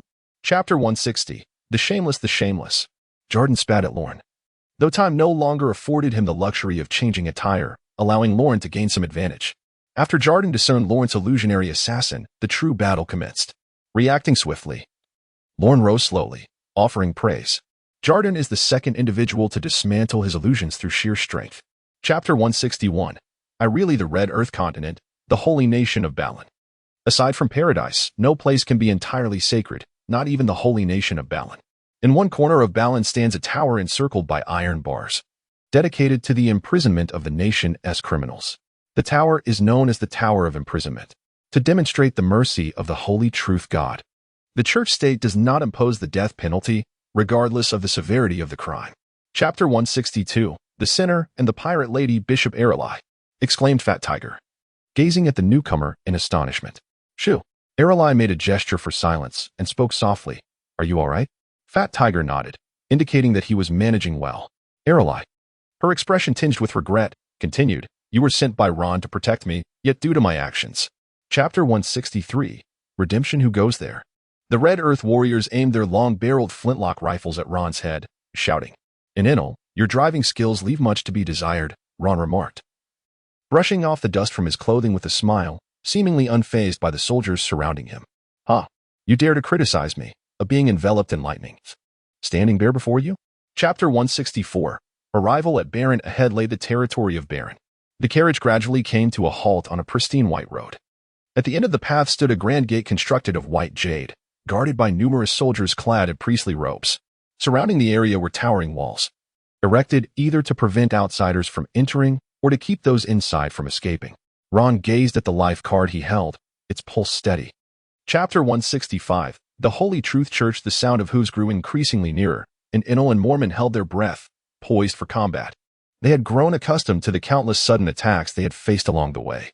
However, midway through the clamor, it abruptly ceased, and after a moment, it seemed to divert elsewhere. What is happening? Have they decided to let us go? Mormon released the hilt of his sword, puzzled. Chapter 166. Sin and Glory. Since Roger's demise, the seas have been tumultuous, with many factions rising. Within a church of the Holy Truth, an elderly man dressed in a black suit spoke in a measured tone. The sea yearns for divine redemption. The elder clad in platinum robes replied with a visage of sanctity, God will forgive all, including those pirates. I hope so. The man in black nodded in agreement. Chapter 167. Raising her Benedict. In the ruins of the church state of Baron, a prisoner known as Quina stood resolutely against many, unafraid. Breaking news. A colossal vulture soared over the ruins of the Tower of Imprisonment, announcing loudly, This is an exclusive report brought to you by the World Economic Society. A sudden incident has occurred in the church state of Baron. The vulture, adorned with a black top hat, revealed itself in Chapter 168, titled Old Friends. Long time no see, Quina, murmured the elderly man draped in a shimmering white robe, his benevolent visage suggesting he was a divine envoy sent to redeem the world. Indeed, he was, having expelled the demon responsible for the horrific blood night of Balan over 2 decades ago, the former pope, a man named Venshir Caesar. He had also vanquished the nefarious manipulator of hearts. In Chapter 169, a peculiar atmosphere enveloped the scene as Lorne stood there, grinning, while the surrounding knights remained utterly motionless. At that moment, the white candle shell encasing Quina cracked open, revealing a hand emerging from within. Ha ha ha ha, raising her? Quina's hearty laughter resonated. Raising her? Has your body deteriorated to such a degree? Chapter 170 unfolded with an air of urgency as Morgan exclaimed anxiously, "Is it not yet repaired?" The camera held by his subordinate appeared to be covered in gray, while the emergency letterphone insect slumbered languidly. An assault on the papal state of Balin on the Red Earth continent was already a rare occurrence, especially when the Pope, Ratzinger, possessed the extraordinary ability to manipulate blood. What a monumental revelation! Chapter 171.